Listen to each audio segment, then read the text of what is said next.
Good afternoon and welcome back, ladies and gentlemen, to CCT South America. My name is Freddy or Grimmy Runner, and I'm joined by the wonderful Over Sayad, and we're going to be taking you through some spicy South American games. Firstly, how are you doing today, my good sir? I'm good.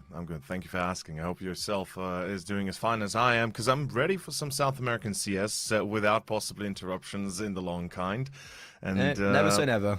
Never say never, exactly so. And of course, ahead of us, we do have just a tournament format before we start the games themselves. For everybody that's just joined in, group stage playoffs. You've got you've got the dates underneath from 14th to 22nd January, and then playoffs from 29th to the 1st of February. So we do have quite a long haul ahead of us, don't we, Freddie? Yeah, but it all kind of ends up being a lot quicker than you anticipate. I find it kind of flies away from you, and you got to sink in every single moment, because we're in the group stage, baby. We're very early on. We're in the 1-0 bracket, and we have some very interesting games. So we can bring up the schedule. First up, we'll be covering the first two games. So we got Tropa de Taco, Taco's Troops. We got Patins de Ferrari, or I think that's Ferrari Skates is the translation.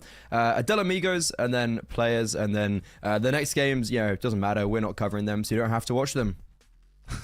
You don't have to watch them. Nobody cares about that. Of course, we got Bad News Chickens, Shinden, and ex-Olos Laser versus Bounty Hunters. So yeah, full day of CS, and starting off with our first match, Tropa de Taco versus Patins de Ferrari, which, now that you bring it up, looking at their logo, it's kind of obvious. Yeah, it's basically Ferrari roller skates.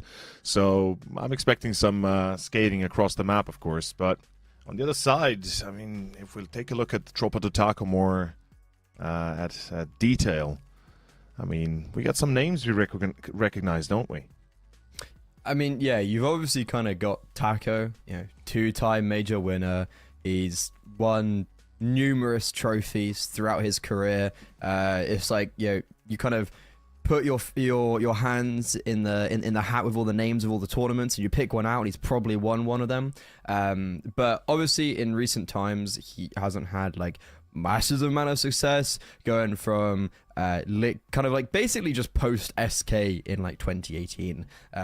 But this is a cool team where obviously we're not competing against the brightest and best of the world, but in the last two CCTs they've competed in, they've gone 3-0 and have only been felled by Fluxo in the quarterfinals. So the ambition definitely coming into this new year is to excel their previous placements. But what I like about this team, and from what I've seen of them, is not necessarily just Taco, but the other pieces, and especially Farias and Max. You've got Farias, this young Orpa, Max similar, coming from Academy team. He's an extremely talented player, and then you supplement that with further experience of the likes of VSM, the likes of Ponta, who have played at an international level, and you've got a team that's very dangerous. But passing to Ferrari, they're equally quite dangerous. I didn't think too much of them, but they impressed me last time I saw them.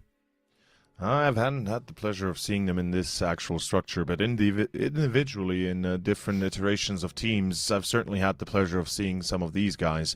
And to my mind, I'm going to be taking a look at Perez and Katmeret's more accurate or more detail in the game itself, I think. These two are key structured players in the game for the team to make the plays happen. On the other side, I mean, we still got Premium and Misfit. I'm actually not sure who's going to be wielding the op in this case. I think it is Misfit, right? Yeah. So, with Rekt being the substitute for Lub, I'm not sure how it's going to work with the substitution. Perhaps it's a random one. Perhaps it's a player that's been kind of grinding with them. Hopefully they've got everything on lockdown. They've had time to prepare. As without Lub, we're going to see perhaps a little bit less structured CS, though. As I said, right, you got the two individual riflers. They're going to make sure that those entries are covered. Then Misfit with the op. I don't know. You believe in Tropa de Taco, and I think I have to be there with you probably just because of Taco itself.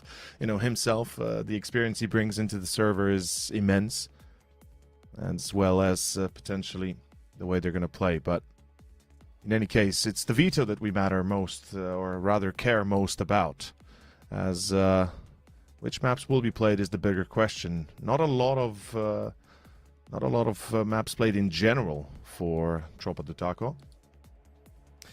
Yeah, well, anyways, Rect was also playing previously with them instead of Lub, so I assume there's probably some sort of like change in there in the last game they played. And I think the one thing that really impressed me with Pazins de Ferrari was they actually had structure, because a lot of these South American teams, it's a lot of plus W and it's a lot of just from the spawn calls. But I think on their T side, they were utilizing especially Perez as having this really effective lurk, and he was really catching out Unamile. Question is he going to be able to do that to the same effectiveness alongside Coots Merits against a more formidable team?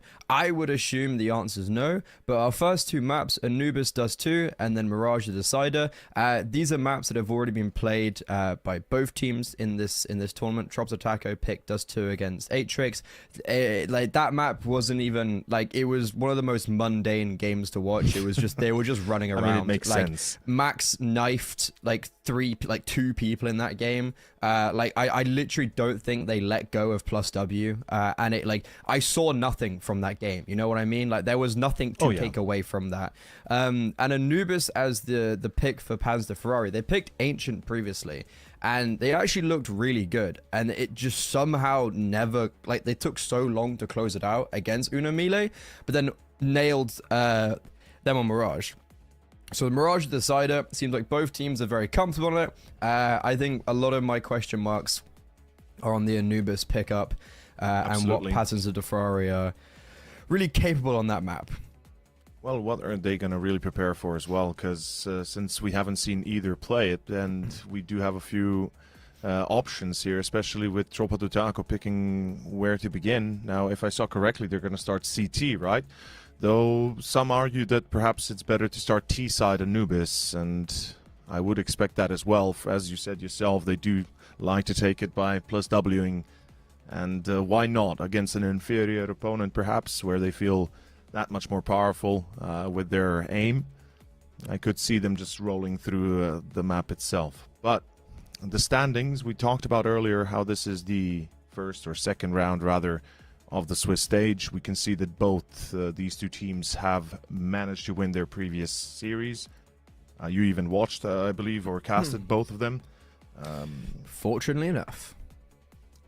And Unomile and Atrix, of course, both lost. But in any case, I'm kind of interested in seeing where Solid goes. I had the pleasure of casting them yesterday. It was a little bit of a rough game around the edges, but they made a massive comeback after losing a whole lot of rounds in the first map and then absolutely rolled over Nitro following that.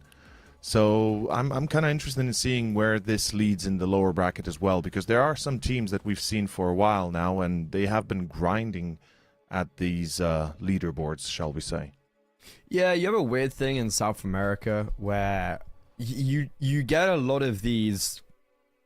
You get a lot of teams that are not like full teams, and they change players a lot. Okay. And I think what's cool is, especially for the first, for some of our first games, you have Trop the Taco that hasn't really made any roster changes, but you do have a Patterns de Ferrari that, again, you know, it's like they're going with a core 3 of Perez, a core 2 of just Perez and Coots Merits. Like, you know, a lot of roster changes in this in this sphere of South American Counter-Strike, and it's a lot of times the rosters do change every single round, every single game. But I think for Trop the Taco, it's like I expect them to go 3-0 again. This is probably the team that I feel like is just looking to see how far they can make it in playoffs this time. I mean, we know the players have the determination. If nothing else, Taco is driving it, and certainly the goal is to get to the top, get the big prize, and then keep on moving from there. Well, the question is that actually the goal? Because what is the actual goals for this team? Of like, they haven't really done masses much outside of CCTs. Well, they literally haven't done anything basically in the last in the last few hours. So like, what actually is the ambition for this team? Is it just a bit of fun that they like? Do they prac at all, or do they just show up and just be like, yep, why not? Let's have a bit of crack in this tournament. I mean, I'd say there's definitely a reason to try and at least perhaps raise the players they have amongst their ranks to the top, right? that has to be the goal of every young player trying to reach any sort of competitive level in Counter-Strike. Especially from the player for Brazil itself, right? And how many players there are. And it's a healthy scene growing, so I think it's an investment into the future. And I'm not saying the whole team will make it to the top, but perhaps even getting a few elements of it up there, that would be a massive success. And I think that perhaps is the inevitable goal here of some of these guys. I mean, half of them have been to the top. Ponta was just playing in the RMRs. VSM's played at RMRs. Taco's won 2 majors. It's kind of more the focus on Farias and Max. Both seem very individually talented. Question is, what is Patterns to Ferrari going to show up? Because I had them as not the favourites in the last best of 3 they played, and they had a pretty dominant 2-0. So, today, is it going to be something the same? The map's a little bit funky, but what isn't funky is that B-hold. It's pretty... just falls straight away, and now we enter this 4 versus 4 retake, but as it comes out my mouth, VSM sharp shooting from afar. We've got Connector fighting before we even have the player in mid activating as a flank. So Ponta and VSM, they've got these 2 kills, and the round is over even before Rekt is remotely in position, and now he's left alone in a 1 versus 4. This is an inevitable end, unfortunately. As Trouble to Taco just run up B. They don't care about any sort of early headshots. Immediately run over the defense. The player, I believe, on Dark towards Temple falling first and clearing out Connector. There was no real, I would say, team play between the CTs, trying to cover any crossfires, trying to help each other. And it all just came crashing down on their heads. Easy pistol, man. Plus W, you said it yourself. That's what we're going to see out of Taco's team. Or the but troops, early perhaps. Days, yeah. Early days, yes, but bit early days to say plus W. It is a pistol round. It is the pistol round, and what I like is so many teams these days play pistol slow, meticulously. They have some sort of a plan behind it all. Here it was pretty simple: just run up B main. And I'm not saying that's what they are going to be continuously doing, but I think they're going to be forcing those engagements every single round if they can. They feel better, or at least they feel like they are the better team, and you can see that as well in the way they approach the map.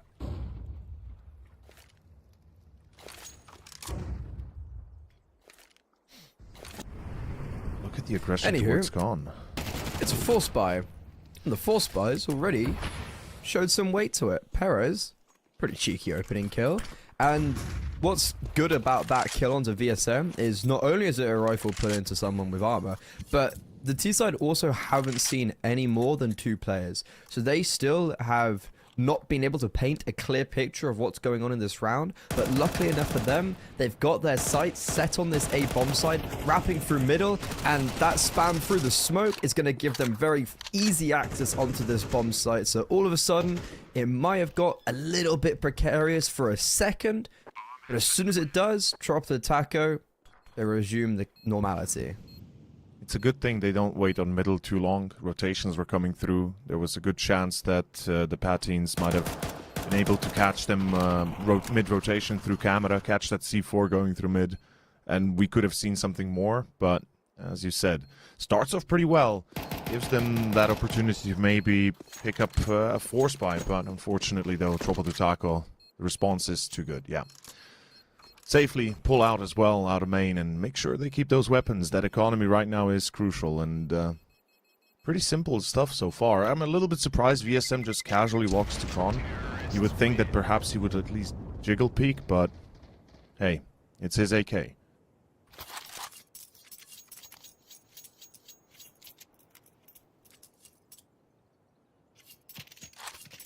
Okay, it's a good start for the T side, but this round, still very much so dangerous. 3 players with armor, 2 with a rifle, the scout. There's still a lot of possibilities of getting big damage here, and we get to see the third person perspective. We're not used to it, but all is good. That Keep it AK. simple. I like this from Trouble the Taco. They put a carpet of fire all on the 8A bomb site, so even if there were quite a lot of defenders, there's nothing they can do. However, look how quick these rotations are. You've got all 5 players instantly there, but 2 of the 3 players with armor have already fallen. And the scout has yet to say its last, man. This is getting closer and closer. They know the corner is covered, and they're going to pre-check Taco. There it goes. It's over. Even without a defuse kit, they've still got a good 20 seconds on the clock, and the individuals, they're going to come through premium. Yeah, that's going to solidify it. First round back to the CTs, and what a way to win a round, huh? You would think that that Tropa de Tacos have it under control, that the afterplant will be solid, but I'm not sure that push towards staircase towards heaven. It was a little bit of a solo try, and as soon as he died, I'm not even sure who it was pushing towards camera. Everything collapsed. Yeah, you kind of had like 2 players taking the fights on the post plant, and then you had 3 players very much not so. And you just get that weird disjointed T-side post plant. Exactly.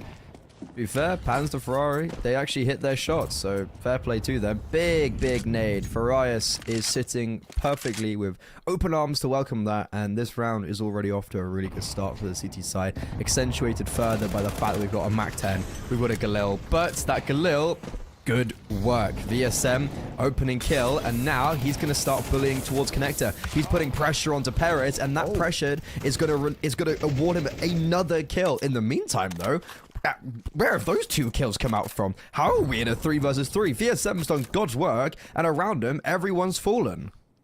Yeah, the minimap is making it a little bit harder to recognize where exactly the fights are going down, but it seems like mid has collapsed completely. Tropa de Taco, they're rotating over through CT into B. The C4 still moving through T base. I believe there is somebody watching mid. Yep, there's the timing. He saw the second as well. VSM, smart call, pull back, play it safe, get that support and reinforcements on the way. It's going to be down to premium to hold this line, maybe catch that C4 if he can. Surely you pull back, right? Patins, you have 2 players alive. You have a positional advantage if you pull back. Reset. No, he's going to go across the smoke. What? That is insane. They don't watch the corner of the smoke, and it's a complete failure. Oh, God. The thing is, they were as well, though. Taco was holding, but VSM runs at him with his knife out. That is so weird from VSM. Even though this round's still actually plausible. Premium has all the... Oh, Misfit's just smoke B main. Okay. Yeah. Misfit, this smoke and B main should be enough. Max has thrown a... I think he wanted the smoke left side, but instead has thrown a lurk smoke. Luckily for Max, he dies after time, but I'm not gonna lie, Taco played that perfectly. VSM's trolled him to Kingdom Come. Yeah, that's true, actually. Now that you mention it, Taco was watching the edge of the smoke, but VSM literally in front of him with a knife. Just runs at him. Yeah. That is true. I thought that he might go down the staircase, right? It would have been a safer route as well. Perhaps he could have watched the lower part, Taco the upper, and they would have had some sort of semblance of control. But that was a little bit of a wrinkle-dink. And yeah, it's going to be round 5. Tropa de Taco, Tech 9s, Mech 10s. Not sure. I feel like they have to make it fast here. The longer they wait, the worse it's going to be. Those M4s are going to chip away at them. And here comes the A push into Misfit. Yeah, it's a big opening kill. He had to hit that first shot to assist premium, but there you go. I was talking about Max, and I was talking about his kind of plus W opening. And you know what? He seems to be able to do it against any level of opponents. The question is, does he take it too far now? Does he overstep the mark? And it appears that is going to be the case. Misfit survives on 9 hit points, and now this whole round swings in the balance because of Misfit. VSM last alive. This Deagle's going to have to sing. He's walking right into the AWP where he does nail the instant headshot. Perez still blocked behind the smoke. Bomb taps, smoke on it. Wrecked. Just playing very patiently. The kit is on Perez. It's a 10-second defuse for now, but Perez is holding for the drop down, and he does land the shot. 10-second defuse. Seems like it's just come in the nick of time. AWP has been retrieved, and for me, Misfit is the savior of that round. Oh boy, absolutely. I mean, the hold wouldn't be possible if he hadn't hit that first shot. It immediately they would have been overwhelmed. Heaven would have been lost. They would have been able to, or they would have been forced to fight through deep CT and through camera.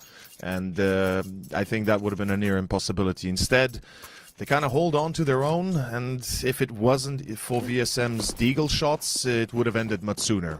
Well played, our dear skaters on.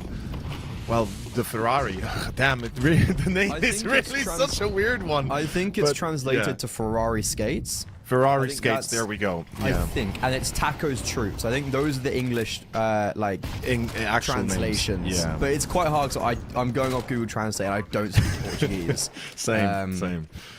But speaking of skating, I would think that the T side have got the skates right now. We've got 4 MAC-10s that have just stormed onto this A bomb site. They haven't got a kill. They've got loads of control on the bomb site. They've got extra utility for this post plant, and HP is really low on 2 players. We've got 20 seconds left. We have kids, but it's going to be a really difficult retake.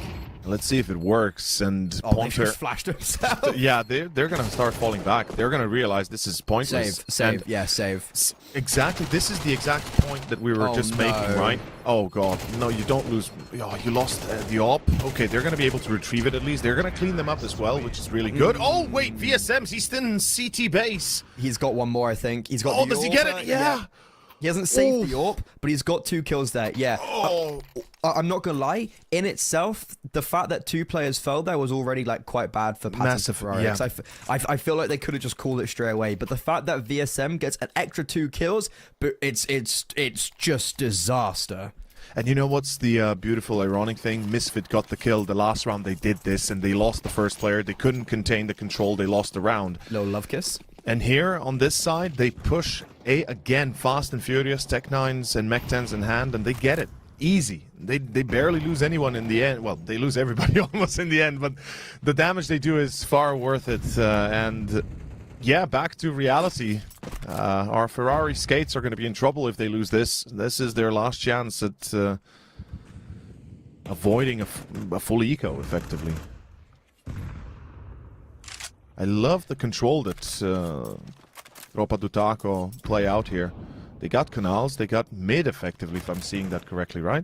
Yeah, they're about to take mid control. And I don't think there's anything... Well, Patterns are looking to contest this now. Taco's got no utility. Yeah. And that's a biggie. So Taco's actually going to be put into a lurk role. Checked. And Coots Merritt just gives up a kill. That's really good patience from Taco.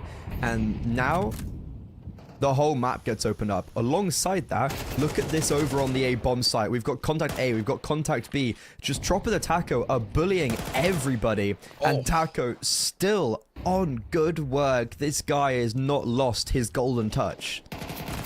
Doesn't matter utility or not, he still gets it. And Premium tries to strike back. First actual death for Tropa do Taco, but now they know. Last player in A main, probably pushing water, probably pushing back. That is going to be 4-3 soon enough. VSM cleans it up. I like the kind of the head-on engagement from the T side, but it is opening them up to massive risks of losing those set engagements, and all of a sudden, you know, the roles are reversed. Right now, the individuals are coming through. As long as they are, all's good. So, let's see if Patins de Ferrari change it up, right? Full eco, maybe a stack, maybe a push. Yeah. That was a big round, actually, to be saving 4 players, because Drop the Taco didn't have much money. Patins de Ferrari also didn't have much money. It was actually quite a big swing round. And the fact that 4 players survive is honestly quite important. And for me, this is how you just... Yeah, look at this. You see? VSM's he's just like, hey Taco, I'm gonna come give you a little kiss. And it's like, what are you doing, blood? What are you doing, bro? Well, I'm trying to save you, man. But Taco's troops don't do anything inherently that special in the last round. No. Sorry, did you just see that shot? That was oh my god, proper skate. That didn't look as crazy on our screens when we saw it. Yeah, that didn't look that crazy. That is an insane shot for VSM, actually. But like that round was just a really simple default where they are maintaining map control for a little bit Yeah. and then just start bullying the extremities. But I think we're going on to a little pause. So ladies and gentlemen, we're going to be resuming this chaos in a little bit.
What is cooking, good looking people? The mini map is fixed. We're getting back with the game. It's Anubis, Chopper the Taco. They're looking good. They're looking saucy.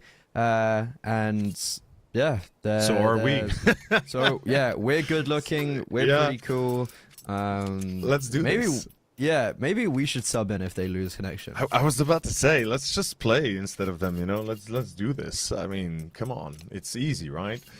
Well, if you think that, then you're not in the right spot. It's anything but easy. It takes hours and hours of training and years of preparation and everything in between. And it's considering 5 heads that have to play together a single game of CS. That is amazing.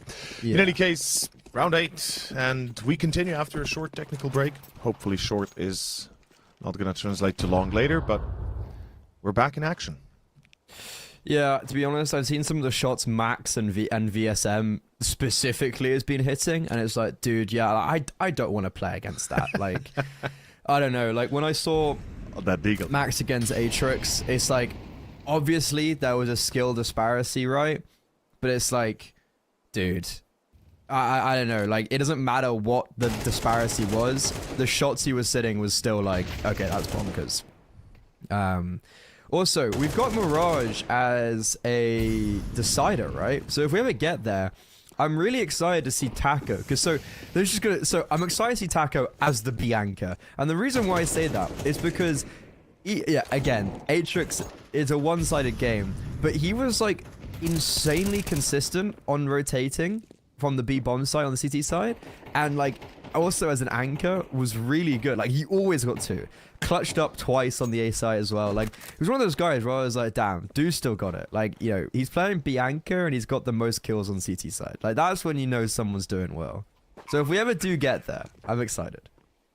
Welcome to Counter-Strike and good principles of Counter-Strike. Understanding them, it's hard to play at the anchor and get a lot of kills. Usually, especially on B, you're sitting alone waiting for that one attack and then the whole game rotating and dying during rotation. But regardless, maybe we do get there. We'll see if Chopper the Taco, though, let go of perhaps Anubis. There is a chance that this could swing the other way. Nobody's really played this map so far in the tournament, at least in the last 3 months. And we are not sure what to expect from either of them exactly, though preparation surely has been made. But, well, we are seeing already a few rounds, to be fair, to not go off the long hinge here, but it is going to be a pretty default again. Trouble to Taco, as before. Aggression towards A main, playing towards B as well. This is what they've been doing all game long, consistently putting chaos on the table and forcing Ferrari skates to perhaps unequal reactions, as the entry here on B is secured. Farias, unchallenged, he might get a second, he does! That's it, that's round. You save if you are the Ferrari skates. My god.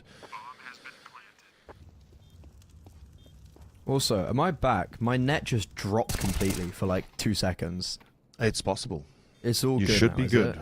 It's all good. Yeah, my net just like, my whole PC, everything just froze, and I was like, oh, terrific. But I did catch that, and yeah, round over. Like, Farias, he's the AWPer of the team, right? But especially on Anubis on the T side, you do get the AWPers in a lot of situations on the T side in a lot of different maps, like Nuke, Anubis, actually, probably only 2 maps. And even Train, actually, now, I think, really. Like, you do just tend to have the T-side rifling. Vertigo is obviously a big one in the old updates. But sometimes it's easier just to have the AWPer 5 rifles. And Farias is a very exemplary show of that. Also, 1 player got caught off on the save there, so only 2 players save. And it's the age-old saying, 3 can drop 2, but 2 can't drop 3. So as we go into a Patterns to Ferrari purchase, we've got an MP9, we've got a FAMAS, we've got spatters of utilities. So this is actually a really good stage for Chopper to Taco, where they force the repurchase, but under very awkward terms. Dire circumstances as well. Failing this pulls them back to a half buy again, so Patins da Ferrari are in quite a need to win. That's Merits, solo on mid. I'm not a fan of being this aggressive, but again, Taco is going to play that mid control. He did this before time and time again. Either he's playing mid or he's going towards B, and This is another entry secured, forcing fast rotations off of the B side. And look at it, it's completely empty. They've been aggressive there before. They're going to push in through Con, through main. Another round that might just be scribbled here for Tropa de Taco. Let's see, Taco himself, he's kind of lost on mid, perhaps, behind the smoke. Oh, he's perfect. This is he's controlling... Oh my god.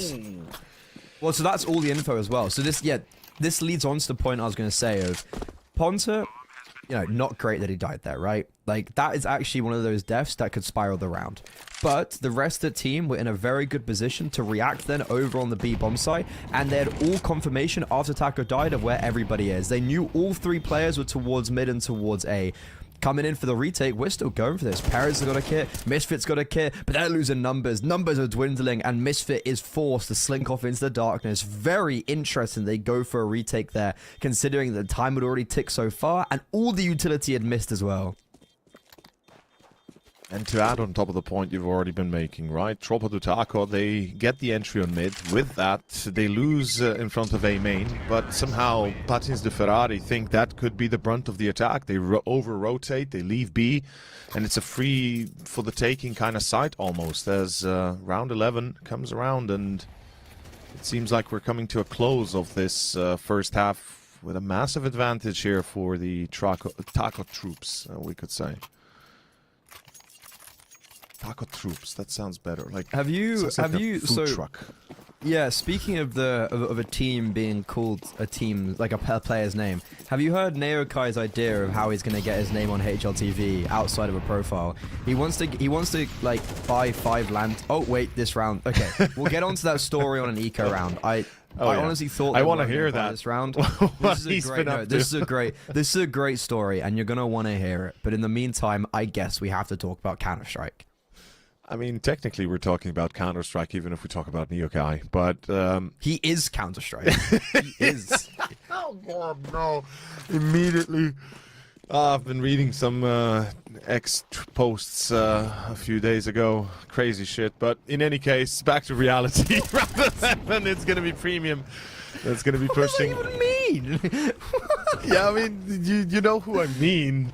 Who is esports? Who is Counter-Strike? No, yes, you know. Yeah, my good old buddy. Good old Thorin. Exactly. But in any case, well, round is effectively lost again, right? Surely. What's going on? This is such a chaotic round. What's going on, like, man? I don't know. Why are we still going for this? Why are we... There was like...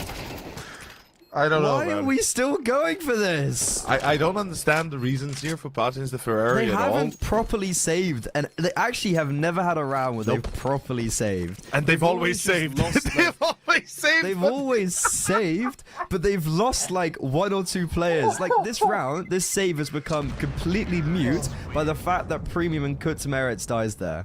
I apologize. I had a bit of a laughing episode there because I just couldn't stand the fact. And they have to buy they have to buy now as well. They have no choice but to buy, and lucky enough that they have max loss bonus. But is that really lucky, or is it just a show of you're doing really poorly? And I think it's more of the latter. As what are we thinking of a 9-3 first half Anubis? I mean, this means like it is T side, right? But yes, it has been an awful 9-3 T half. Exactly. It's not even been 3 good rounds. It's mostly been Taco's troops making mistakes.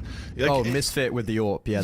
The AWP entry on A that they were able to retake. Then we had one on B where I think they failed. There were a few details, but most of the time it was just massive mistakes. And Patins de Ferrari, well, perhaps again mistakes is what we're gonna have. 2-1-2. I'm kind of a fan of this setup, but you do not want to lose the mid player. So far, he's been dying every single time. Yeah. I thought he was going to get one tap. Like, if you've got 2 players on A like this, you have to have them doing something. And Ponta's doing really well right now to basically not allow them to do anything. Ooh, flash him. Oh. Ponta has, by accident, played that just perfectly. Yeah. Like, he hasn't met... he was maybe waiting for the flash to come in. Whatnot. Either way, he's played that perfectly. And all of a sudden, this round kind of spirals away because you've forcing the rotation out of Perez. With the T side, like, I don't know, the CT side is so awkward right now. They just They don't know what to do. Where to go. Yeah. And with Taco's troops, they're just standing still. That's what they should do. They're waiting for the call. Okay, is it B or is it A? They seem to go B, which is going to be the stacked side. Last smoke. The thing is, they're going to walk into 3 players. So if it's not going to be entry secured, it's going to be a deathly ending here for them. As first contact, Perez is here on B, supported by Rek, but he gets clapped in dark. It's going to be Perez for a triple. That's it. That's supposedly enough, right? Rotations are too far 10 away. seconds. Ponter can't help. That's gonna be round 4, so I guess. Fair enough. Weird. Read? Super weird. What's weird to me is just the speed of the attack here. Nah, no chance, no time. I'm a little bit surprised that Taco's troops take this long to actually attack. They had around 30 to 40 seconds when Ponter... a minute and 8 seconds when Ponter got the entry on A long. And afterwards, they did nothing as well, right? They were just standing still, waiting for that call, but too late it came. Yeah, they had really good control in connector, and the issue is they send that con player to go up first, and he just walks into the belly of the beast. Fair play to Patins to Ferrari, they make a pretty good read. They stack 3 players on the B bomb site, and that inevitably ends up being the right call after they hear nothing else towards A and middle.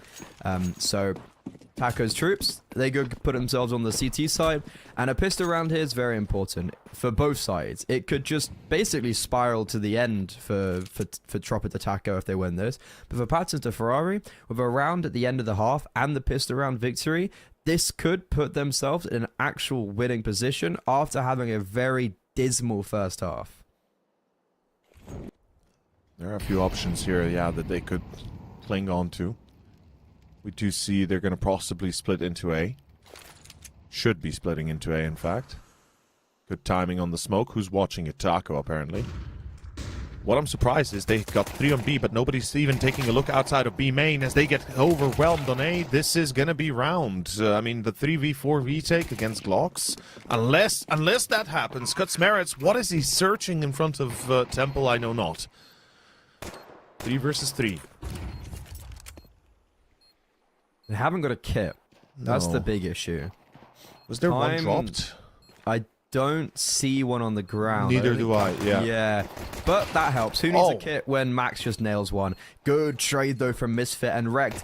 Really late to activate. This could play in their favor, and it does exactly that. Misfit does his job by just surviving, and it allows Wrecked to play really late on in that post plant, and they do not expect him to be coming from CT at that timing. Chop the Taco, they lose the pistol round. Patins to Ferrari. If they're able to convert the force buy or the first gun round, boom, they're right back in it. Absolutely, riding the wave here. Let's see if they do. No force buy. I'm happy to see that. CT's finally not force buying. They have the advantage. They have the control of the game currently in their hands. No reason to throw that away ASAP. Patins, meanwhile, focus up, go mid perhaps, go through con. B, not really sure, but it seems like they want to perhaps really go through con. Yeah. Pretty simple, pretty standard. Love the stack on mid. This is a weird round because nobody from Patins is watching outside of B main. That's a bit awkward. Usually you can get surprised if you don't do that, but mid is still going to be overcommitted to. Here we go. Oh, surely not through a smoke, right? Nah, this is not going to work.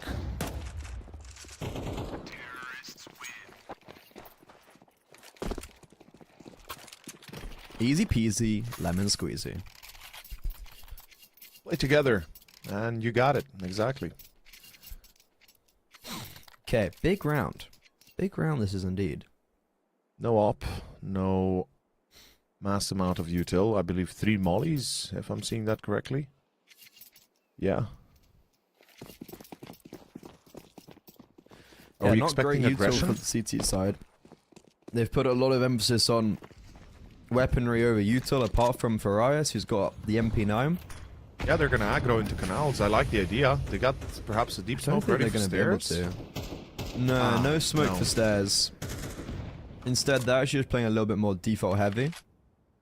But Parsons to Ferrari, they've taken a lot of liberties out through middle, and Taco does not expect 3 players to be so close. There's actually 4. I doubt he would have identified that many, and now you have Ponta in this really difficult position where 1 kill is amazing. They're running through that smoke camera, and unfortunately for Ponta, 1 is all he's going to be getting. So that's going to be the save forced for Taco's troops, as if Ponta had just got 1 more, that round is super viable. But instead, it's all about just keeping the numbers alive now. Or we're going? They seem to be going. Yeah, I'm not a fan, but Max will... Oh my god, Max will find both on Heaven and Staircase. That means it's going to be Premium now left close by. In camera, Misfit. Oof, Premium though, hitting hard. And unfortunately, VSM too late, right? He slow walked all the way through main while his teammates were engaging, and that is going to be round done. It's really good reposition from Premium because he actually put a lot of contact towards A main, and there was a smoke down until quite late. So VSM, I would have assumed, thought that Premium was still playing around pillar and didn't want to be the first to activate. He wanted the majority to activate. He wanted the 2 players to be the first to take contact. They did, but they aren't successful, and it's because of Premium's reposition. Also, Misfit would have been there as the second layer of defense if necessary because of him coming late through camera. So a really nice round for Pans to Ferrari, and for Taco's troops, they come away with nothing. So all of a sudden, it's a 1-round game that is most likely about to become 8-8. Absolutely. Good game so far. They really seem to be rising on their own through the T side. We're going to see pressure towards B, perhaps. They are grouping up. No real consistency on mid or canals. And we do finally see that deep smoke towards Staircase from Tropa do Taco. It seems like they use it 1 round too late, though, apparently. I really thought they might be focusing on more aggression towards canals, trying to take it over from Patins earlier, and I think it possibly could have succeeded if they were greedy enough in a way, but meanwhile, very slow round. Patience is a virtue, they say, and it seems like Patins, it's paying off.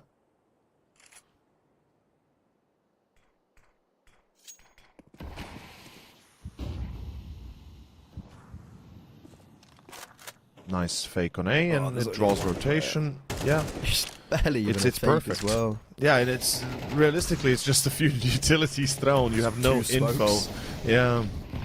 Rotations are very fast. Molotov's actually missed as well. They've Molo default. And these players are going to be able to cascade out of Temple. There's VSM picking up the first. However, number still in advantage for the T side. Ponta drops on Premium. The deal connects. And now the advantage in favor of Taco's troops, as it looks like they're going to be picking up their first CT round. And I have cursed the Ferraris. As I said, this was sure to be 8-8. How I could be wrong.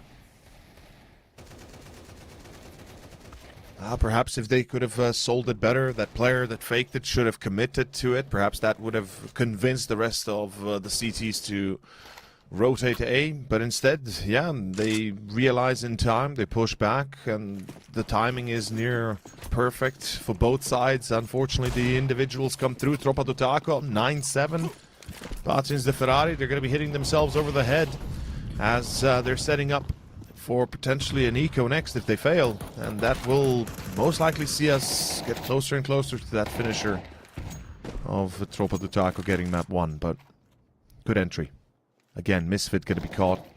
That boost is so common that I'm surprised people are still using it, if I'm completely honest with you. It does work though quite a lot. It's a good gimmick, and I think if you can pull it out like once around, and realistically mid's actually been something that's been working a lot for Patins de Ferrari. However, now we turn our attention towards A main. Ponta flashbang bit too deep from Ferraris. The Ferraris is really exposed there. Very poor A hold, but Taco, can he save the day? That's a good kill to stem the bleeding, but as he falls, so does the capitulation of the bomb site. Max and VSM too far away to lend their helping hand, and this smoke as it's fading, they're going to be met with a flashbang even further, slowing them down. 2 versus 2, and this position from Kut's Merits could be everything. If they don't clear effectively into storage, he's going to go overlooked and wrecked. That first kill's massive because as soon as he takes contact, boom, cuts Merit, peeks out his head, and it's a perfect 2 versus 3 played out by the patterns of the Ferraris. They sustain the defense, and with that, they are able to put Tropa do Taco in an awkward spot. Do you force buy? Do you half buy? 3 players are effectively, to a degree, broke. Max gets an M4. We see Ponter could drop an AWP if he wanted to. Taco actually buys it, I believe. And 2 MP9s as well. Yeah, it's a rough going for both sides economically speaking, so this is a very, very important round. Could dictate the end of this first map. And we see massive control towards canals into B again. Meanwhile, is VSM searching? Yeah, VSM was searching in front of B main. Gets caught by Wreck. That's a problem, but good damage utility-wise, both returning the favor. Still committed towards B, though. And Patins de Ferrari, here they come. Max gets caught in connector, blinded and completely unawares. Ferrari is behind sight. It's gonna be 9-9. As Tropa do Taco are forced onto Nico next. This is not what I expected. Neither did I, to be fair. Given our first half, it turns the tide massively. It shows how important picking up that final round of the first half, shows the importance of the pistol round. Like, all those things have led to where we are. Anyways, Neokai. So, we're talking about, like, naming teams after an individual. Okay. So, we've all heard of Epic LAN, the most prestigious of all time. Get VRS points, actually, from it as well now. But what that's mad. Neo wants to do is Neo wants to basically pay for 5 tickets of, like, good UK players, and he'll be quote-unquote coaching them, and he wants to call the team Neokai's Kittens, and he wants them to get HLTV, which will be historic name to have on HLTV. It would be right up there with Get B-Dogged. Oh my god. What is it up with UK and weird names and binmen and everything in between? Hey, the binmen's... I mean, the binmen's pretty good. I'm not gonna lie. The jerseys are even better. I will say. I have 2 binmen jerseys. Yeah, those are some cool jerseys. I always wanted one, but I mean, yeah, I guess that's one way to get on HLTV if you don't play well enough. But yeah, the UK has got the best names. Anyways, that's fair. This T side is looking like the best T side. Yeah, I mean, all time. They are about to win the map, dude. Yeah. What the hell is going on? It's so simple. They're just changing up the pace there really well, like going straight onto the B bomb site, which was a clear weakness from the previous rounds. And the only way that round would have been plausible if Taco had somehow dropped the bomb on the cross, but instead it's gonna be another save. It's gonna be Patins de Ferrari taking the lead on map 1 for the first time so far, I think, actually. So far, so good. I did not expect them to pick up the pace like this. We talked about earlier how they do slow down, they play those defaults, and then kind of execute something together to a degree. But stepping up the pace of the game seems like putting pressure on that defense early really cracks them. VSM and Max, both the 2 players that you expect them to perform, to get multi-frags, well, 1 kill between them. So, Tropa do Taco, something has to be done, and soon. And luckily, no eco again, because at least Max lost bonus. They can drop. They 3 survived. But we are approaching the end of Anubis, and Patins de Ferrari, I did not expect them to have such a resurgence. It's nice to see. It showcases that they as well are prepared for this. And Perez, of course, currently the main fragger on the team. Cuts Merits, though, on the other side, is a little bit quiet. I'm surprised. Usually they are the duet of death, but regardless.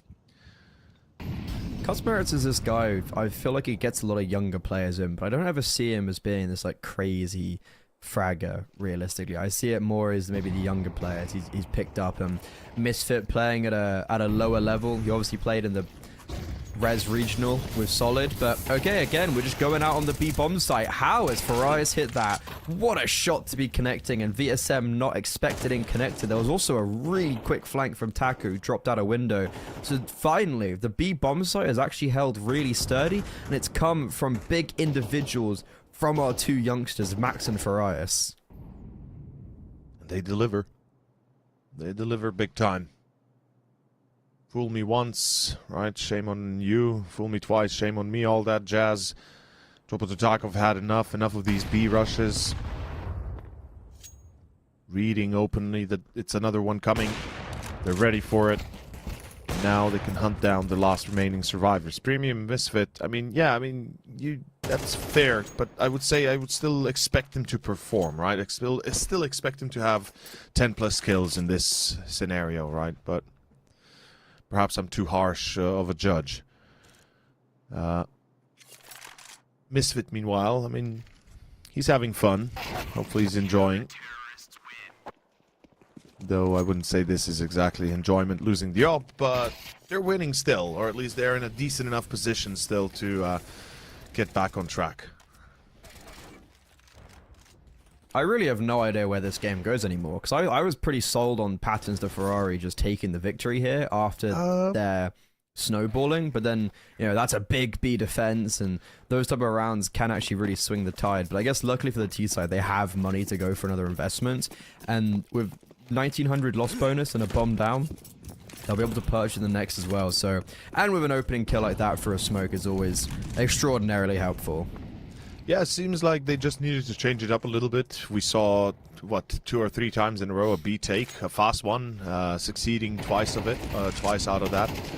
So it's smart to not keep on repeating that. Eventually Tropototakov respond, and we still see them kind of roll them around the map a little bit. And this time towards A, they've forced a mass rotation off of A site and middle.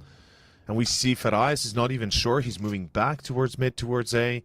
Meanwhile, Patterns de Ferrari, if they only had played off of their instincts, they probably would have been able to enter A by now and get the bomb down. And we do see counter-aggression towards Canals. This is madness. They're going to be checked. What is happening? Do they double-check that? No. Cuts Merits, gets mollied. Max finds another. But there's wrecked through middle. He's got the rotation. Now they know B is empty. They got both Incon and Waters. So what else do they do? Run B. That's it. That's 11. Unless we see a retake. That's a really big reaction.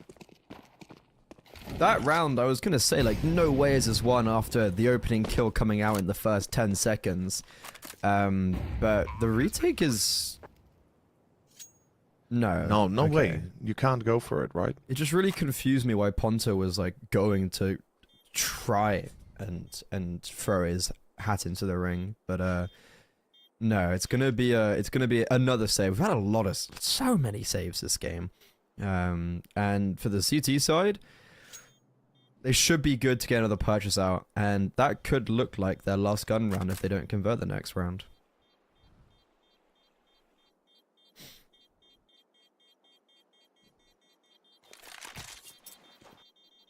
Even steal the op. Well, not steal really, just take it back, but... Huh.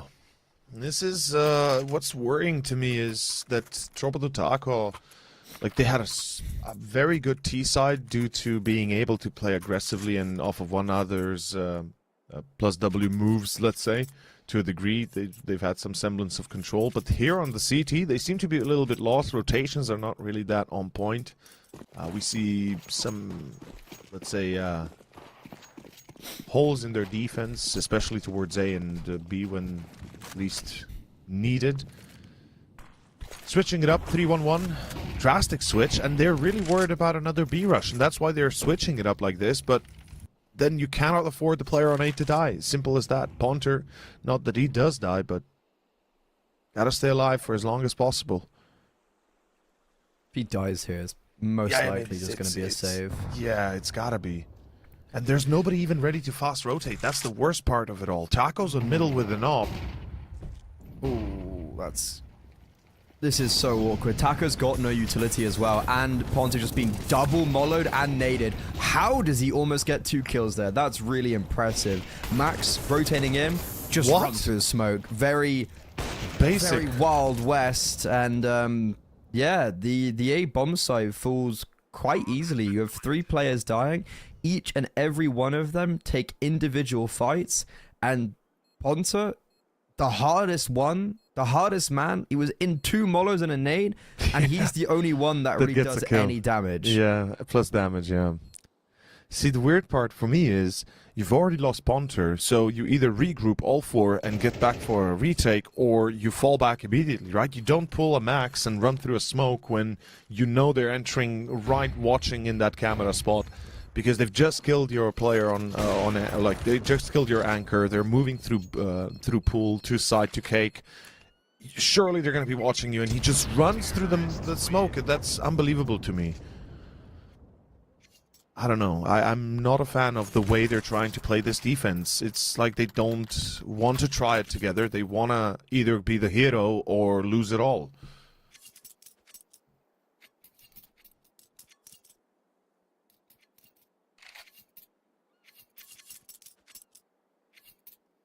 She's so shocked of how this map has snowballed. I mean, to a degree, we should be, but on the other side, then we shouldn't really, because look at the way they play. Again, as I said, they have some good moments, sure, but this is a great example of why everything's just going so wrong, just as it did for the Ferrari skaters or Ferrari skates in the first half for their CT side. They were throwing themselves under the knife effectively almost every round they went for retakes, right? Losing 2 or 3 players before they fell back, etc., etc. And what I'm saying is it feels like it's the same here for Tropa de Taco to a degree. Yeah, a lot of common themes. Yeah, common themes. Thank you. That's a better expression, yeah. Well, this could be doomsday for the CT side. They at least do have economy, and they do have an AWP out on Farias. Taco's been having a really rough game. Back on the rifle.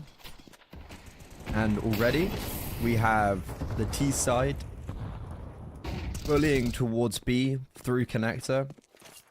And looks like this is where they want their end game to land. This is where they want to end off Anubis. But on the other side, there are 3 defenders currently, but they actually have a big absence of utility. We have... What would that be? We have 2 flashbangs and a Molo left at 1 minute and 15 seconds. Yeah. So as soon as this Molo goes for max, if the full execute comes in, boom, that's game over. And a kill from Premium accentuates all of that. Farias tries to trade with the AWP, and you know what? He does. But that's the utility. You're pulling back. And the identification of 2 players towards B. One's rotated away though, the T side playing very patiently here, and it looks like they want to actually still stick to their main plan, even though Premium, who had their full belt of utility, has fallen. Interesting decision as well to make noise in front of A main, just a little bit of a light shooting, nothing serious. We see now through middle, contact taken by Kutzmerets, and it begins, and there's the op kill on Farias. That's a problem now in dark. Checked will be the one and only Max. If he falls, that's it, surely. That's surely enough. Ponter and Taco, they have to play a retake against 4. No positional advantage. Utility-wise, we already said a single molly now left on Taco, 2 flashbangs. Not a single smoke. That's, I think we've come to the end of Anubis, unfortunately. Crazy from Patterns to Ferrari. It is their map pick, and they started to show it on the T side. Really big final round from Misfit as he collects a 3-piece, and that's just a really nice T side round where they slow it down. They get Cut's Merit activated in this flank position. He's spotted, you know, he's putting pressure on A, he's putting pressure on B, and then in the meantime, you have the connector player activating, and the AWP also taking these really advantageous duels from B main. Tropa de Taco fall very flat on Anubis, and as we go on to their map pick, we're gonna have to see more from them. Absolutely. I mean, Dust too, it's going to demand a lot of that individual input. Obviously, team play is going to be a big factor, as it always is in this game, but individuals are going to have to show up massively. Taco, he had 7 kills in the end there. Not that we expect him to be the, again, the highest fragger, but certainly hoping to see him in those numbers. But Dust 2 is going to demand a lot out of Tropa de Taco, and hopefully they have a plan. For Patins da Ferrari, all I can say, they've been skating through Anubis on the second half, back-to-back, and yeah, they might just skate all over Dust 2. After all, it's got a few ramps. I don't know where I was going with that. I thought that was a throw, and I was like, that's interesting. But yeah, I know, let's see if that's they can crazy. skate to victory on map 2.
Do I wanna try? Can I let it go?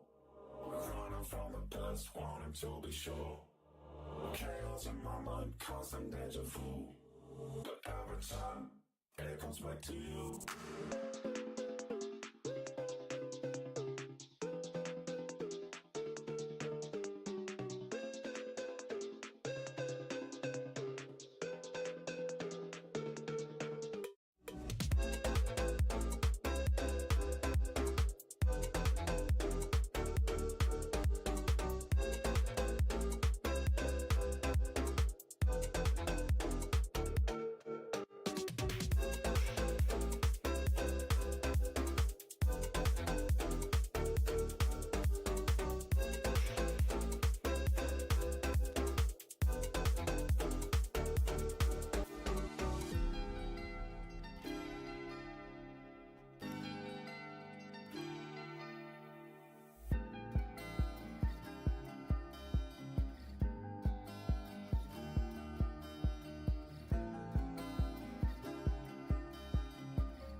We had a very interesting first map in our first series today. It felt like Trop de Taco were destined to win Anubis. They were destined to win their opponent's map pick, and then the assumption would be they would just roll onto their own map pick and do the same. However, now we go on to Dust 2, and Patterns to Ferrari are a map up. Yes, they are. And not only that, they are a map up in style. Second half seems to be completely turned around for them. Nearly an undefeated performance. I believe dropping a total of 1 round, right? It was 9-3 on the halftime. Or was it 8-4? No, it was 8-4. Excuse me. At the end, they got the last round.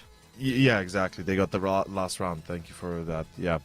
8-4 on the halftime, then letting go of only 2 is pretty impressive. And with Dust 2 coming up next, maybe if the individuals can show up again, right? I mean, we had a few moments where certainly looked like that could be possible. Perez played pretty damn well. I got to give it to him. Misfits as well, hitting some shots, important shots, in fact, especially towards that A site when he was holding it down. Dust 2, though, we talked about it already. It's going to demand a lot out of the individuals. And Tropa do Taco, it's the CT side that perhaps is the actual concern. Yeah, I mean, obviously Anubis is one of those maps where you do tend to have quite CT side, like it is very T-sided, but then yeah, agreed. It really felt like a total shutdown for Tropa de Taco. But last time I saw them play Dust 2, against Atrix, you know, we weren't. There was a very clear skill imbalance, but they looked really clean. They looked really individually talented, and it looks like a map that they have had a lot of success on in the past, especially so Tropa de Taco, people don't know, they went 3-0 in pretty much every group stage in the last 2 leading up to Christmas, and the only times they lost in CCT South America was in the quarterfinals against Fluxo, and in those games, those are the only times they've really lost Dust 2. So Dust 2 is a really consistent map for them. And I've got a feeling that we're going to then segue onto Mirage, which has very similar connotations for Trop de Taco. So we have got 2 good maps for them in this veto, but my worry is, like, you know, what Trop de Taco are we going to see? The one at the start of Anubis or the one at the end of Anubis? That's a good question. I think it's definitely worth money getting an answer for it. But Tropa do Taco, well, I think everybody's going to be hoping for good CS. That means the first one. And since they are on the CT side, it's time to showcase or perhaps get their redemption arc going. As we begin with the pistol. Very aggressive towards A-Long early on, trying to get some control going. Realizing nobody's there, pushing back and into double doors. Are they going to push through the double doors here? They have 2 flashbangs. 3, in fact, close by. Perez spots the first. Takes the fight, though. I'm not sure why. Taco, 3 kills for days.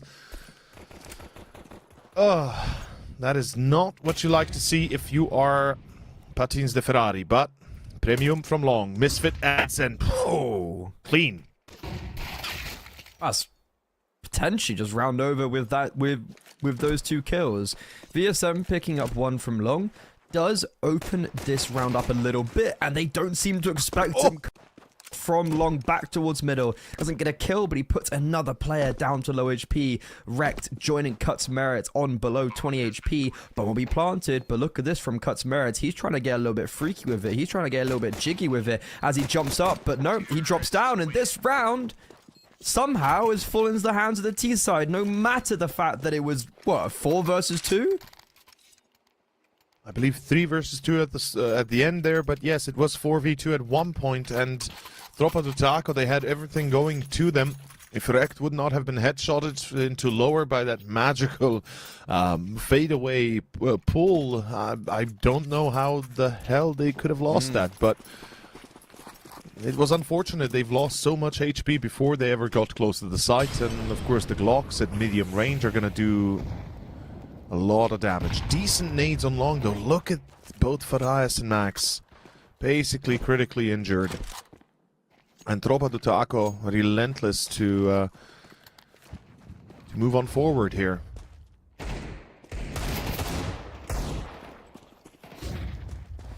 This force buy, though, Okay. I mean... Yeah, I rate it.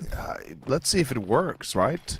This is the hard part now. This is the really hard part where yeah. they have got the bomb site, but they have no real utility. And on the other side of things, the T side do. Big kill picked up by Rekt, but Ponta, he's got some sharp shooting, puts it into the 3 versus 3. And they have a smoke that they can place down towards short after the bomb gets planted. That's going to block off Premium. However, Ponta taking big chip damage. You've got 2 players coming in from CT, one from short that's just being smoked off, and with no kit and only 1 premium rifle on Premium, they're actually just gonna have to go and save. This is what I meant by this is the hard part now. You get the 5 versus 4, but when the XQ comes in, drops attacker, they just swarm the bomb site and they prevail. Even for the kill of Rekt, it wasn't enough, exactly. A player or 2 more would be required close by to take that fight and the brunt of the force to be stopped. But unfortunately, none of that happens, and indeed, 2-0, and back to an eco. Although, I'm arguing for potentially a buy here. I mean, it would be crazy. I agree, it's absolutely Very insane crazy to go for it, but there's an AK, a scout, and there's enough to drop a FAMAS, an M4. I mean, it's crazy. It's absolutely insane to go for this, so hopefully they don't do it. But we've seen some insane stuff lately, and by the way, just want to mention this. I believe last week there was a map where I believe Fluffy Gangsters were playing. They didn't eco once. Not a single round of eco in the whole game. So, yeah. You know, I just want to point that out. But in any case, craziness can happen. Not today, though. Not right now. Just a mini buy, a few pistols, that's it. Oh! Okay, never mind. That's something. Yeah, that is pretty damn cool. That was a wallbang, right? Not just through the smoke. It was something, but it's all minimized now. Wait, what is... The CT side are everywhere. They're in the walls, they're listening, they're in T-spawn. But Ponta's just keeping them all at bay. And he's actually just spotted them coming out of lower. No way he expected... Okay. There's no way he expected that. But fair play to him. Ponta gets 3 kills before he's finally shut down. Perez finally gets some vengeance. But he's won the round. So it's all good. Well, it's going to be a 3rd one for sure. Though decent damage getting out of it. And if they continue to push through long here, there's a good chance more could fall, but insane intuition from Ponter, turning around towards T-base, realizing that if he's being baited from lower, right, he got contact from lower first and pushed back, and he realizing that they're not peeking him. They must have thought, maybe there's somebody around me. Where could he be? Well, T-base, obviously, but nonetheless...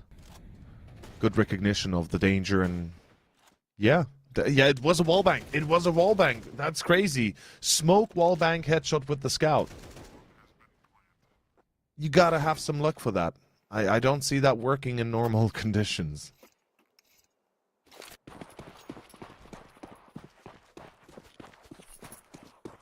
This is the big round. Misfit, he's already done pretty good work with the scout, and we've got fast action out towards low on the T side, forcing the issue. And you can see that Kutz Merits alongside Premium, it felt like they wanted to fight that, but then very quickly, and rightfully so, chose not to. They very, very rightfully so, chose to disengage and play more on the bomb site. In the meantime, though, we've got aggression coming out of B. This is a really well-timed FlyQuest smoke to stop their progression up, but Taco push through. Doesn't care. Yeah. He goes straight through it, and we've also got anti-flash initiator, so Premium, sure, the flashbang comes out, Taco dodges it anyways, and no one was blind, so that's a perfect round from the T side. Good counter utility, at least a little bit to soften the targets of Tropa to Taco, though. Seems like it could be time for another save here for the CTs. They're being countered through short. They're going to push in through the smoke. That's a deathly decision. Taco and VSM easy for them, as I'm a bit surprised they even decide to push through that angle. They were mollied, then they smoked it themselves, and then they pushed through. Now, Game's the game, bro. Game's the game. Yeah, that's true. That's true. I mean, I'm down for some crazy stuff, but that is just a little bit too much. And Misfit, you do have a defuse on short. Oh, let's go, Misfit. Let's go. You've talked this He's into gonna be existence. Taco's the He's only going to be one. checking this. Oh, that is so Wait, painful. wait, no, it might not matter. Wait, he might actually get this diffuse off. Oh, Taco's playing the time. Oh, my he's God. got it. He's got the kill. He's got the kill. And look at this. Oh, he's gonna get it. No way. Scout. He gets He's it. got it. What? That is insane! 1v5 Misfit! You mad lad! Oh! Of all players to be close by as well, it's Farias with a scout. That is such a massive blunder from Tropa do Taco. They Wow. need a pause. They need a tactical pause after They're that. just going for it. Oh my god. What? I'd be fuming. Dude, I'd be losing my shit right now, I'll tell you that much. I'd be breaking more than a table. Yeah, GG desk, bro. Dude, that's the second Ninja Diffuse I've seen in the 3 days of South America I've watched. I haven't seen Ninja Diffuse in months, but in South America they seem ever so present. Regularly. It's a regular occurrence over here. Oh, that is so disgusting. Oh, and Misfits, yeah, he's got it, Yeah. baby. He's Yeah. pumping. He's got that conviction about him now. He's dry swinging top mid. That's the opening kill. Taco out. And this is gonna drive. Oh my! This guy, he's so dynamic. He doesn't care. He's confident now. Flying rotations, my dude. He does not care. Indeed, checking short, then checking CT. The And smoke there's 3 should players towards B. exactly, and the smoke should be a dead giveaway. Something's happening towards B. Close range, cut merits, loses the fight, but it's wrecked. It helps him. Smart position from Perez. As Don't he's- expect the third. Yeah, there's a near impossibility. Oh! That's a 6 shot. But, What a shot. oh, dude, what a round. What are these rounds again, man? Like, Misfit just dry peeks short. When in every normal scenario, he would be dead before he ever got that shot off. And it feels like Tropa do Taco are just kind of lost in their own minds after that defuse. They must be feeling the aftermath. Yeah, Misfit found that really awkward timing when the T side are like just coming out of top mid and they're just coming out of lower tunnels. But that's a rebuttal. No more run and AWPing in this round because Misfit, he's actually been eliminated instantaneously. I don't think he expected Farias to have an AWP. They didn't have to invest that much in the previous round because 4 players survived. And now, oh, this is a real turnaround. Oh, what? Misfit falls at the start of the round, and with that, so does the whole team. Well, that is quite the mistake here, leaving A wide open for the taking. 1 by 1, they go down. No defense, no control. You would think that after losing Misfit, you would lock down on either long or short, right? And the fact that they were not on short, you would think they would lock down long, but bit of a mistake as the skates get a little bit excited themselves and unfortunately fumble, drop, and bruise their knees. Let's see if they'll have protection next time. As Max cleans up the last, there's very little money in the bank. It's an eco, so Tropa do Taco, even though that defuse was, let's say, a bit heartbreaking, but recovered on point. Shouldn't be too much of an issue getting back on track. Beautiful prediction from Farias. I really just don't think Misfit expects them to have an AWP out. And I don't blame him. Yeah, I guess. Drop the Taco definitely had more money than I anticipated, but they didn't have to invest much in the previous, so Yeah, I think that's probably the big reason. Exactly. They forgot that they won the round, but 4 Ts survived, right? So Yeah, it's and like, they saved the AWP as well. and they so- saved the op. Yeah, so Yeah. it shouldn't be that big of a surprise, but oh, Okay, sure. nice Good shots. react. That's one of those really small, like, it's not impressive because it's against an eco, but it's like that really like tiny recalibration is Yeah. actually quite impressive. It is. It's like that's actually the one thing that I think the reason why we've got a lot of these younger aimers who are really good nowadays, especially Donk. And if you watch him play, he's got this like he has the ability to have these really correct micro calibrations in his aim, where like he's maybe not expecting someone to be there, but he's able to use that like wrist movement really well. So it's not much because it's an eco.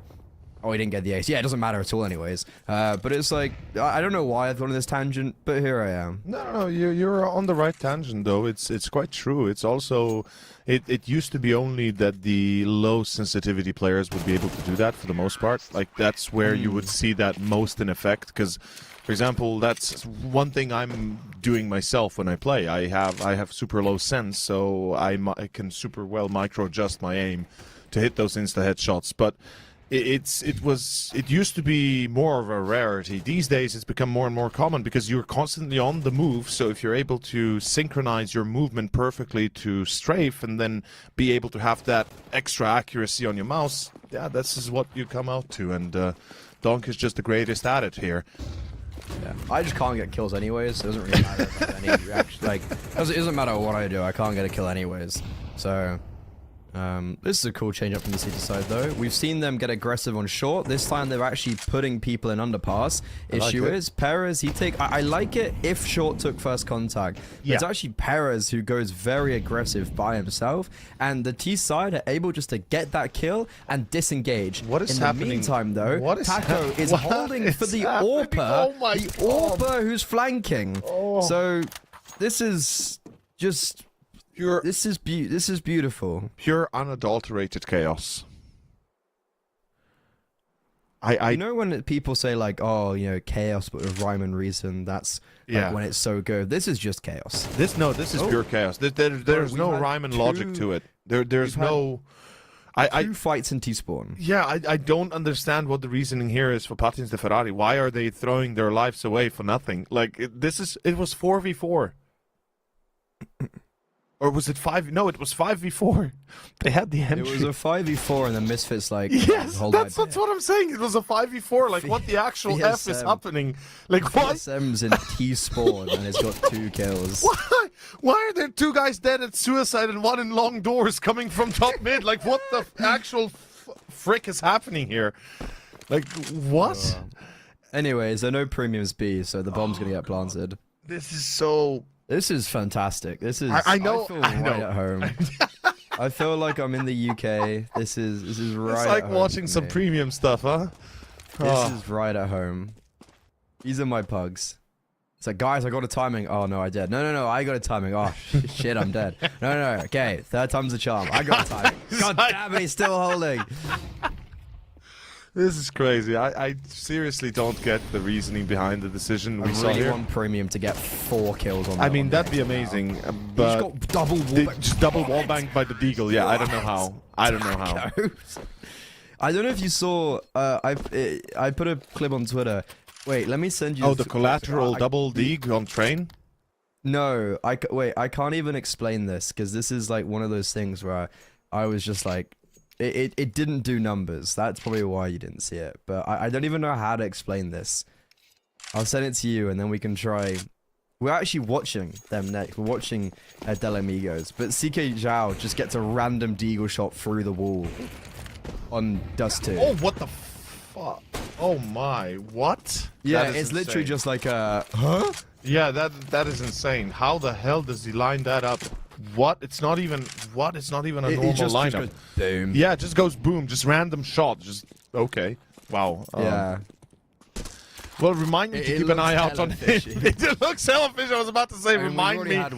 We've already had one guy banned. So. Yeah, remind me when we get there to keep an eye out on the man. But unfortunately for Patins de Ferrari, it seems like we're back on Anubis first half. I'm not even surprised. Their CT side was quite horrible, I'll be fair.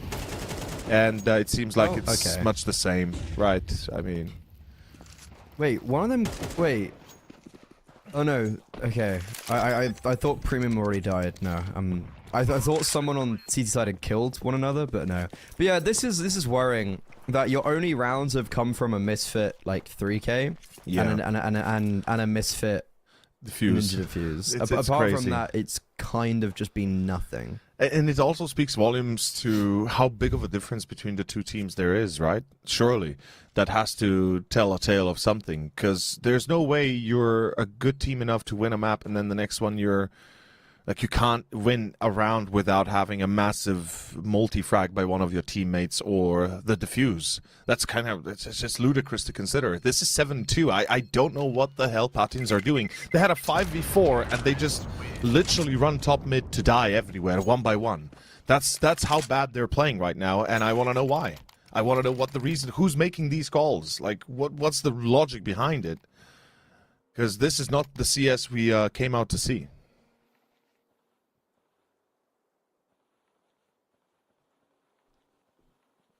I don't know about you, but this is the exact type of CS I came out to see. I knew it. You were going to say that. Don't know what you're saying. Oh. Those You're odds leaning into are- the Yeah, game. I've I get watched that. enough. Yeah. I've watched enough to know what happens in this neck of the woods. See, you would think that I have as well, that I'd learned my lesson, but it seems like I'm just a stubborn old goat not giving up, you know? It's hard to teach an old dog a new lesson, but perhaps these guys might just break my will eventually. Because the amount of premium games I've played, I don't think you can break my will. that's also fair. My mental Yeah. fortitude is off the charts, and well, that's mid-aggression that they haven't even got out of doors. Nope. And they I mean, that's just nice from Taco's Yeah, troops. They beautiful just play shots. slow and just yeah. they just play quite slow and just don't. It's like, not don't even allow. I wouldn't even say it's a slow play. It's more like we're just playing default waiting. We're not even moving. We're just literally holding corners that are usually held if there's no utility up. Yeah, they were also just getting in position because they tried to go long, got blocked out long, and were just walking back mid. Like Patterns of Ferrari just they just threw that aggression in way too early. Yeah. Also, you have all of long, you have to go for aggression mid there. Yeah, you need some info for sure. Absolutely. You And have all of long. Anyways, Misfit. Oh, he's baited in Oh, perfectly for Coots that's Merritt. a He gets C4. clear, but he still gets a kill. VSM, he's been heard. Misfit knows his player's coming up short, and VSM, big kill to be collecting. Now Misfit stuck between one of two mines. He collects another very crucial kill, but unfortunately, his heroics, I don't think they're going to be producing that's another the C4 round again. unless Perez at long range drops the C4, but the reload allows Ponta to cross over into safety. Bomb now Smart by planted. Perez. Nade doesn't hit, Oh. completely misses. Ponta has a Molotov, waiting for sound cues. Perez getting so tantalizingly close, but Ponta nails the instant headshot. That nade could have been vital because if it hits Ponter, it also kind of disassociates him with the audio and the positioning, right? Because it gives you that small effect of how do you call it, tinnitus, so you can't hear properly. Oh yeah. And you could run up the boxes, you could run up closer to the ramp, perhaps surprise your opponent, but unfortunately missing it completely, it gave Ponter enough of a time to react properly and was ready for that engagement. Beautiful one we won, 8-2. Do you want and to hear a fun fact? oh yeah, please. My brother has tinnitus. Oh, I think is it tetanus? Tinnitus. Tinnitus. Yeah, Yeah, my brother I has have it as tinnitus. well. Yeah, it's quite horrible. Yeah, my brother's born deaf, so he actually has, like, when he Oh. doesn't wear his hearing aid, he has tinnitus. So when he's, like, in the shower and swimming and stuff, he has, like, a constant ringing. Very interesting. He lives, like, people don't know, but he lives in, like, a really, like, it's, like, a really hard thing to, like, his normal life is just tinnitus. Yeah, Very I mean, rough. there are levels to it. It's not always, severe, but yeah, you can get that from listening to loud noises for too long, or unfortunately. Yeah, that doesn't really affect him quite as same Yeah. as other people. Yeah. How Well- has Max got that? Seems Okay. like talking about tinnitus brought out the best out of Platins de Ferrari. Who How about would've that? known? Who would have Who would've known? known? Maybe they have Also, it as well. are we replicating? Are we replicating the first? Yeah. Are we doing a Nubis V2? You- They pick up rounds at the end. They go 4-8 and then win pistol, win first gun round, and win the map. You want to hear a funny story? Yesterday, me and Hayes did No. a series, Sorry, no, and continue. 3 maps went 9-3 on the halftime.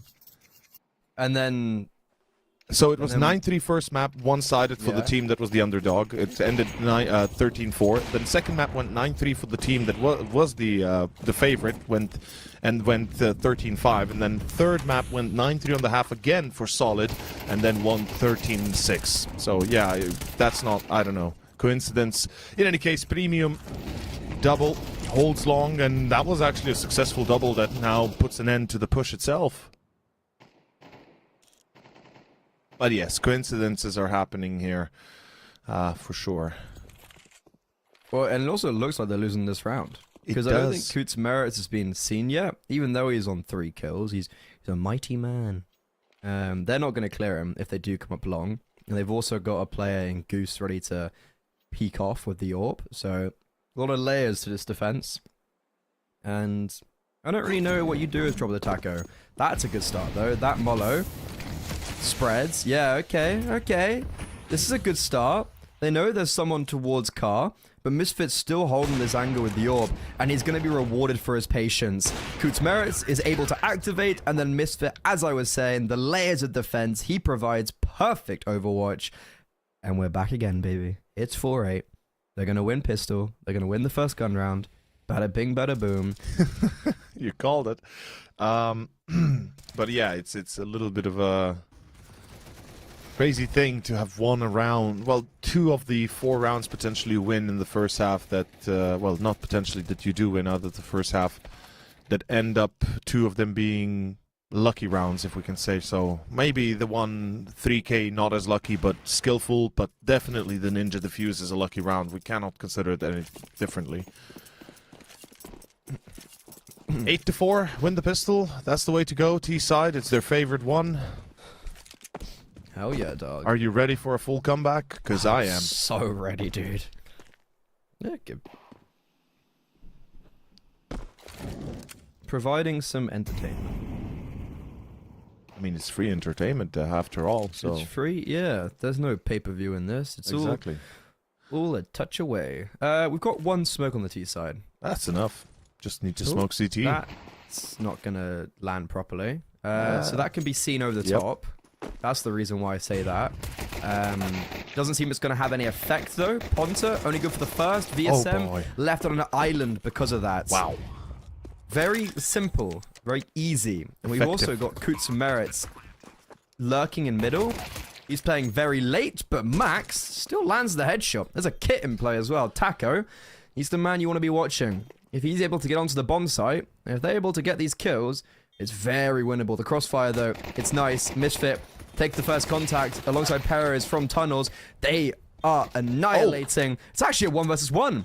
Misfit versus Max. The kit is down on the bomb site. Max has already hit some bangers in this round, and the 1 versus 2 is collected. Kit also picked up, and the fuse is ample time. He's got it. They didn't delay it long enough, and it is going to be Tropa do Taco to win the pistol for a change.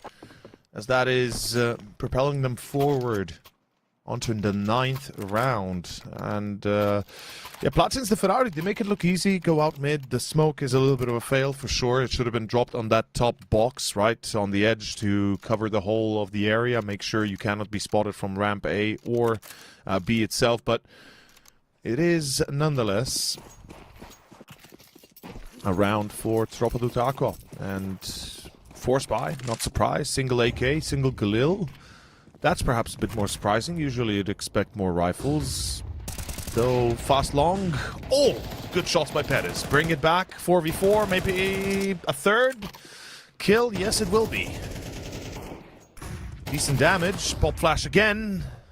Where's the rest of the team? Hold up, they just left. No way. Oh, that is, come on. You've just left the whole team to go through short for real? I mean, the play is very sound. It's just the re-aggression from Taco is immaculate. It's like, that's a fine play from the CT, from the T side. It's just a really good play from the CT side. And then now, you're left in this pretty awful position where you've got a Tech 9, a Deagle, now just a Deagle, and yeah, we're donezo. That is a good point, though. Yeah, Taco's re-aggression is on point with a pop flash. Everything comes together. He's able to hold on to the position. Does not allow the skaters to get any sort of advantage, get closer to pit, potentially even. The 10th round is here, and the 3rd map is awaiting, I think. Mirage now just waiting for the final few here. Beautiful shot by Perez. Good reaction. Oh, what? Wait. Wait. Did he...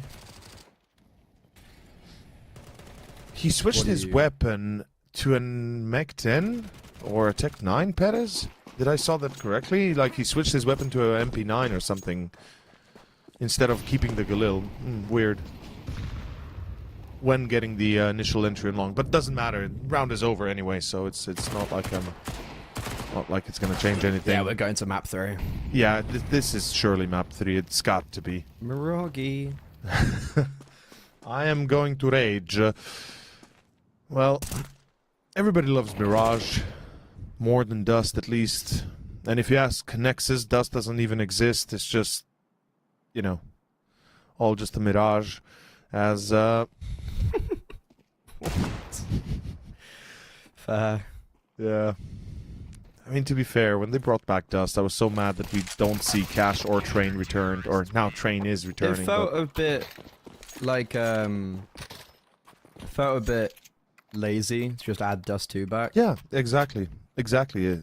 Why is Cash not returned? At least it gives us a bit of a different feel. They are remaking it. I know, FM but Pone's been like it is in the woodworks. Yeah, I've heard, I've seen some of the remakes. I know that he removed the horrible green effect that it was on before. They really just ruined that when it came out. Like it was like I remember just being like, really, like it was so good, and then you're ruining it. You're ruining it, bro. Exactly. I mean, at this point, I wouldn't mind Cobble over Dust, if I'm completely honest with you. Hey, let's not...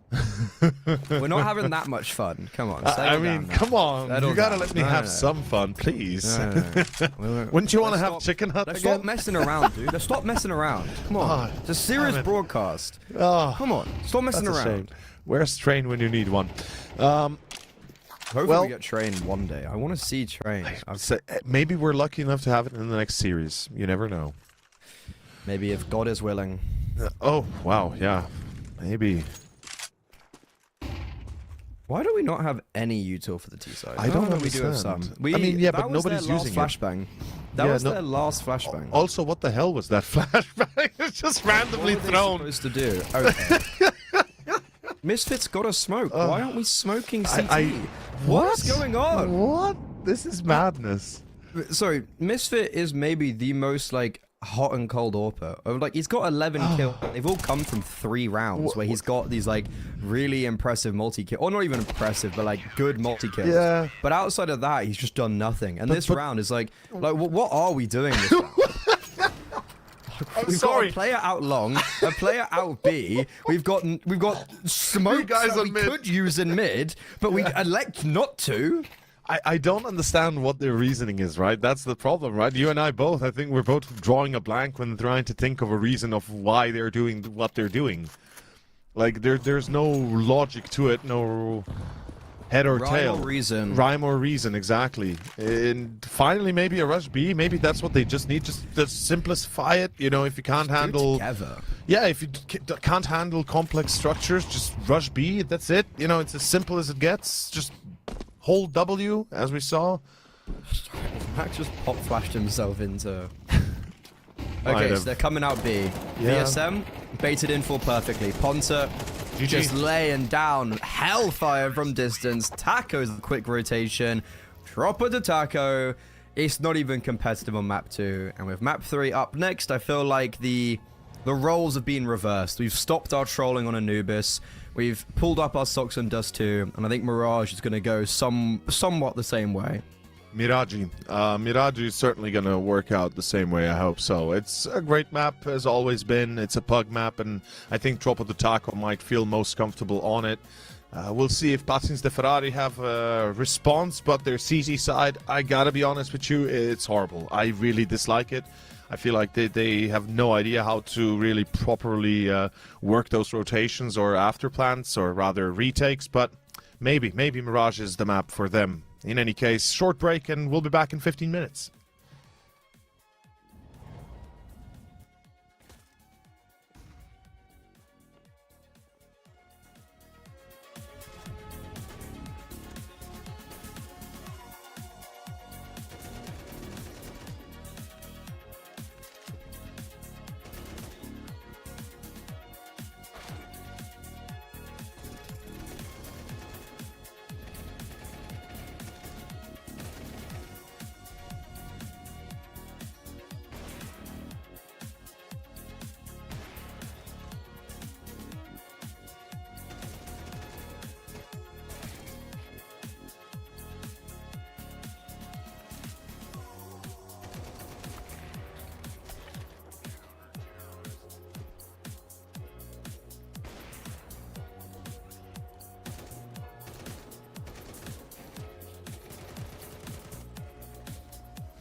Map 2 saw Troppo Taco never allowing Patterns de Ferrari to make any headway back into Dust 2. Their map pick went out without a whimper, and now we go on to Mirage.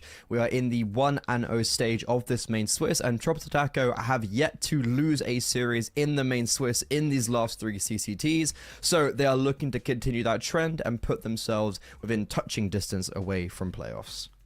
Yes, they are. Soon they might just be there. Mirage is supposedly going to be an easy map for them. At least that's what perhaps we could foresee, given how easy they made look Dust 2. Anubis was supposed to be an easy map, but was anything but. And I gotta say, Patins de Ferrari, look, they gave us something to believe in. We really were perhaps taken aback by the first, though. I feel like this is where the reality strikes and Troppo Taco showcase what they're made of. I mean, Misfit is really the only one we can shout out as the individual highlighted on the other side, so perhaps it's just not enough. Yeah, I like map 1. So the reason why I kind of bring up the whole they were able to close it out was because map 1, it felt like this series could have been a 2-0. There was so many different things that pointed towards that, but instead we enter a situation where it's been forced to a third map, when in reality Troppo Taco would have loved to close it out sooner. But yeah, I saw no real promising factors apart from Misfit and him getting a few kills with the AWP on Dust 2. So from my perspective, and when I last saw Troppo Taco playing Mirage, they looked really, really strong. Their city side was on lock. You had really solid anchors, and especially you had Taco over on the B bomb site, who was rotating superbly. He was holding down superbly. It was all in all just pretty amazing.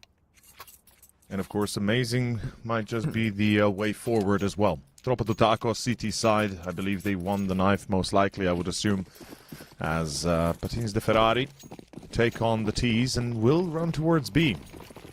They learned one lesson from the past few maps, that speed is the answer here, but on the other side though, Troppo Taco, a 4-man stack. They are reading this like an open book.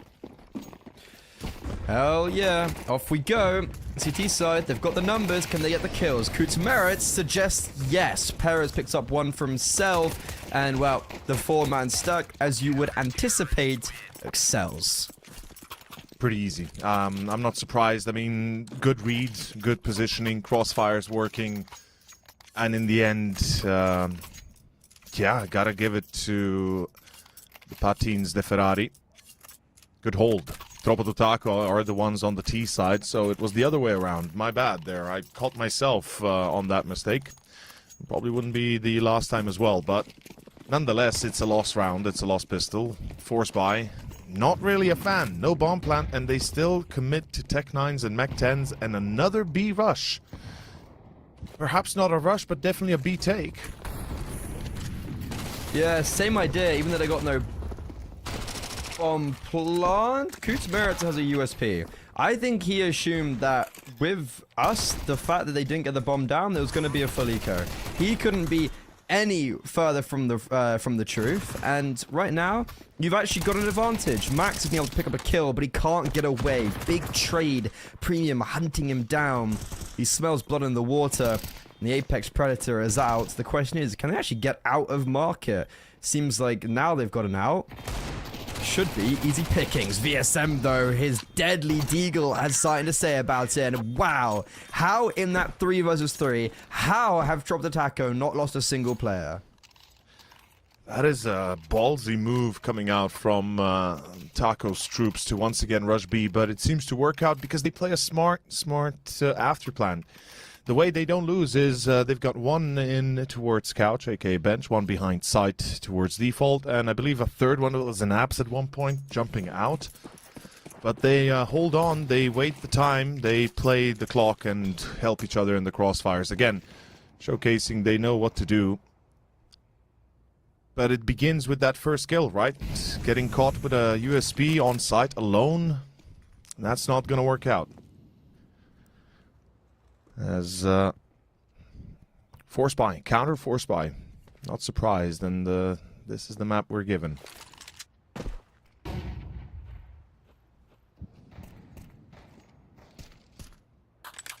At least no more rushing.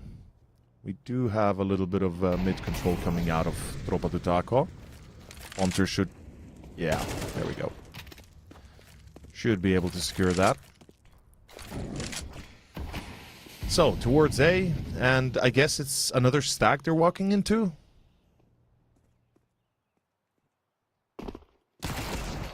Ooh, that's a big kill. They're walking the stack, and the pistols, they ring out for 2. Kutz Merits, he's proven to be a real pain in the backside. But, Trop the Taco, I don't think they realize it, but they are walking away from absolutely everyone right now, and wow. That is another instance where I'm just shocked at how no one's died.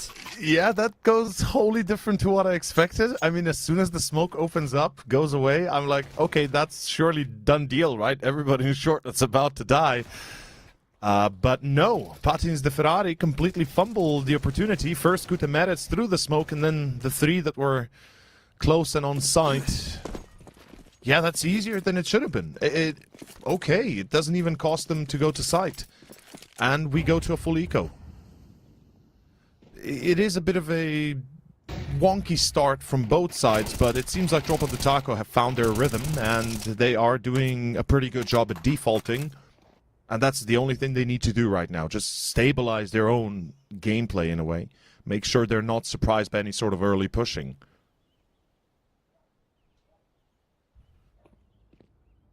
Very clean round. Again, nobody, for the most part, dying. It is spectacular how clean these rounds have ended up coming. Like 3 players alive, 3 players alive, 5. Like the money out of nowhere has become really good for Trop the Taco.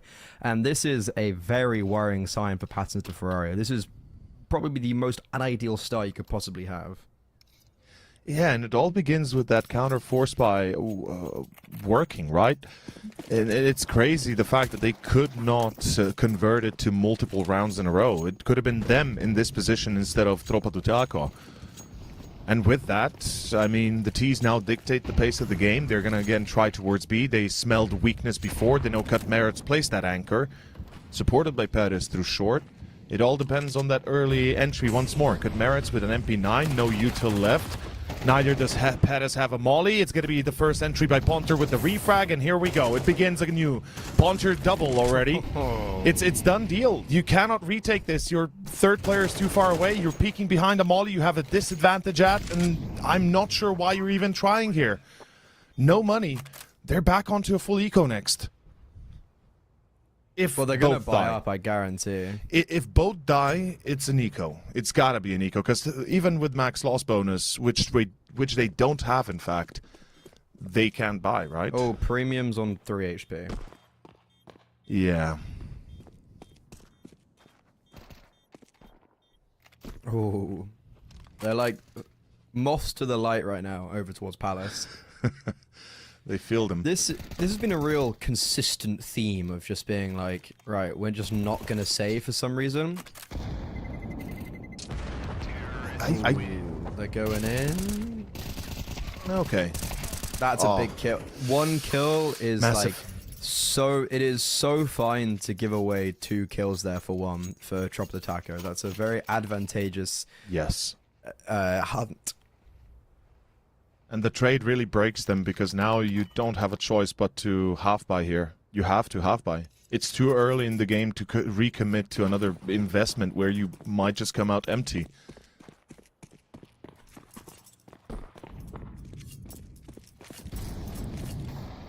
Such a great game from Tropa do Taco. Like, they seemed chaotic at first. They got a little bit lost in their own heads, but as soon as they stabilize, as soon as the calls come through and everybody's listening to the commands, you can see that they are now going for an anti-eco style play. I really like this, the fact that they're extending into underpass. Perhaps a little bit too close for my taste, but if they feel comfortable that way, you know, it's fine. I'm just confused at the whole, like, dropping A1S thing. Yeah, I don't... Like, it's a why? buy. It's not even a drop. It's a full investment for cut merits, which I don't... Like, the Hero AK I can get. The Hero M4, when you already have an M4, I cannot get behind. Just buy Mini Kevlar at that. And all that purchase for nothing. Yep. Perez also can't even get the M4, but he will actually get a kill with the Deagle. He was the only other player with armor that could have picked up the rifle. But yeah, it doesn't matter. Coots Meritz has brought all the way down. So in the next round, he's going to have a very bad buy. As the B anchor, he's going to be reduced to an MP9 if he wants any utility. And kind of, I guess, for what? Well, because they thought that that was going to work. But what I'm surprised about is nobody was pressuring the T's from con or window. You need somebody to help that short player. If he's alone on that box, the first flash that flies in, he's going to be dead or dying. And I'm surprised that we don't see anybody try to pressure them from A. It should have been more of a team effort than just everything on cut merits. But Tropa to Taco to react on point, right? I mean, they are currently doing a good job at controlling this pace of the game. Terrorists win.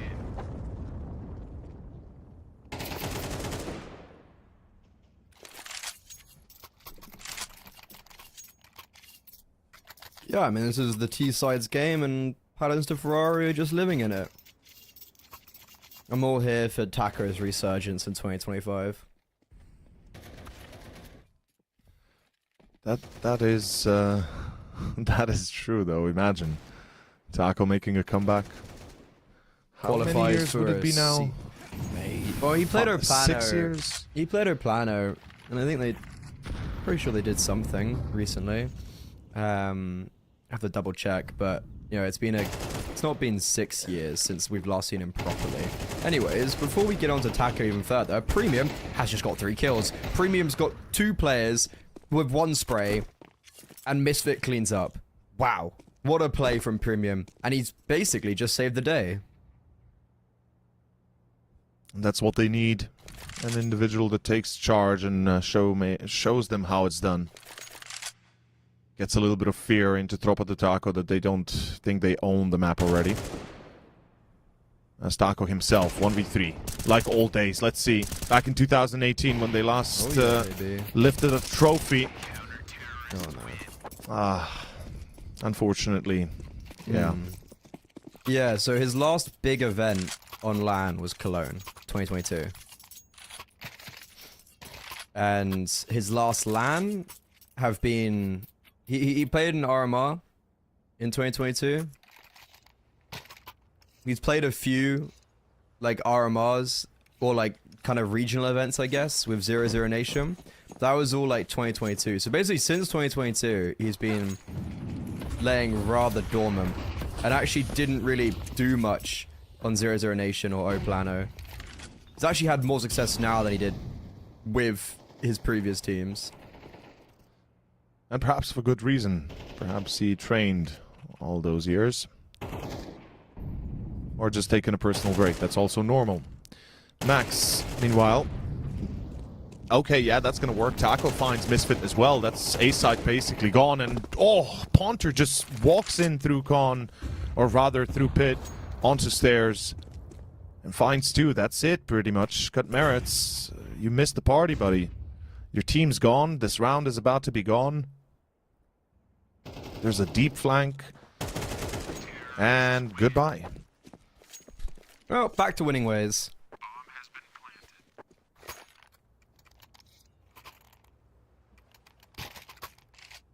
But yeah, last time Taco raised the trophy. 2018 on... 2018, yeah. Whatever. SKN Liquid. It's been a while. It's been a while. The last trophy was the Supernova CSGO Malta, where they beat an NRG with Fugly, Ethan Dapsbreeze, and a big with Gob B on it and Smooya. Oh, those were the days. And also a Virtus Pro with Passion, Neo, Mihu, Morels, and Snatchy. Yeah. Who else did they play? They didn't play Kingwin, which was also a legendary Taz. Oh, Rallen. Taz. Oh, the Taz. Yeah, Rallen era. Oh, God. Yeah. Mihu, Sparrow, right? Who else was it? Mihu was playing in VP. Oh, Sparrow was... I think... Wait, did Sparrow ever actually play for VP? I don't know. For Kingwin, I mean. I think they played for Kingwin then, right? I think Sparrow... Yeah, he played for Kingwin afterwards, I think. Oh, no, he just finished playing for Kingwin. Ah, Then he went to Estaz AGO. entered. Yeah. Oh, dude, do you remember the Polish scene? How strong it was at one point? Where you had Ago. You had the next VP. And Exactly. it was supposed to be like this next generation of VP players. And then they went and just nothing. Nothing. Everything disappeared. Yeah, everything's since then- fallen apart. Yeah, since then you've had 9 and Monty, and that's kind of about it. But this round is done. Yeah, pretty Very much. done It's now. come to a close quickly. Bit of a defense there from the Patins, the Ferrari. Unfortunately, not enough to really make an impact as Troppo di Taco take it towards B easily, and that's it. Another save. So, as you were saying, Ago, XCOM, then it was Anonimo, who else? There were a few others, Isako Bors. Yeah. There were a lot of Polish teams I know we had a lot of hope for, and still to this day, some of the players from those teams play at the very top level. And coaches, yeah. But what I'm trying, like, how strong of and healthy of a community it was, and it's a shame we never got to see it truly rise to its full potential. I mean, it still is, just not as many teams that are as renowned, perhaps.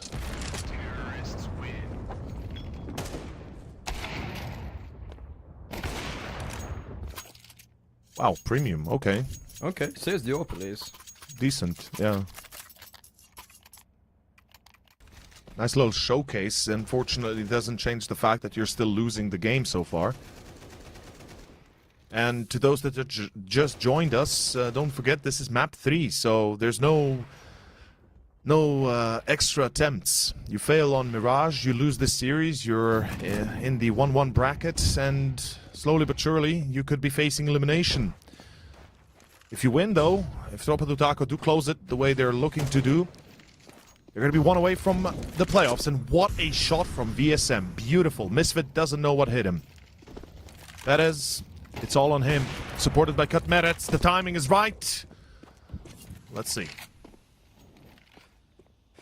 Premium saved the AWP, but for nothing. This is a big play from Rekt, and he's able to kill 2 with 1 swift blow. That's the bomb dropped as well, and Rekt controls it. Now we have this scrambling to go collect the C4, and Kutmerets is holding with the AWP. VSM now, 1 versus 3. And there's revenge onto Rekt. He knows about the short player. There you go. 2 quick headshots, and Kutmerets, who would reposition with the anticipation of his teammates still surviving in middle, is now really far strayed from all of the action and has no idea where VSM's going. But on the flip side of it, VSM also has no idea where Kutmerets is. So with 50 seconds left on the clock, we're in this really awkward stalemate. Decent idea from VSM. Quieted down, tried to listen for footsteps for any information he could get. Kutmerets, meanwhile, already on B. I'll say this, VSM is playing it smart. He's just checking these most obvious corners where he could be easily surprised. I don't think he goes B here. He just wants to make sure he has an exit route, and that's going to be jungle most likely. Smoke up, plan for con, pull into jungle, and that's exactly where Kutmerets is going to be coming in from, and I think VSM is soon going to start realizing that. Oh, never mind. Going all the way through CT, fair. Puts VSM already ahead of the curve here. No defuse as well, unless there was one dropped in towards Ticket. Nope. This is a done deal. Oh, he's just sticking it. Oh, no, he's gone off it. That was weird. That was very Okay. weird, yeah. VSM's just won. For That was sure. strange. It was a strange position, way to play it, no? Like, you got on the bomb, you were committed enough to defuse. Why didn't you just hold it? I think if he held it, he might have actually won. He would, because VSM wouldn't have peaked again, because he would just moved closer, thinking, okay, it's the first fake, first bait, right? And in this case, immediately, if you're thinking about it, Kutmerets, no defuse kit. I mean, you are already starting to defuse without being shot at. Yeah, you take that and you hold it. Unfortunate. 8-2. And Troppo di Taco, yeah, they're going to win. VSM awarded a free one almost. And It keeps on getting worse. I don't know how this is happening, Freddy, but it keeps on getting worse every round we pass. It seems to stray further from the light.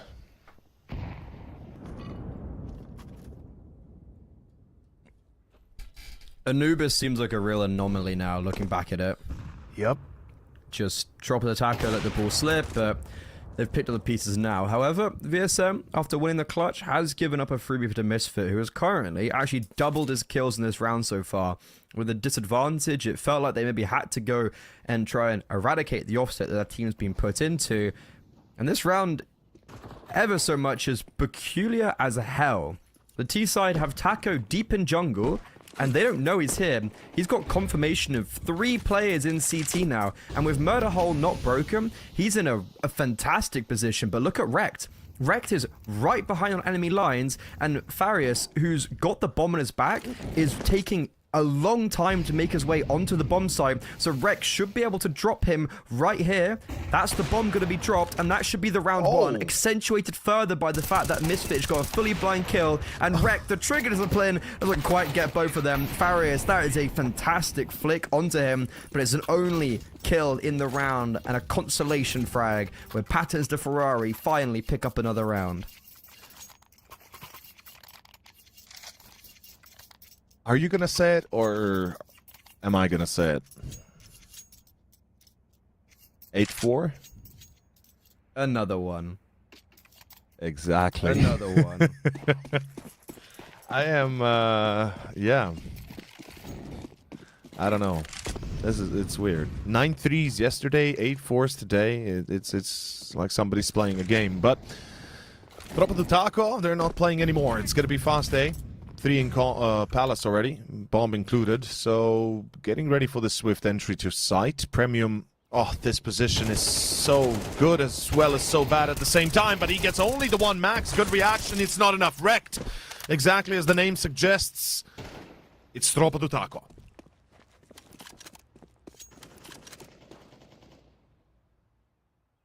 Take 4, baby. It legitimately is, actually. That's the funny part. It's been the exact same thing every single half. Like,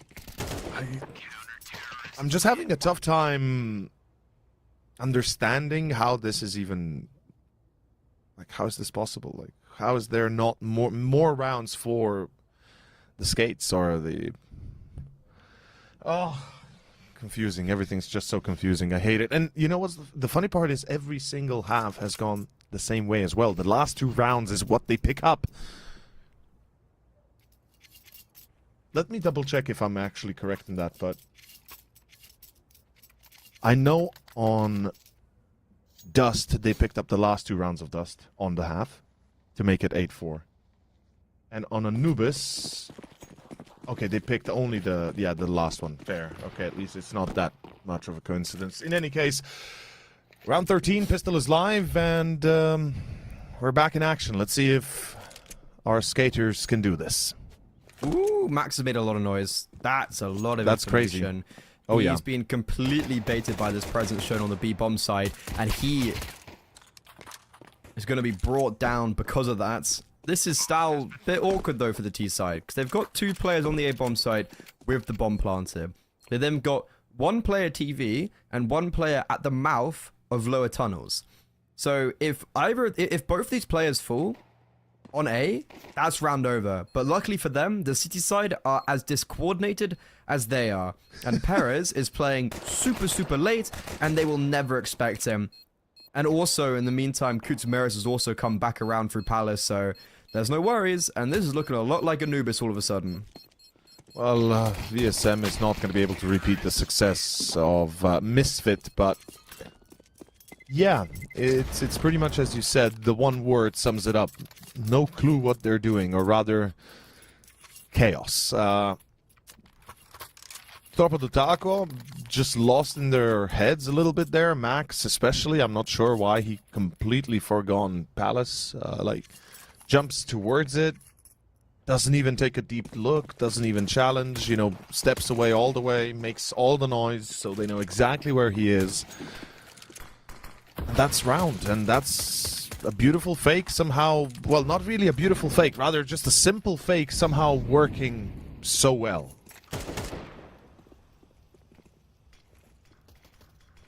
Another free round? VSM? Yeah. Yeah, it should be a pretty easy round to be taken away. At least they're ecoing. Hey.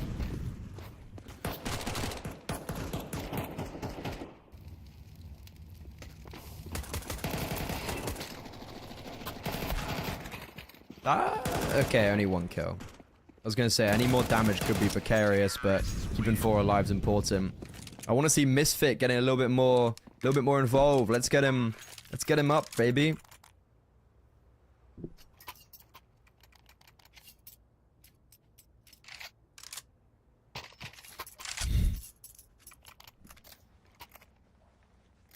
Oh boy. I mean, I fear to get my hopes up, but perhaps this is a repeat of map 1, and maybe that's exactly what I should be expecting. We do have the last buy here for Tropa do Taco, so they find themselves on a bit of an edge as well, teetering towards a full eco. Max, though, that spray is on point. Misfit just jumps into that. A second player joins the same kind of framework. Ponter finds Perez. It's a full shutdown. Wow. It's just a run out A. No smoke CT, no smoke jungle, no smoke stairs. No molly under, as far as it could see, and they just straight up died. I mean, it was a fast... It was a fast A-con play, from what I could make out of it. The problem is, you lost both players on mid before the guys that made it out of A-pit. How the hell do you think that's gonna succeed, right? Yeah, like, as soon as you fall down in middle there, the round's basically over. And this is looking like it's maybe not a repeat of Anubis. That first gun round, it's potentially shutting down the hopes and dreams. Similar to the previous round, we have Tropa do Taco taking a lot of control early in the middle. Taco, good early damage with the utility. He's now going to have to escape, and escape he does while collecting up another kill. Rotations are here to lay support. VSM, he picks up 1 for himself. Taco dancing, prancing around these smokes. Not even put down with the spam either. This B execute is falling on its knees as Coots merits, but how does he get that kill in middle? How is Taco still alive, by the way? I'm cursing everybody. How is this round now in a winnable position for the G side? What? It's going to call for a Ponta 1 versus 3. He does, though, fortunately enough, have the bomb down right in front of him. And Rekt is also on 10 HP. Rekt doesn't fall, and Ponton runs out of bullets. Coots merits somehow in middle is able to get a kill from short and then get the final kill to end it off. I don't know how the Ferraris have won that.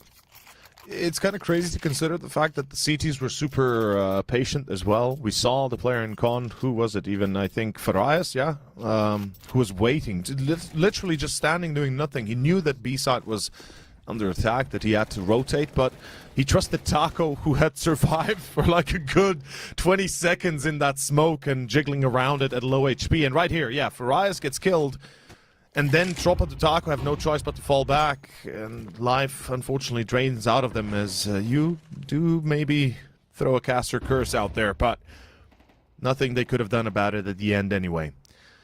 Round 17 and back-to-back, rounds traded, low money for both sides. Let's see who takes the cake.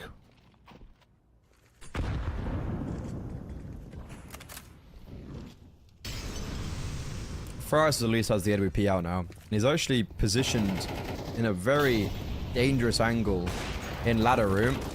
And Rekt just gives him up a freebie. This crunch in middle, not quite flying colors. We've actually got a big absence of defenders on the A bomb site. Premium opens it all up. Massive lurk coming out of Palace. It's not an over round just yet, though, because VSM, a freebie onto Perez. It's down to a 3 versus 3. And also, Coots merits has the bomb in top middle, but he's so late, they're not going to anticipate this. The team almost flashes him, but it all works out in the end. Coots merits a really late play in middle, completely catches Taco's troops with their pants down. Old guard, man. His timing might be slow, but he still wins the round, perhaps, because of it. Spots the last, sprays it into Robs, and it's Taco to fall. Yeah, that's it. that is gonna be it. I can't believe the fact that it's Kutsmeretz, who we didn't really see perform map 1 and 2 too much. Map 1 he did okay-ish, but map 2 certainly not so much. And here he's basically on the top of the leaderboard, kind of putting his team back on track, seemingly carrying the weight all by himself almost. It's crazy to consider that they've also dropped the bomb top mid, and like he didn't consider, okay, let me pick up the bomb and run T base, right? Avoid middle, not dying, not losing the C4, and losing the rounds because of it. Yeah, it's kind of like it's a ludicrous decision in the sense of the tactics, but he gets the kills, he gets the round. Big game player. Yeah. This game, I'm so shocked that it's like still going. It's still going. And still going, yeah. That's about to be 9-9. Like, I'm kind of shocked by all of this. Yep. Same. You and I both, brother. Weaving in and out of reality, or how do you call it? Weaving in and out of reality. There we That's go. something. Yeah. It feels like it's a little bit surreal in some of these rounds, the way they go down, and then, yeah, this happens. VSM, beautiful deagle shots. Does he connect another? No. Doesn't expect backside, and this retake, obviously not gonna bear fruit. As, yeah, we are tied up almost. Oh, we are, in fact, tied up. Not just almost, we are. Wasn't it an 8-4 half with a... It was 8-4 with pistol round 1. With a pistol? Yeah. But then first gun round lost. Yeah, first gun round went down. Few solo peaks for Tropa do Taco. But it seems like it's going to be as close of a map as it can be. I'm liking what I'm seeing. Perhaps let's see if they can convince me fully. And this is the themselves. big round. This is the big swing round. It is. If City side lose this, I really think that Taco's troops might suffer their first defeat in the main Swiss in 3 CCTs. Quite possible. Max is having a tough time as well at 6 kills only. It's Taco, Wanter. That's a big one, the fact that Max is struggling. I feel like he's been a mainstay of this squaster with getting high impact, but we call upon him, and he delivers. VSM, been very consistent on the CT side, and Max, there's no way he's been allowed to get that kill. That's a 6. It seems illegal. That's such a sick kill, bro. He literally crouches into position and just sprays it. Oh, the aesthetics of that are beautiful. Gotta see that in third person. But yeah, it's Misfit and Premium, and what do you do? 2 versus 4? You go B, yeah, maybe. Try to enter, try to get the bomb down. You need that money.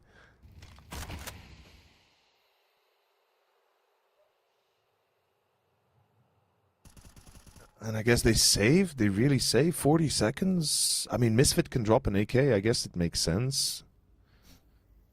I mean, what really can you do in what this round? else can you do? Yeah, that's a better question, perhaps even. You can buy Coots and Wrecked, and then Perez gets a drop from Misfit. Especially when the game's so late on. It's best not to make these brass decisions.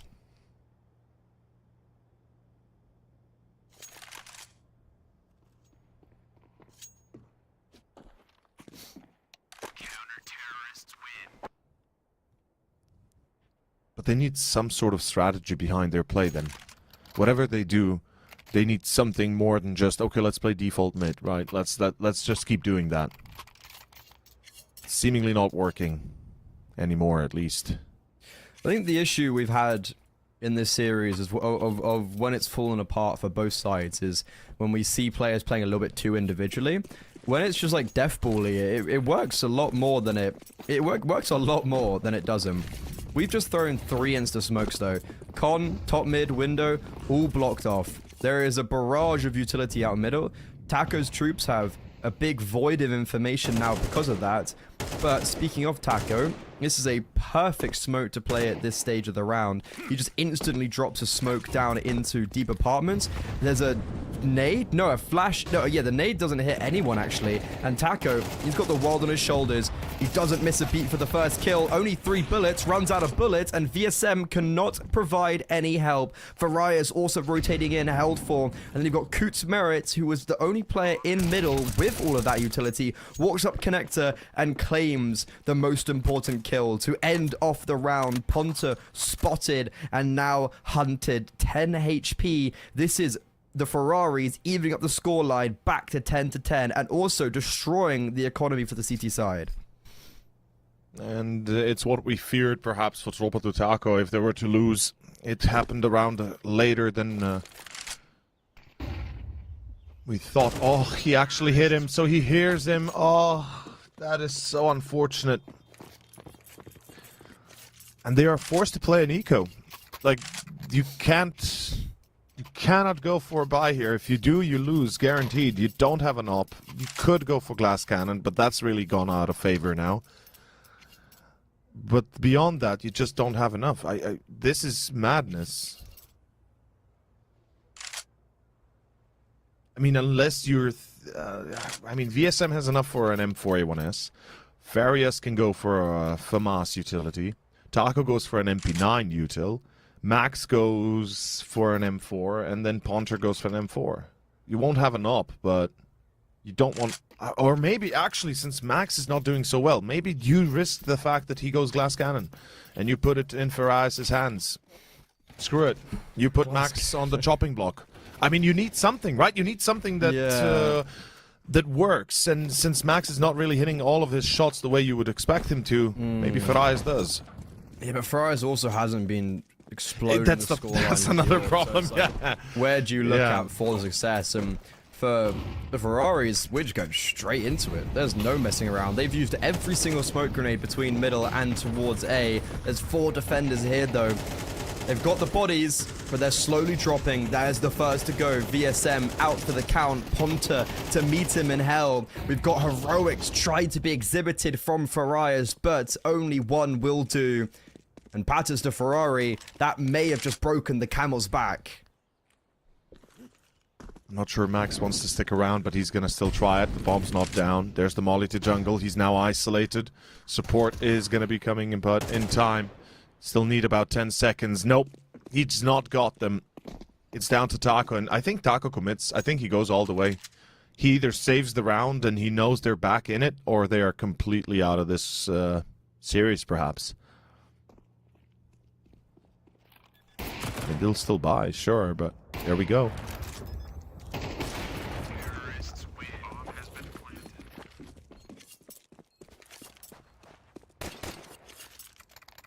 The fact that everyone dies there is very crippling.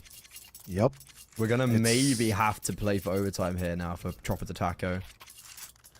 I think they'll be forced to. They don't have a choice. Yeah, they're even themselves. Look, pistols, Kevlar, maybe a smoke or two.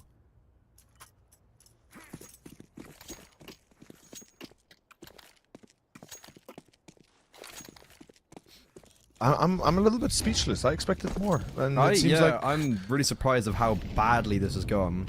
Yeah, like both sides have, I will say it outright, horrendous CT sides. It's that simple. Yeah.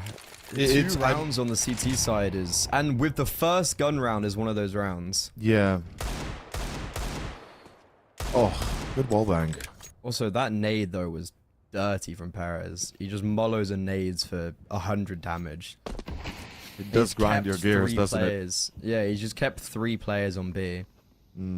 He's also very aware of potentially Taco pushing here. I think he might have spotted Taco. Oh, there's a chance, I think so. Yeah, he readjusted. One of them definitely spotted each other. I don't know who, though. I would say Perez has the advantage in this case. Okay, well, they know each other now. It's a good round from the Patterns to Ferrari. They've just taken full mid, and we've seen this before where they've utilized Coots Merritt as a lurker in middle, and then gone elsewhere as the main contingency, and that's exactly what they're going to be doing. Issue is, time is genuinely an issue right now. You've got 30 seconds left, but luckily for them, They're going to be going out onto the A bomb site, utilizing now not Coots Merits as a lurker, but as an initiator from Connector. But VSM, the rotation from short, that's a massive kill to be getting. It's forced them to speed up and ramp, and now, yeah, time is an issue. 20 seconds Lex. Max, who's picked up the AK from Coots Merits' dead body, he's already found one. Make it a second. That is a salacious shot. And Perez, he's all the way on the B bomb site. We're going to be forced to save. We're not playing for overtime. We're playing for the outright win. Oh, this is insanity. I am... From one extreme to the other, like, can they please make a decision and stick to it? Gets two. They were jumping both at the same time between Con and A, but... Oh... I have a feeling that the players themselves are pretty much feeling our own emotions here. Extremely frustrated at the way this is going. I mean, Tropa do Taco, obviously right now they're going to be exalted by this. I mean, they've got the win they didn't think it would happen, and somehow it's the Ferrari skaters that just, or skates that just give it to them on a silver platter. That was a guaranteed round. Man. That was a guaranteed round for the T side if they had only not been so slow. So slow, yeah. Or so just wrapped up short as well. They had two mids. If they had just gone two up, like 3 up short, 2 out B, even though there's 4 defenders there, they probably still would have won. But coming out of A ramp with 20 seconds left is really silly, especially when you've got Perez trying to double lurk in B apartments. Yep. I shocked we're 11-11 right now. For so many different reasons. Yep. We could probably write a dissertation as to why, but let's not. Let's not go into the deep end here. Ooh, no cigar. Where's the molly? Where's loads of information? There was a mollo down in Connector, and that mollo's tagged 2 different players. So Ponta actually has the information. There's 2 in Connector, and that's going to drag over the rotation of Taco. But he needs to go. He's double thinking himself. Double flashbang. They swing with it. CT player eliminated. Taco's way too late, and oh my god, everyone falls like dominoes. That went so badly wrong so quickly. And Taco, is he really going to run it back? 1v3? Hasn't spotted Misfit, and he's been heard, and he's actually going to try and trail off. Or is he faking it? Oh, he's faking the fadeaway, but Misfit not solves? Jesus. Dago, not even really a close attempt, and patterns to Ferrari. They lose against the Deagles. They still win the next round. They're the first 12. Oh, the worst part is for Tropa do Taco that they are out of money. They've just reset their own loss bonus. They find themselves on 2.4k total. So for the majority, it's barely an MP9 even. I'm a little bit shell-shocked. I mean, it looked like Tropa do Taco have it in their bag. Max with a double here was perfect. I'm not sure why we see these counter aggressions coming through, but. Oh, this is the double kill that we saw earlier. This round started so well for the T side as well, and I'm surprised Taco doesn't rotate immediately. Like, I'm really surprised. And then the A defense just fell so quickly. Like, no one's playing together, and of course we have a tech pause. Now it would not do to be without a tech pause.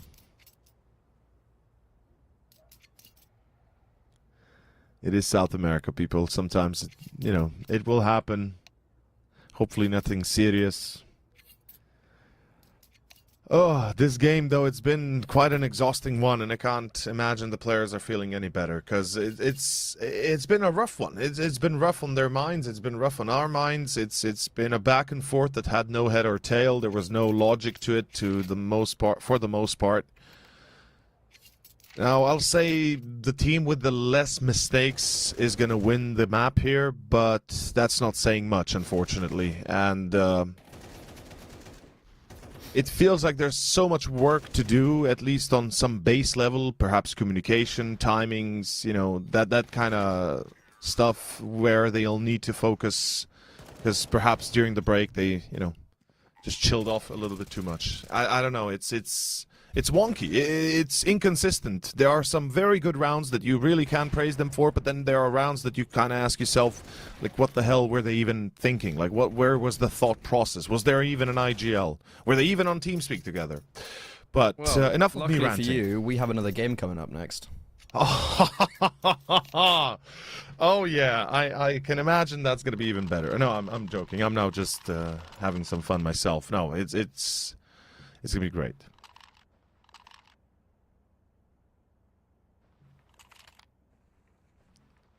But that's just me, you know. Okay. Adela Amigos versus players waiting in the wings. Hopefully they're gonna give us... Is it overtime or is it disaster for Tropper to Taco? I'm thinking the latter. We got 3 MP9s. And they're getting to... Well, they're pushing one of them's top mid. getting very aggressive in mid. Max Alone. could have got a kill there. Scoots Merritt's had util out, but he had very good coverage. Out middle, just about. Ooh, we are That's very a C4. aggressively fighting. Why? Yeah. Why are we doing that? Why are we doing that, Coots Merritt? He's had a pretty good map, but he's potentially just thrown it all away here as Taco to Tropper to Taco, has got an opening kill and has dropped the bomb in top mid, so this is going to really delay Patterns to Ferrari's default in round 24. Well, it wouldn't do if we don't go the full 16, so might as well go to overtime. Let's see. 60 seconds. Patins de Ferrari, aka the skaters, as we might as well call them, the skaters in red. They got 50 seconds, and given their past grievances with time, it seems like they might run out of it again. Though through short, should be getting closer enough to a bomb plant. Good damage on VSM. Farias as well can't really challenge this. Neither can Max, in fact. And both are posted in con, so one mistake. Oh, nobody's watching con! You gotta be kidding me! You gotta be mad! What's happening? I love it how they've just not used any utility. Where's the smoke? This is maddening. Oh, we're going towards B and everyone's right into it. Issue is, everyone's really low HP. We've got 15 seconds left, dude. Like, What the actual... what's going on? We're going overtime. This is such a horrible round. I don't know what It's else just to say. Like, we don't have even time to get the bomb down. What the fuck? What are we the doing? actual... It's what happened when they lost that Deagle round. They were way too slow. Okay, well, utility's overrated. We're going overtime.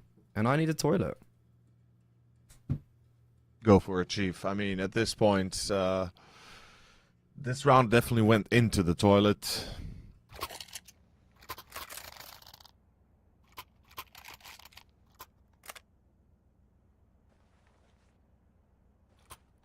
I don't know, man. I am kind of shell-shocked myself. That was another wreck of a play here. I mean, you take middle, you take a fight early with the bomb drop, and then you slow walk all the way through B, and you slow walk enough from top mid to B to run out of time to plant. I mean, does that not explain the situation better? As this is overtime, and we are going to be in the first round of it, starting off with aggressiveness by VCM, or VSM, through short. Meanwhile, the Red Skates moving into House B and, in fact, taking B's site. This should be an easy picking, especially with only one man on site itself. ESM solo peeks. What? Why does he peek before Taco? I know not, but Taco finds two still. That's the maybe winning moment right here. The reason they get this back in their hands. Tropa to Taco, they pulled it to OT. Surely they can pull it back into a win even. That's why it's Taco's troops, baby. Because he's leading by example. Yeah, that's Bomb fair. down He's the here general. makes this winnable. If they don't clear Perez, this is winnable. But instead, Misfit goes to the first duel.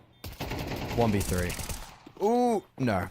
He had to hit the instant headshot onto Furious, but he doesn't. Easy retake. The T-side kind of just give it to them, really. They make it look a little bit harder than it needs to, but yeah, generally speaking, decent retake. Even after losing that initial fight, VSM perhaps peaking a bit too soon on short for his own good. He had to wait for Taco to take the first fight. Right here. again, if he had given Taco a second to engage, perhaps the duel would have been much different. But it doesn't matter. They win the round. That's what, at the end, is key. And we continue. First to 16th, those that don't know, overtime. We are basically in regular old CS.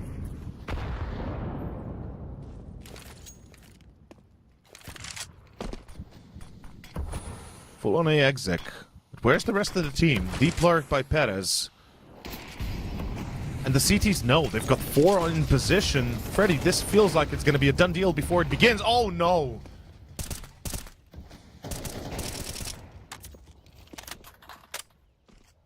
Yeah, this is completely swung into favor of Trop of the Taco now.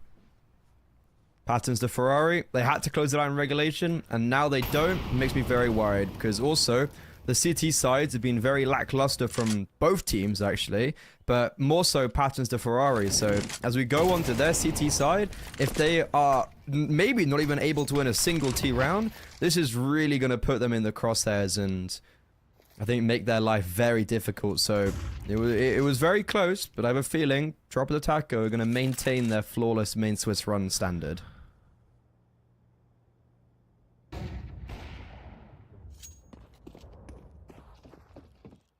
All I'm thinking of right now is how Misfit was watching stairs, and he was double zoomed in, saw the player peek, and didn't even react. That's what I'm feeling right now. That's the emotion I'm having right now. Just looking deep into the soul of my opponent and thinking, what have I done? As this is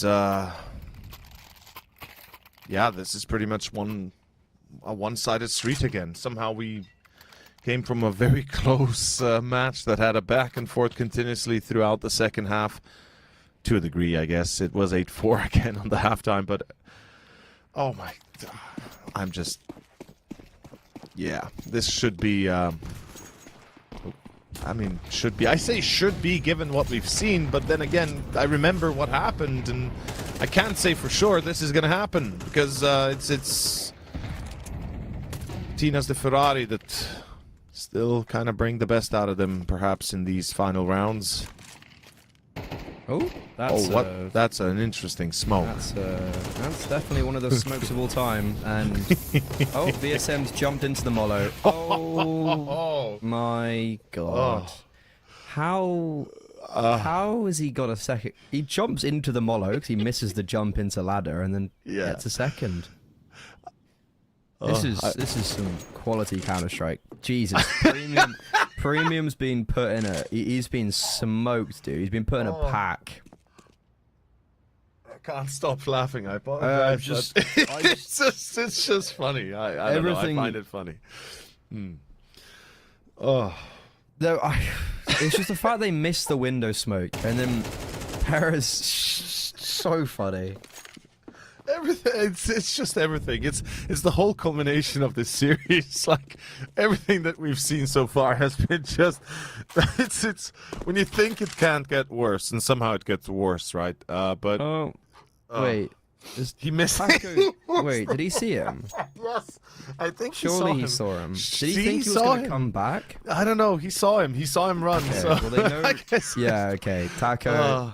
I was really confused there. I was like, does Taco did he not see him? But then maybe he was waiting for him to come back. Maybe hoping to come back. Maybe the double peak, right? Yeah. Either way, look, it's all good. Taco's troops, 15. They got it. They still got it. Flawless CT side. And speaking about CT sides, Patterns to Ferrari had pretty bad CT sides. So pretty horrible. I'm assuming this is gonna be closed out imminently, or we just don't. Triple overtime, quadruple overtime. Yeah. All of the overtimes. All of the overtimes. Let's go. I mean, at this point. Oh, let's see. Trop of the Taco, they had a pretty good play last time they were T-sided, so perhaps we're expecting the same. It seems like an A split through con. Bit of a weird top con smoke, but I guess they can take control. Alright, deep. It's good.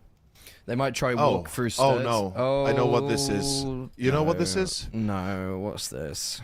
I'm gonna spoil it to people, but usually this used to happen back in the day where a team won. Yeah, in CS:GO, when a team won, the game director would shut down. So it would stop It would stop. it would stop. Observing, Yeah, right? it'd stop observing. So I think Tropa de Tacos might have won the Or round. has. Oh well. We'll be See right you back. soon.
Hello, we're back. Dropper Taco won. They won 16-12. It broke the stream, or it broke something. But Broke something I think nuts. it's perfect way to end that map. Yeah, Perfect way yeah. to end that game.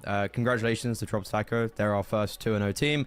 Luckily for you guys, we have more Counter-Strike on offer. We have Adele Amigos versus players right up on your screen. We'll be back in about 15 minutes for the pre-show. Do not go too far.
Do I wanna try? Can I let it go? We're running from the past, wanting to be sure. Chaos in my mind, constant deja vu. But every time, it comes back to you.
Welcome back. We had a pretty crazy first game of the day, but we're right back into it with Adele Amigos versus players. We are looking to see if we can put another team in that 2-0 bracket to join Taco's troops. How are you feeling about last game and going into another fresh-faced game over?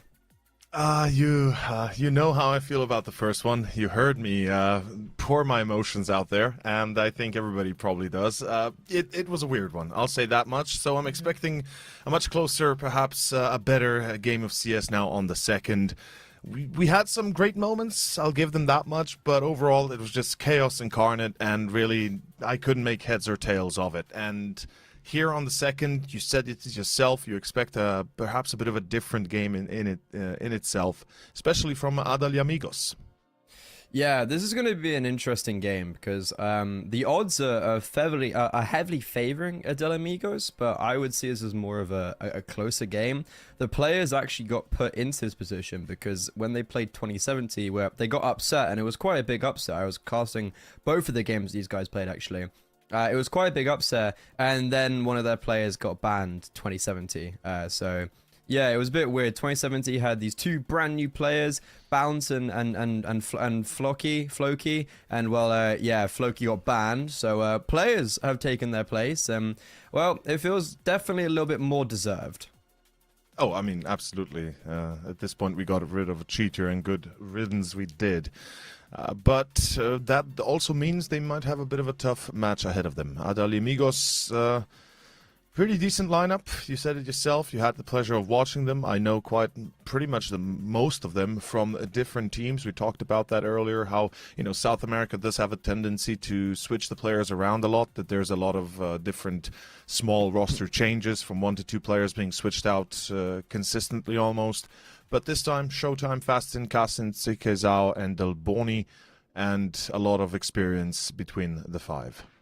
Yeah, Showtime's a weird one because he's obviously been around for years, and he used to. I mean, he's won international tournaments back in like 2016 with Immortals, Tempo Storm, Luminosity. Like, he's been a part of some massive names, and now he's kind of having to reset. He was playing on Bounty Hunters most recently, and they made some interesting changes, taking away him and BNC, who both seemed like they were doing well. But now you've got this mix of Adel Amigos, and I think, if I'm not mistaken, they will have a space in the next season of ECL, and that's because they were the core of, I want to say, Insanity, I think, if I'm not mistaken. So that's like a really, they're a pretty decent team, or maybe it wasn't Insanity, but they have a core of a team that gives them the spots going into the next season of ECL, and yeah, they were part of Insanity, the lineup with Fadazim, and they actually made some really big headway where they like beat Imperial in a best of 3, took a map off Pain, like some very actually legitimately good results. So the team's trying to rebuild, and I think that's probably why they're more the favorites. They've kind of got that upper echelon of consistency, whereas players, it's actually cool to see players because they're one of the only teams that haven't really made a roster change going into the new year.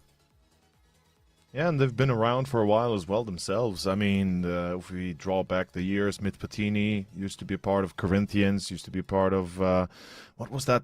I think there was another 2 teams that I had the pleasure of casting at one point or another. DZT as well, another recognizable name back from Imperial, from Keed, and I think even Case Gaming at one point. But in general, ahead of us, yeah, these players, as I said before, are going up against a very strong opponent. The individuals are going to have to show up. XNS, Doc, and I think Spinach, perhaps more XNS and Doc that we could rely upon. Mitpatini, I believe, still wielding the op, if I'm not mistaken. Yeah. And if he's going to deliver, I think this is a baseline kind of argument that you can make always at any sort of, let's say at this level, the Opper, as long as he's going to be hitting the shots, the whole team is probably going to be doing well. Without the Opper, you could be in dire trouble, especially depending on the map. Yeah, it's going to be a cool battle between Kaysen and Myth Poutini, because Kaysen he went 43 and 14 against Game Hunters, which is kind of ridiculous. I remember so on the second map, he went 20 and 2. Yeah, he had quite a good game. So it's going to be an interesting battle between these two teams and the two AWPers specifically. But let's take a look at the veto. I don't know how... I think we're starting in... I actually don't know when we're starting, but... probably in a speed moment. to veto. Yeah, off we go. Yeah. No train. Boring. Adel Amigos, they ban it. They ban train. Players didn't ban train in the last best of 3 they played. I'm trying to see Adel Amigos. Yeah. So Adel Amigos also didn't ban train. They banned Ancient previously, and 2070 they'll stick with their... Sorry, players actually banned Mirage. So we've got... Players banning Train, Adelamigos still banning Ancient, and then Nuke being the map, the first map. Adelamigos, they absolutely owned Game Hunters on Nuke. They looked really impressive. I was talking about Kaysen dropping 20 and 2, and then Dust 2, similarly, players picked it, and even though they were playing a cheater, they still made very light work of it. And Inferno is a decider. I think honestly we're going to Inferno. I could really see both teams winning each map respectively, even though Adelamigos did also beat Game Hunters because they picked into it, but it wasn't as convincing. Yeah, and it's perhaps also the fact that it's amongst the strongest 3 maps for players as well, so perhaps Adelamigos as well have their work cut out for them. I'm eager to see how Nuke goes, though. Nuke is a great kind of baseline map that gives you an idea how much a team is gonna showcase in the given moment, right? Nuke is always that kind of map where you immediately understand, okay, we're dealing with either another slowpoke kind of team where they're not really going to do anything. They're going to be consistently dropping trades and never really getting away with it. But Adelamigos, if they can get that T side going, I'm kind of interested in seeing how far they can push it. As the game is about to go live, I'm eager to see Inferno indeed, though perhaps doubt in my mind a little bit of it, but let's see if it's confirmed. Well, Adelamigos, they're the favorites going into this best of 3. They annihilated Game Hunters, and players, as we know, they got here through losing to a cheater, but then the cheater being subsequently banned. I'm looking at Kaysen. Kaysen was an animal on this map against Game Hunters, and I think it's going to be a really rough time for Myth Butini to deal with him. Starting on the T side, Adelamigos drop in the early vent drop smoke, and around that they have a grenade for the door, bursting that open, player silo activating, player back red activating, and what's the end goal here? Are we trying to get down vent, or are we trying to pop onto the Pop A in main. side? Pop main. Pop them in main? Yeah, absolutely. Go into main and into a site, I think. That's the whole plan. Does it look like they're going down vents, though? It does seem that's... Bomb's not down. Yeah, Bomb failed to get through that smoke, find an entry I don't think he in. wanted to. Or, yeah, maybe just decided to stuck it out. Doc will find Showtime, though. That's a problem. Now you lose outside control. You're running out of options here. You're going to have to make a move soon. CK Zal, though, that is a massive pickup. Fastin has been found likewise, I believe, towards main, which means now they know this is an A play, but there's still a player behind the site. Myth Patini, does he get checked? No, the timing is off. Ooh. And that is the round, I think. XNS from Vents. There's a chance maybe he gets a kill. He's got a kit. It's got a smoke as well, so... Oh! Yeah, this is actually very winnable. Ever so much so that he's got 2 kills. Kaysen reveals himself. It's a test of grit, a test of individual brawl, and XNS forced to reload. Kaysen tries to run him down, but is unsuccessful. And XNS... Oh my god, it's a barn buster of a starter. 1 versus 3 out of vents, not checked, not being looked at. Free kill into the player, into Squeaky. Second into main with an engagement that he lost straight up. Here we see the duel. He tried to go back. CK Zhao actually just peeked out because he lost his teammate and just wanted to check. Pulled back, got caught, and then we see a hard push by Kassen. Perhaps this was the mistake that was looked for as Kassen gets clapped, and that's the defuse. Damn.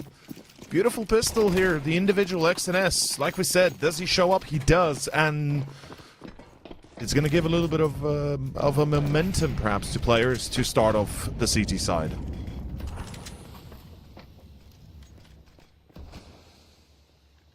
I don't know how XNS has won that. They forgot to check vents. Simply put. Oh. Anyways, bomb down though means a force up for Adelamigos. They got the Tech 9s, they got the Mac 10s, they got the Galils, and they got the Execute. Well, they're not actually going out with. Double pump. Now here comes the second set of Molotovs and smokes, but a good spam does minimize the offensive momentarily. Heaven, not properly dealt with, and because of that, they're just storming up. Kaysen, 1 versus 3. He's actually got no bullets left in his Mac 10. This is an awkward duel. He's still fighting with the Glock. He's actually got a dink. All 3 players are quite low HP, but unfortunately for Kaysen, he's also low HP, and the bomb's out on default.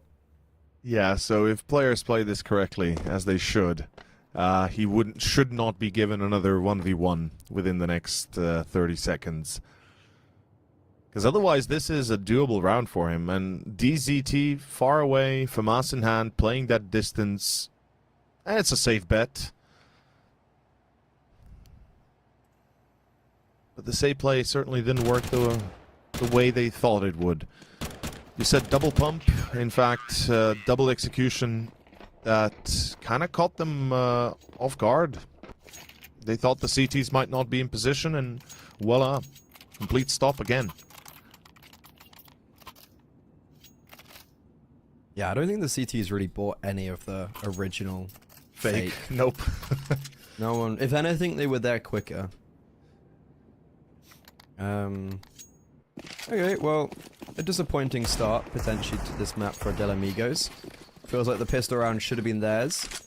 And we're actually going to get a Hero AK round. Kaysen... That's why you've got a Hero AK, Kaysen. He catches DZT as they're throwing grenades. That's a massive opening kill. Let's see if they can sustain it. That's what matters. You got the advantage, now how do you use it, right? Where do you go? Group up, try to hit ramp perhaps, inside A.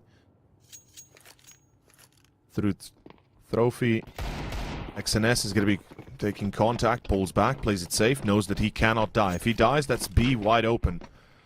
And they're going to push onto him. It's all on XNS to stay alive. Rotations are happening. But here we go. They've stopped the attack for just enough time for that second player to join him. This will make life a lot easier, and he's already shutting them down completely. Yeah, they should have gone for it. As soon as they rushed up on ramp, if they had run down, XNS would have been out in the open, or likely just the one man defending could have been overwhelmed. Instead, waited 1 second too early, or too long rather, and round is over. I love how CK Zhao and XNS have just perfectly walked danced around each other. Oh, and he even got the perfect timing, but he doesn't get the perfect kill. Players are 3-0 and they haven't sustained many casualties. This is a rough start for Del Amigos. They're gonna have to try and transform their fortunes here.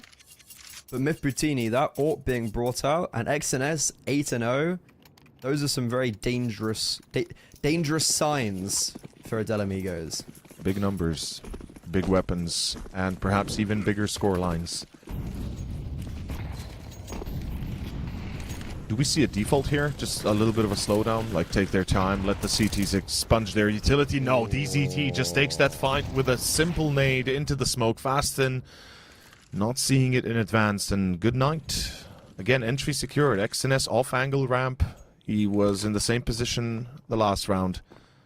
Saved his life. To help him. Oh, Outside's been completely cleared, so the AWP can rotate in perfectly. They don't know about XNS now. I think they do know. Or no, never mind. Yeah, he threw a flash. You're right, wow. actually. Sorry, good point. Myth Butini just sits in the mollo there.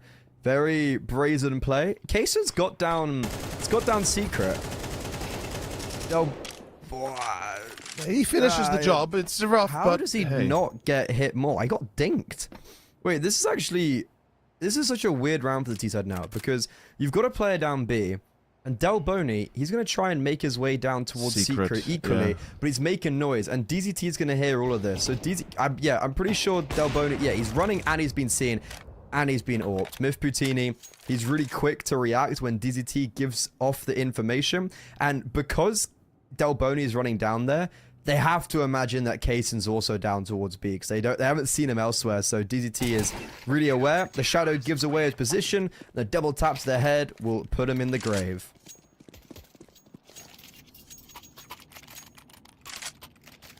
This is looking very simple so far by players. It's nothing too complicated. They're playing their defaults. They're holding their corners. Good information, good communication, and Del Amigos coming up empty. I mean, it's unfortunate how it starts. Fast Zin getting caught at red, but beyond that, they could have perhaps attempted a bit of a different approach. Regardless, though, back to pistols, and love the double ramp setup. Myth Butini continuously supporting XNS gives him a lot of room to aggress here.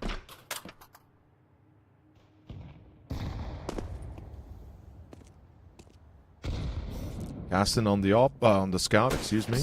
I was gonna say that's a very fast door. Yeah. That would have been interesting. Ooh. I'm happy that Mitputini is not taking a direct fight. He doesn't want to challenge the scout too much. I saw some crazy scout plays in actually the 2070 game. And not from the cheater, from Demonos. He got a 1v3 scout headshot collab on 2 players. So he got a 1v3, and within that 1v3, he got a collat headshot. It was also a 4K in total with the scout. It was one of those rounds where you're like, it's just not possible. This round also shouldn't be possible. You've got 37 HP combined between 3 players. And those 3 players are also like somewhat spread around. The CT side, the question is like, how do they play this? They play it together and just stick on one bomb site? Or instead, they put Doc on the upper bomb site, they put Spinny down on the lower side. Oh, he's Doc, wait, did he not see the head? Okay, yeah. well, the flash is definitely revealed, and because they are so low, just a bullet to the chest is all he needs. He gets a headshot for good measure, and Del Boni, you got to expect he's somewhere close, and, well, he reveals his position, trying to hunt down Doc, and to be fair to Doc, he's just doubled his kills with a pretty needed quad kill. And AWP saved. That's a lot of bonuses here for the players' side. And despite the fact that they lost 3, they have the money to rebuy. Tactical pause. It's a good thing we see it this early. It could have come perhaps a round or 2 before, but Adalia Amigos, what kind of a game plan they're cooking up? They need something. Casson is not given an opportunity to pop off, and the rest of the team is not really looking at outside control as an option. I think that's what they need to focus on. Mostly we've seen ramp and inside pushing, so perhaps it's time to change up the plan, try to force an engagement towards Garage, towards Hell and Heaven.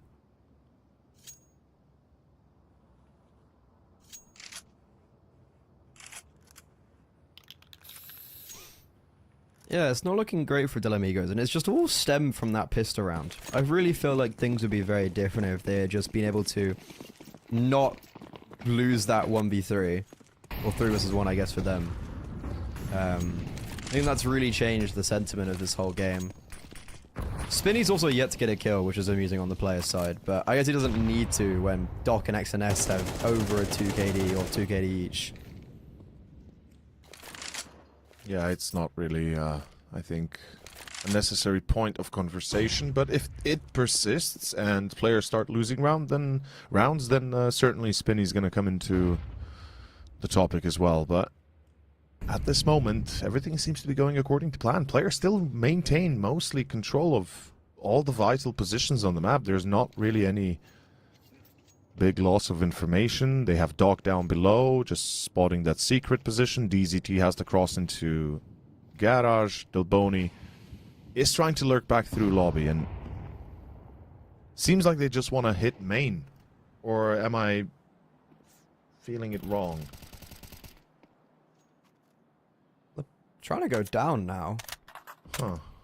The smokes are about no to one pass. has stopped them. Smoke's about to pass. I don't think everyone's going to be able to cross in time, but no one's nobody's actually looking watching. for the cross. Yeah. So Kaysen has got down, and we have no information all around the map. There is Doc down on the B-bomb site, but he put his smoke really early on, so that smoke's going to be fading. And in the meantime, Del Boni's just shifting the attention away towards door. Doc eliminated very swiftly. Del Boni now going to be tormenting the rotations, but Spinny finally gets on the board. XNS from ramp. Good for 1, but overplays his hand. Oh, big miss from Kaysen. That could cost them the whole round. DZT, he's just surging forward. Both players identified now on the bomb side. There's one. Showtime. A heroic clutch has to be instilled. And he has found the first piece. But they know exactly where he is. And 32 HP. He shouldn't be long living. And Myth Putini makes sure of that. A bit of a slow round. We have the indecision on the outside from the T's. The smokes would indicate perhaps pushing rather towards Garage, but then move back towards Secret and somehow get there safely. Not a single player engaged, not a single shot fired. And the fact that they do find Doc without any repercussions immediately opens up that B side for the bomb plant. But then XNS, right, plays the hero again, gets the first kill, delays them enough, even damages them enough to allow the rest of the team to come in and clean it up. Close calls, but players are still making do here, and they are leading this 6-0. It's looking like a bit of a change of pace. Fast A? Indeed. It's a change of pace, but it's not going great. They finally do get out of door, but at what cost? Spinny, oh, he has to go nuclear, and that he does. What a spray transfer. Sets up Doc perfectly to find this final kill. Del Boni, it's another clutch required out of the Adele Amigos. 27 HP, and he's been read perfectly. Doc just about survives on a sliver HP, but that Spinny, who only just got his first kill in the previous round, adds a lot more to the tally. Massive hat trick from him, yeah. And like I said, he's going to be a topic of discussion at a later stage, and this is one of the rounds where you can definitely mention, yeah, if he had persisted at a 0 score, perhaps the round turns out differently. Instead, we have him on 4, a hat trick, and a 7th round for the players themselves. This is looking splendid. Their CT side solid, good communication and coordination. I'm seeing basic CS being played to the core here, to perfection almost. To a degree, obviously. Adalia Amigos, it's not like they're making massive mistakes as well. They're just not winning the engagements. Every single time they go for a fight, for the most part, they're losing them. This is me saying Adele Amigos are probably going to be the favorites in this game, and it was going to go 3 maps, but players, they want to end it in 2. They've already put themselves in a flying position on their opponent's map pick, and the Tech-9s, this is sometimes how you break through. This is how you break through the mold. Just run out on A. Hasn't worked with the rifles, so theory would dictate that it's not going to work on the pistols. But another double pump execute him, just like last time.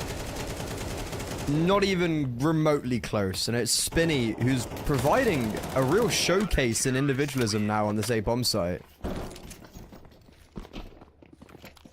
It's a bit of a breath of fresh air as well, having the whole team perform when they are called upon. Yeah.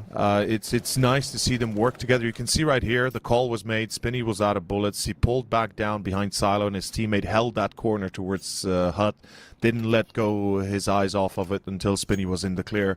So we can see a lot of coordination. I really like that. It's like I said, basic CS, but that's what the whole point is. If you play good basic CS, you can play some damn good proper CS later on. And with Patini, spots the jump. He's going to check Silo, but lucky for Adalia Amigos, nobody's spotting. What? What? Wait, what? How does that double dink? How is Fadazin? Okay, well that's one way to get your first round on the board. Yeah, in style. It's weird. It is. It's... Miv Poutini is just not pulling the trigger. Oh, Del Boni's playing with his food, man. It's not the first time we see that as well from some of these Brazilian players. The Oppers tend to not take some of the shots they might have a chance on. They want a clearer shot. But first round, a clean one. 5 survivors. It's interesting. Such a contrast to the last 8. Yeah, it's just like completely out of the woodwork. And perhaps we can also mention the damage they've been able to sustain on players, right?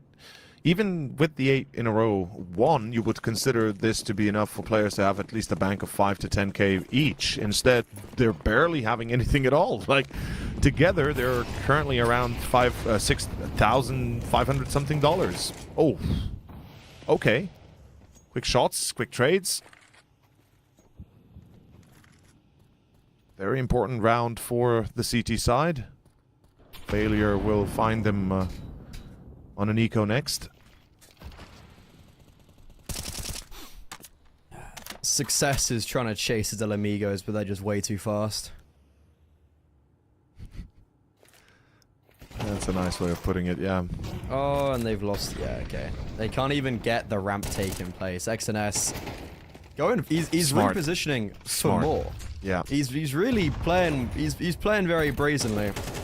He's got some help coming out now. XNS running out of bullets. Something. Oh, I love He it. still has no ammo. It's pistol versus pistol. How is this a 2 versus 2? How is this a... Oh, wait. Did he see his... No. I don't think he saw his arm. But surely Doc gets him from behind. Doc is not moving. Doc is being maybe too patient. And I think this patience actually could come to cost them, especially with the fact that Kaysen now, a 1 versus 3, has been put into a 1 versus 1. And Doc, he took far too long to activate from behind. So he's allowed for the bomb to go down, but he's not going to allow for any more madness, as this is where the chaos comes to an end. And we can see Doc is like, you're not going to get it done this time, wow. Kaysen. Wow, he's really committing to the bit. Yeah, you can see that there's a little bit of animosity here between the teams. Obviously, they're happy they're winning this way, and they win the round. Doc, I mean, if he had lost that, they would have been scratching their heads as to why he stayed behind. I guess he was worried Kaysen might make a way back towards Hell, and that was a valid option in the moment, perhaps. But regardless, they are back on track. They might have dropped 1, but they're still on 9. Dude, this is this is such a one-sided affair. I'm starting to rethink in believing you. Starting to rethink if I believe you or not. Like you said, Adalia Amigos are potentially going to do good. This is anything but. Yeah, this is not a... Nope, anything but. Interesting. I'm. Yeah. It's shocked. Yeah, well, DZT's only good for 1 this round. Didn't seem to be aware of CK Zhao, who had jumped onto top of main. Ooh, good shots. That's a big shot onto Myth Poutini. The AWP is clashing heads, and Kaysen, he actually has felt like he's had more impact than Myth Poutini, even though he's on the T side. But 9 rounds already for the CT side. All they need is just 1 more round, and it's a completely perfect half. And Spinny, well, he wants that to be the case. This is going to be a very difficult this is a problem. trip into main. Spinny, though, dies a bit too early. However, downs to 1 versus 1. Del Boney, he's been here before and he's failed. Doc has control of the bomb. Spam. Oh, pistol. Oh, you got to be kidding me. He's connected. He's connected again. He's hitting so many shots, Oh, but it's what peppering away. What's Reload? happening? Reload, please. Okay. He's finally going for the reload. Yeah. And the bomb's going to be planted. Del Boney now has the world at his fingertips. He's going to be able to reposition. And where does Doc expect him to be? Does Doc realize that Del Boney has already got into lobby? No. Apparently not. An interesting 1 versus 1 for all things considered. And on top of that, I don't know why we're giving the AWP 3 jewels outside. It's a little bit of a crazy decision from players, especially since you could have just hidden behind that electric box in Heaven, right? Not engage and go back into Heaven itself. But regardless, it's a second one, and the last round of the half is here. The CTs pay the price for losing 1 too many players in the one they've won, and can we really say this is a price they pay, because they've got 9 rounds still, so it feels like, yeah, we get on vacation here, just chilling a little bit. Get those MP9s out. Having some fun with the SMGs as well, after all. That's what most of the CT sides do, after all.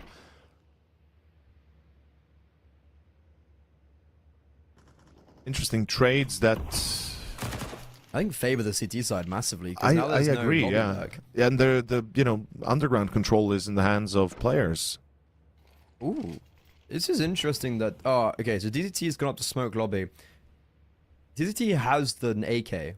Showtime in Heaven. Oh, the timing. Unravel everything. The timing. Oh, it's so rough for Dog. And now, even though the underground is in control, doesn't seem to matter. I'm trying to figure out what's going on over under Heaven. Okay, XNS. He's I thought he went up the ladder at one stage. Big round from Showtime. He opens up this bomb site. If he had fallen, if Doc had got that kill, it'd be a completely different story. But Showtime, he's going to at least give a Del Amigos 3 rounds on their map pick going onto their CT side. Myth What a Poutini. kit. Okay, I mean, Showtime's finally died. yeah, Myth Poutini is gone though, as the round ends, and so does the half. And I'm I'm convinced there has to be some sort of a curse going on here, because 9-3, 8-4, these are the only half times I have seen so far in the South American series here. And I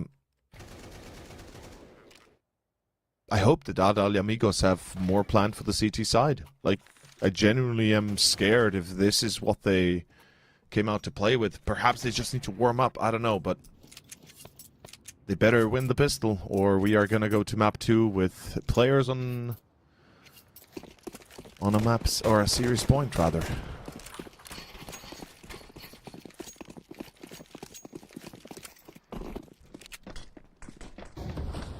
Got 2 dual Berettas for the CT side. And the T side are making a ruckus outside. They're not hiding their presence whatsoever. Are they trying to walk into main? No, they're trying to walk outside. The flash just popped them forward. Spinny, big kill to be collecting. However, this is when the dual Berettas activate and when everybody comes to crunch outside. Myth Putini, XNS, 2 versus 4. Oh, this is looking really possible. Showtime, though, continuing his heroics from the last round of the first half. He picks up another triple kill. That's the start you want to see. Adalia Amigos. Let's see if they can keep it up. No bomb plant means we should experience a full eco for a change. Hopefully. DZT's already got a Tech 9 and Kevlar, and the rest of the team follows suit. So much for the eco, so much for the AKs next. And it seems like Adalia Amigos are being set up to make the comeback potentially possible. Players, I gotta be honest with you, when you're up 9-4, and you haven't gotten the bomb plant, every reasonable person will say just eco. You'll have AKs next, you can win, you can close this out before things get rough. Instead, the force buy here, you fail, and you're facing possibly with a max of 3-round difference next gun round. In any case, fast in, there's no chance in hell they're getting onto site, is it? Spinny finds one, but it's not enough. It's over. As CK Zhao, well, he's done enough, and I love the little bit of a pirouette he does. Adalia Amigos back on track. I don't know, man. This is such a weird contrast. Like, the force buy, it really itches my what's the expression? Nerve? Yeah, it gets on my nerves to see CTs have such a massive advantage in force buy, or rather Ts in this case. You know, 9-4, Yeah, 9-3, like, no bomb down. why would you force buy? Why would you deny yourself an AK here?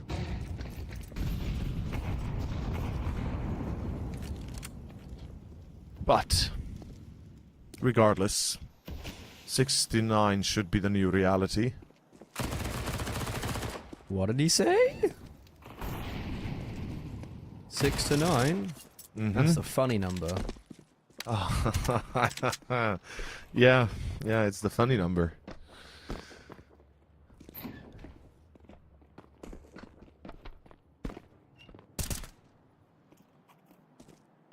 Okay. We've seen a lot of comebacks today. Some unsuccessful, some successful. Is this a flash in the pan?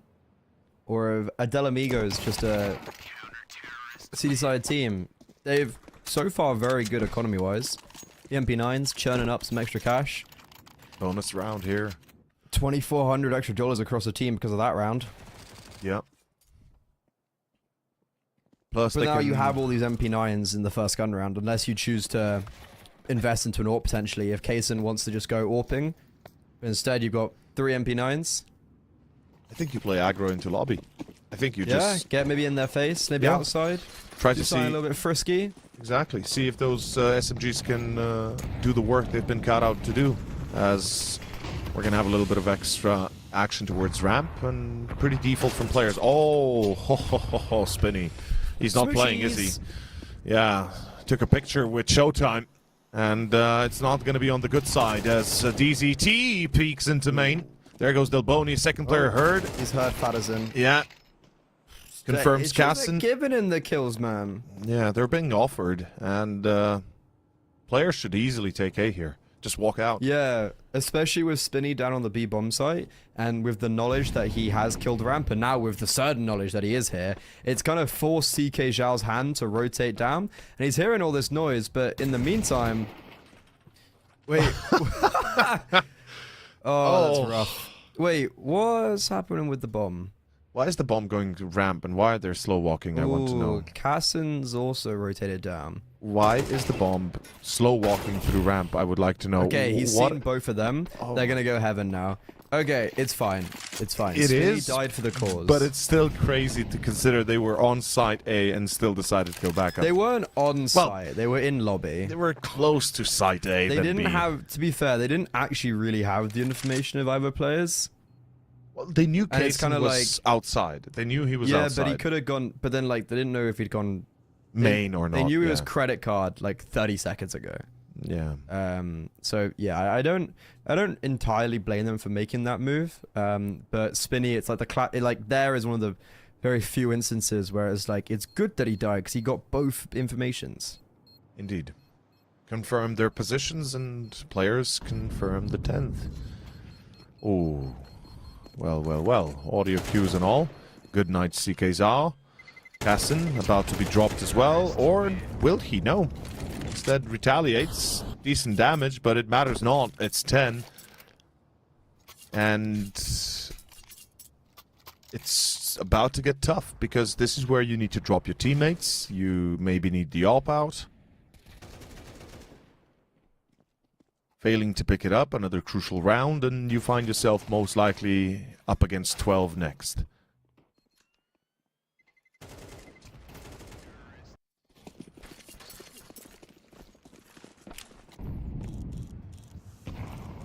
And so it begins. Spinny, fast out red, smokes deploy, perfect timing. Oh, the nade actually counteracting. Delboni, fast in, has returned fire, but it seems like players are retaining control. Down secret. Committed. Ooh, Not this is a really though. perfect play. Oh, he saw him. Yeah, perfect. Still blinded a little bit as well by that flashbang. Really nice set play. 2 players down towards B. If the bomb just commits towards A, it's going to be free pickings. But instead, they actually look like they want to head down towards secret. And they want to utilize Myth Poutini as a late player. He's currently chilling on T roof, playing very passive, just maintaining as much control as possible. Because of all of the cutting of the noise, Adele Amigos don't really have any information till they've pushed lobby now. They've also made noise. I'm pretty sure they stepped. So Myth Poutini should be aware of this. Never mind, he's the one who made noise actually. Fadazin catches off the lurk, and that should be the information now given over to Showtime that they are coming towards his position, playing towards double. DZT, he's just stepped. Showtime playing around this hole in the wall. Ooh, it's so awkward. And somehow, Showtime doesn't get a single piece of damage, and that's going to be the round over because of that. And he played a very, very awkward angle where he can easily be wallbanged, but he cannot return the favor because they're just too far away from the doors to accurately shoot at. DZT finds CK Zhao, and it's the end of the road. It's 11. Dalia Amigos, they were close, and I think the only thing Showtime needed to do is buy as much time as he can for that rotation to come in.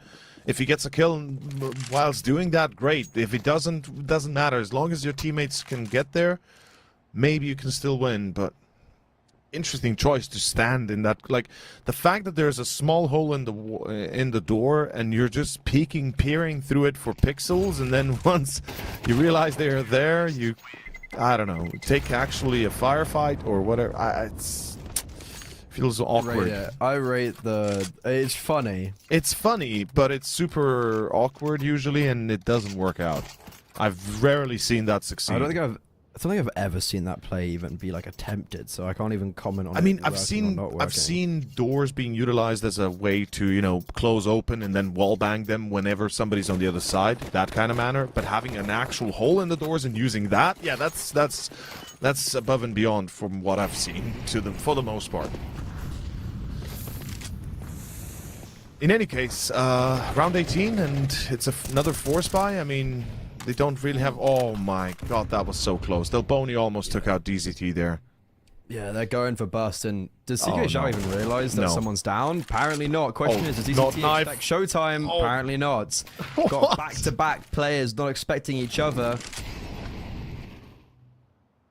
I'm kind of surprised that he pulls out a knife there. It's like, doesn't even check the corner. I don't blame him for I don't entirely blame him for not expecting a second, but in retrospect, Showtime has been the one player that's been down B, so knowing that you've killed one and it's not Showtime, you probably could assume that Showtime is going to be somewhere around there, and well, so he is. That is in fact true, but yeah.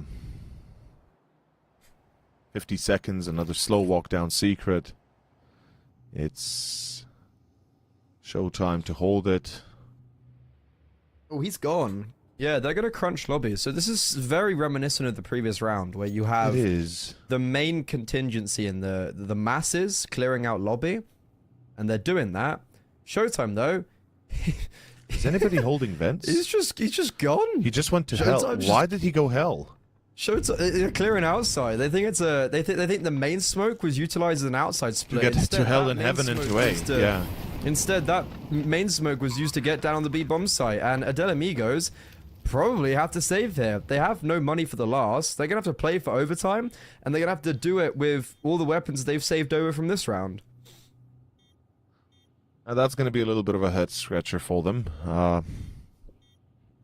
I'm just shocked that Showtime completely abandons B. Like in, no matter, it's weird. And yeah, I guess at the end of the day, they really were convinced it's hell and heaven that's going to be overtaken. They're going to lose A from main and hell and heaven. Instead, players just walk down quietly. Not a single shot fired, and the round is gone. 12 on the board, 6 in a row is what's required. Adalia amigos, good luck, and, well, let's see what you're made of. It gets even worse that we're going on to the players map pick next. Oh, yeah. The odds were very against players, but as they're going on to Dust 2 next, I think I'm definitely confident for them. If they can beat Cheaters on Dust 2, I'm sure they can beat Adel Amigos as well. But just gotta make sure they close this one out cleanly. And they're already winning the utility, the Duels, dance of we can utility. say. Yeah. Yeah, Fadazin's been knocked down quite a fair bit by the nade outside. And what's the objective of players? We've been ending our rounds outside and towards B quite a lot. And they are just starting off a little bit more methodical here. They've still got 3 smokes to work with. They can smoke outside, and that's exactly what they're going to be doing. As before. Blocking Yeah. off all the information. And they've been conditioning so much this presence down towards the B bomb site. And it's forcing Adel Amigos to be very cautious of this. DZT. Is he going to get anything thrown at him? That doesn't seem like it. I thought Delboni was just going to be flashed through that smoke for a second. Are we going to let them down B again? Delboni's spotted. Delboni's been spotted. He's been spotted. Yep, Spinny sees him. Yeah. Yeah. There's the gun barrel. That's a problem. There's the molly. There's the mollo. There's the headshot. Massive opening kill. And alongside that, they've got DZT down secret and no control whatsoever for Adel Amigos. We're running the exact same rounds with players. Yeah, and there's literally no response from the CTs. I mean, 30 seconds. What are they doing? Like, what the hell do they think this is happening? Like, are they really this This stubborn? is their map pick, dude. Yeah. Like, they're... Okay, Spinny is a bit... I mean, he's going to give himself up because they're going to be convinced, okay, it's A, right? Last 15 seconds. But in fact, B's been lost. Look, they're still on A. They're Yeah, convinced but- it's A. Like, I don't it's... know, does this make this retake plausible No. now? The fact that it's a 4v3? It don't does. It maybe does. Got vent control. Oh. Why are we just going down vent like that? Why are we going secret? Oh, come One more on. has been heard as well. Myth Butini knows about Kaysen. Showtime, they know he's towards ramp. And Kaysen, okay, he's getting away with murder with this MP9. This is precarious. Never mind. All dealt with, and it's players making a mockery out of Adel Amigos. I think that's safe to say. Oh yeah, you're quite in the right of putting it that way. It's a bit of a disaster. Adalia amigos, what the hell happened? What was the Stand that game? pick, dude. Yeah, it's weird. Their CT side is, we thought for a moment it was perhaps a better one than what we saw at T side, but I guess we were wrong. It's 3 rounds for each, and that is not even enough to have halvesies here. That's horrible. Well, with that in mind, Dust 2 up next is the players map pick, and I'm pretty confident for them. They were listed as the underdogs going into this series, but I think they're going to be joining Taco's troops in the 2-0 bracket. You're going to have to find all of that out after the break.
an extremely one-sided affair. Players who were, from my perspective, I said they were probably not going to win the series. I think from the odds perspective, they were heavily underdogs. But on their opponent's map pick, they absolutely run circles around Adele Amigos. Everyone was firing on all cylinders. Myth Poutini maybe a little bit lower, but now we go on to their map pick of Dust 2. And what's interesting enough is that both teams actually picked Dust 2 in their previous games, but players looked so much more convincing. Adele Amigos did not look convincing against Game Hunters, and I think with the combination of map number 1 and how well players did play, I've got a feeling that we're going into a 2-0 here. But so far, none of my predictions have been correct. I mean, I am kind of there with your feeling. 2-0 definitely feels more realistic than a third map of Inferno after what we've just experienced.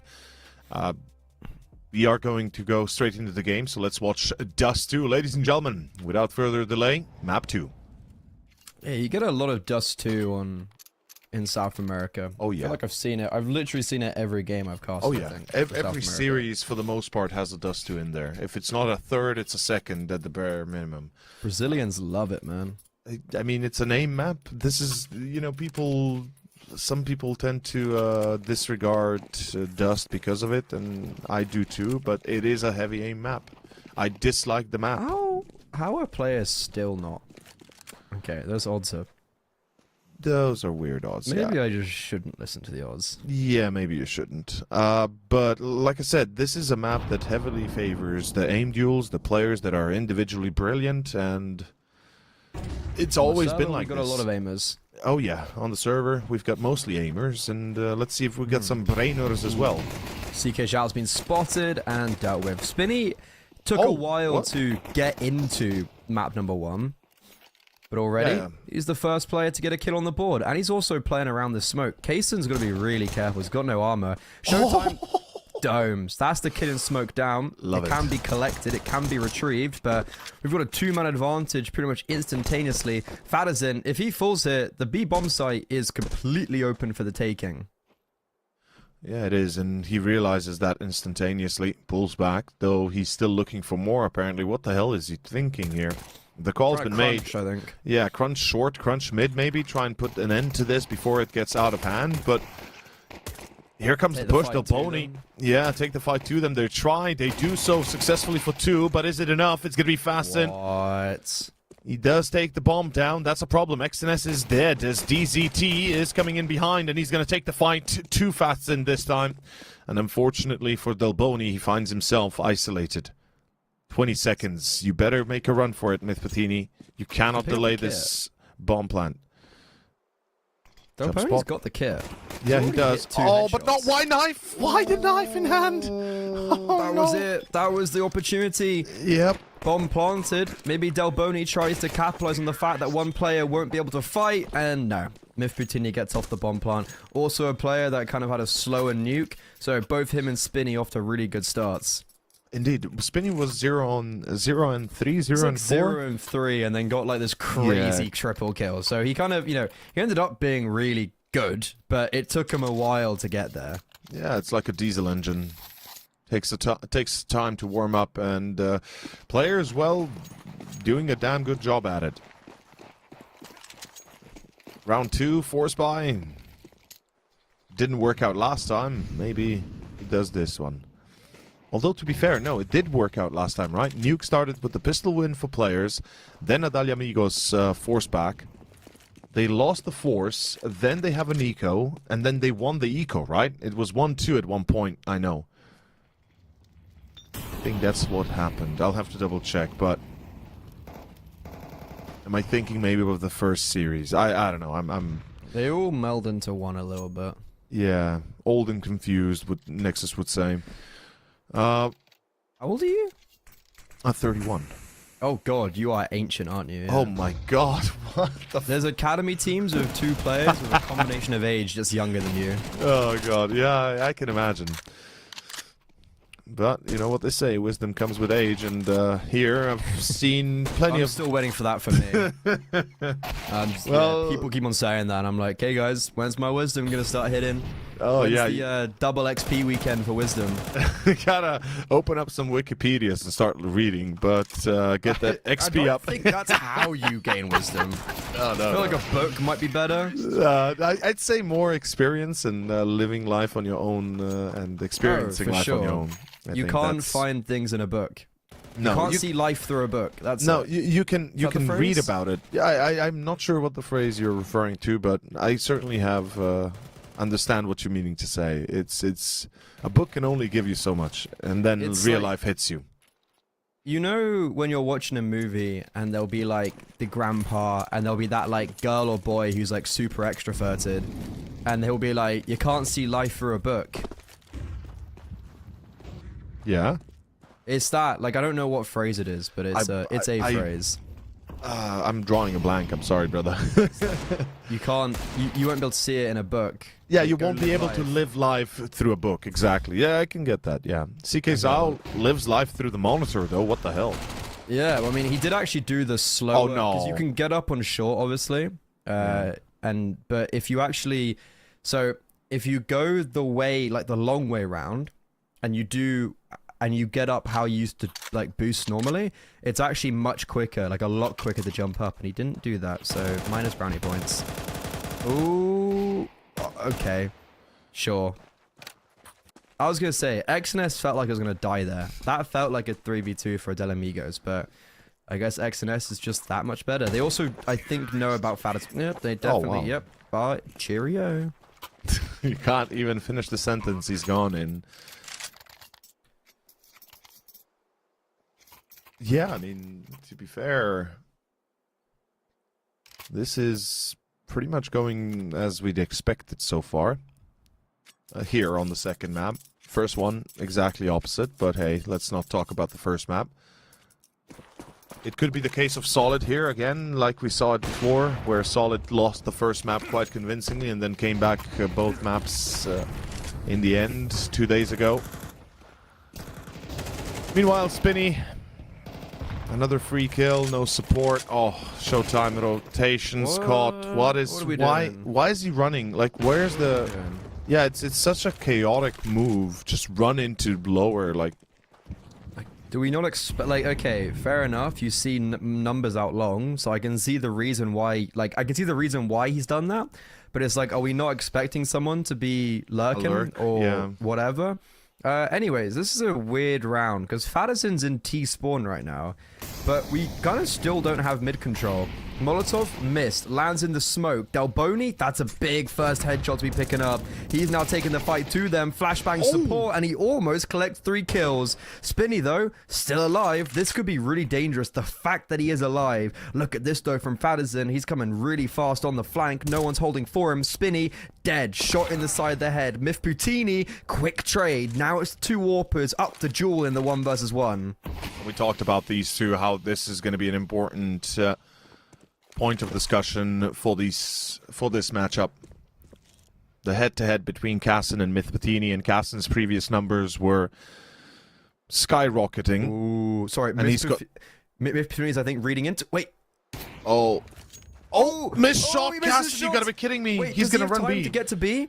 He's gonna have to go through mid, though, so I'm not No, sure. he can go through tunnels. Yeah, he's got time, but he has to cross the doors. Casson doesn't think he's Casson rotated away. thinks, yeah, now he realizes He's holding the door. he needs to hit 6 the shot. seconds. He has to jump off. He hits hits the it. shot. Oh! Not fatal though. Mif Putini survives on 25 HP, taps the digits into the bomb. Kaysen, Molotov out, but he's just running up with his pistol. Mif Putini, it should never have come down to a 1 versus 2 clutch. Delboni, his heroics negated.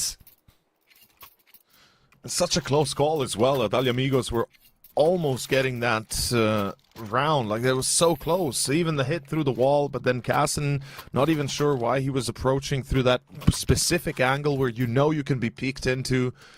The bomb was just planted. You gotta watch window and doors, sure, but surely there's a better way to going about it. And oh, ho, ho, damn, Showtime. Tagged, wall banged, yeah. And we continue. Players retain the dominance, man. This is a damn good show so far.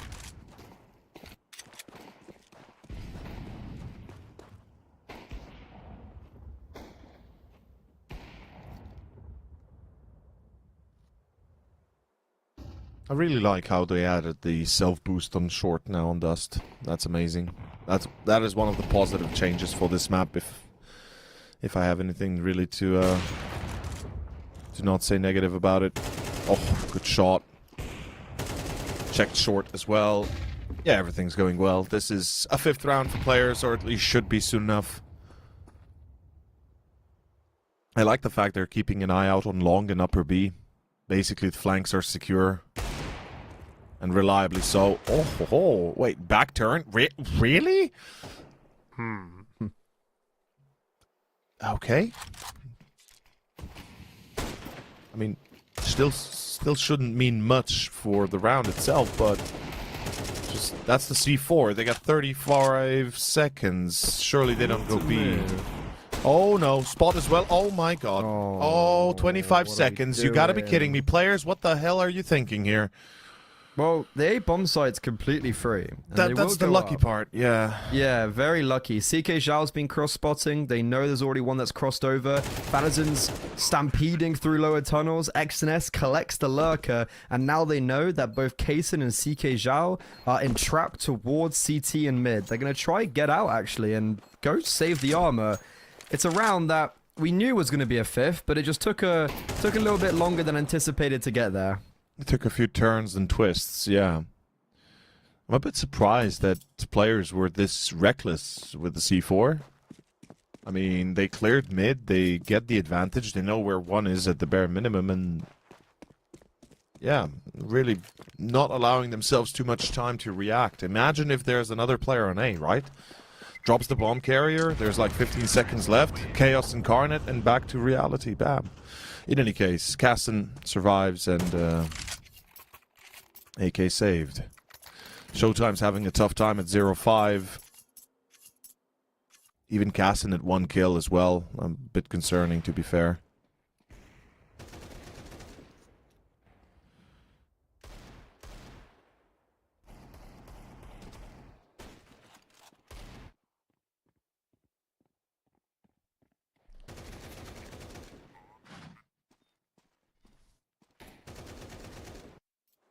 But yeah, all in all, attack pause. Is that the first attack pause we see from Medallia Amigos? I feel like we've seen one, but I think now you're saying it, I think that might actually be the first one we've seen all day. It is, isn't it? I think we've seen one in the game before. I'm actually gonna check real fast. Yeah, we've seen one timeout from them. That is correct on Nuke. A single timeout at 0 and 5. Oh my. Before it even got that bad as well. Dude, dude, they're taking the timeout at 0-5 again. Oh my. It's the same timeout timing. First timeout 0-5 and then they never took a timeout afterwards. Please don't let this be history repeating itself. It would be pretty saddening to see Medallia Amigos fall like this. Oh, Fanazon dunked on, but Showtime, how has he gotten away with that they're running spam? B. Regardless though, oh, we've missed a smoke to cross. Myth Boutini though, saved the day, and Showtime only good for the first. He's been wrapped upon from 2 different sides. Tragic though that we're missing CT smokes like that. That's a really just rookie mistake. Myth Boutini spots out CK Zhao and he's going for the read peak. You're gonna die if you go. Yeah. Okay, you're playing with fire. You're asking to lose the round. Killed. Yeah. Yeah, but luckily for them, it's another successful gun round. I get quite anxious when I see a player on window like that in a 1v2 on a B site after plant, kind of juggling his own future in his hands and swallowing fire, but luckily he doesn't take the bait, he doesn't go wide, doesn't die, and doesn't give the chance for that 1v1 to happen. 6-0. Players continue to dominate. There's really not much we can say besides Medallia Amigos, a few wacky moments, a few wacky rounds here and there, but most of the time they're straight up losing duels again. This is not even a question of bad decisions. And finally Kassen, his 3rd kill so far in the game, or in the map, which is wild. Ooh, that was a good rotation, but luckily for him doesn't get punished. A big miss shot. Big for the players, more so. And now, the T side look to set their sights over on this A bomb site where no matter where they execute, they've got substantially more utility than Adele Amigos is. Showtime, the only one with anything, has got a Mollo, and unfortunately is not going to be able to use too much with that. All 4 players are just sat on short right now, and the Mollo even comes out way too early. Adele Amigos faked out by the single smoke, and now... Was the smoke just used? No, yeah, smoke just got used there. And they're just gonna resupply the cross smoke. They've got 1 flashbang on Myth Poutini. No counter flashbangs, so the scalings are free. 3 Mollos, they can lay a carpet of fire on this bomb site. Doc spam though. Here comes the flashes, here comes the Mollos. Everyone's just out in the open. There's no Mollo towards Gandalf though, and that is going to allow Delboni to swing out and pick up a kill for free. They need to deal with him, and they need to deal with him fast. He is getting away with way too much once again. He'll even reload. Still got a 3rd player in support. DZT and Docdo, 1 each, and through ramp there's a push coming. Nobody checks it. What's happening with Mythpathini? He's supposed to clear CT. He wasn't watching. Gets the first, the second denied. Farazin will secure it. That is a closer call than it should have been, as players had the opportunity to lock it in. I believe there was a 3rd molly, yes, and it could have been thrown towards Gandalf, but it was not, and that does not clear the spot fast enough, as Delboni buys them the chance for the retake, with Fastin closing it in. Damn. It comes down to the last man into a 1v1 effectively, and imagine missing a bullet more. Mythpathini gets the shot off, it's round over. Yeah, I mean... They had 3 Mollos. If one of them had just gone towards Gandalf at the very beginning of the execute, it's a completely different story. Because that ground was perfect until, for me, it was just Delboni not dying. And if he died, boom, you have so much space. And, okay, Del Amigos, they get a round the board. Wasn't the cleanest by any means. But, it's definitely a step in the right direction. But Utility's still really rough with their economy. They'll need to make a few more rounds in a row work. Oh, Caston will find the refrag. That's vital. Stays still, stays calm. Able to maintain a steady mind here. Direction towards a site. Smokes deployed. Players continue. And there's a deep flank by Doc. And another smoke missed. I'm not sure what's happening with these smokes. They're really missing... The nade police. Where's Austin when you need him? Oh my god. I mean, look, man, why are they missing smokes? Those are wide gaps that you are shot through and losing through. But Adal Amigos, they secure the round. They avoid certain shame.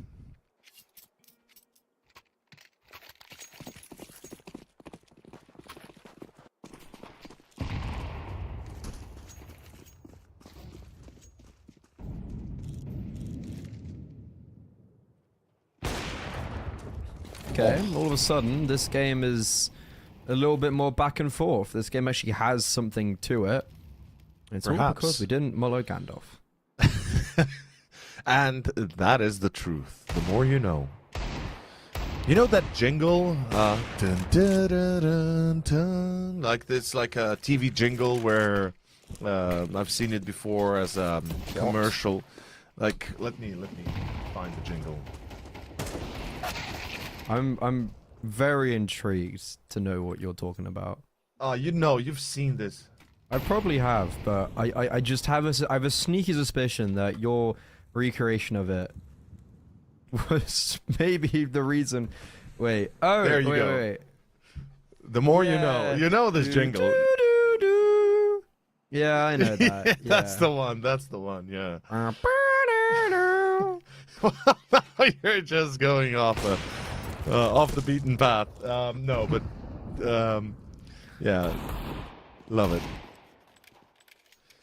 Oh, this is a slow round. I don't know what they're thinking here. Deagles only. They're still waiting. They're still just trying to stiff the competition of any extra kills, I guess. I don't know. Caston finds DZT easy. Oh, Mythpathini. Hi. Maybe a second. He knows there's one on long. He takes that fight. He takes that control. He will find another, perhaps. Yes, he will, Miss Patini. You gotta be shitting me. What the actual F is happening right now? Farazin, he's got a nade. Big nade. But not yet. Oh, the molly. Oh, no way. Okay. Da-da-da-da.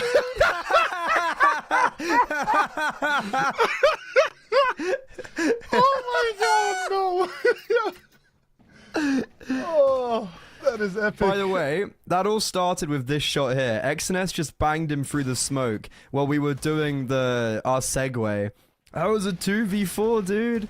2v4. Yep, and they had Deagles. They didn't even have Kevlar. What's great as well is that, like, these Deagles didn't even, like, the majority, like, those 3 kills in the 2v4, the first 3, they weren't even, like, instant 1-deags. A lot of them were just, like, they actually missed shots. They weren't just instant 1-deags. But, yeah. Okay, that honestly could be the nail in the coffin right here. With how, like, you know, Adel Amigos, they're getting their way back in. Economy's not quite just set up right yet. And players, they win this, like, crazy Deagle round. And it just swings everything back in their favor. Oh, crazy. Crazy.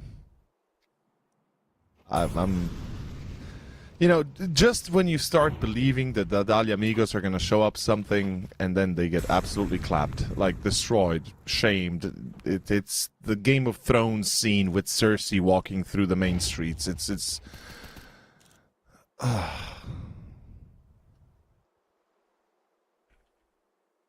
players, they are holding up to a standard I didn't know they will show us tonight. Like, I knew what to somewhat expect out of DZT Mid-Patini.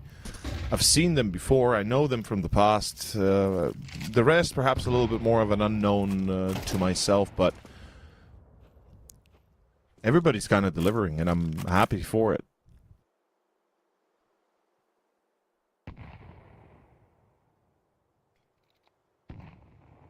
"40 seconds." Again, this late play, it's giving me the urge to start shouting at them to move. Like, they're taking such a long time, and CK Zhao, great position.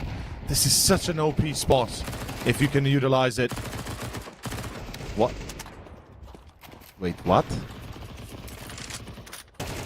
What? What is going on? We're just pushing smoke. CK Zhao, though, still this great position. I don't expect them to check. No, it's not going to be checked. Oh. He only gets one. He only gets one. And they're trying to jump up. Fadazin, he's been run into, but we're running out of bullets. There's 7 seconds. There's no time. Fadazin, they were expected Fadazin to jump up, but with a lack of bullets, it means that the chaos continues. Oh, this is madness.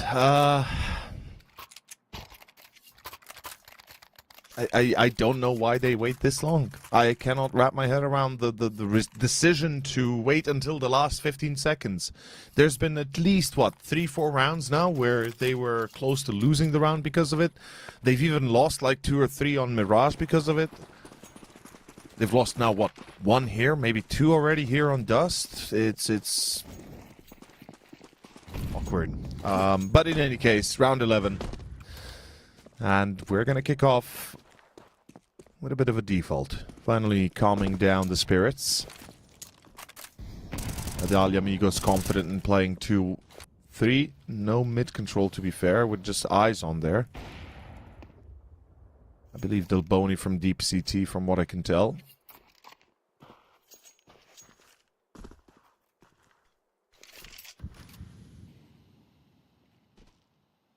Are they going to go up short again? Hopefully they don't wait until the last 20 seconds if they do so. That would be pretty awkward.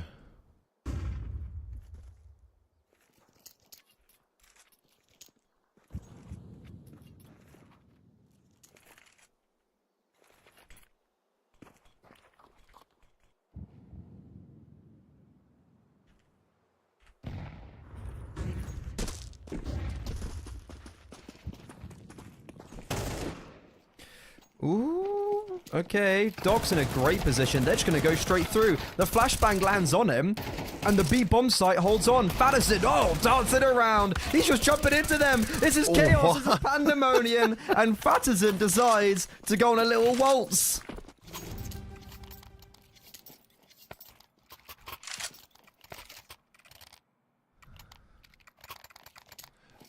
Yeah, round done. Somehow doesn't get the kill on Fasten, and that's going to be players dropping 4. And you know how how history has gone so far. It's usually been 8-4. Perhaps we'll be greeted with another halftime like that.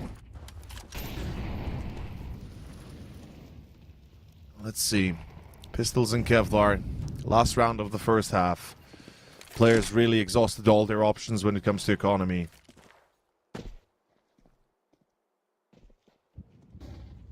Still a very good T side overall, and holy wow. Okay. Caston not even given a chance. Doc gets clapped, but it's going to be a B split, I guess. They're going to be splitting up a bit too much, though. XNS snipes Showtime. Gets shot in the back. Oh, spots the player on short. Oh no, CK's out. You got to stay alive, buddy. And he will. XNS, they know he's somewhere around here. Yeah. 5-7. Damn, the closest half we've had so far for the last 2 days, from what I can recall, even. This is the first non-8-4. What's going on? What's that like? This is not allowed. This is not in the script. Yeah. How is this possible? Again, just a crazy half of Counter-Strike. Let me check notes. Let me check notes. Oh, it's possible because it's South America. Also, I just love how Myth Poutini has the bomb on the B-bomb site. And doesn't plant. He's waiting for someone to come close. But he's just picked up the AWP, but that's going to cost him his life. Damn, dude, we got 7-5. Yeah, 7-5. I don't know. I don't know what to make of it, because the first 6 rounds were absolutely disastrous for Adalia Amigos. And then we have a few back and forth ones where, you know, there's a few close calls. Players lose 2, win 1, and then they lose a round because they just took too long to get to a site. And that's it.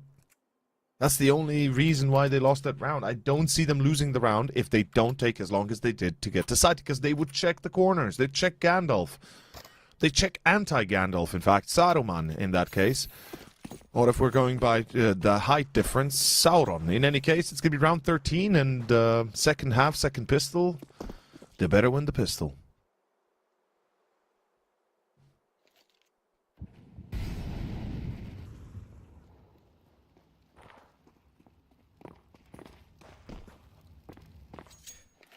This game's got a lot closer than I would have ever imagined. It's similar to some of the previous games we've casted, where it just feels like players had this, you know, they put a nice little bow on it.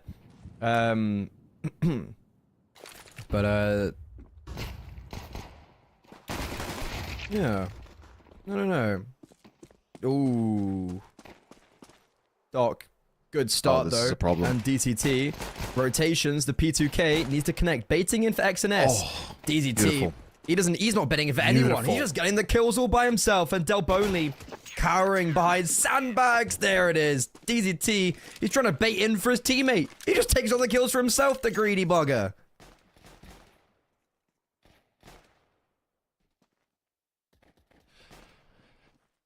Yeah, he wants to finish the job. He wants to finish this map and go eat dinner, maybe lunch. I'm not sure what the time is in Brazil. I believe they're 5 hours behind us, so it's around...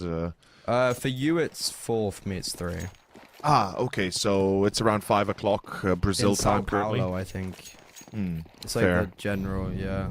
Yeah. Nonetheless, it's lunchtime, man, and they're eager to eat their lunch, hopefully.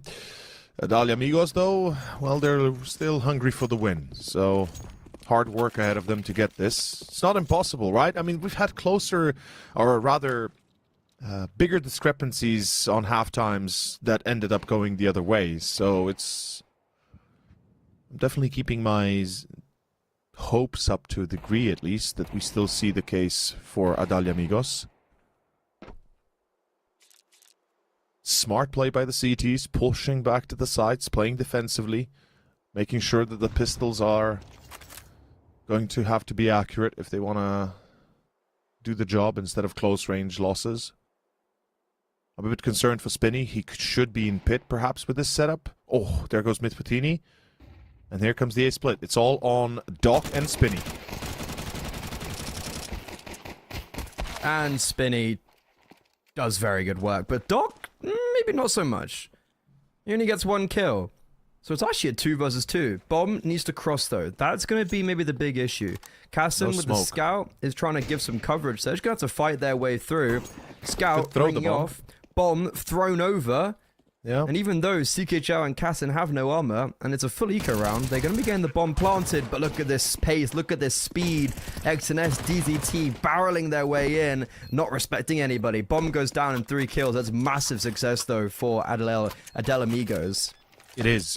3 kills plus the bomb plant. It's perfect for an eco. This is what you look out for to call it successful. Anything more than that is a victory, basically. So even though they lose the round, they're setting themselves up for potential comeback. It's 4 in a row they require to get to 9 and start chipping away at the sanity of players.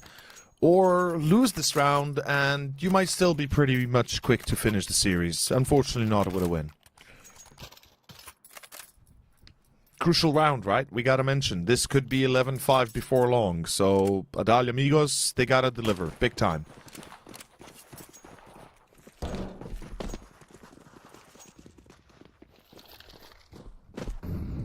Ooh. Second time lucky.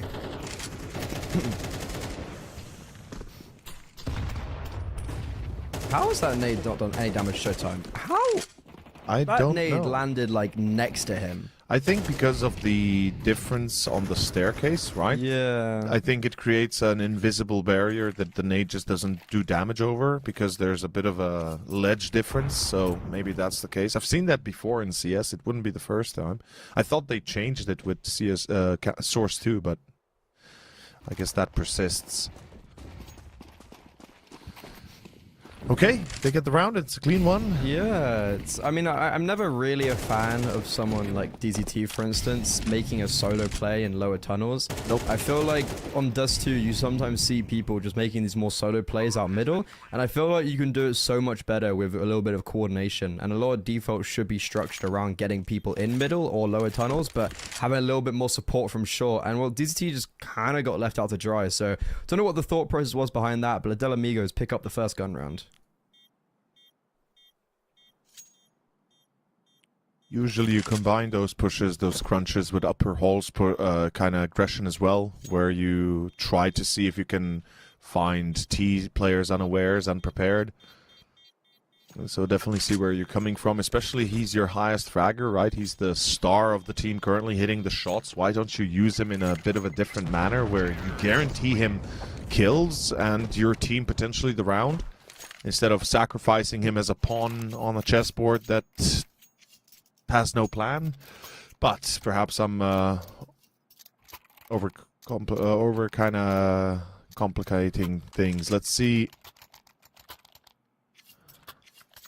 what this force fight brings. I'm not a fan. I mean, 2 FAMASes, it's gonna ask a lot out of them to perform with, but maybe they can. Fake long, trying to make it seem like it's gonna be a fast A play. Instead, it's a fast B play. No, nade's thrown. Cancelled out by Molly, back into lower. Yeah, they're making a bit of a run around the world. Perhaps fast towards short and mid. Depends on where they spread their wings to. Out mid. Ballsy, but it works.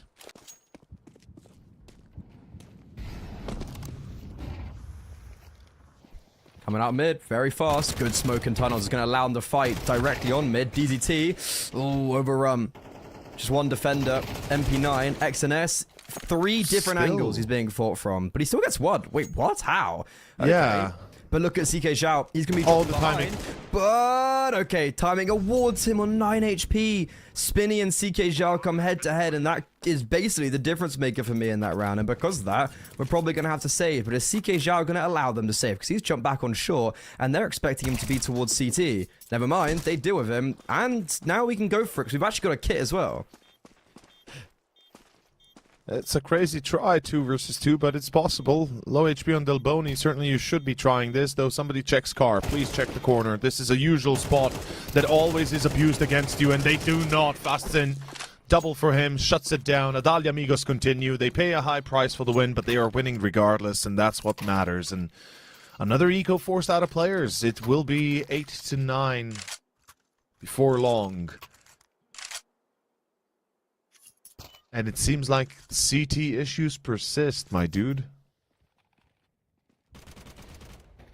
Because first series, both teams sucked CT side, and to a degree, same can be said here. The exception that, you know, T side was bad for Adalia Amigos and Nuke likewise. But here they're doing a lot better than I expected.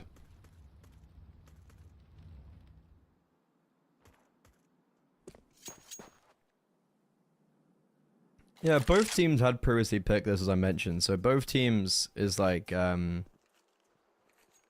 teams obviously know how to play this map, but it just looked really shaky last time from Adele Amigos against Game Hunters, and I thought it was going to go in that same direction, but they somehow managed to keep hold of their CT side, which I think was really impressive, considering they'd lost a full Deagle round. They somehow really, like, stemmed the bleeding, and this eco round and such is looking quite clean. On point. Shall be 8th, and it's just the inevitable now happening. One by one, walking to their deaths. At least we don't have the shenanigans of CT side players on an advantage on a gun round, pushing into T-base and dying there, but here goes another round. A round that's going to decide perhaps the fate of players themselves. I mean, are they going to be forced into a third map fighting for survival, or are they going to finish it right here before we ever see Mirage? Wait, it is Mirage, right? Maybe. Inferno. No, it's Inferno. Oh my god, yes, it's Inferno. What am I talking about? Mirage was the last series that we had it on. For some reason I thought it was Mirage. In any case, matters not. No more. It's all a mirage. It's all a Mirage, you heard that, huh? Well. Okay. This round, I think, dictates a lot. Yes. Are we going to see... has the T-side got legs, or is the City side going to pull up their socks? Really low purchase, all things considered. Yeah, very little util, no diffuse. Bit of concerning, really. Yeah, no, really nothing to work with right now. And Spinny's been left very much alone all along. He in an awkward is gonna position have again. to do a lot of heavy lifting. Why It's the hell? you can multi-frag. I don't hate leaving someone along here, but you need to do something elsewhere on the map. And now, here they come. He's completely blinded, but they come out too slowly. Oh! Spinny gets 2. That's humongous from him. That's more than you could ever ask in that spot. I mean, it's such an insane position to stand in and just wait that somehow it surprises Adalia Amigos enough to allow 2 to fall. They know that A is going to be under attack. They've got a deep rotate coming from Delboni, who's about to be caught. Hands in the cookie jar, mate. Good night, brother. Yes. Yep. Here we go. Still, though, big lack of Oh, utility. what? But even more so for the T side. There's no smoke for the cross. They're going to have to flash their way through. But XNS, flash would never affect him. And Kaysen, you just need to try to save onto this AWP. But I've got a feeling they're not going to let him. He's currently got his knife out, but DZT kind of gives away his position a little bit. No scope. Missed, though. That's the AWP collected. That's a big save to be getting for the players. 4 That's players, really man. actually massive to get the AWP into this next round. And also reclaim or restable their lead. Oh yeah, as well as keeping 4 alive. Again, the economy key, as always. We do see that Adalia Amigos will find themselves in a position of a little bit of doubt as well. Lose this, it's possibly 12. Money is going to be a bit tight. Though Delboni with 6k might make that a little bit easier to manage. Myth Patini, very aggressive towards short. Why is he not watching lower? Bob Flash now realizing his life is in danger. There's nobody top mid, funnily enough, from Adalia Amigos, but neither is there anybody to support Myth Patini. He needs to get out of dodge, and he does. Good timings for both sides, in fact.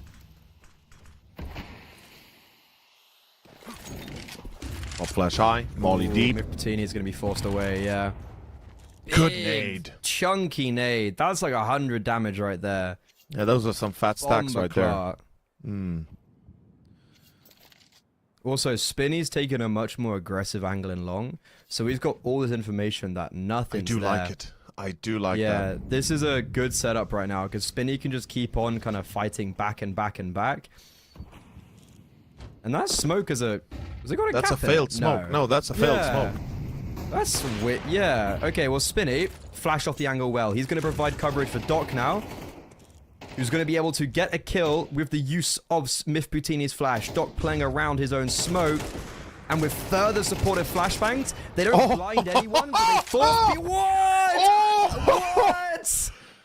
I didn't even clock that. He does the get right. He's done a get right. He spams through the Gandalf box. Doc, I was commenting on Mifputini's utility that's helped him, because the flashbang, the reason why Doc got that kill on the orb was not because the flash blinded him, but see there, the flash comes in and it forces Kaysen to look away. Now let's run this back. What? Delboni didn't even know what hit him. No, he didn't even know what hit him. He didn't even aim at Gandalf. He just let loose the spray at the first player he saw, and that finds Delboni as well. That's insane. That's crazy. What a way to win a round. That's really going to break the spirit of Adal. Maybe the series, yeah. Adalia Amigos, this is a round they needed to win. They needed to control, and unfortunately they find themselves on the edge basically now. It's starting to spin out of control, in fact, as this game is slipping through their fingers. I am in disbelief that they failed this hard. But then again, this was a beautiful, beautiful move. 11-8 and final chance. 2 AKs, an AWP, and 2 Deagles. They're going to give it their all. Rush B? Oh yeah, baby, let's go. Come on, send it. Ah, shame.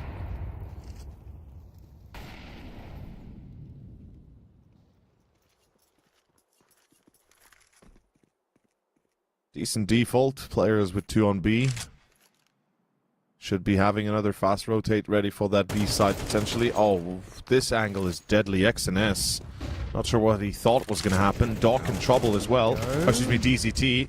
How That's is round. Delboni be able to just get out like that? It's like he just kind of ran out. There was no repercussions, and wow, of all rounds to be winning, this was not the one that I chalked up to be successful. It's X and S's position really. It's a bad spot. Like he's crouch peeking behind a one and done position. You should just tuck. He should be in the corner, exactly. He should never be peeking there. Let XNS take contact. Let XNS take contact, and then you can re-peek off DZT. Yeah, exactly. Or the other way around, right? Let XNS be in the corner, wait until DZT takes contact, and then peeks into that, etc. But, Adalia Amigos, free round? Yeah. Not a single player lost. They regain economy. This is definitely going to relift their, or revive their spirits in a way.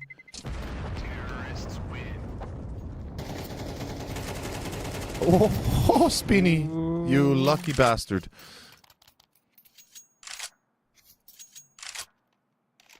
$11-9 and rebuy for the CTs. Here we go. Another chance at the exam. Let's see if they can make it happen. Double up, by the way. DZT wielding the secondary. Oh, yeah.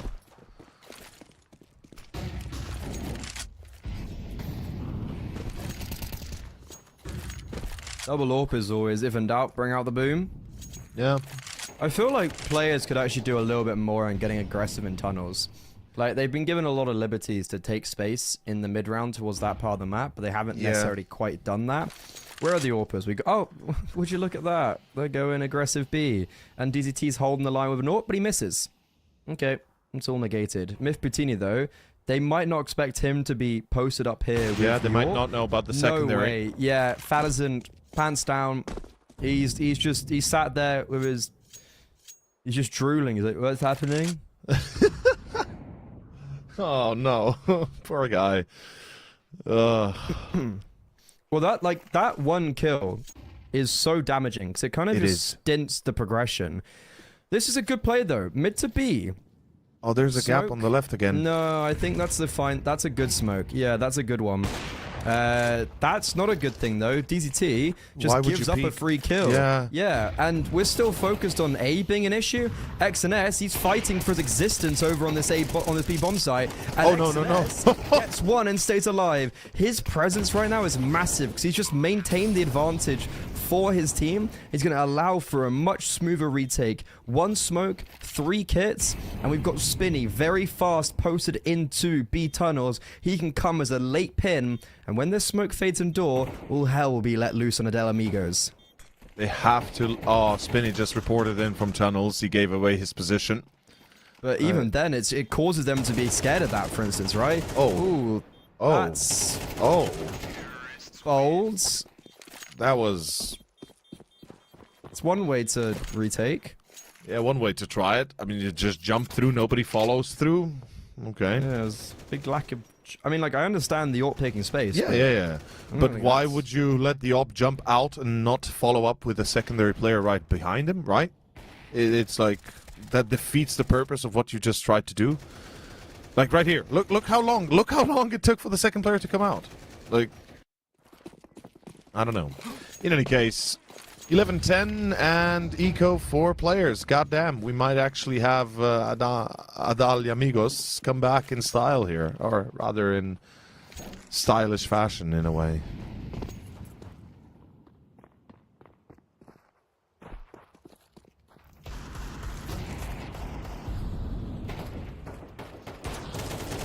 Well, I've seen what scouts can do on this map.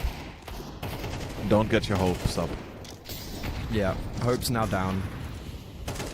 11-11. 11-11. Yeah. We're gonna have an AWP out from Myth Patini at least. Dun, dun, dun, dun, dun, dun, dun, dun, dun, dun, dun, dun, dun, That's my dun, brain. dun. You know, like the monkey from Simpsons that has like the clappers. Yeah. The That's clapping my monkey. brain. Yeah. Homer's monkey. Yeah. I remember that scene.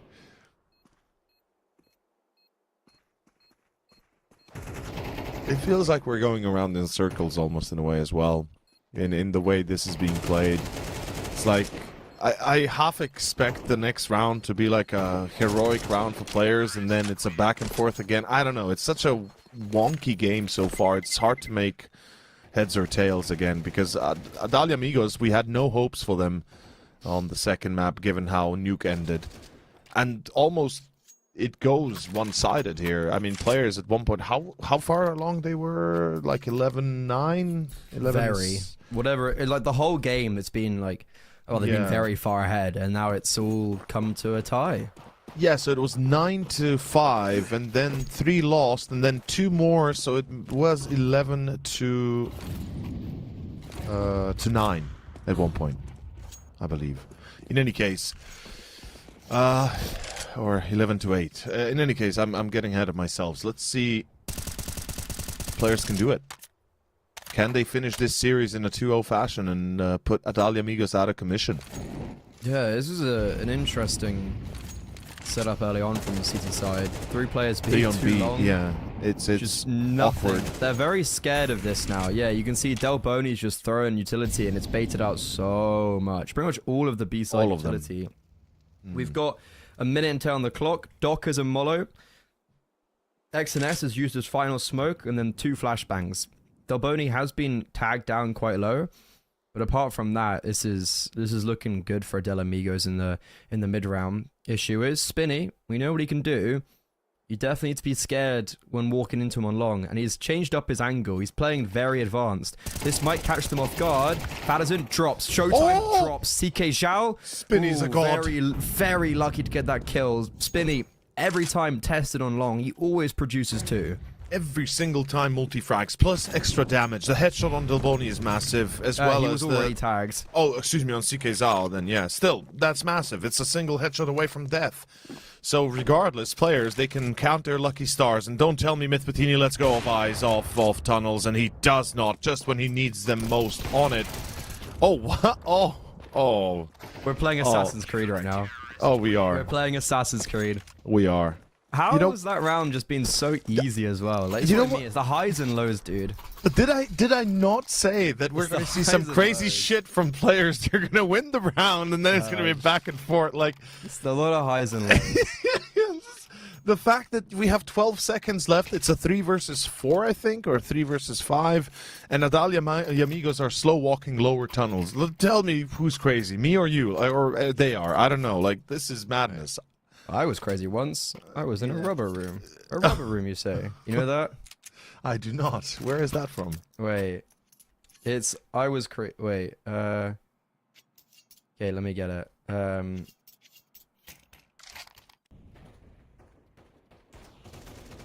I was crazy. So crazy? I was crazy once. They locked me in a room. A rubber room with rats, and rats make me crazy. Crazy? I was crazy once. They locked me in a room. A rubber room with rats. Rats make me crazy. I have no clue what the hell you just said, but it sounds like that would be crazy talk, yes.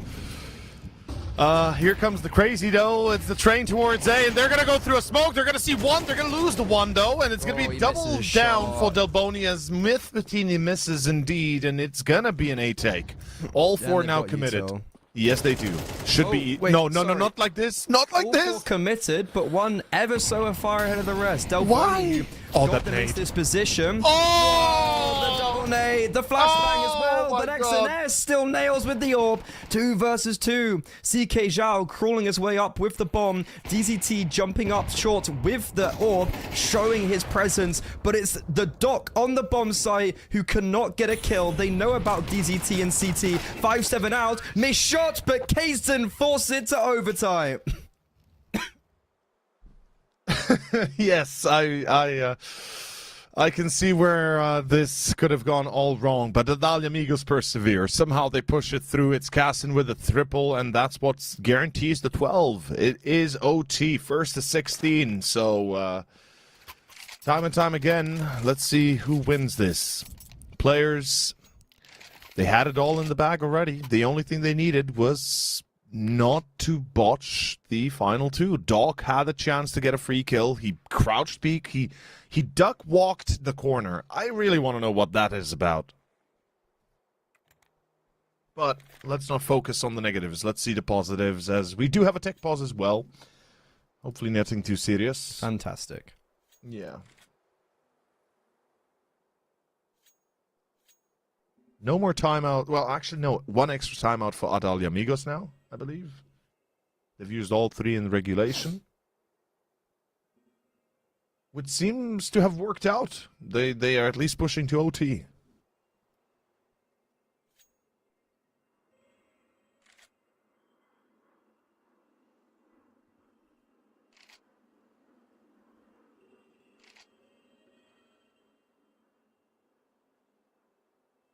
This is this is crazy that we're in overtime. And I was crazy once. Here we go again. Yes, it is kind of awkward to consider the fact that, you know, players at one point were near winning this map by double the scoreline almost of Nadal Yeah. Amigos. So the fact that they find themselves in OT now and potentially losing this map, it could break them. I could see that breaking them.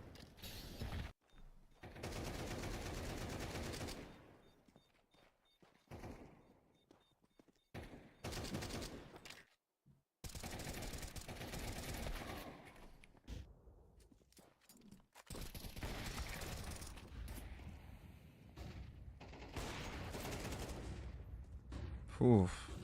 Well, we all get a moment to take a deep breath. Like, in this position, it's a 3v3. 3v2. How do they not win that? Anyways, only God knows. There's the question of ifs and buts and maybes, but to be answered at a different time. Players now back in action, and so are Nadal Amigos. First to win the 3 in a row here, well, likely to be crowned the victor. Let's see if that is indeed going to be the case, because one thing that overtimes do have a tendency to is to finish quickly. Like, how many times, for example, to recall, how many times have you seen a team... Sorry, look at B. Yep. Sorry, look at the AWP on DZT. I see, yeah. That's a close angle with an AWP. That is a and with mass... 5 players on the other side. God. Oh, only one. I thought he was going to hit a clap. Well, there's second. Who's a clack? So he can just shoot them all down. There's 3. There's 4. Going for the ace, but Kasem shuts him down. But my God, take a bow. Okay, those are some massive shutdowns right there. And the fact that nobody punishes him, nobody even tries to get out faster, is insane. Well played, players. Well played, DZT. Good thing that you shouted it out there. We get to see it in real time. Why couldn't they do that in regulation? I was about to ask you, how many times have you seen a team be on 12-something and pulled into overtime only to win the first round of overtime? Hayes' law. It is. It is. We had that yesterday with me and Hayes having overtime, and the team that was got to overtime, they won it perfectly. Yeah, Spinny, I'm not sure what happened there. A negative for Spinny. Yeah. Only 1 AWP in this round, interestingly enough. They should pull back. What is happening here? Oh god, that's Caston with a Tech 9? What? Why did he put so many questions? Yeah. So few answers. We're on the B-bomb site. A site, yes, but sorry, still. A site, yeah. Doc just not even remotely aware they could be that quickly up. Big nade onto XMS, and CK Zhao's just decided he wants to go kill everyone. XNS, though, in the smoke. I was going to say he could try get away with something cheeky, but Casson, all the more aware. There he goes. 13-13.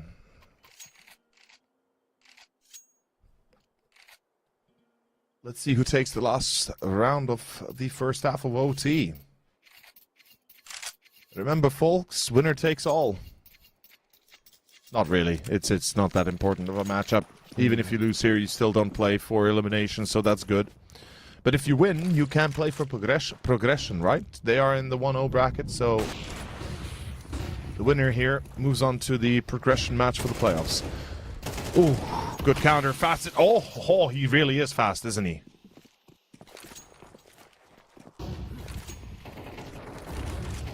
Ooh, that flash could be good. Flash is very good. It actually deters them, and we're in the double orbs. The double orbs are back out, and they're paired off.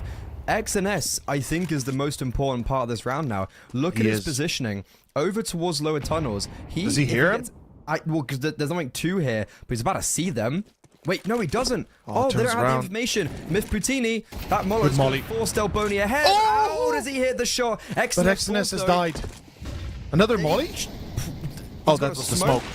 And they're just running through. They're running through to their death. Myth Poutini holding on to this A-bomb site. Thick and thin. DZT, he's traded up to a rifle, but he's low HP. CK Zhao reveals his position. Myth Poutini's just playing with his food. Molo out. Above him. Blinded by his team teammate, flash. But Myth Poutini. His two AWPers, both him and DZT, have had excellence portrayed on the server in this overtime, and that's the only reason why players have 2 rounds. Beautiful moment here to observe. A little bit of an awkward coordination with the pop flash, but Myth Poutini plays it smart. 4 kills for the man. DZT with another in between, and that is going to be 13-14. It's players that lead by 1. As we switch the halves back to their better side in prior, let's say on paper, perhaps in practice. Tactical timeout for players. They're only 1. They're only 1, yes. I thought that you would carry over the tactical timeouts from regulation, but I guess that doesn't make sense. Yeah, it doesn't make sense. It would be too much.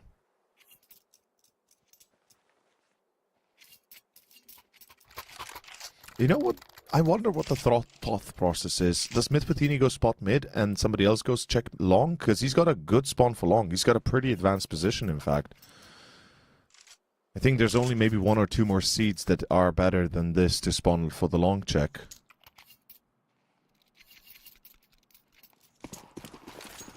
Ah, never mind. Nobody's going to try and take that. Instead, going to peek mid with a boost.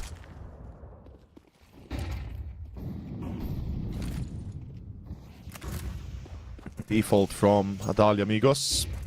No mid commitment. Nobody really keeping an eye out for too much.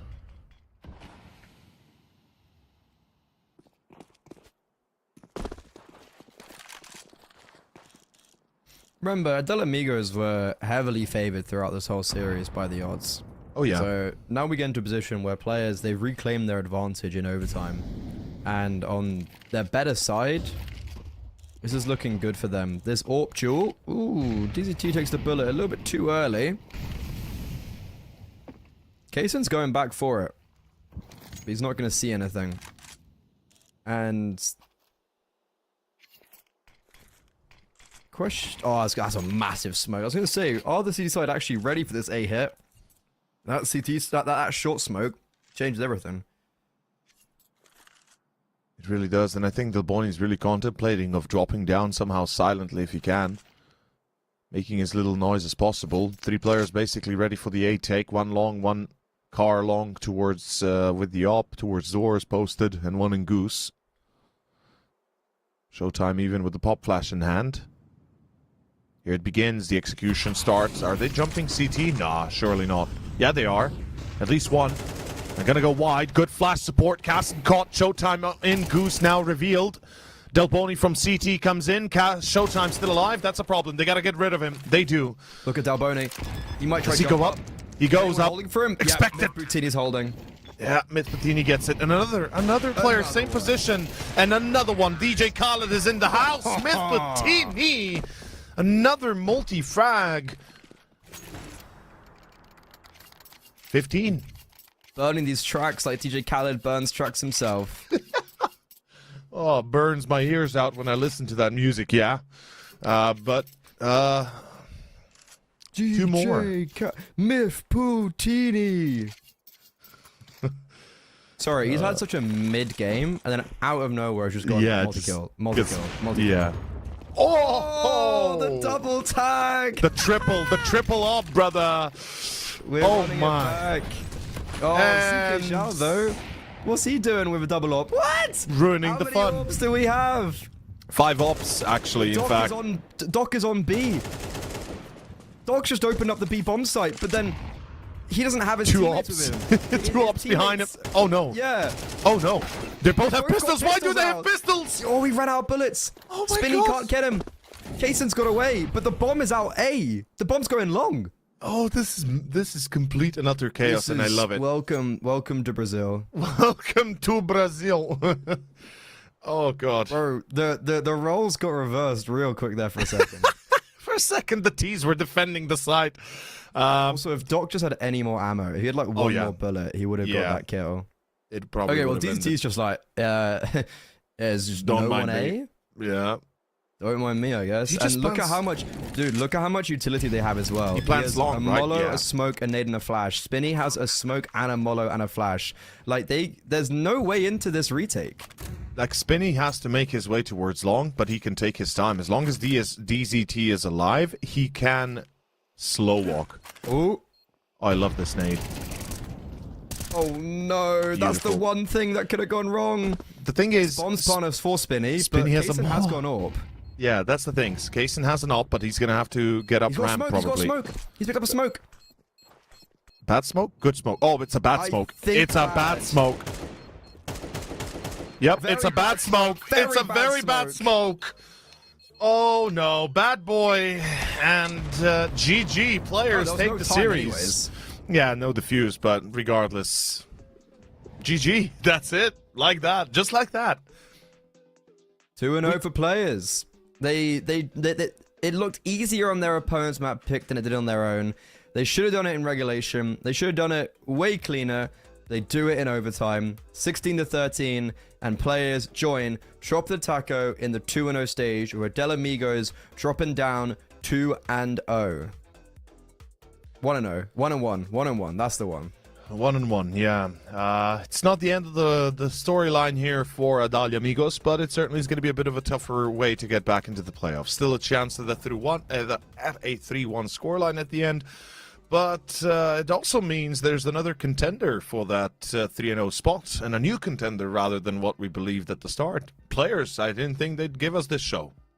Yeah, and it's lucky that game got overturned against the Cheetahs, so They're rightfully in the position they deserve to be in, but the broadcast isn't over just yet. In about 30 minutes, it's going to be live with a new set of duos. It's going to be Bad News Chickens versus Shinodon, and then to end off the night, it's going to be Exolus Laser versus Bounty Hunters. So for ladies and gentlemen, everyone at home, there's a lot more Counter-Strike on offer, but for Over and I, we are signing out. We're going to be leaving you in safe hands. So with that in mind, I hope you guys have a lovely evening.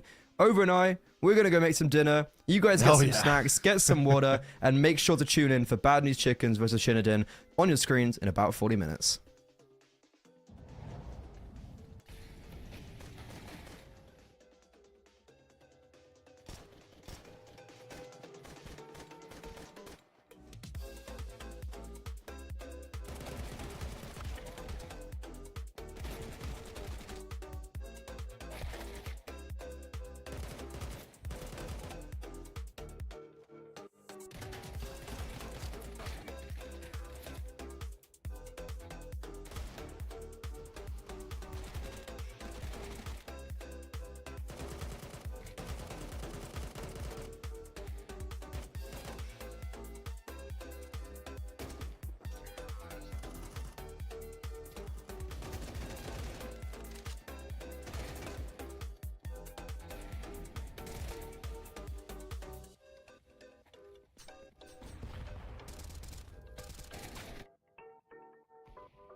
Hello, everybody. Welcome back out here to the CCT. South America's back at it again, and this time it is with the two lads that you get to see on screen. Hasn't been too long since you've seen me out here on the cast, but I'm sure that MNJ is a great face to see here as well as of lately. Have you gone to cast any South America yet, MNJ? Have I gone to South America? What, physically to go? Have you gone to cast any South America yet? Not this season, not this year so far. Okay, Done plenty of South America stuff last year. I've been over to North America this year, and I'm going again in a couple of months as well. Yeah, it's exciting stuff. But yeah, across the pond, but not down yet. We'll work our way there eventually. We'll get there. Yeah. Yeah, but today we are going to be taking a look on down to Bad News Chickens versus Shinden to start things off, which is already going to be very exciting. It's the 1-0 bracket starting things out here into South America. And after that is going to be Ex-Solo Schlazers versus Bounty Hunters, which is also going to be an interesting game. But sadly, MNJ, you are not going to be joined by me into that one. It is going to be another caster taking up the reins. But until we get there... So everyone's got Mark. a banging night to look forward to. And it's, Hell yeah. Going to be great. But here for this first game, I mean, we already went through two of them. Trupa do Taku managed to take down Patins da Ferrari, and Adeli Amigos with players did go 0-2. So players, you know, they've gone themselves 0-1, forfeit win, brought them back up, and now they managed to go 2-0, right? It's a great little story to already have here, but how do you feel about the games? How do you feel about today, MNJ? Are you ready? Are you excited? I'm ready. I'm excited. Yeah. And this matchup is a pretty interesting one, right? You've got two teams that are in that 1-0 bracket, and both teams that have actually been sort of dominating within their own disciplines. Obviously, these guys are not at the top of the South American echelon, but actually both performing very well at the moment, logging a lot of wins, and on that upper level. And I think that there's like very, very distinct tiers when it comes to South American Counter-Strike, where you have that top echelon where, yeah, you do have the Legacies, the Bestia, Fluxo, sides like that are just, you know, a step above, and for sides like this, almost unbeatable. But when it comes to the rest of the competition, when it comes to the academy squads, when it comes to other mixed teams and whatnot, these boys are always solid competition. And yeah, you know, the guys on the Bad News Chickens have had a lot of experience with some big rosters. You got names playing previously with Corinthians and Ints, and yeah, some of those, as I say, bigger brands within the South American scene. So we'll talk you through these guys first, and well, I'll let you take it away, Atro. Sure thing. I mean, we're taking a look on down to Bad News Chicken straight off the bat. I did get the pleasure of watching their solid game. It was a 2-1 that went to the 3-mapper. And I can tell you what, right now, into this new year, at the very least, almost every single South American team has had some changes, right? And out here for Bad News Chickens, that is also the case, right? They managed to find themselves on over to Freku and Zeji as the newest additions, and as some of the best that I've seen out here for the organization. Last game, they had some high record numbers, Zeji especially, alongside Leo Monster and Desh, were absolutely popping off. There was a lot of X Factor here. There was a lot of brilliant individual performance getting these guys across, and you already got kind of getting to see the duos, right? Desh and Leo Monster play at the same time on Ints. Zeji and Freku came in from Intense at the same time, and Short is out here kind of dirigiring everyone together. It's a great roster so far that has promise into the new year, and it has managed to take down one of the better playing teams out here. Well, one of the better Swiss teams out here for South America, at the very least for the CCT, which was solid, right? In a good 2-1, they managed to put up quite a decent performance. They did get taken down by Bestia at the beginning of the season out here, as soon as the new year passed, but besides that, they've been going on all green. And that's the case as well for the Argentinian squad that we're going to get to see right here, as Shinden actually had their first roundabout of gameplay out here into the CCT with MIBR female. So BK1 had an amazing game when it came down to that one, right? He managed to absolutely smooth through them. IVS as well definitely had a great game on that AWP2. But besides that, Nacho didn't have the greatest numbers, and he was the guy that just joined up. So there might be a couple of teething issues out here for Shinden later down the line. But besides that, I see this roster as a pretty strong core as well. Yeah, it's a very, very dominant opening game. All the boys rocking some big stats. And actually, that's a bit of a theme going into today. As a whole, it's quite rare that we see a matchup where only 2 of the 10 players are rocking a rating below that 1.0 mark. And you talked about the high hitters on Bad News Chickens. I think your man to watch here on Shinden has got to be IVs. He's been absolutely fantastic. He's putting up big numbers consistently in these games. And that's what you like to see. I think a lot of the time you'll have these star players that every now and again will have a lights out result, and then they'll have a bit of a stinker, and somehow the rating meets somewhere in the middle. But consistently he's been putting up those numbers, and a real force to be reckoned with if he does come up and perform in this game, I think he could make some real marks against the Bad News Chickens. Outside of that, of course, you've got Nacho, Roy, Abiz, and BK1, of course, all having decent performances recently as well. Nacho's been a little bit slow in some of these matches, and it doesn't feel like there's sort of too many excuses for it, I guess, but by no means has been particularly poor, just generally sort of the lower end of the scoreboard on a lot of these games. Now, when it comes to the vetoes, which we'll take a look at in a minute, it's kind of interesting because there's quite a few parallels. Neither team have actually touched Train yet so far this season, so I imagine that's going to be one that just gets banned out straight away, or could even be potentially floated. It almost feels like a bit of a waste to ban it straight away because they could have just floated it for the second ban wave and banned out one of their opponent's stronger maps, but it's going to go straight away anyway. Of course, for Bad News Chickens, they also permaban Inferno, leaves them a little bit vulnerable at the moment, not picking up Train yet, but that's just how it goes when new maps get introduced, and you just got to hope that your opponents are kind to you. But of course, the Dust 2 and Ancient picks, two very, very strong maps for both teams respectively. And then Nuke as a nice decider, to be honest. Ever so slightly favouring Shinden in terms of recent matches, but with such a small sample size, I don't think that there's too much to lean on there. And generally, we've got quite a nice pool where both teams play all three maps. They've had reasonable results on all three maps and could either trade map picks or go 2-0 in either favour. That's sort of where I'm feeling at the moment. Both teams have been on good form. They both have indeed. I mean, the Train ban over there, starting things off, is always kind of going to be seen, right? It's either the case of it's a team that's always been banning Vertigo away, so it's just going to make that swap on over to Train like Navi are doing, just keeping that kind of train wreck going and just not really caring about it. Or it's also the possibility of a float, like you mentioned, but I don't think we're going to get to see that one that often because you'd have to have your permaban be some other map, and right now in the map pool it's kind of hard to do that. But we'll jump on into the first map out here, into Dust 2, and we'll see what the if we're going to get to see all the three maps and how this best of three is going to start, because so far I feel like the map veto is going to be looking a little bit CT sided, so we'll see if that's going to be the case. Starting things off out here, it is going to be the CT side being taken over by Bad News Chickens. Shinden starting off on their T side of their own map pick, of course, and we are gonna get wrapped on in and ready to start the third best of three out here of the day for the CCT into South America. Yeah, we are good to go, and we are straight into the action here. Slower stuff, but look at the presence here in lower tunnels. You've got three players clearing it out, just the one. It's Desh in the corner, he's got Julies, but the boost up on the box on Short has the support. Contact made, it's all a little bit messy, but Zed's double headshot. Short will follow up. The Julies aren't the one to do the damage. Eventually, you might be able to get something out of this pie. There it is, but that is a very, very convincing pistol round. And it's convincing again because of an individual, right? Zeji starts things off amazingly, and it's again that second shot that's absolutely insane. While he's falling, he connects it, and it's the new additions, right? It's the new blood joining on in here. Zeji and Frekyu managing to make a great duo, putting up those numbers, and if they're gonna have a all guns out blazing sort of start out here from the very beginning of Dust 2, I'm very much looking forward to BNC right here to possibly try to, find that momentum and just keep it going, because that's what they did great in their first best of three against Solid as well. They kind of went down the line a little bit and then they managed to find that rhythm, and they were looking really, really good.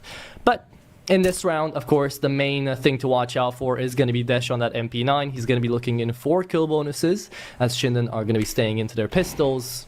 There's nothing too much to worry about out here for BNC.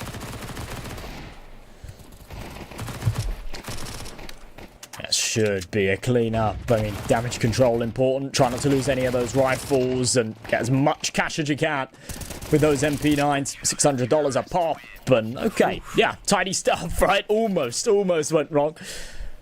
But they do get away with it. Short has not picked up the MP9, bizarrely. It's almost like he doesn't want it. He's working on the basis that he's just going to upgrade into a rifle here anyway. I kind of like this. I think that so many teams are punished nowadays by getting a little greedy in these bonus rounds, by going into the second with 2, 3 MP9s. They don't take any casualties. They go into that first buy with too many SMGs. And they kind of give their opponents a bit of a foot in the door, a bit of an opportunity to get things rolling. Z8 on the front cross, does spot the AWP, sticks around, doesn't want to re-peek it. Slower stuff. At face value, this looks like a good buy from Shinden, but there's not a lot of util. Oh, I like that idea. Okay, Shinden were thinking about disrespecting the smoke, just going straight through it. They had a flash ready, and then that nade kind of catches them off guard. They hear someone down in towards the B-bomb side. They're not fully ready with themselves, so they kind of push back. The nade does deal a little bit of damage. But yeah, I feel like the greediness there, Short could have stayed onto an MP9. A single one won't really, break the camel's back yet. That Molotov went through his own teammate. Thank God there was a little bit of delay there for him, because otherwise that might have missed. But yeah, so far it is going to be an even Stevens buy going on into round number 3 here, and we're going to get to see a slow, short push. Now, Shinden did manage to actually play Dust 2 onto their last best of 3 as well, so did BNC, and both of these teams kind of had this thematic of just kind of defaulting back towards short. Whenever the round was getting longer, they would always just stroll up short and hope for the best. But that's not going to happen here. It is instead going to be a B hit. Frecky is going to find a 1-for-1 trade as ZG finds 2-for-1 there. Ives is the one to force actually a kill over towards window, and now he's been stuck down on double doors. It is going to be Ives getting out with yet another one as Leo Monster finds the flank. 1v2 remaining as Roy has to do it all by himself right here. AK in hand, nade ready to go, and it's Desh and Leo Monster trying to make the retake happen. It's the big bad B-bomb site though, so notoriously difficult to crack, and if the HE is well deployed, could do some damage, but flashed over the top, wants to keep his gun out and manages to isolate the first and the second Roy. It's so crisp, it's so precise, and he could not have played that better. Uses the box as a point of leverage and does not give BNC a chance in that retake. That is very well played. That round should have not gone Shinden's way, but look at his crosshair placement, right? The headshots are crisp. It comes with the first bullet accuracy there. And to this one too. Well played by Roy. And the fact that he actually goes in for the second peek as well, realize the second player is there right behind him, and still wants to take the fight is so ballsy, yet it works out perfectly. And that's Roy's first 2 kills of the map out here. So good looking out here for Shinden as they do manage to put up their first round on the board. It will be a forced investment coming through from BNC as the money kind of didn't really allow them for anything else. Anika would have been kind of uncalled for when Leo Monster and Zeji could have invested into the A1Ss, and well, everybody else kind of just had to mold themselves around their teammates. But now Shinden are going to be taking up that mid presence, and we're going to get to see a bit of a stack coming through from BNC onto the A site. We'll see how well Zeji is actually going to get himself out of this anchor position. On a rebuy, of course, from the chickens. There's no surprise there, but it does not nearly have as much weight behind it as it did in the last. Of course, the significance of the round, though, it's almost increased. And everyone playing a little bit scared here. They've actually got 4 over towards this A-bomb side, but 1 very deep, committed in long, and that's Leo Monster, and he's got one of the key weapons here, that A1S. Realistically, from range, it's the best weapon to have. Yeah, here's the execution coming on through from short. There was a very nice fake down towards B as well, but it looks like Zeddy did not actually catch onto it, and he didn't want to even look. It's Nacho to entry, and BK1 to continue. Looking with the Galil, he finds the spray, but only good for Dash. That was a great headshot to boot off, and Roy with the flank here is going to have an easy shot onto Zedgy. Last man standing, Leo Monster gets flicked away, and that will be Shinden onto the second. Very well played. They took a really fast engagement down towards short. They figured out that the B fake did not work out, and then just some very crisp headshots coming through from BK1 and Nacho. Yeah, it's very well played. Keeping BNC guessing, and at the end of the day, they've actually sort of played the 50-50. They've guessed incorrectly. They've had to lean on their mechanics, and those mechanics have not let them down. AWP about to face into a few unarmored pistols. Potentially have a bit of a field day, but does need to be careful. Doesn't want to overcommit here. The last thing you want is to be overwhelmed by USPs. Drop that sniper, and well, that's how the first one falls. They are overdoing this in the middle, really overdoing it, and now they're about to be punished. Big punish already coming through. Full USP round, and you lose out 3 guns with the possibility of losing out the round as well. I would not call that good out here for Shinden at all. Abiz still yet to find his first frag of the game. Ooh. That is unfortunate, to say the least. Zeji just go down the head of the pack out here, 8-4. You definitely would have wanted to have him on the server. Thankfully, though, the AK doesn't go to waste. 2v2 still. Frekyu's looking for a gun to pick up on middle, as Dash is gonna peek on in. Wonderful headshot on the first and the second. Dash wins it on out, closes out the round for BNC, and they don't even know what hit him. That is gross, and yeah, it has to be said. Shinden know they're going to be kicking themselves right now. They know that they've got Greedy there in middle. There's no excuse for it. The AWP had the info early on. I mean, this is super crisp from Dash. Maybe a little bit of luck with the running backwards last bullet headshot. But yeah, as soon as that AWP had the information, there is no excuse to be overcommitting mid like that. The MAC-10 was sending it through underpass, thinking kills, kills, kills. I'm hungry for him. Not clearing his corners. And that's what happens. The chickens do not allow Shinden to take the lead. They'll slam right back and really screw this economy as well. I mean, look at the money for Shinden. You've got IVZ and Nacho with a little bit of cash. Everyone else has realistically got to eco here. I think they're only going to have 1,400 loss, are they? Yeah, definitely not enough loss bonus to constitute for anything worth investing into. And this kind of little tech pause that Zedgy caused by, well, the unfortunate CS crash is actually a little bit of a time savior out here for Shinden, right? You take a look on down to their economy, and even they're thinking, okay, what can we do? They would have had to burn through a tactical timeout to kind of think it through, and maybe they wouldn't even wanted to do that for a round like this. So yeah, this gives them a little bit of time to kind of figure it out.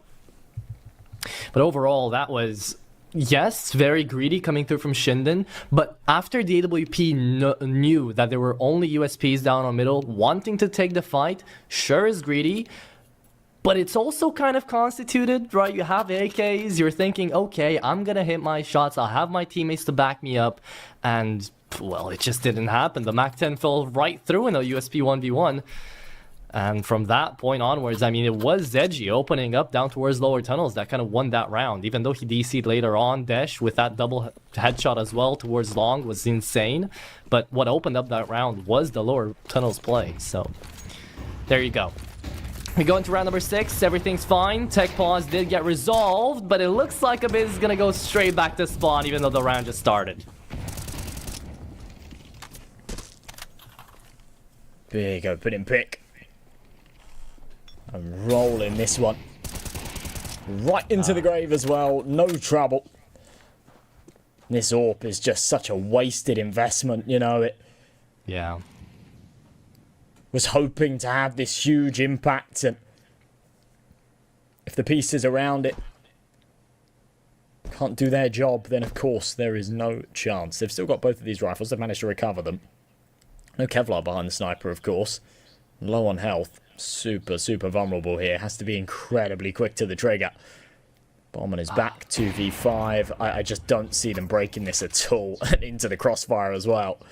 Yeah, there's no way. And it's such a waste as well, because with a minute left on the clock, you're not even well poised to go for the save. So you've got to go for these hero plays, and Ives is managing to connect on the first. Dash is out of the game here. 2v4 remaining, trying to get to the B-bomb side, and we all know how tough it is to entry. But now, Roy has found one, and sadly, one wasn't enough. Again, I understand the push. I understand the reason they went for it. But still, it is a little bit of an unlucky waste for Shinden out here, as they're all going to be going back to 2K on the money front. BNC are going to be picking up quite the advantage on the round count. Yeah, it's a nice start, isn't it? And not what you were expecting after Shinden sort of bit back. BNC broke and had to win the eco round. And in doing so, they have really sort of turn the tides of this game, and especially in MR12, it just makes such a huge difference. So far, I think these teams have been fairly evenly matched, but the chickens have generally just stayed far more composed in some of these important situations. BK1 just around this corner. Oh, big. Ooh. Tidy kills. No casualties, exactly how they want it. So far, I'm seeing BNC out here in a very good individual light. I mean, 13 and 4 ZG Dash is hitting all of his shots as well. This is a duo that you love to have on the server on a good day, right? And right now, they're both having an amazing start. Let's just hope they can keep that up, because if they can, this shouldn't be too big of a problem for BNC to try to close out. But again, I'm getting ahead of myself. It's round number 8. We've barely gotten started. The first half hasn't even passed us by yet, and we do go into yet another full buy, where Roy is disrespecting the Molotov, the flash, and the smoke in front of him. Leo Monster will be caught off guard by that, as will Lee.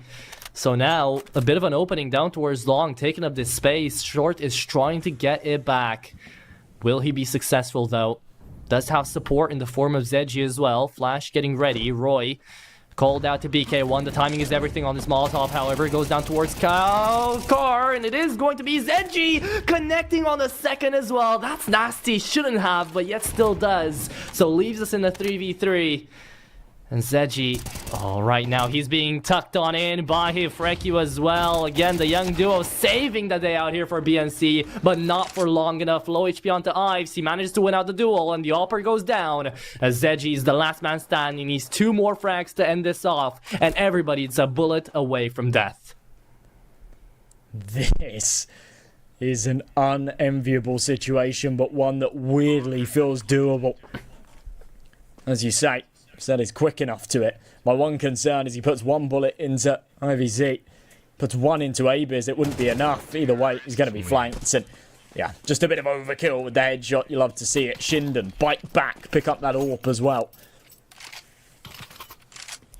And a third on the board, snapping at the Chickens' heels, not allowing them to run away with this or establish any kind of strong economy. They've got just about enough to go for another buy here, but if they lose it, they'll be broken. The scoreline will tie up at 5 apiece, and we'll be back in the runnings here for map 1. It is the Shinden map pick, and they have, you know, I wouldn't go as far as to say being given the luxury of starting off on your T side, but I think it's always a bit of a blessing when you have a map pick that isn't too tilted by the sides, if that makes sense. It's always a little bit awkward when, like, you know, your best map's nuke, you always have to start off in your T half, things like that. And the same goes for like an Anubis, for example. Dust 2 here, I think they're very comfortable to be starting off on their T half, but they need to make sure that they get the most out of it. 6, 7 rounds would be perfect for them.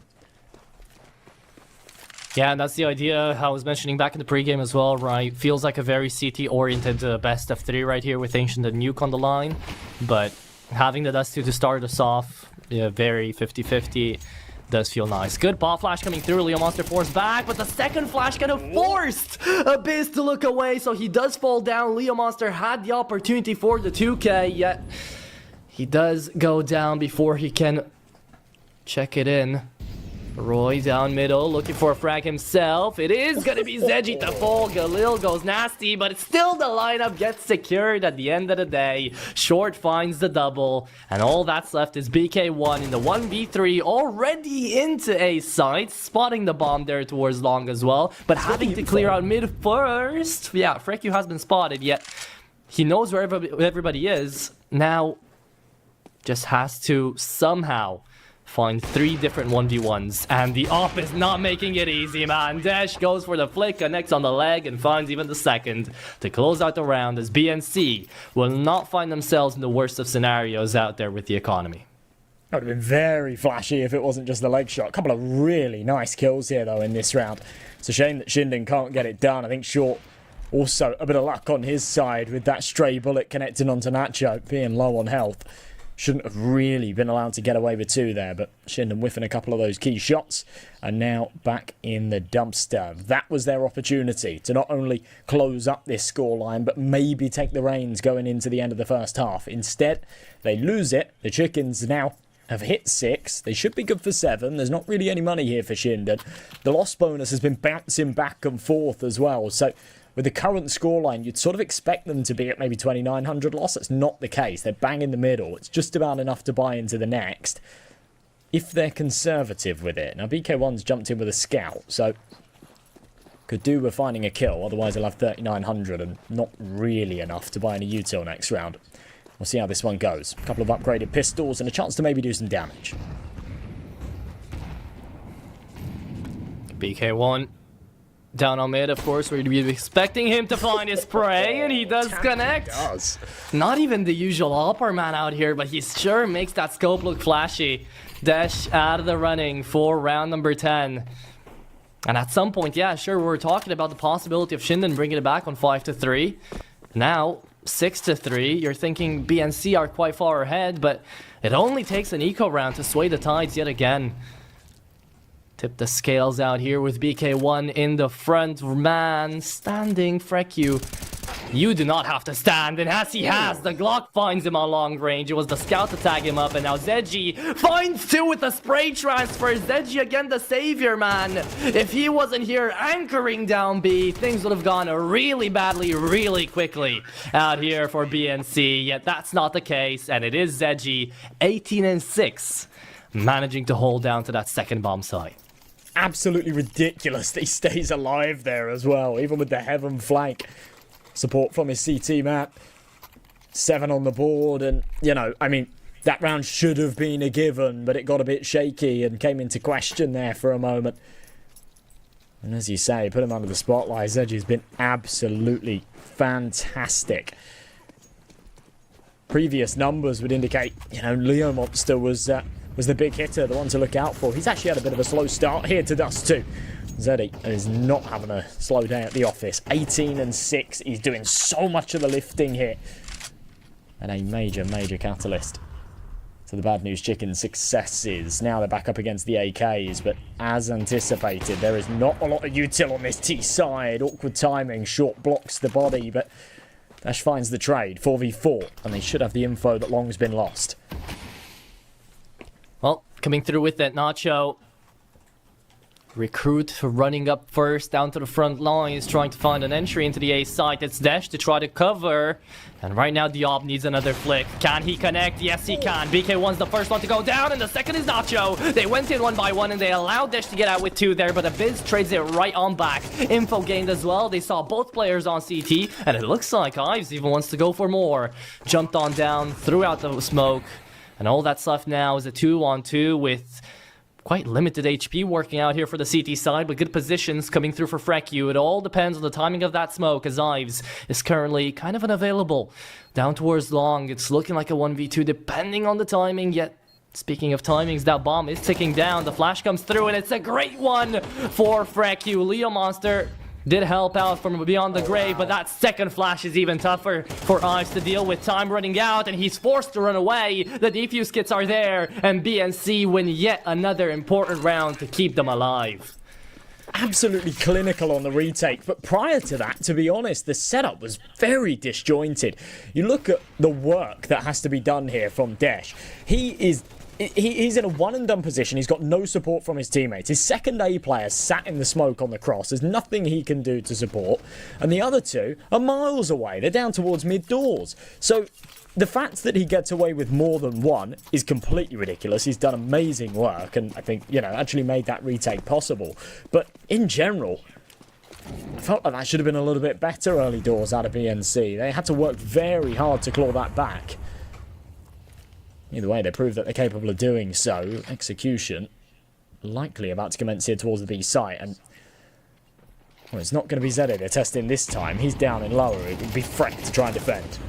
Oh, and he doesn't have the time to, but down from lower, it is going to be still a flank coming through, and they expect only one. It will be Desh on the second. Zedgy still falls, though, and it's short to pick up back on the reins. Can he pull off the same things that his young gun has just done? Short fully smoked away, but he disrespects the Molotov, and he catches Nacho off guard with the Molotov in hand. 3v2, now on the retake, and the bomb yet to be planted, so Leo Monsters has the time.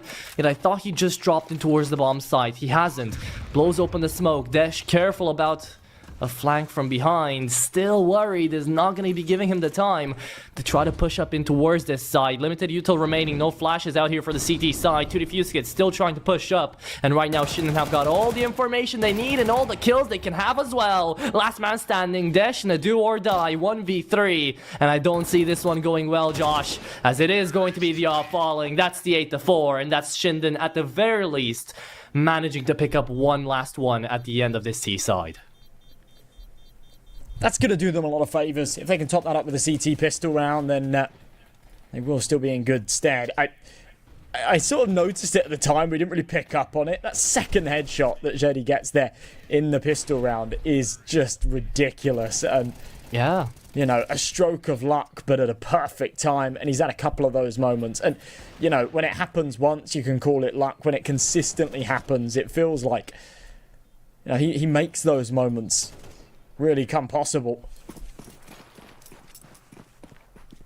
He's had a fantastic first half, 19 and 7. He looks to continue that. And I sort of said, you know, if Shinden can take the pistol round here, they're still in good stead to claw this back. I haven't really entertained the idea of the Bad News Chickens winning it. It feels like they could just run away with this game if they do so. It does. A lot of it relies out here onto this pistol round, and the fact that we're already invested into the full execution and holding down for Nacho here. Zedgy, great awareness, finds the dualies. Now, I think he might have spotted out Ives on the minimap as well, but perhaps he hasn't. Ives does manage to find the first headshot, taps away, and falls back out. As now he's going to be looking for the second. Short is trying to get a move on down towards short, but the bomb has been spotted as well, and they're trying to go for the double fake out. Have they been spotted? They've definitely been heard out here, as the Leo Monster's already into the bomb site. He doesn't get too much done. 4 HP remaining onto Roy. Unfortunate there for Leo Monster. Yeah, BK1 holds down the line, and the USP runs out of bullets before he falls. Freku, last man standing, 1v2. With a whole minute on the clock, he's got more than enough time, but that Glock long range is not going to be easy to deal with. And, well, 5 HP remaining onto Ives, a single bullet left standing. He does manage to pick up another weapon, but it's still a Glock. 2v1. And it's all about Abiz into this position. He's playing down to the window. He's just dropped to the site. And he's trying to go for the info pick. The USP is trying to confirm that kill indeed, just like the skin name is telling us. But with 25 seconds now, Freku's getting desperate. Needs to peek on out, makes a lot of noise. Can he white swing this? Oh, never expected it. That's a little bit of a donk tap coming through. And Abiz manages to close out the round. Okay. Getting that retake done before it was even needed. It was kind of crazy that Leo Monster was in so deep without that bomb. He wasn't able to do anything with it. Somewhat of a shame, but that is crisp from Abiz's POV. Doesn't get a lot snappier than that. Here's what I was talking about before, though. Remember, the second round out of BNC on their CT side, they only had the one SMG. It made it very, very easy after taking the single casualty to just reinvest with the full rifles in the follow-up round. Shinden have gone for a couple and that scout. BNC, on the other hand, a force bite. Shinden have sort of made the right play here, I feel. Especially without that bomb plant. I'm surprised BNC go for the force, frankly. They've got a little bit of wiggle room. They've got a couple of rounds to play with. MP9 up close, not going to overcommit. He's got a good angle. That's a free kill. Leo Monster, not expecting it. I mean, would you a little bit of a gap down there towards the push for B, and it's Nacho to find the first. The MP9 does go down though. Zedgy faster on the trigger there to that Tech 9, and he doesn't get to pick up the MP9 on his way out. So Freku is going to be the only one equipped with one of those. As the rifles now are trying to make their way back. We know how notoriously hard this B bomb site is to retake. You mentioned it yourself. But maybe that charm is going to bring a little bit of good luck. So let's see it in action. As it is going to be the Deagle connecting on the first. Spamming on down. It looks like it will connect. And that's Freku to close. Dash. What a saving moment here for BNC to win out round number 2 of that T side. Oh, it's just so ridiculous. And look at the scoreline and think about where we'd be if BNC hadn't won these 2 pistol rounds, right? So ridiculous. A full eco right now, first time round. Now it's the Tech 9 Force somehow breaching that B bomb site, despite taking the early man disadvantage. Just a Deagle masterclass out of Dash. Shinden have got to try and give the chickens a taste of their own medicine. We see those stake odds from our partners up at the top, heavily leaning in the chickens' favour, despite the fact this is the Shinden map pick. It is a nasty place to be. But Nacho around this corner. Battle of the submachine guns. Mac 10 prevails. Nacho has not been having a fun time here on Dust 2 at all. It's tough. Leo Monster's in the same boat yet. Looks like this time around, one SMG is going to prevail over the other. And BNC, they win this one out. They get to double digits. Shinden not looking good on the economical front at all. This is a force buy out here, Josh. And the only real saving grace out here would be the scout on Ives. It's all the way into B.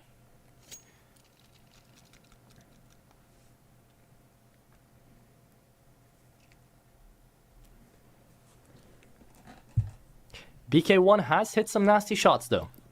And he's up for the task here on short. Throwing the flash back. Oh, doesn't even have the time.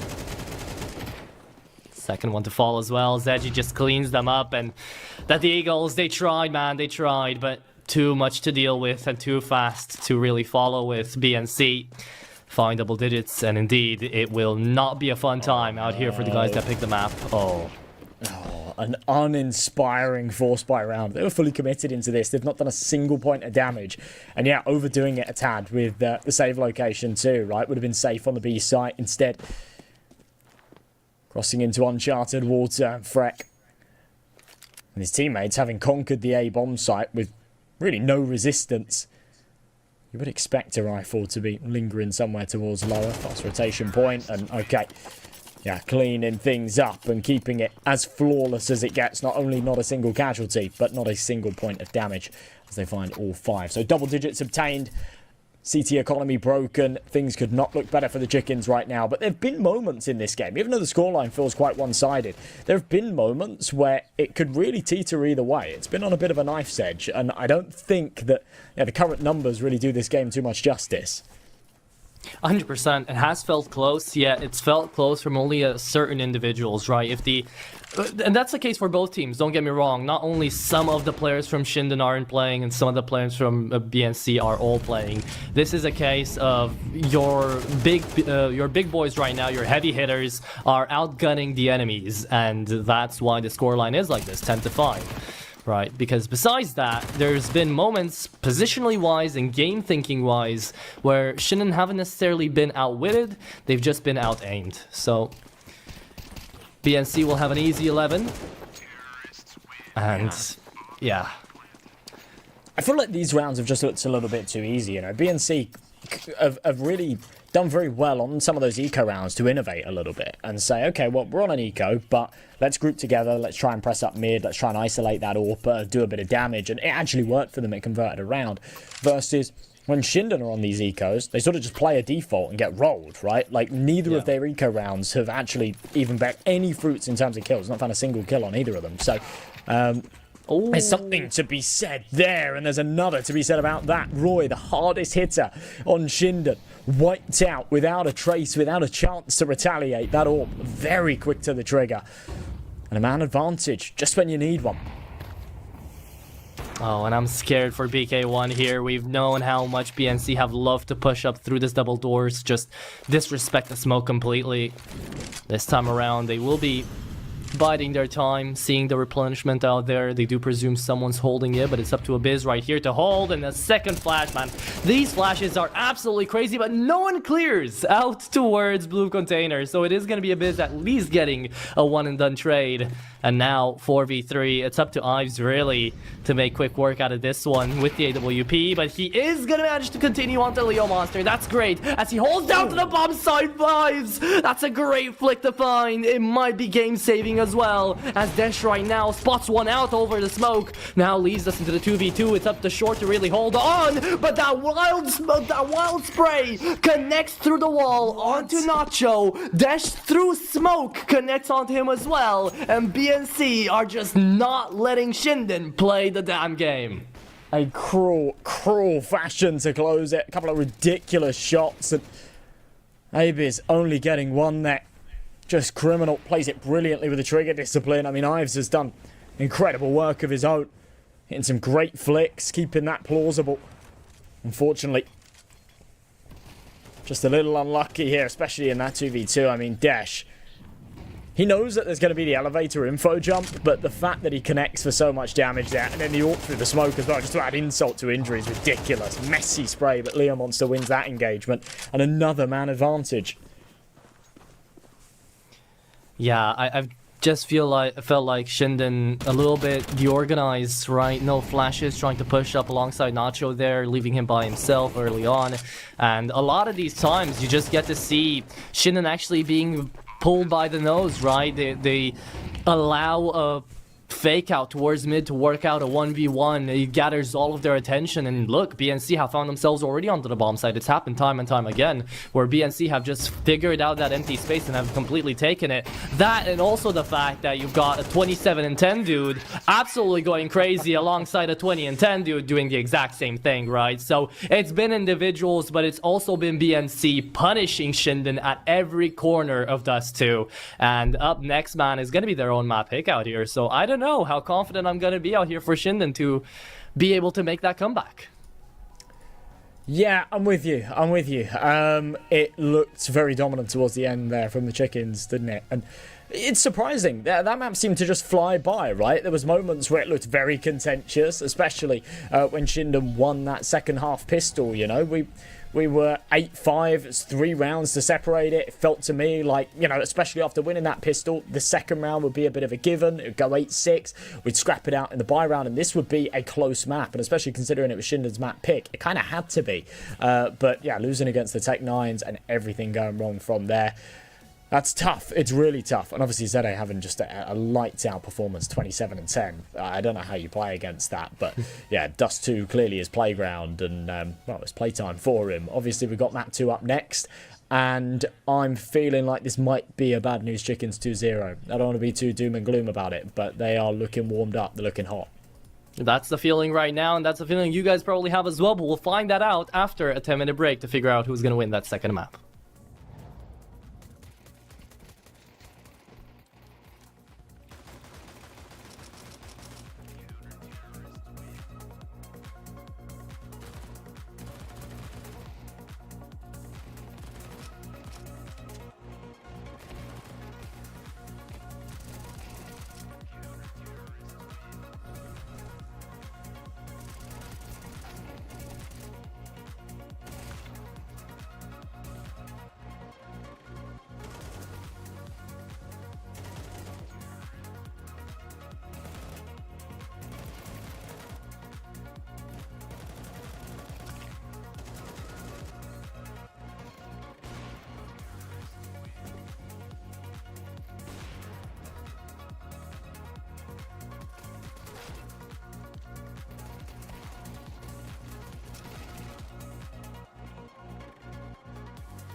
before.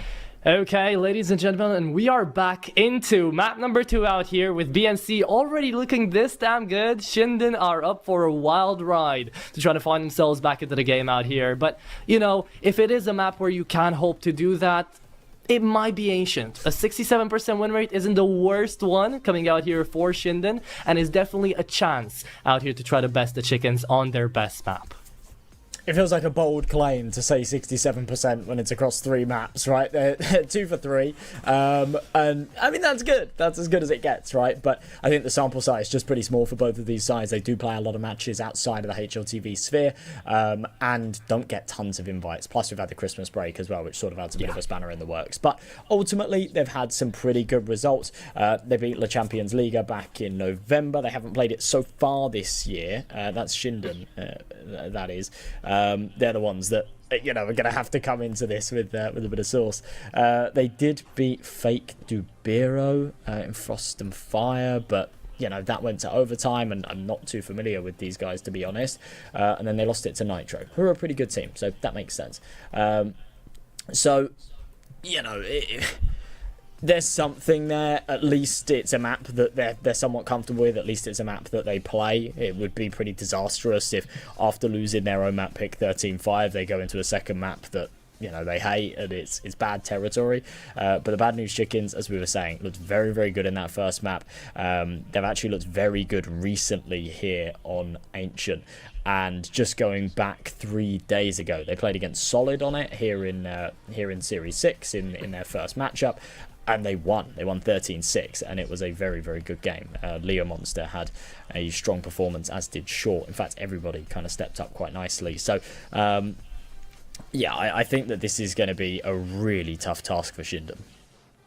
Yeah, and it's even tougher because with the way that first map looked like on Dust 2, at the very beginning, it looked like Shinden were starting to pick up a couple of rounds. Again, we were talking about the possibility of them trying to climb their way back up, trying to make it competitive, and that's the exact same way Bad News Chickens managed to take out Solid onto Ancient when they played them, right? They had a very iffy early game, right, where both of the teams were kind of going head to head, and you were seeing a lot of the mismatch plays and a lot of the clicks starting to make their way across. And as the game went on, it felt like Solid were slowing down while Bad News Chickens were picking up the pace. And that's exactly how I felt watching this Dust 2. And if that's just going to be recreated out here onto Ancient, we might just have ourselves a fast best of 3 upon us. But you know, we're still trying to stay positive. Again, 2025, new year, new Shinden, new us out here. We're not going to stay pessimistic on the desk out here, Josh. We're at least going to try. So, you know, maybe Shinden can do something about this Ancient, but definitely the odds are not going to be in their favor. Yeah, I'm absolutely with you. I'd absolutely love to be proven wrong, but yeah, I'm not gonna make myself a fool and sort of create false hope for a team that I really do think are about to be 2-0. But, I mean, we can cross our fingers. If you're a Shinden fan, you should be doing the same. They had their moments, didn't they? They definitely had these little flashes in the Pound of Dust 2 where they looked fantastic, but it wasn't enough. They need to bring out more of those going into Ancient, and they need to get off to a good start. But we're ready to kick things off into our second map of the series over on Ancient. Shinden starting off on their CT side. And unfortunately, we do move straight into a technical pause, hopefully one that's resolved quickly. You know, I used to always feel whenever we'd cover these South America games that they were plagued with technical issues, and, you know, it was like notorious that you had to strap yourself in for a long series because you're doing South America. Now, right, it's not that the South American technical issues seem to have gotten better, but it's just a global thing. It's just everybody has technical issues now. The game just sucks. It crashes all the time. On whatever game you're covering, you are plagued with tech problems. But yeah, hopefully one that's sorted soon. It's nice that Shinden have the choice of the sides here, though. So starting off on their defense, maybe that opportunity to get some of those early rounds down.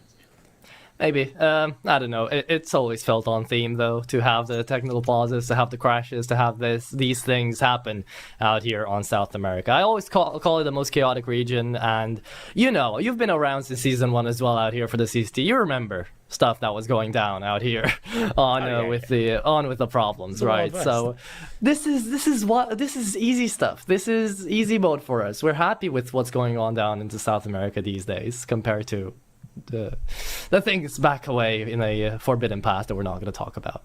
But we have a little bit of time. I do want to bring up a couple of things that are barring away the CCT area, but not fully, right? We have gone out here into the CCT a lot more female teams and a lot more female representation out here into the games, which has been really nice. Sadly, one of the teams out here in towards South America, Atrix, have kind of had to forfeit a lot of their games, so we didn't get to see them in play.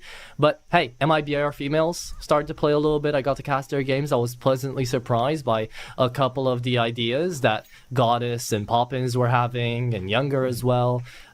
We got to see Imperial Female, right? Of course, the big talk of town to go up against Navi, which was an incredible game. It really kept me so entertained.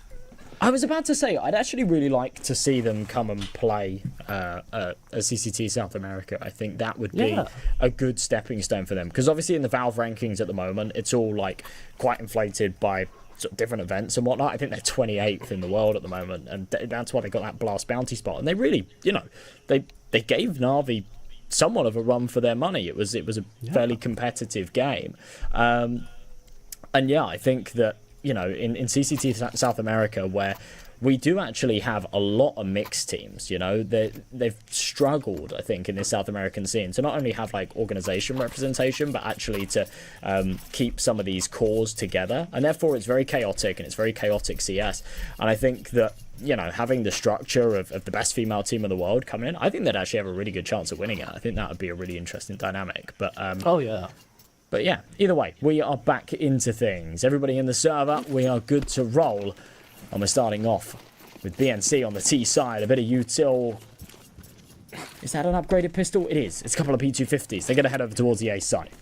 Oh, and they might just run it on down. It's completely empty right now, but they will be having a bit of a retake coming through from Donut. Let's see if it is going to be Ives actually trying to take up the fight out here. Early on, it will be BK1 getting behind those boxes, looking for a headshot, and he taps one away on Freku, but a very nice retort coming through from Leo Monster in short. Open up the site and have a chance to plant the bomb. Abiz had such an important position, did get himself tucked in, however, pushed away. He did get taken down. Zeji continues, and all that's left is a Roy, who's running out of bullets and options right now, up against 4 of the BNC members trying to run him down. Zeji finds a second, and that is a fast pistol that BNC managed to take again. It feels like a bit of an I told you so moment. We're teeing up for it. Yeah, Chris shots. Shinden. Yeah, very nice shots here. And the thing is with it is, if you're Shinden, you're not out of it yet. You've only lost the pistol round, still a whole map ahead of you.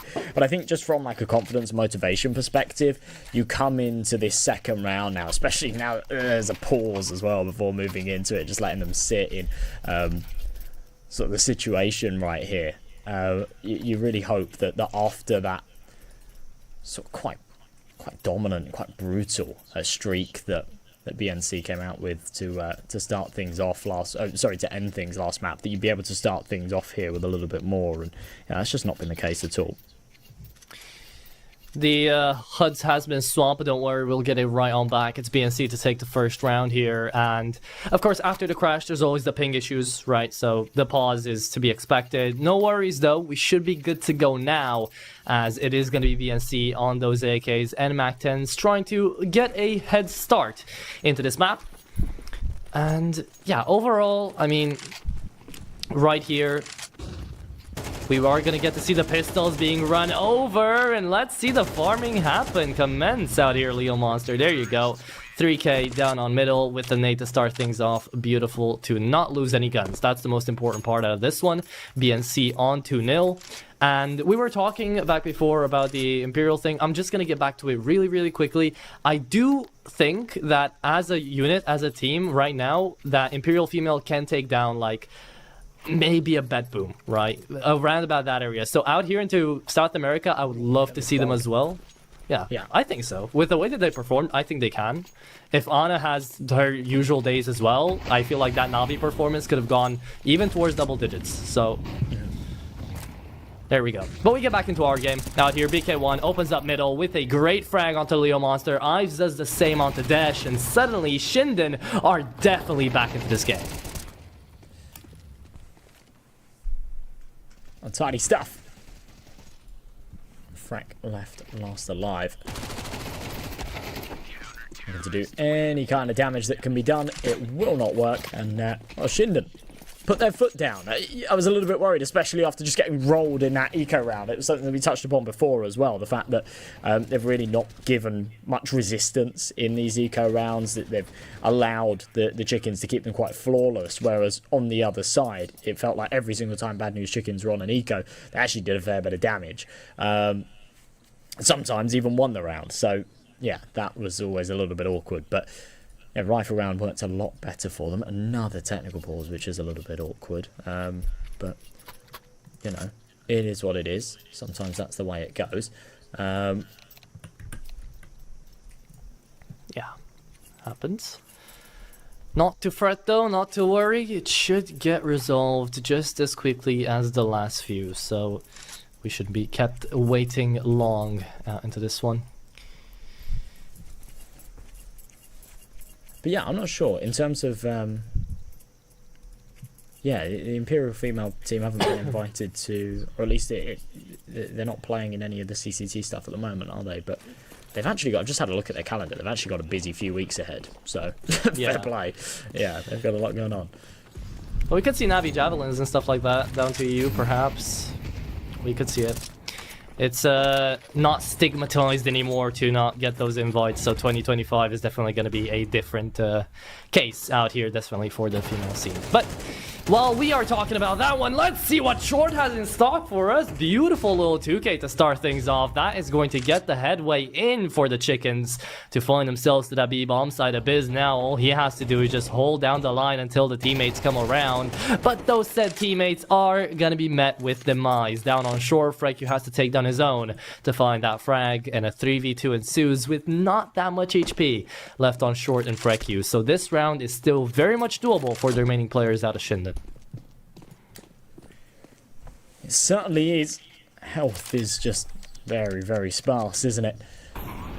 Short Freck, one bullet away from death. The Beer's looking for the timing, sees the leg, can't quite catch it, finds a head instead, and his teammate following up, leaves it all down to Leo Monster. He is the man with the health, but they've got the info on him. They saw him escaping into Donut. He thinks he's got the lineup, he doesn't. And Ivy's able to trace those bullets and send them back the other way. Returns the fire, wins the round, and Shinden.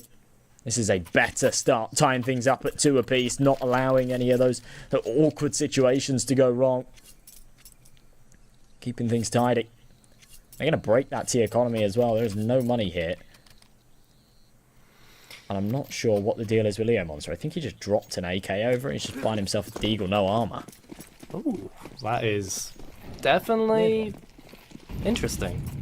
I mean, if he's feeling confident already, all the power to him, right? But this is that CT side that Shinden were hoping for, to be able to actually put up a couple of these rounds and keep it competitive as much as they can until the end of this first half.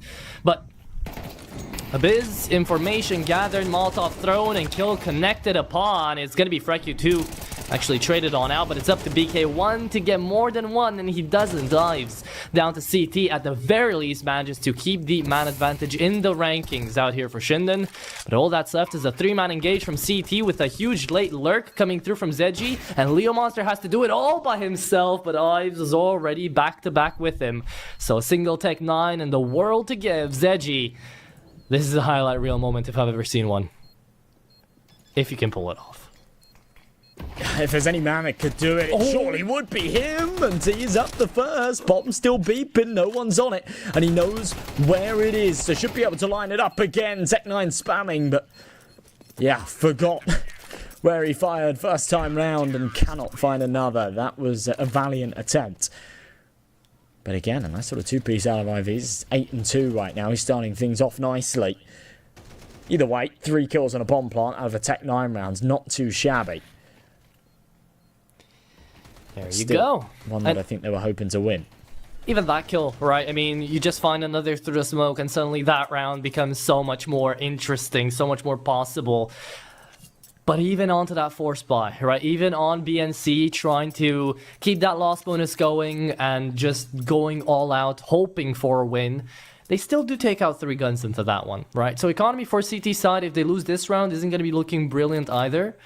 And with 2.9k in the bank out here for BNC. They will be going in for a hero AK play onto Dash. Now, how do you feel about this one? Because personally, I feel like this is the kind of riskiest approach they could have taken, but one that might pay off, seeing as how well the individuals have been going for BNC now.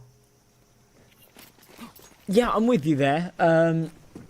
Yeah, I mean, I'm never a big fan of these sort of hero rifle situations, but I'm more of a fan of them when everyone else has got Kevlar. So if he dies, it can be passed along the bus and still have an impact. It's not all about him trying to do big damage.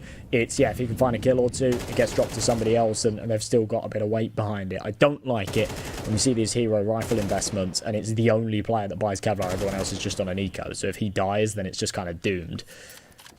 Bit of damage through the wood early on, but things have stayed dead silent. Shinden have been kept guessing, and Leo Monsters found himself all the way up middle, but what an AWP shot to get things started. He's always been looking great, man. 9-2 right now. He is the lifeline of Shinden so far. And Roy, it's about time to find his first frag as well, but it comes at a cost. 7 HP up against the Tech 9. If that was a Deagle, we wouldn't have seen a standing Roy right now. Okay, still up on the hands of Dash, and Zedgy's just trying to get an opening done. The flash comes through, and the Tech 9 good for the first. Will he still away the AK? Maybe he doesn't need to. The AWP getting pushed on over right now, down towards Long. The AK connects, and it's up to the USP, the sidearm, to find the frag onto the Tech 9. Left on down towards Long again. Dash spots an eye out there for the last remaining player onto Long, but it is going to be a Biz with a late activation on the lurk, finding them both. But still, again, into a technical eco, a hero AK round, and Shinden lose another 3 guns. And there was such an opportunity there, right? There's this tiny window where they could have taken out that AWP. And had they have done so, once they found that long swing, B-site would have been theirs. They didn't have to stay confined to cave. The flank would have been not completely redundant. It still would have bared some fruits on the retake, but it would have been a retake. They can't quite capitalise upon it. And honestly, that sniper staying alive for as long as he does really makes that round happen. So 4-2, Shinden pulling away, giving us a good start here again on Ancient. Their opponent's pick as well. For BNC, not getting the bomb plant in the last, going for that hero AK and having to fumble around with the finances. This is a very weak buy. Not a lot of util. 3 Galils, 2 AKs. Not what you'd expect out of what is supposed to be a full investment round. The main problem out here is utility, right? They've got nothing to work with besides a single smoke to try to push up in towards this A-bomb stand, and it's going to be their last-ditch attempt as well, so they're dry peeking on in, and Abyss loves that. Eyes as well, with the AWP, just has a clean shot on both of them as he takes them down. Eyes is looking crisp, man, and it's a flawless execution of this hold coming through from Shinden as they completely deny any hope of that full buy coming through from BNC and actually having some weight behind it. That is brilliant coming through from Ives. Look at that second shot. Oof. Yeah, he's been crisp with it. And again, the numbers reflect it, right? 12-2, while his teammates have got like 1, 2 kills respectively. In fact, no one on the server is even close to him.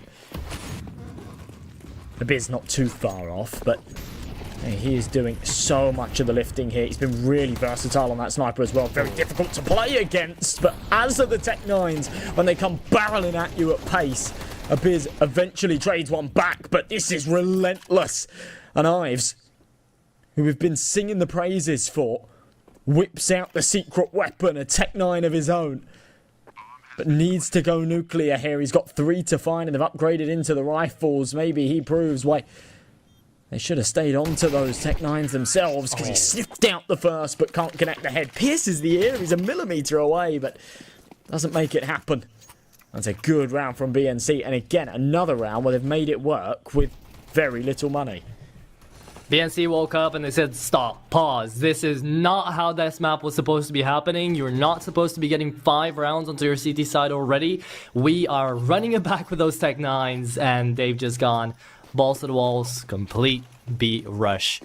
And, you know, you do get at some point where you do have to make that call out. And especially if it works just like that and you completely decimate that economy, it brings so much motivation to the team right now. You're going to get to see BNC take a lot more of these fights, realizing that, hey, we are feeling ourselves when it comes down to the mechanics. And so far, they're making good work out of them. 2 different duels, both won by BNC. One stuck towards middle. BK1's desperately trying to get out.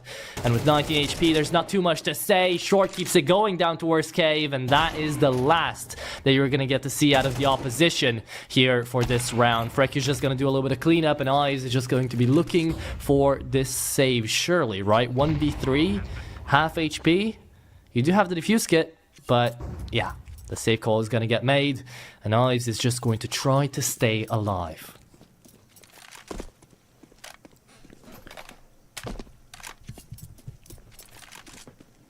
Yeah, best case scenario out of this, and bizarrely, even though things have been looking so well for them in these past few rounds, the money's actually all over the place. $250 prior to that, and yeah, certainly wouldn't have been able to afford another AWP, so he's got to fight for his life to hold on to this one, and he is hitting some monster flicks. It's such an awkward angle when they poke over the stairs. He's sort of playing whack-a-mole.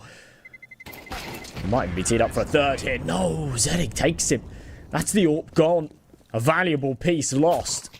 And the 4K can't convert into the ace. In fact, the AWP's fallen into enemy hands. The money broken here for Shinden just when things were looking on the up, just when things were looking very good. The tides actually quickly shift.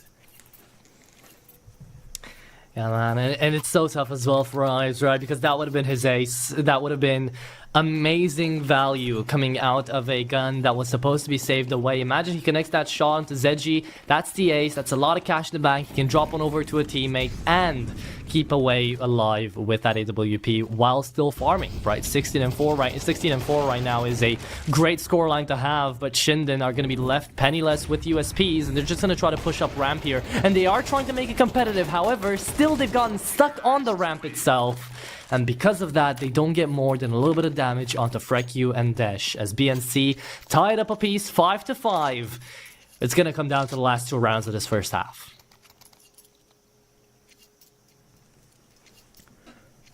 Tactical pause before moving into it as well. These have been few and far between in this series. BNC generally haven't needed them. Shinden kind of just gone without, right? A couple of moments on Dust 2 where they could have done with taking a little break, talking things over. They chose not to. Instead, just round after round into the abyss and struggling to get it done. It's going to be another buy though. AWP out, rifles to support it. Same for both sides. Of course, that money far more fragile for the CTs though. And going into the penultimate round of the half, it's a little bit of a concern, to be honest. If Shinden don't make this one happen, BNC will more than likely be on for 7. If they do, they'll still be tested in the 12th as well, because there will be cash available for that T side once again. But pace towards the B side seems to be what's on the menu again here. Oh yeah, W is going to be the favorite letter of the day out here for BNC, as they're already pushing up towards the bomb site. It's going to be the first frag going towards Zedgy. Looking for the second. He's heard the player down on towards the cave position, and Leo Monster is on the hunt. The mission is his, and the kill is made. Through the smoke, he finds the first, and now bomb being planted in from ramp. It is going to be a missed shot from Desh. That is not allowed to happen. The nade does go through, but it's not enough damage to constitute for that lost man. You have to check back towards CT as well. It's Eyes left in the 1v1. And right now trying to go for it. He finds it. The op again misses. And it's a double op setup to try to get into the bomb site. You're not supposed to throw your gun as you enter out here, BK1. And all that's going to happen is Abyss left into an unwinnable scenario. Forced on back. No defuse kit, and on hope it's going to be BNC bringing it back with a vengeance. And not only are they managing to tie it up a piece 5-5, but they're even taking the advantage while Shinden had the 5-2 lead. Wow, wow, wow. Alrighty. What a turnaround. It actually feels semi-reminiscent of what we saw on Dust 2, to be perfectly honest. Now, I know that, especially with the 13-5 scoreline, it feels like they were dominant through and through, but that actually wasn't the picture that was really painted. It felt quite contentious in the first half. BNC only really put their foot on the gas going into that second half, and they won that second round. They were then flawless. And it sort of feels like how things are starting here, right? It was a bit of a shaky start. Took them a little while to get the wheels rolling. Now they are. And they're looking like an unstoppable force. Nice spam from Nacho. In fact, the damage through the walls and the smokes has been paramount this round. A man advantage. Desh is low, as is Nacho. They might be about to lose this A site. Smokes awkward again. BK1 headshot. Trade back. Transfer. Frag. That's beautiful.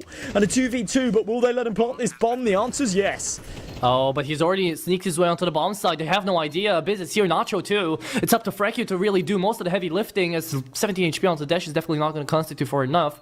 He needs to check on back. Frekju right now, no utility, nothing to be done. Has heard the reload, nade goes through, and they both check towards Temple. Now they know this is a tap, so they don't get scared, but in towards CT, that low HP comes to bite them back. 10-second defuse is going to be scary out here for Shinden, but it's going to be up to Frekju to spot out the double push, and now he's got to take them both down, but he finds none. Do they have the time to defuse out here, MNJ? They take a second to think about it, and that second might just kill them, and it has. They've lost the round. No defuse get bought. Nothing to be done. It's 7-5 as BNC take that one away when they shouldn't have.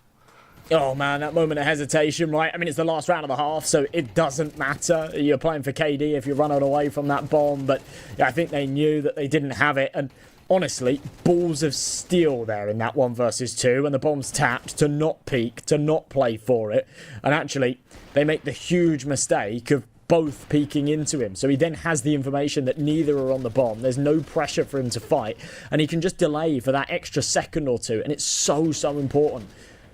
We saw that code come up. CCT 2024, of course, our partners over at Stake. If you do go and check it out there, 200% deposit bonus up for grabs, but yeah, beautifully played. And it gives them that little edge, you know, that little head above the rest. Yeah. That might do them some favours here going into the second half. Now they're on their CT side. They've got an interesting setup. Shinden looking like they're about to hit A.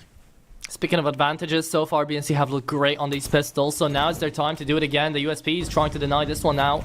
Boost comes through, Nacho, the first one on the entry. The spearhead finds nothing as the site is left barren. It's going to be up to the USPs to try to retake, and suddenly they find themselves white screen. That's going to be the flash, that's going to be the headshot coming through from BK1. Post-plant scenario, and Abyss connects through the smoke. Out here left in a 2v3, it's going to be a donut and Temple play, but Frekju goes by himself, doesn't wait for Dash to make the push, and because of that, well, the attention is going to be all on him. Shinden take another pistol, and now they're tied up 2-2 apiece when it comes down to these pistol rounds. Shinden have got a chance to claw their way back.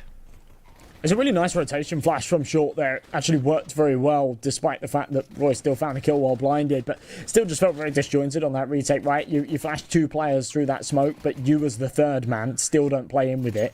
You've got one stuck in Donut that's a little late to the party. You've got another stuck in Temple that's a little late to the party. And yeah, one by one, it just feels like they fed Shinden there. There was no real trade potential. There was no real crunch. If those USPs playing through that CT smoke run successful, it felt like it was sort of doomed from that point forward. Either way, a force spike, a couple of MP9s to work with, a good boost angle. Leo Monster makes it work. The double swing as well. Should trade it, but what is that from BK1? Puts it back into a 3 versus 1, and Dash all by himself. Nasty hittings coming through from the Galil, but now you've got 3 of those to work through. Dash, you've got a Deagle, a flash, and no armor at that point. Just look for the exits, sure, but are you really going to be able to stay alive in a situation like this? Not going to be easy to figure out. Would you try to go in for the exit frags here, or would you just try to go for the save if you were Dash? The thing is, he's not really saving anything, is he? Yeah, Again, exactly. He's done this thing where he's got the Deagle, he hasn't got the Kevlar, has he? No. Not showing on the HUD at least. I don't think he does. So, yeah, wasn't really holding on to a whole lot there. I mean, exit frags aren't worth tons in a round like that. You know, Shinden are going to have money regardless. But, yeah, wouldn't have been holding on to a whole lot either. So, tied up at 7 apiece. Shinden, again, out of the gates hot. They've looked good on these pistol rounds. They've actually started to pick it up a little bit when it goes to these conversions as well. That was the big concern for me, especially on map 1. The fact that they've struggled to convert against the ecos, against some of those Tech 9 forces and whatnot. It is something that they appear to have learnt and learnt from their mistakes, that's for sure. Another technical pause. Never ideal. Everyone's still in the server though, so, you know, positive signs, I guess. Previous ones have been all over the place as well, you know. It's not even been a consistent issue. It's CS crash, ping issues, lag, and now mouse problems, so... Yeah, it's house problems apparently, not mouse House problems. I don't know what that means, but hopefully Yeah, what does nothing that really bad. Fire. Yeah. Either way, something that I did want to mention out here for BNC, as far as the game plan goes, I was really very pleasantly surprised in their first best of 3 out here into the CCT, which was their utility usage was really on point. A lot of the times you would get to see so many well-placed flashes, so many good executes coming through from them, where they would just be hitting constantly up against Solid right when they needed them most. Now, I haven't seen that sort of impact coming through from their utility. It's definitely not been going bad, but it's nothing to write home about, right? Whereas Shinden, I feel like they've definitely been caught off guard a lot of the times. They've had decent counter util, but honestly, I would love to see a bunch more coming through out here from this T side. There's not like you can really do that out here on your T side anymore, so you've kind of passed up that opportunity. So at the very least, I do want to see a little bit more proactiveness from Shinden when it comes down to actually employing those flashes, making those executes happen. Because we know Shinden, well, we know BNC love to press W. The question is, will Shinden be able to match up their pace and kind of find that same rhythm, same momentum that was being found on that T side and the little bit of a comeback that BNC had? That's the question. BNC looking to answer it right here. I mean, again, a couple of upgraded pistols, Leo Monster. It's so weird, though, in these rounds. Like, you look at what was invested in the last round, okay? Desh only bought a Digley, didn't buy armor. He's keeping a bit of extra cash, that's fine. Let's get that AWP out, no trouble. But Leo Monster underinvesting means that now on the full eco round, he's bought himself Kevlar, and he's got a P250. It just feels a little bit messy, you know, it feels a little bit sloppy, it doesn't feel very well communicated, and whilst it's only minor details, it just feels to me like, you know, if all of those pieces are in the right place, and in the 4-spy round, they actually, you know, coordinate how much money they're spending, and they can have that little bit more firepower, that could have worked. The early doors, they found a couple of kills there, and actually did a lot of damage. Yeah, could have. Stuff, though. This one looks pretty doomed, though, doesn't it?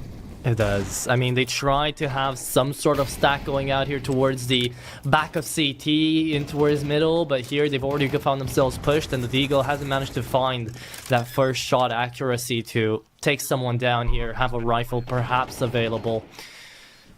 BNC now just having to throw bodies at a wall, hoping to be able to at least find 3 frags here.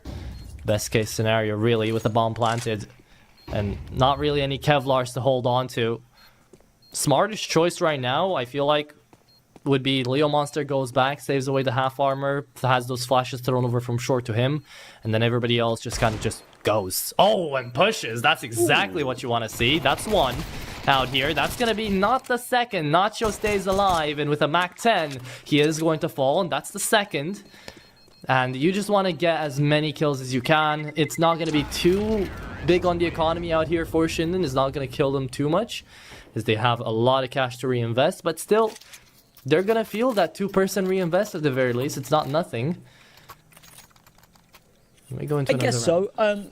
It's almost a bit of a blessing in disguise, though, because it's those SMGs. I think you can always justify sending those SMGs hunting. I like the discipline that says, you know, got 3 rifles, we're not going to exit out of CT, we're not going to hunt for those eco frags, there's really no need for it, so we will hold on to those sort of premium weapons, and yeah, they do that well. And yeah, again, not playing that bonus into this round, I think is important for them. They've only got a very, very slim lead. The last thing they want to do is come into a round like this a little bit under-equipped with a couple of Mac 10s. They end up narrowly losing it, and then BNC are tied up and sort of have this opportunity to pull away again. So a couple of Galils will be the only contingency, but a free A bomb site again. It's been the Achilles heel here of this BNC side. They cannot seem to defend it, and their retakes have been shocking as well. But Leo Monster does put the first nail down. And refrag back, 4v4. Oh, he doesn't expect a second flanker to come through. Nacho, easy frag, but Leo Monster still gets away with BK1 there. So 3v3 into the retake, and there is a defuse kit onto short here, so they don't fully have to worry about the timing. They only have to worry about the push, and short already spotted one out, doesn't know about the second. It is going to be Nacho finding a very nasty shoulder peek angle, and Desh forced to save away that AWP. But even if he does, no economy out here for BNC remaining into the next round. It's going to have to be a hero play, and Knives is on the hunt. He knows he has the cash, and Desh just whiffed the shot. The AK finds the headshot, and that is the worst outcome you could have had out here for BNC. As Shinden swimming cash right now, swimming rounds. They didn't even want the AWP from the ground, and they take a two-round lead. That's rough. BNC really needs to get a grasp on this A site. And you kind of know that inevitably when they do, that'll be when Shinden switch it up and maybe go for something towards the other end. But yeah, this has been bad. This has been bad. And even with Leo Monster there, doing a very good job in middle, it's not enough because the rest of the pieces aren't in place. That AWPer, you know, if you're playing like a super passive AWP in Temple and then when the contact's made, you just let them out. I don't know what you're expecting to happen. I don't think Leo Monster was expecting that, but he'll take it with open arms. Anyone would. My goodness, that is a 2K that is much needed into what is basically a hero rifle round. And again, Kevlars have been invested into, so exactly what you were mentioning prior, people being allowed to actually pick up that solo rifle is going to happen. Freckyu is going to be handed over with that one, and into a 5v3 here. Things are looking very possible for BNC, but let's not jinx it too early on. Zeji, with an MP9 here, has to hold down on Cave alongside Short on the 5.7, and honestly at this point, the 5.7 is looking scarier. We know what that pistol can do. Shinden. I'm with you. Making their way across. B-bomb site's actually empty though. They've committed both players to a crossfire here in Cave. BK1 will surely clear it. Sees the arm, but the 5.7 still prevails. I thought that was a done deal. I thought he'd get pre-fired. The MP9 would have to trade it. Instead, they maintain all 5. AK needs to go nuclear. Lands the first headshot. Smoke goes down. They're trying to open up space here, but at the same time, they need to try and isolate these duels. If they can't, then BNC will crunch together, and with the numbers, should still be able to get this done. A lot of damage dealt, though. Short and Leo Monster, desperately low on health. And this peak, the timing, it's everything. Abis takes both, can't convert a third. Freck's there, but Nacho's still dealing the damage, and he's got the info on the last. He can toy with him. He knows that there is zero chance that Freck's got a kit, and there is no time on this bomb trying to escape. And Nacho, doesn't even give him the duel. He'll back on out of there, and somehow, after taking the early casualties, they get away with that round. And BNC just a little too slow on that retake.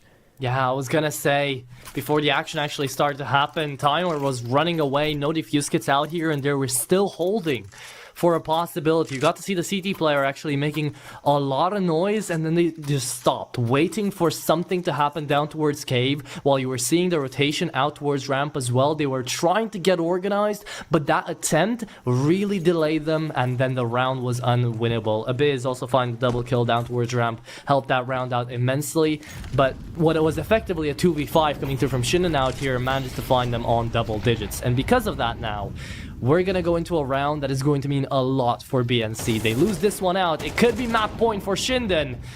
But again, it's going to start off with a frag for the Chickens.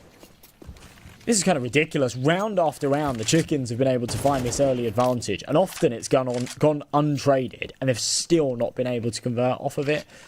It's becoming a little bit of a problem at this point, but either way, 5v4. I feel like their retake path was a little bit weird last round. Maybe it was the route they were going for anyway. It felt like they wasted a lot of time to try and get those rifles. Got to be confident with those 5.7s, as Ives is with that AWP. Smoke on the molly, pressing forward, a lot of space gain, and Dash can't see them. This time they're going to be a little bit quicker with this retake, and not checking Cave is a big mistake. Short's going to pull the numbers back in their favour. Oh, Abiz wants to peek this. He's getting antsy, and he's going to go for it, thinking he's going to get traded. He is going to fall, and he does get traded indeed. Leo Monster, how did you find yourself here, mate? Freckyu right behind him to peel, but he should have been a dead man walking really quickly if he didn't have a teammate behind him. That's a round for BNC, yet it's all over the place, and honestly, not too convincing. Yet they still do get it. And it's very much needed, right? Again, this early man advantage is what saves them at the end, because Ives had a great opening shot to get themselves to that bomb site, and then the punish coming through from short, now being checked on over to Cave, was also deadly out here for Shinden. So a couple of mistakes that they can iron out before BNC actually find themselves on an equal split out here for the rounds, but until we get there, it's still another full buy coming through out here from the T side. Yeah, a lot of mistakes being made there by Shinden. Opening Jules, playing through that elbow smoke, just felt very bold, and then yeah, on the site take, not checking Cave, with the back turn to ramp after the smoke's faded as well. It's just these little timings, all their micro going wrong, and it turns into something a little more major. BK1 was a little BNC. colder. Yeah.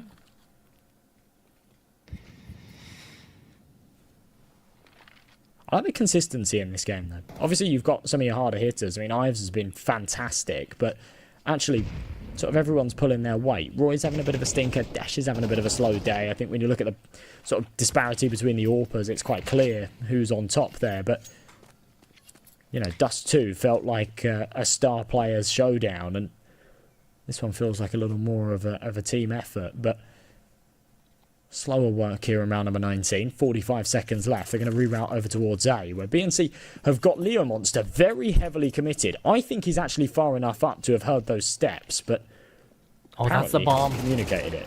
There you go, finds the first, looks for the second, and gets him as that's well. big. That is huge, with Desh right behind him. He's going to be able to clean up in towards the bomb site, finds half HP onto Roy as well. As the headshot lands, Leo Monster spotted, gonna get pre-fired. The flash comes through and the kill still made. Roy trying to save this one away with 4 HP, picks up the bomb, but runs towards the enemy instead of back to the site where he knew there would still be CT players trying to hold him down. With 7 seconds, Nacho, you don't have to die after time here, mate. It's important that you try to at least stay alive, and surely he's gonna get hunted here, right? Right? No. Yeah, that's an interesting one. They kind of had enough money to justify pressing there. Weirdly, it sort of put Shinden in a bit of an awkward economic position, though. Had they have just lost that AWP, it would be a no-brainer to eco this round, and they'd go for an investment in the next. Now that you've got a man on double eco with only 650 bucks in the bank and an AWP, they might be tempted to force, and I think that's what this tactical pause is all about. Talking things over, working out what the plan is. Nacho's just dropped the AWP over, so Ives is inevitably going to buy Kevlar. He's bought himself a Tech 9. I think they are going to try and force around this. Yeah, however, Josh, you have to remember, right, Ives was having an incredible first half, and the rest of Shinden started to play up around him. Now we haven't really seen him too much onto this T side, so yes, he is going to be looking amazing. Yes, I know he can hit his shots, but will he be able to combat up enough as the main player out here for Shinden into this round to constitute for this spy? It's going to be really all on his shoulders, as the Tech 9s are just going to make a run for it down towards this B side. And will they be denied? That's the question. It is a whole lot harder to AWP on the T side of this map. And Ives is certainly feeling the repercussions of that fact, but Tech 9s, slow it down a little bit. Flashes over. Short could have played through that smoke and would have had a bit of a field day. Instead, lets his teammates do the lifting. And, well, 2 for 1. Not too bad. Rotations in. Freck catches one on the cross. That's a big kill, but the bomb's still going to go down here. Great timing, though, coming through from Freck. He finds the first. The Biz managed to find a hot shot indeed. Leo Monster now through Cave is the one making all the noise, and now that he's allowed to, 3 HP onto Roy is going to mean that a single bullet makes the work happen. And the round indeed goes BNC's way. Shinden invested, and they did find frags, however, not courtesy of that AWP, sadly. And it is going to be Shinden to lose out that advantage, and now BNC tied up a piece on double digits. Bomb plant and kills will do them some favours there. Either an opportunity to pull out a couple of upgraded pistols in this round for Shinden, still have a buy in the next, or just have that extra util in that follow-up buy round. But yeah, as I said before, saving that AWP was almost a little bit of a curse. We weren't able to do too much with it there. It puts them in an awkward spot, but as I said, yeah, they had 2 options. It was have the extra util, have all the bells and whistles going into the buy round, or have another stab at it with the Tech 9s and armor with that extra cash injection that they've received. And it is going to be the latter. Spread around the map this time, though, trying to find those picks. Biz doesn't realise it, but he's actually got a free A bomb site. Leo Monster playing very aggressive through the elbow smoke, and he might be teed up for 2 here. Sees the second head, now spots him for real. Look how much control. He's just heard the smoke hit the player as well. What is that? Wow. That is incredible. Okay, trying to play a default there, Shinden, is definitely going to be your downfall. Lost the bomb early on, and, well, you lost the player early on. Still, that is something to write home about. Leo Monster, by the way, tied up and even surpassed Ive's performance on the first half. 21 frags now. And Zedgy's not too far behind either. So you had your star players popping off on Dust 2, and now they're continuing to do that here. And it feels like Ives is the one stagnating, the rest of Shinden trying to get back behind him. But maybe because of that, things might already be too late. It's 11-10 out here, Josh. And it's a last-ditch effort to not allow BNC to find map point. Yikes. Shinden have really lost control of this. It felt like they were in the driver's seat. And just even the last sort of 4 or 5 rounds, they've lost control of the economy. They've lost control of what was working so well, which was that A-bomb site.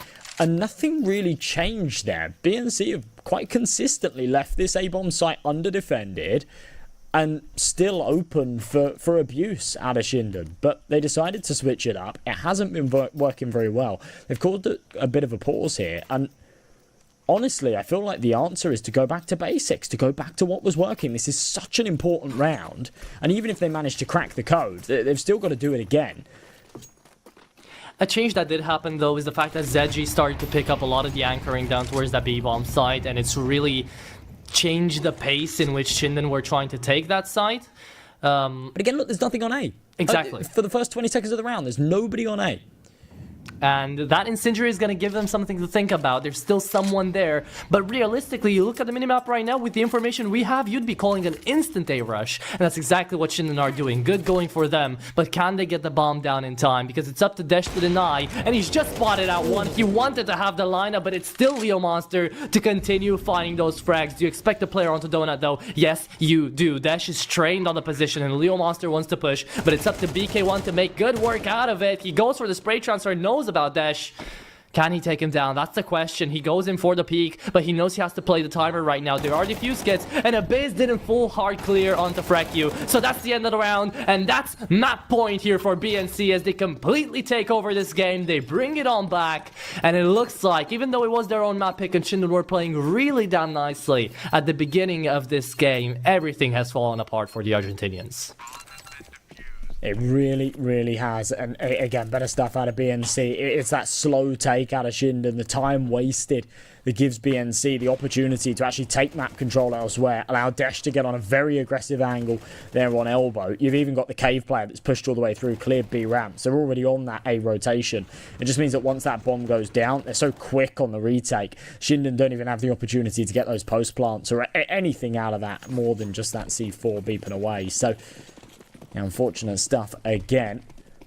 Back down to another awkward shoddy buy. 3 Galils, a MAC-10, an AK-47 to try and stick this one back together, but it's falling apart, and I think it might be beyond repair. 2 map and series points here for the Chickens to go 2-0 in the Swiss stage.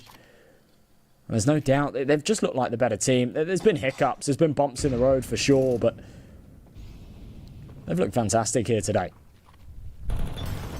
And with this buy, we're definitely not favoring the odds out here for Shinden, but maybe the odds be with them as Ives is going to be able to find the first with a full flash. Short did just go down on a suicide mission, try to get out in a one and done, but now the MAC-10 is going to be doing most of the work. 11 HP remaining on the Leo Monster. The nade clears him out, but there's still a player left inside of the bomb site, down on Ninja. It's up to Freckyu to really gain into that manpower and at least try to bring it on back a little bit. Desh is in a tough position as well, but it's all on the shoulders of Zedgy. Can he hold, or will he be bested? Shinden call for the plug, they pull it back in, and they know the A site's empty, so they take the mature decision of going back and working into that first bomb site. So a 3v4 retake, this is still possible for BSC, sadly for them.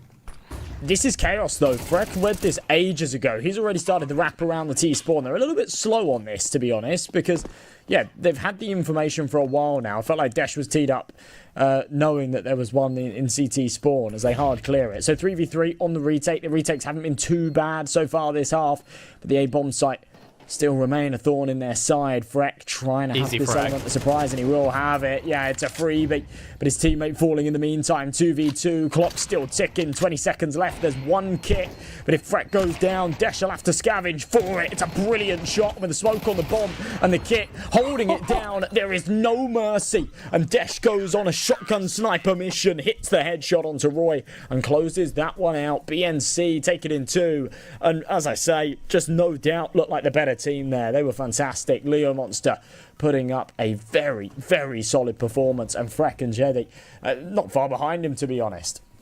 They splattered the walls with the brains of Shinden, and man, did they look good while doing it. 13-5 does too, 13-10 on Ancient. Yes, indeed, you mentioned it, right? A couple of bumps, a couple of hiccups on the road, but overall, still looking like a team that even if some of the players are having off days, they can still get together and work in such a unit that they manage to take down the likes of Shinden. That is going to be putting them up to the 2-0 bracket out here, as these 5 guys on your screen will have a chance to already go to the playoffs if they win their next best of 3. But with that being said, you aren't going to be leaving this game with thinking that Shinden are out of the game. They will be going on down to the 1-1 bracket to be beating up with more CCT folk out here to try to get themselves back up and perhaps on a revenge match up against the chickens themselves. But right now, we are definitely not going to be seeing any headless chickens any day now. They've been looking really good, and with this best of 3 of the day, we've only got one remaining, Josh. Exolosh Laser versus Bounty Hunters up next. How do you feel about that one? I think it's going to be a good game. I'm excited to cover it. Obviously, it's going to be me and Mark going through that one. I think it's definitely maybe the highlight, isn't it? I think that's the one to watch out of the matches here today. And it's late here in Europe, so I'm going to be careful what I wish for, but it'd be nice to see a contentious game. That one felt, whilst map 2 obviously did come a little bit closer, that one did feel quite one-sided. We started things off with the 2-1, and yeah, the afternoon and early evening session has been filled with those one-sided games. So yeah, I wouldn't be grumbling if we ended the night on something a little bit closer. Yeah, definitely. I don't think you would, but I'm going to have to bid your farewell here. I really enjoyed my time all over, and I hope you guys, all watching at home, had a good time as well. Going on down to this one, even though it ended 2-0, right, it was still something to watch, something to learn from, and surely out here, at least for Shinden, they will have a VOD to look back on and to kind of learn from. So hopefully everybody has enjoyed. Thank you guys for watching. Thank you, MNJ, for having me. You're going to have a great time over with Marky. I know you will. But production is going to be going out as well on a whim with one more best of 3 for the day. So I'm going to be bidding you guys farewell. Any final wise words out here, Josh, before we move on to a pause and then to game number 4? Certainly not wise ones. Certainly not wise ones. But yeah, stick around, folks. Go grab yourself a snack. We'll be back in, an hour or so, something like that. And we'll be good to go with that final best of 3 of the day. We'll see you all in a moment.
Hello and welcome back to South American Series 6 here in CCT Season 2. My name is Get the Bag Mark. I'm here joined by the very fine M&J. Had to make sure he's on my left side there. But we have our final high match here of round 2 of our Swiss stage down here in South America, like I said, where at the top of the night, M&J, I know you guys were just coming off a very fun one with Atro, but I don't know, they kept Bounty Hunters and Zelio Laser for us?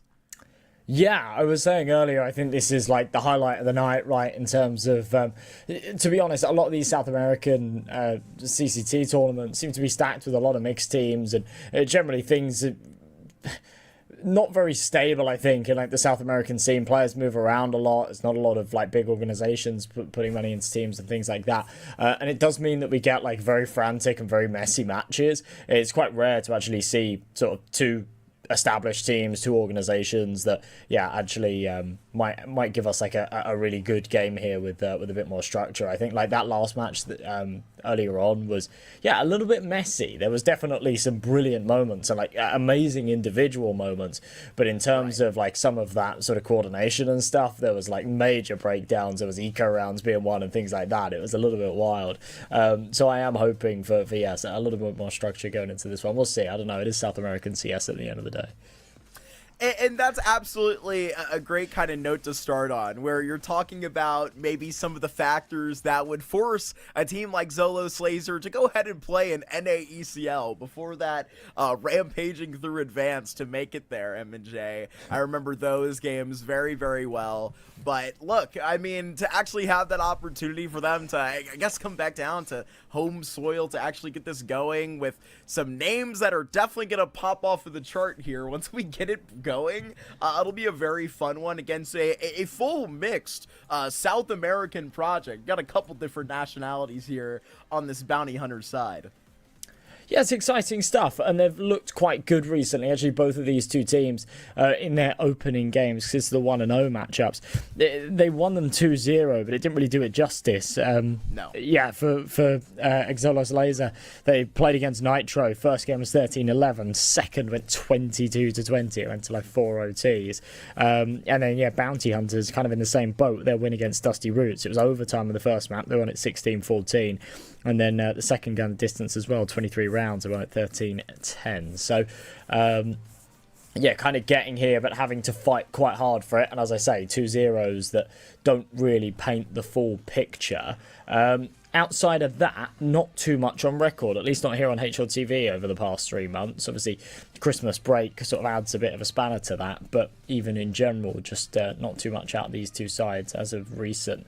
So, it does mean there's not too much data to go off in terms of the map pools. It does mean that the ratings are like super inflated as well.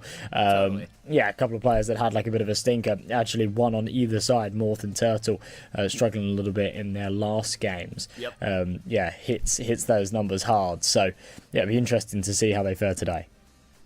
Yeah, it really will, and I'm really excited to see kind of which way we start to break this down, and it's on, I like to say it, I'll repeat it, a squad that's more of comforting to my home soil. We have the resident American NA squad from South America that's actually South American, with a couple stars here on the end that you may have not expected due to their first game, but you have Azolio Laser down here, joined by Detroit J and Barton. Yes, yeah. Yeah, a bit of a standing situation. Bartin coming in for Jay-Z today.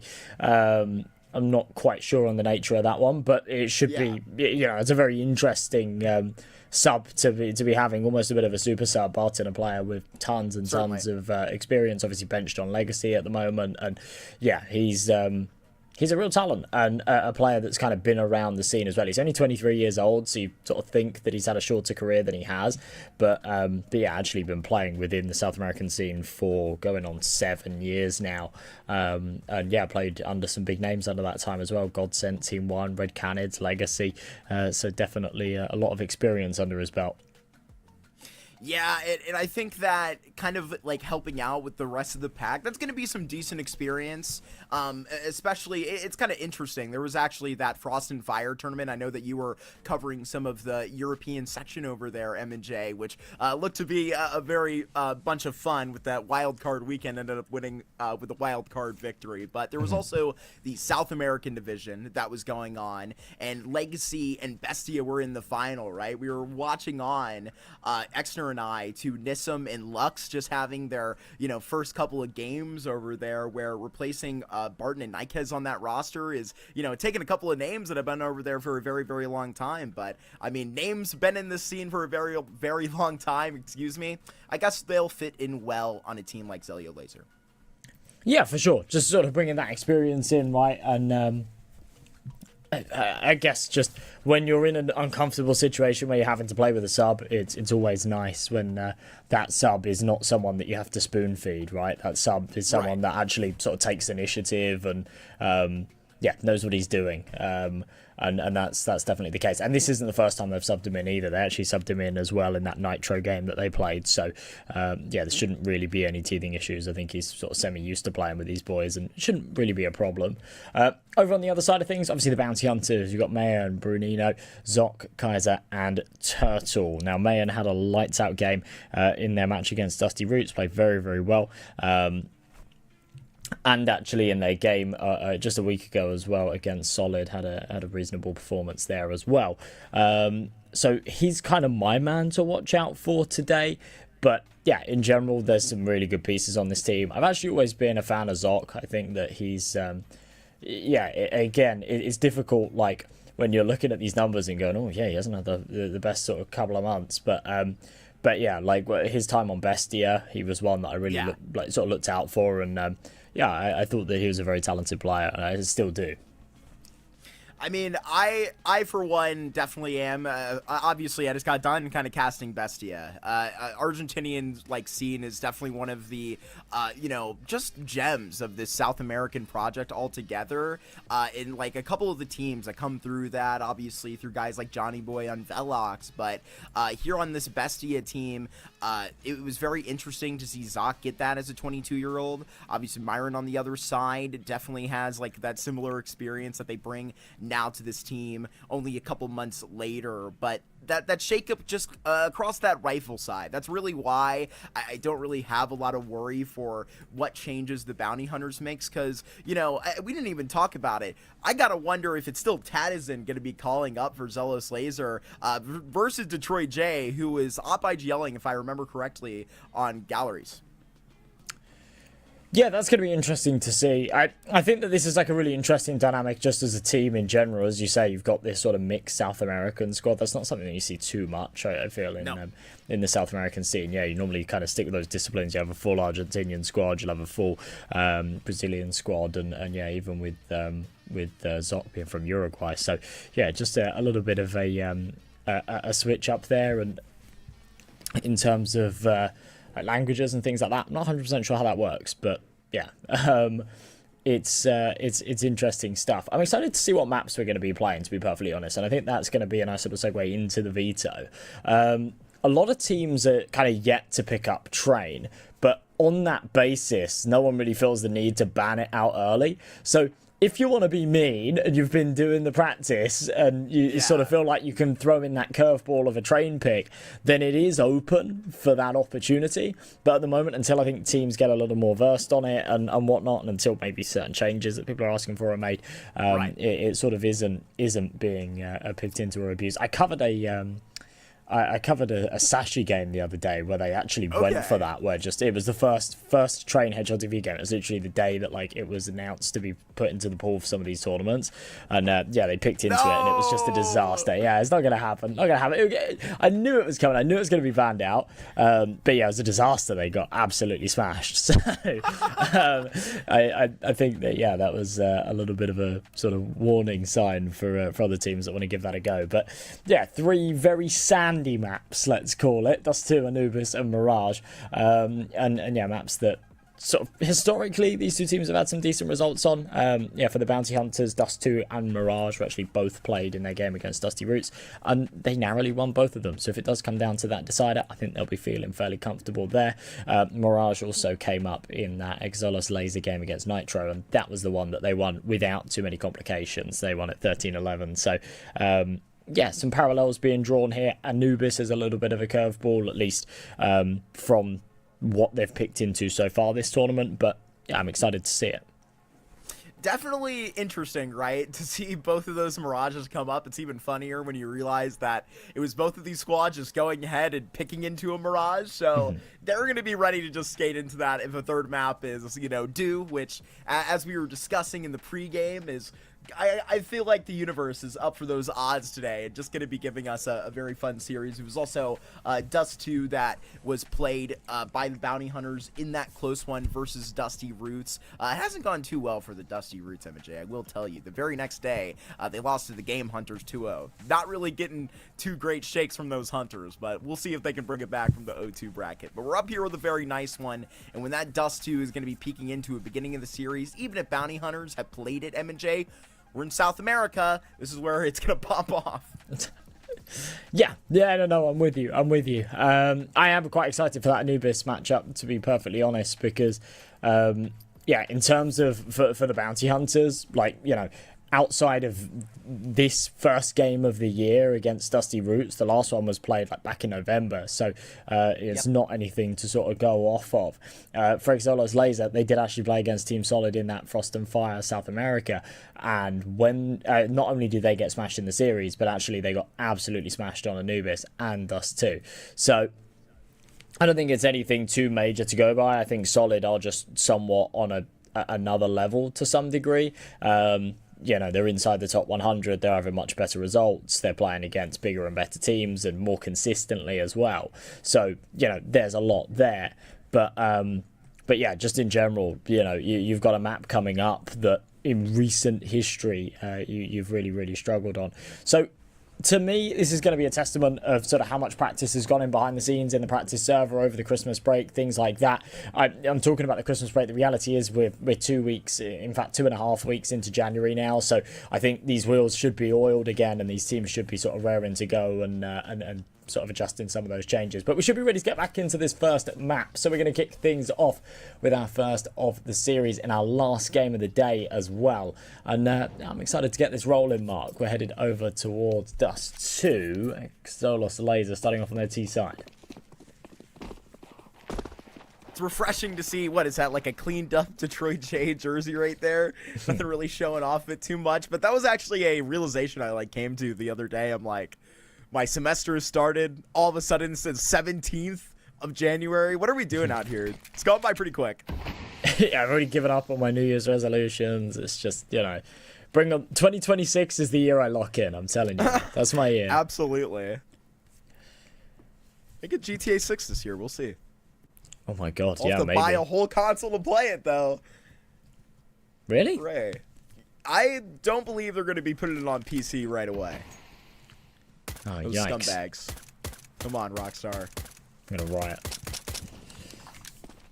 Alrighty, well, you two to go through the smoke, but they're only actually sending one in. It's to sell a bit of a ruse, but it's not pulling rotation over, and instead, Danoko just delivers the goods. Up short, he's cracked open this A-bomb site. Brunino, who was actually in translation to head over to that B-bomb site, is now stuck in an awkward spot and delivered a dink that it didn't even feel like he could do anything about that. He didn't even see anything.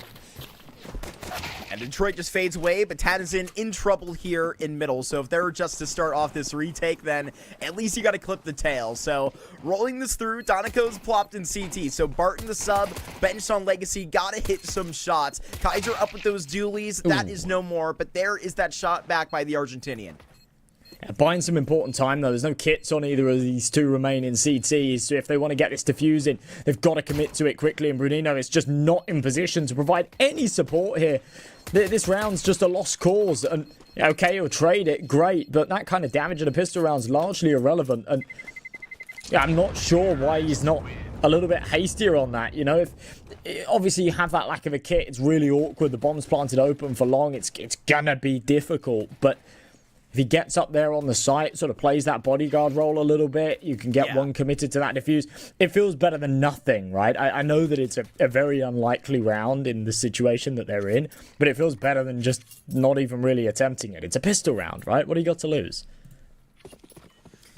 Well, what do they exactly have to lose out going for the force? I tell you what, it's that third round, but here they play for high stakes, and at gunpoint at long, we may just get this started anyway. It's Sock that ducks around this corner, but contact put back out. Nobody forcing through that smoke.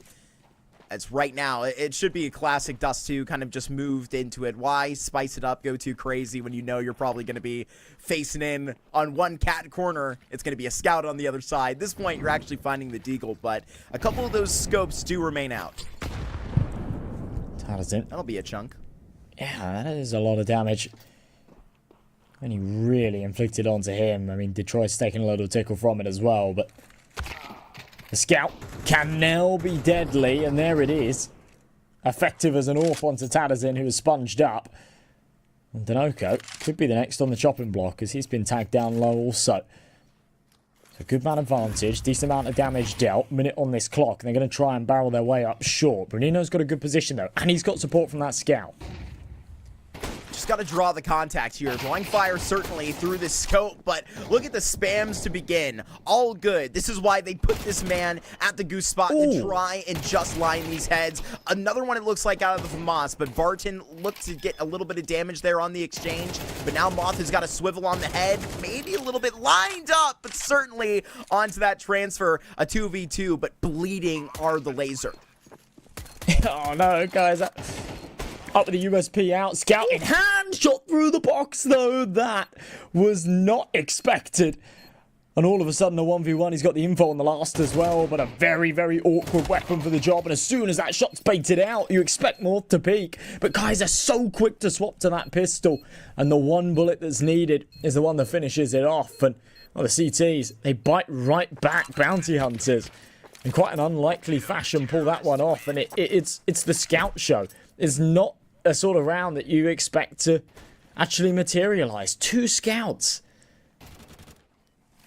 But they pull it off. And honestly, you get it to a pretty decent play there. It's a good shot that you do have. You know, you talk about that bodyguard role you had on that bomb planter to begin with on that pistol, sort of making up for it there. But bounty hunters, they don't really get too antsy when it gets awfully close. They honestly get a little bit better as that time does run down, but 4 into upper, sort of to pop this off already, and we'll see exactly where they're headed. Getting back up into the fight already. In the game earlier on, we saw Dust 2, and especially in the second half, that B-bomb site was a major sticking point. It was, the boys on the Bad News Chickens that just kept abusing it. Shinden didn't know how to defend. I'm hoping to see a better B defense out of the Bounty Hunters boys here, but an absolute crumble after just one. M4 spotted the cross, spams away, don't really connect for any damage. Man advantage, C4 being tapped in, and now a beastly B-bomb site, notoriously difficult to retake. And they're not even going to give it a go. That's it, they'll just give this up. Wow. At a certain point, you draw your eco all the way out. It was one player that does kind of rely over the tide with Kaiser last round, actually getting that win all the way through. Tadizin making sure there's nobody peeking in the back door. They shouldn't be surprised by it, however. And honestly, by this quarter left onto the bomb, it should be pretty safe for the bounty hunters to get all of those carried away into the next. So honestly, it's a pretty nice decision, but managing the responsibility here, it was kind of exactly gone for all the risk in that previous. They going to the opposite side of the coin. Not a bad call. Yeah, not a bad call at all. So 2-1. I think that, you know, at the end of the day, you've kind of got to break it down as it's always disappointing when you just pull the plug on a round like that. You know, you're expecting your B players to at least go 2 for 2, and if they don't, then, you know, they instantly just pull the plug on it. But hardly any util, no kit. Felt like the right decision to make. They can now invest a couple of those MP9s around as well and still have a decent investment here. But back and forth and showing that they are definitely mortal here on this CT side. B-bomb side being a bit of an issue. A lot of reverb on these nades. Every time something pops. Bow. Totally.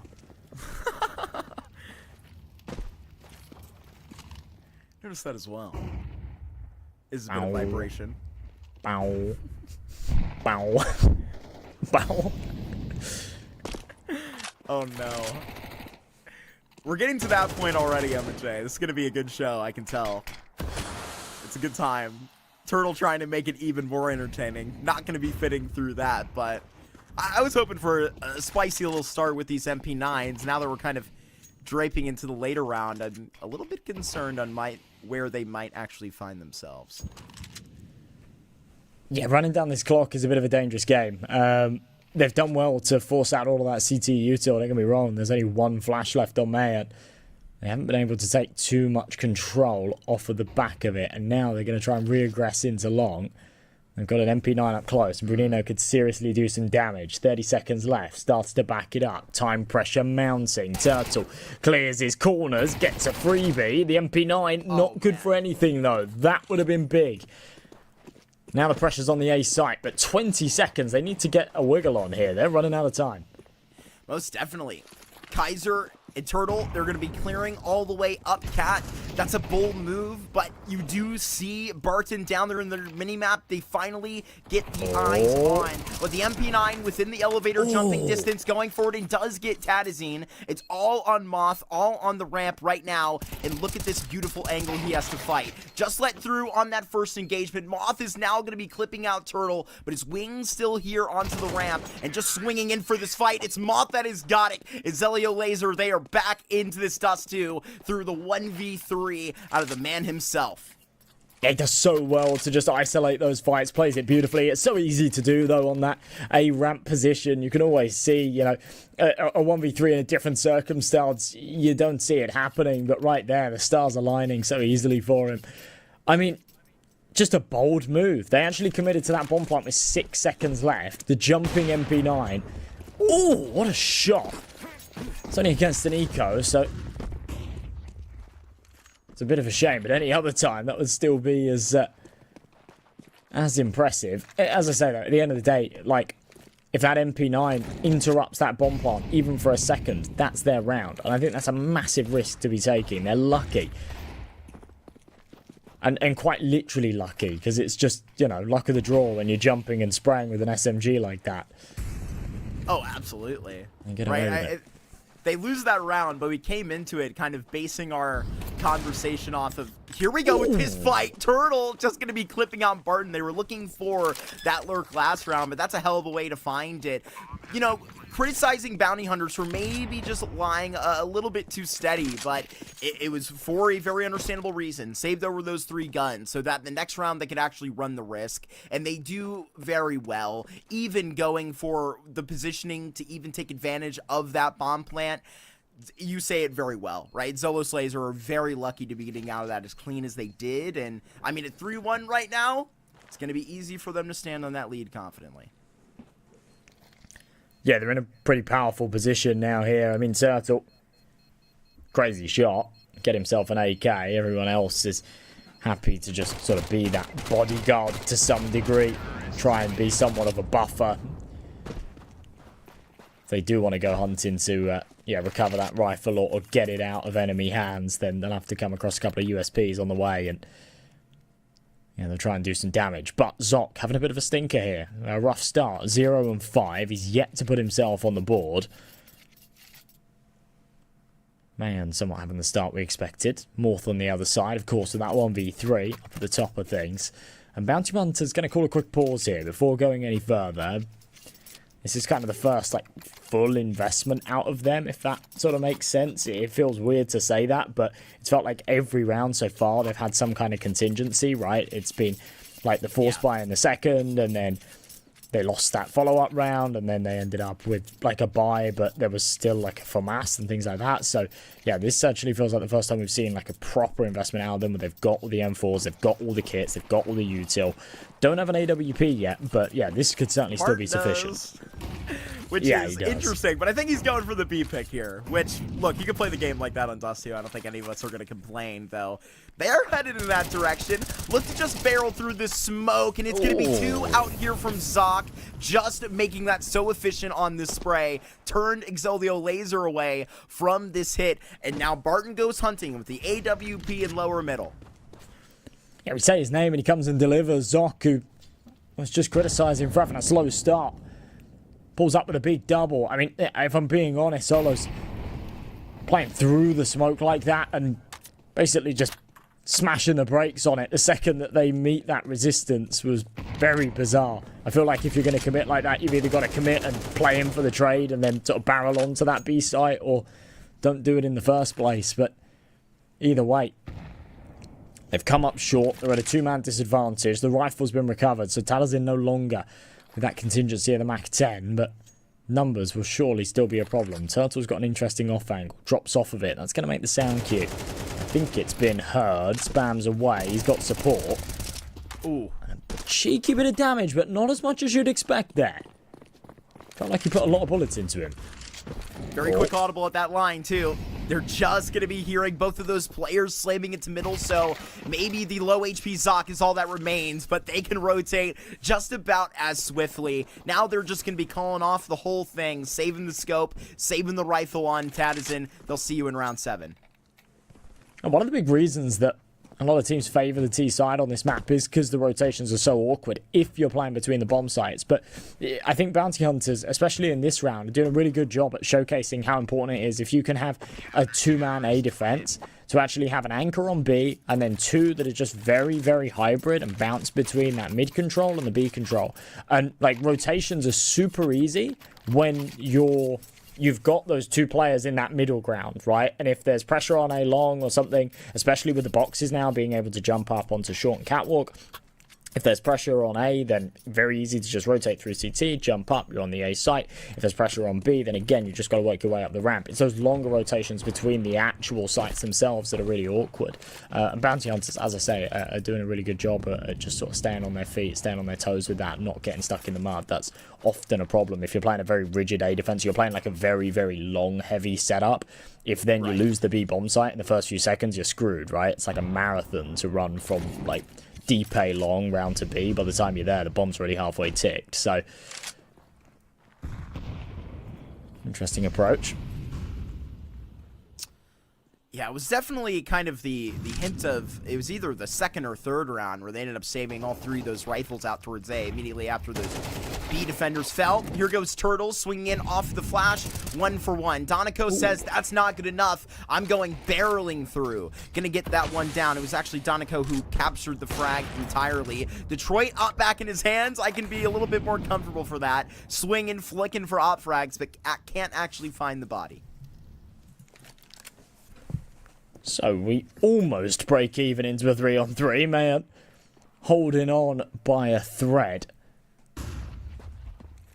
Zolos Laser regaining this long control. Bruno is just around this corner, but everything else being cleared by the firebombs.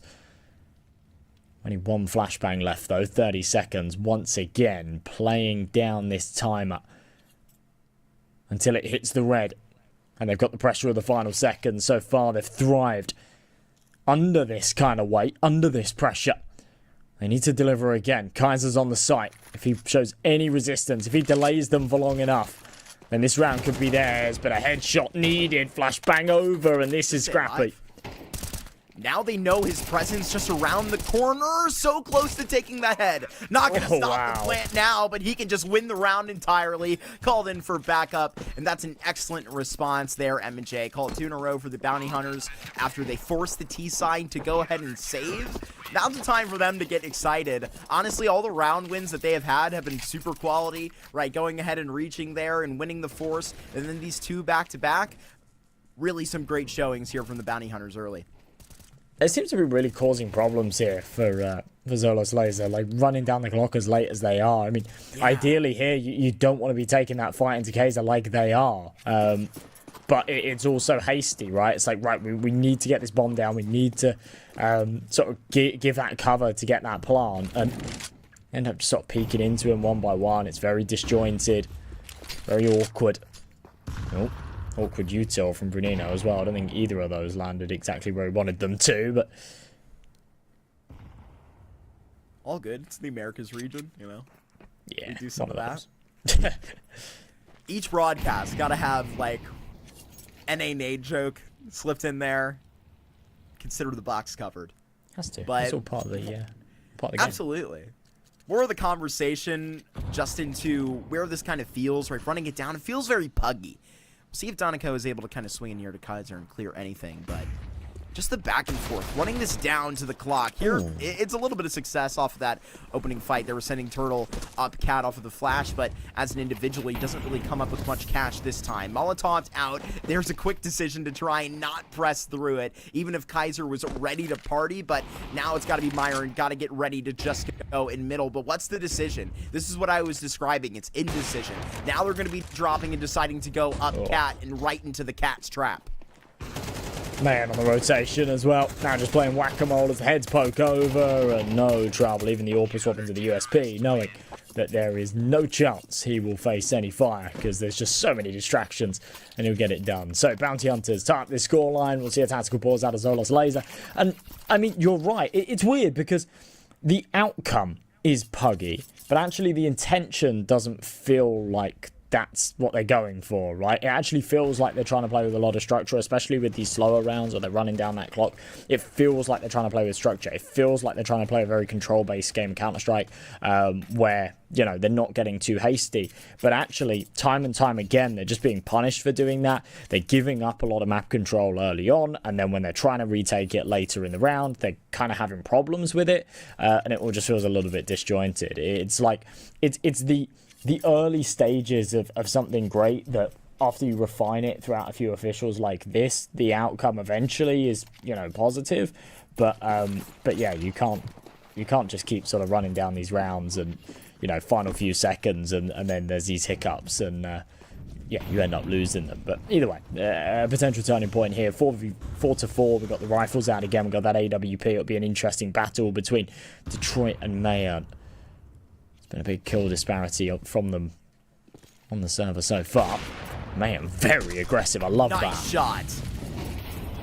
It gets out scot-free. At least it does seem. Yeah, call Turtle back. Not really a point to keep pressing on that point and try and get that out, but that's a very nice start to this. But again, maybe it's not a little bit of this map control given back, but maybe a lack of now in these 50 seconds. It's just been very disturbing to go about this, and now maybe you're going to have the slate to exactly try and go through the motions now. You see a couple smokes that meant to be, and now that lurk, you're getting a couple of the hints here.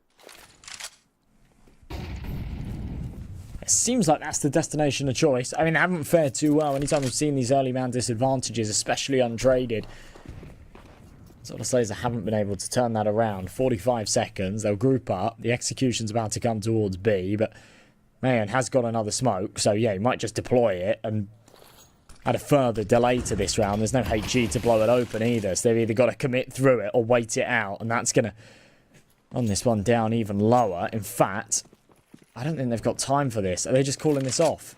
Wow. Oh, man. Jeez, this is very uninspiring.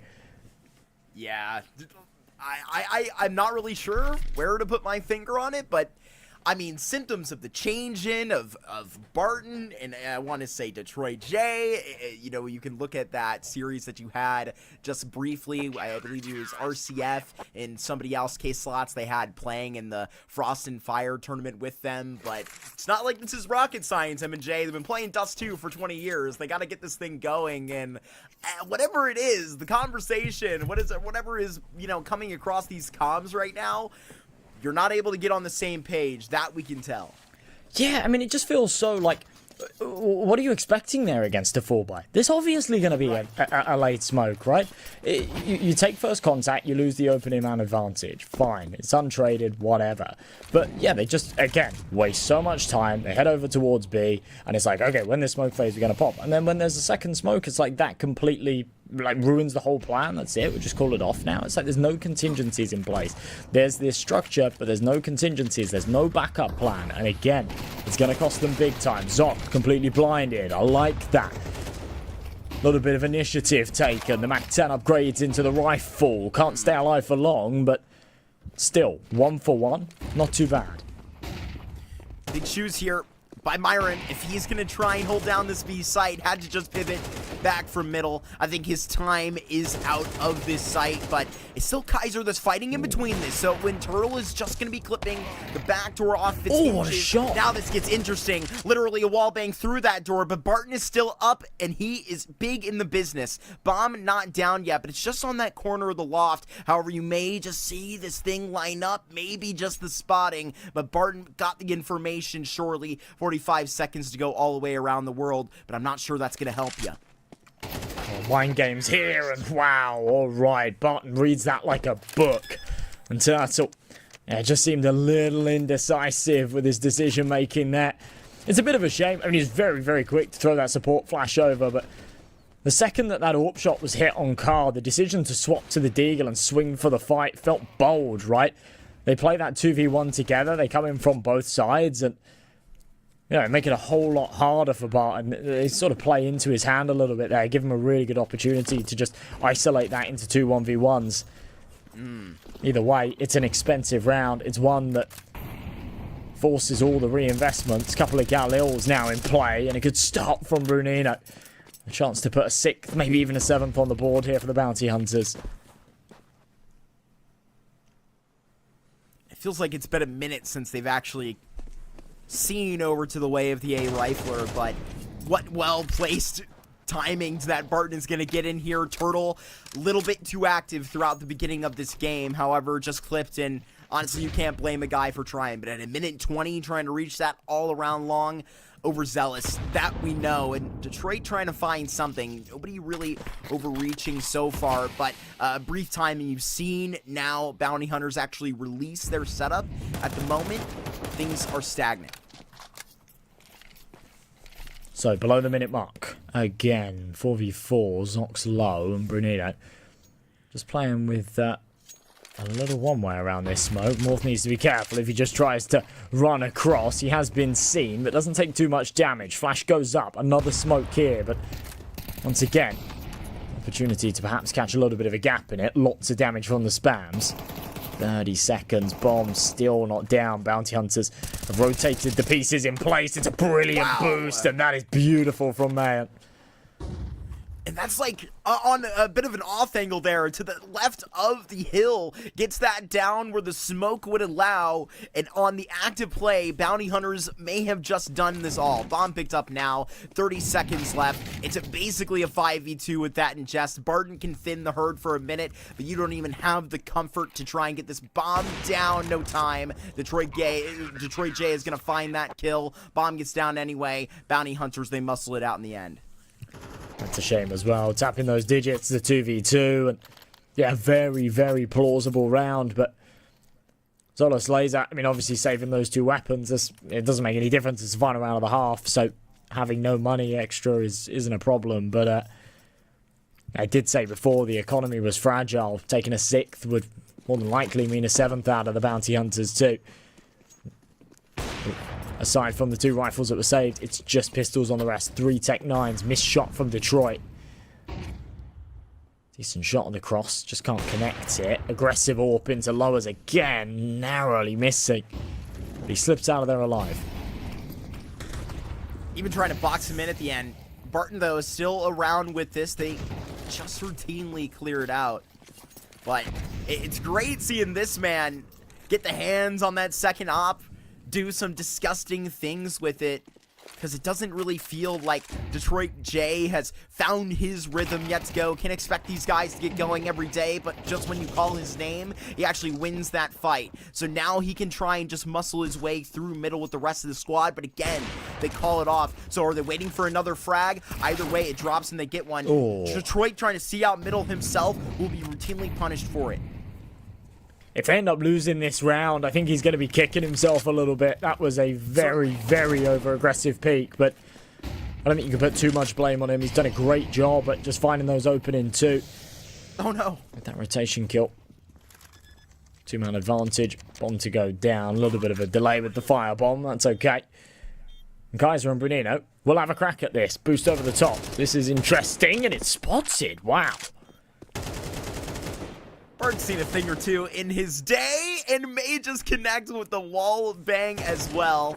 Knows he's got to be close, had the detection with it. Laser, they have gone through and just tried and win out their T-half. This is their map pick into the series. At least they're bringing it to a 6-6. But from where we started this, it's a little bit awkward up the stretch having this at a tied game, because I don't know how to feel about this.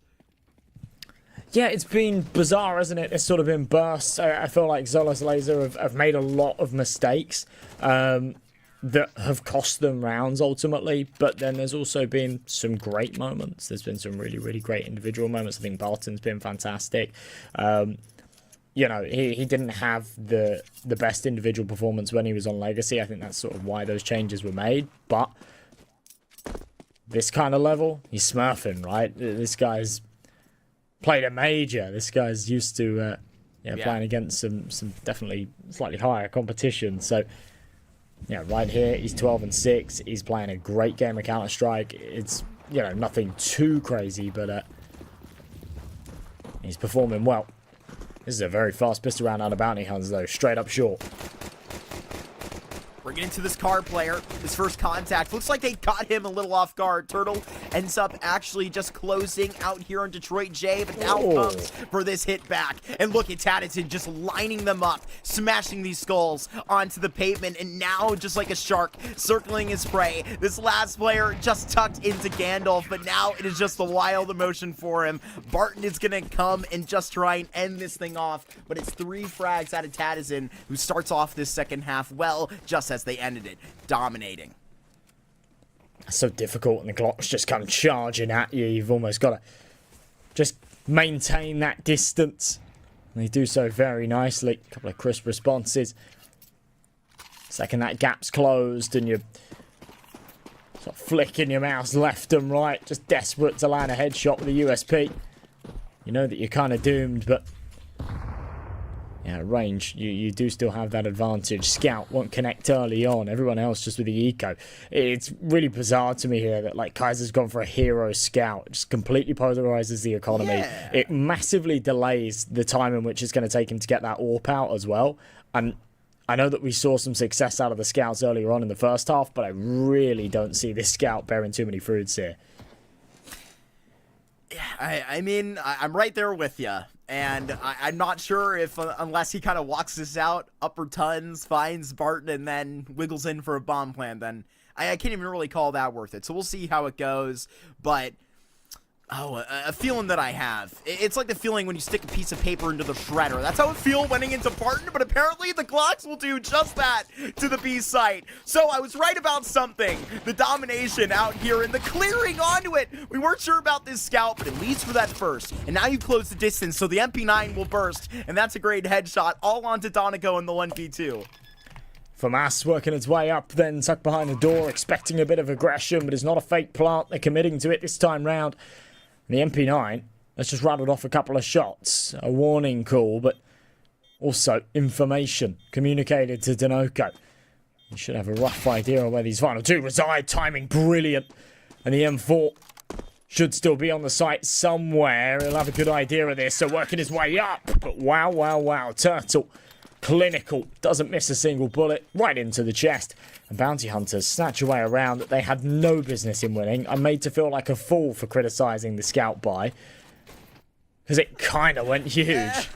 Yeah, man. Yeah, man. The tag onto Barton, I do believe, came first, right? That's what closes that Glock kill. So I guess praises to the man, makes the most of an unusual situation, but nothing unusual about this, right? It was Zealous Laser that won that pistol round, and then Bounty Hunters won the force right after. So back to normalcy. Kaiser going to be opening this up onto Detroit J, and this T side is going to at least get the spark on the match. What's so wild about this is with the hero scout commitment in that second round, the big thing for me was the fact that Kaiser was doing that, and he's the player that in those kind of scenarios, when everyone else is buying upgraded pistols, you kind of expect him to full eco so he can get that AWP out as soon as possible. I thought that was going to be a major hindrance. The reality is he actually gets the AWP out in the following round, wins the last one. This guy's just, you know, doing side quests, and coming up big. He hits the opening shot in this one here too. Detroit out of the equation. He should be good to take the lead here. And this 8th round, which considering this is the Zolos Laser map pick, is a very comfortable place to be. Especially considering as well, this is a force buy out of the CTs. So a really good opportunity to actually establish a bit of a lead, create a bit of a gap, which is something that we haven't really seen so far. This map has been very contentious. Forcing in with this. Turtle got very active on Cat. In his wheelhouse, he goes 1 for 1. But all of those dots all over the B side, it's completely shut out. Bomb is going to be now planted. We'll see if you're actually able to make this worth it somehow. The distance is created, but I promise you, this round is not far from finished as you see that the hunt is on.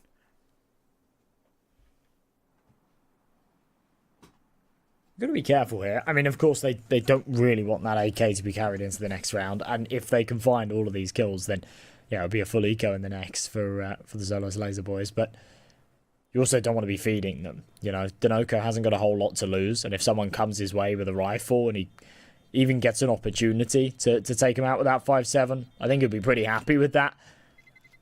Doesn't seem like that's going to be the case. Bounty Hunters keeping their heads screwed on, keeping a leash on this one as well. But yeah, better stuff. They've looked hot on their T side. Definitely going to be tough to deal with right now. Like I was following, you do get a couple of those guns into the next, but nothing to really be too crazy happy about. But with the 5.7s and this half armor, what you can get up, man, we just saw Bounty Hunters waltz into this with one scout and go ahead and get a whole round out of it. So we'll see where this does look to Jafe here in round 16. But Bounty Hunters all that much more likely to try and pull it out to a 9th. But you're now going to be contacting into the smoke. Right decision. Got to admit it. You can't be running that risk. And now Turtle, he is just crunched. Now here through middle. That's the risk you run. Going heavy into upper ton. So dealing with a man disadvantage now. Oh, this is just wild. Look at that. More all the way up in the T spawn. Punished by Kaiser, who's on flank duty. He's got the bomb as well, so there's still options here. They have spotted it over towards B, so you'd expect the reinforcements to be over towards that side of the map. Bounty Hunters have identified that. They're going to go for the rotation. It's quite a dangerous position here for Talazin, and considering he's the man with the rifle, he could actually have a big impact. Just comes down to whether or not he's given the opportunity. If he plays it wide enough to the left, he'll have a sight line to catch him on the cross to long. If he doesn't, he'll only be able to spot them if they try and route up short. And there you go, yeah. Contact here. He's got it. And he sees a shadow, oh, no. but even with how much he gains off of that, the information is not going to be really even going to be conceived to pull much from it. Though, one man and his 5.7 are going to try and just change that. It's range like this. Contact made on that box here, Crosshair. Ooh. Maybe going somewhere. Magnetized to 2 heads and now just deleted. You're going to try and just get out with this scout, even if you can. If I'm honest, bro, I was ready for it. I was about to say, watch this happen. How many times have we seen just a 5.7, a head angle like that, poke up, smash 3 heads, all of a sudden you got a round on your hands. But yeah, not today. It's actually the rifle, incredibly crisp, but Yeah, well, for Detroit, he doesn't even seem too keen on saving this scout. He is hungry for something a little bit tastier. He might get the opportunity. Man's got his back to him. I'm not sure how he goes about this. He hasn't even seen the feet. He hasn't even seen the feet. Oh, okay. There we go. All good. Surely he wants Swoop the down. Little bit of rustle. No, my friend, it's clear to that corner. It's not bulletproof, though.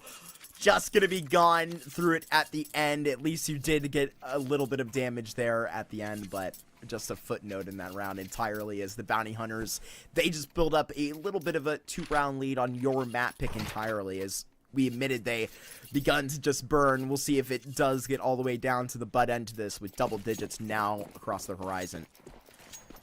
People are starting to catch up a little bit as well. I remember I sort of pointed out Barton at 12 and 6. Oh, goodness. He's now having a slow couple of rounds. Beautiful opening from Mayer, and people are just picking it up here on the Bounty Hunter side. Man's been a real beast. Getting it done on anything right now would be awfully deadly with that second op in hand. Hands it back, but Turtle just going to be caught off of that. Thought you may have been able to get a crease into there with that timing, but Bounty Hunters, they have had too many sweet spots just like that they've come up successful in. At a 4v4, minute 10 place, Bounty Hunters now have to roll the dice again. Decent adjustment needed there from Detroit as well. Remember, he's gone for the boost around that corner, so his goal there is to have the sightline into lower tunnels. The lower guy, right? It might have been a shadow, but just out-aimed. Yeah. Either way, I had to flick up for it. Zoc. Just around this corner. Molly down. Flash over. Won't spot the head just yet, but a flash back the other way will keep him in the dark for a couple more seconds. Detroit will catch him, but Kaiser with a battle of the snipers. Bites back. Rifles following up, and it's Barton called upon to be the hero again. 1v3. Brunino's low, and I think Barton's going to have a crack at this. But surely taken out by the AWP. No, smoke will actually prolong his life, but he will use that to fight another day. Grab an AK and get out of that. Get somewhere, but not into the conversation for this round unless I am going to be holding breath. It would take a whole lot to come to this point. He's Double going to digits stop. now for the Bounty Hunters like we started, but does he stop here and wait for the exits, or does he go a little bit more forward to try and kill them pit? No, man, he's going to go start his own little, like, advice stall in T-Spawn and say, yep, I narrowly escaped death, and ask me anything, you know? Can become like a spiritual healer now. I would certainly Doesn't want like it. violence anymore. Look at this shot. Bang. See you later. Denoco didn't stand a chance with that one. Oh, goodness. A couple of those pretty quick to start. It's kind of wild how many AWPers we've got. Like we've got this double AWP sort of configuration that's been coming out of the Bounty Hunters. On their CT side, they could have 2 AWPs, but here on their T side, it's even like very spawn-based, where we saw last round Kaiser dropping that AWP over to Mayans. We could go for the long pick and then tossed it back over to him. We've obviously got Detroit finally sort of waking up a little bit and hitting some shots. And yeah, there's like 3 very prevalent snipers on the server right now, giving us some really, really nice shots. And it's quite exciting to watch, to be honest. Not something you see every day. Man's on 20 kills as well, 20 and 10. He's having a lights out performance. Bounty Hunters have hit double digits. 3 away from the finish line here, on their opponent's pick as well. And for, obviously, Detroit J, seeing into this being, if it is his next permanent project, was just obviously with galleries for a while, Red Candidates before that, will be very interesting to see him don this jersey when come time. I think adding guys, like, we're not really too sure where exactly this just stand with Barton, but that might be a reason to stick around. Could be. You never really know, do you? And there's like stand-in situations, you don't know what's going on behind the scenes, if he's just friends with somebody, or if it is like almost like a trial thing where it's a standing in for a few games because we're thinking about making a change, and you know, maybe you're a candidate for it. So it's all head down. Oh, narrowly escapes death there. Good flash. You might actually just be able to capitalize on that. There you go. That's a big kill. Keeps it ready. He could get a whole lot more than just one. But just dancing in between these 2 smokes and then clipped right now by Moth. But I think it's all well. even a little bit curious as to what was happening around that fading smoke upper. Kaiser does just try and walk away from it. Rather, Benino. Kaiser leads them right out long, but recontact in, looking for it deadly onto Zoc, and you just can't move the man that it cannot stop. Kaiser going to be up with them next, and with a bit of a man advantage there, you can try and clip it out into a 3v3. You know this man is away from the equation as well, but 25 seconds. Yeah, this is awkward. I mean, Moth can still have a say in this matter, but the pistols, surely not. Tadazin already low. The AK just spamming away. 15 seconds though. Bounty Hunter's cutting this fine. Tadazin doesn't even need to go big. He just needs to delay. He needs to stay alive. If he can find one, that'd be huge. Two certainly does the trick.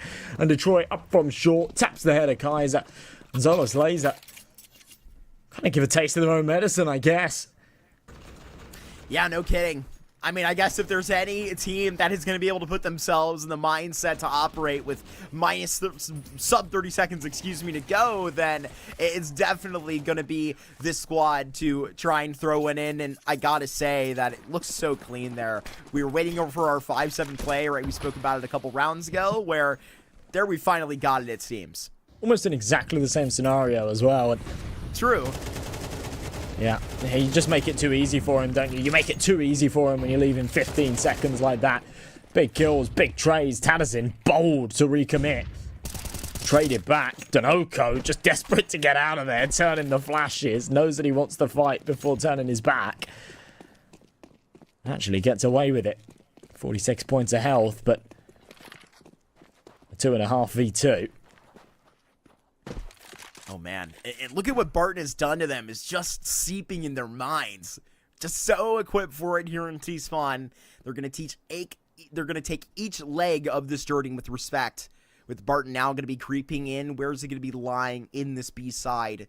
If his camp is car, then enough cover to try and actually just get this one down himself. With the rotations that would have to come in, that's essentially what you are asking for. Now that contact does come through. Up under that second box, you're going to be lying down below patiently, but now Zoc is going to be hanging on the rim after that one. Yeah, without the util, that's tough to clear, but with the mollies down, securing that every other part of the site is empty. It had to be Cart, and the jump up perfect. 2v2 on their way for the retake. Denoco's down on the site, but a big headshot out of Zoc. And Detroit does not have the right tool for this job, but it'll peek in and meet his demise anyway. Bounty Hunters make it 11.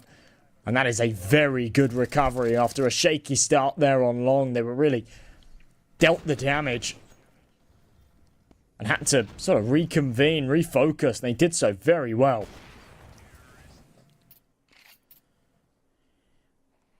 I was even touching on how maybe a little bit uninspired they did look, kind of seeping into that B site through T-Spawn after what is honestly, I do really enjoy how they go in through that smoke contact into those long fights, because, I mean, without the great fadeaway jumper from Danico, then you're not getting all of that space and really keeping it. So I think that it was a very nice adjustment there. You could put a lot onto Barton, but even you got to respect the tenacity to stand up and be willing to fully commit to that in round number 19. Laser showed that as well, but it's just 11 that comes from the Hunters. Yeah, if you've got a good long spawn and you just flash out and trade, you know, 9 times out of 10, it's easy going to end up with that space and without any kind of major disadvantage. Tadazin, oh my goodness, that is ridiculous. And we'll give him 2 there. I know there was a team kill, but go on, adjust the scoreboard, give him that. He deserves it. It's a lovely call and a complete change of pace. It catches Bounty Hunters with their pants down. Kaiser Amayan, surely not teed up for this. I mean, we did see a 2v3 recovery in the last round. They've got a bit of space perhaps to get up onto A here as well. But this does feel a little too tall a task. They can inch their way up.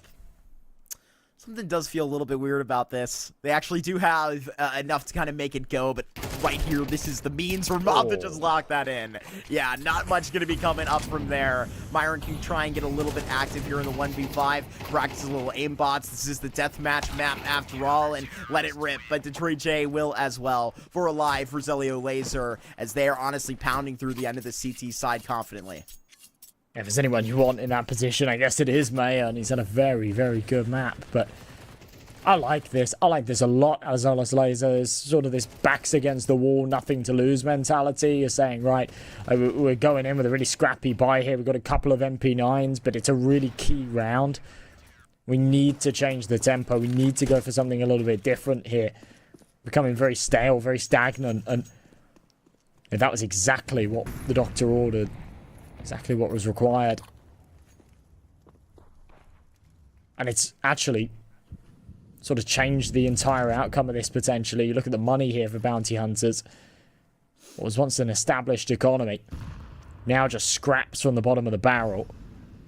If they can't make it work, then it's got to be an eco in the next. We'll see the scoreline tie up. We could even see overtime on the cards, or maybe even a sweep back the other way. Zolos Laser Boys taking it in regulation. Yeah, you're kind of at that breaking point, but see if Zelio Laser is able to just get him over the knee right now.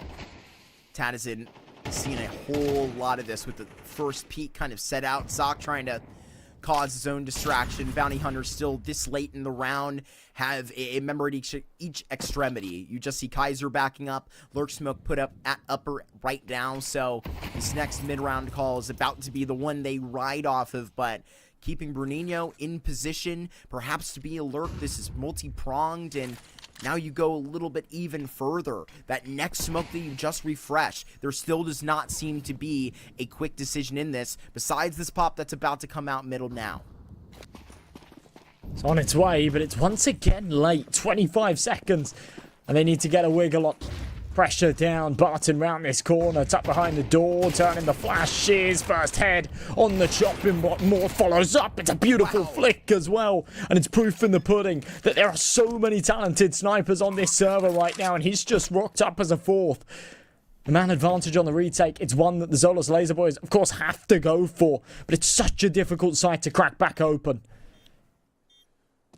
Something like a miracle right now, and maybe an opportunity like that you will present. A swift click that now comes through by Turtle as the scope is now going to be reaching through the back sight. We need to be a fourth out of it. And when Detroit J is reigning on the other side, how does he look to be the supreme? Just slinking in through this door. Turtle still on this back line and holding it to perfection. 12 rounds out for the Bounty Hunters now, and they have just cleared that onto Detroit J.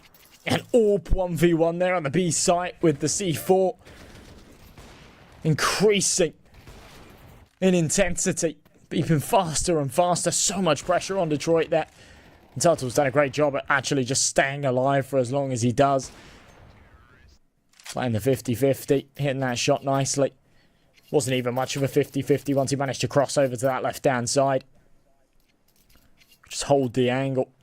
Knew there was no chance of Detroit just kind of rocking up and sticking a defuse. And there you go.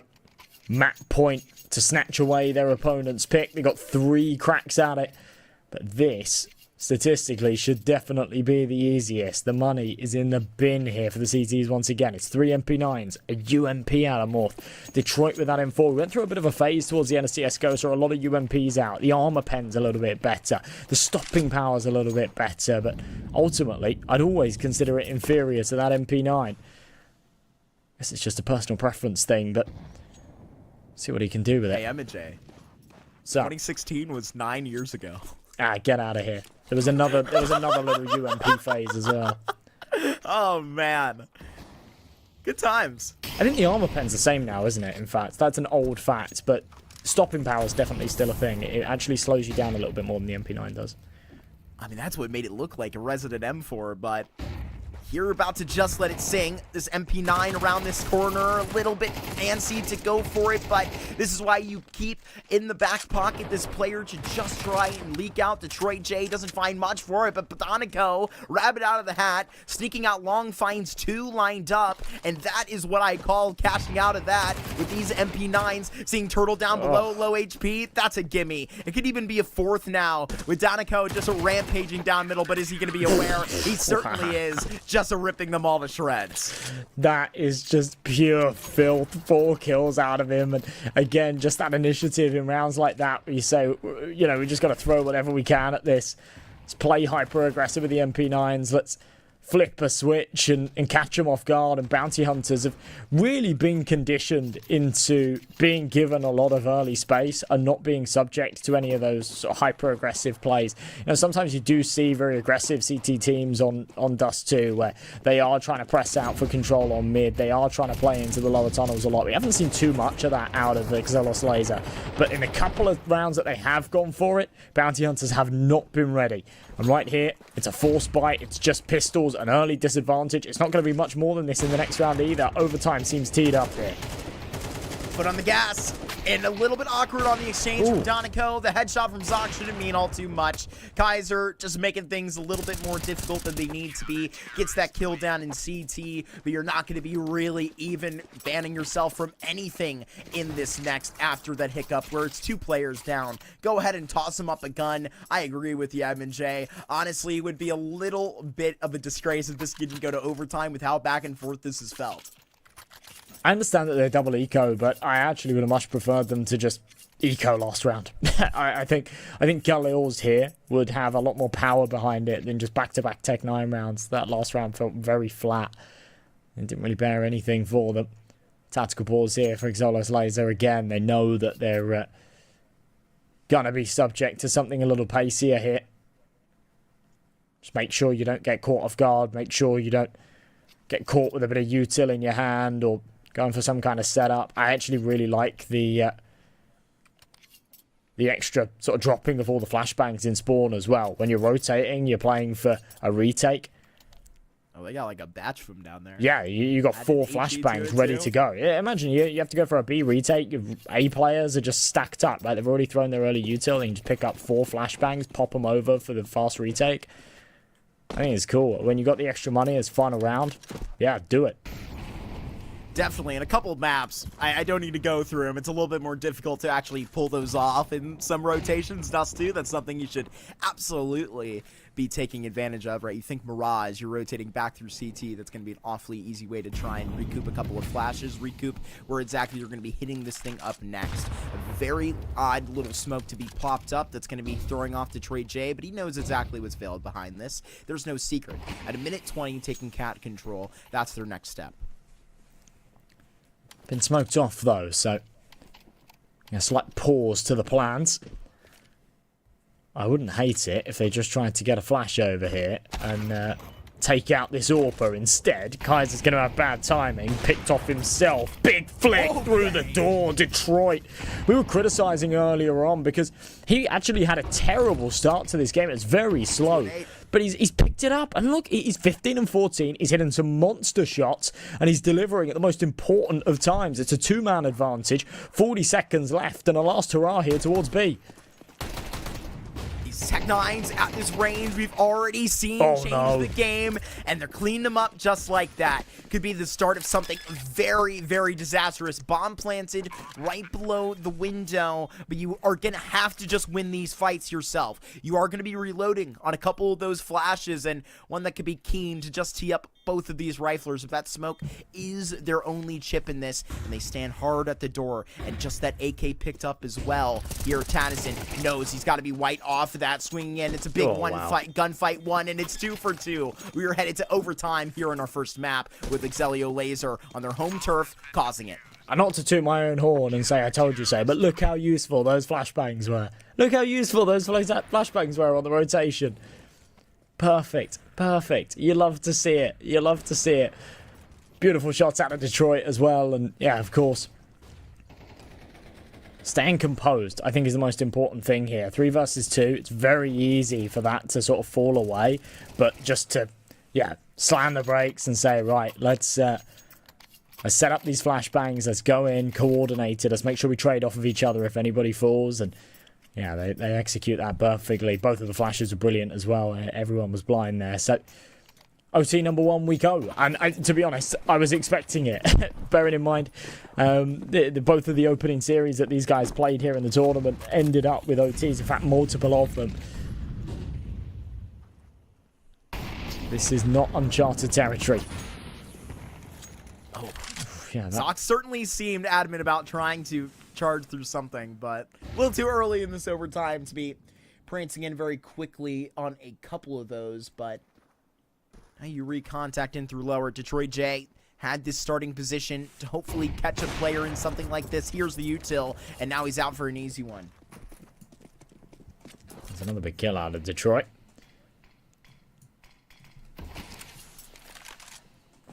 Finally solidifying that man advantage. I thought it was going to be Zoc to go down first, but much earlier when the fire was at his feet, the nade came flying towards him.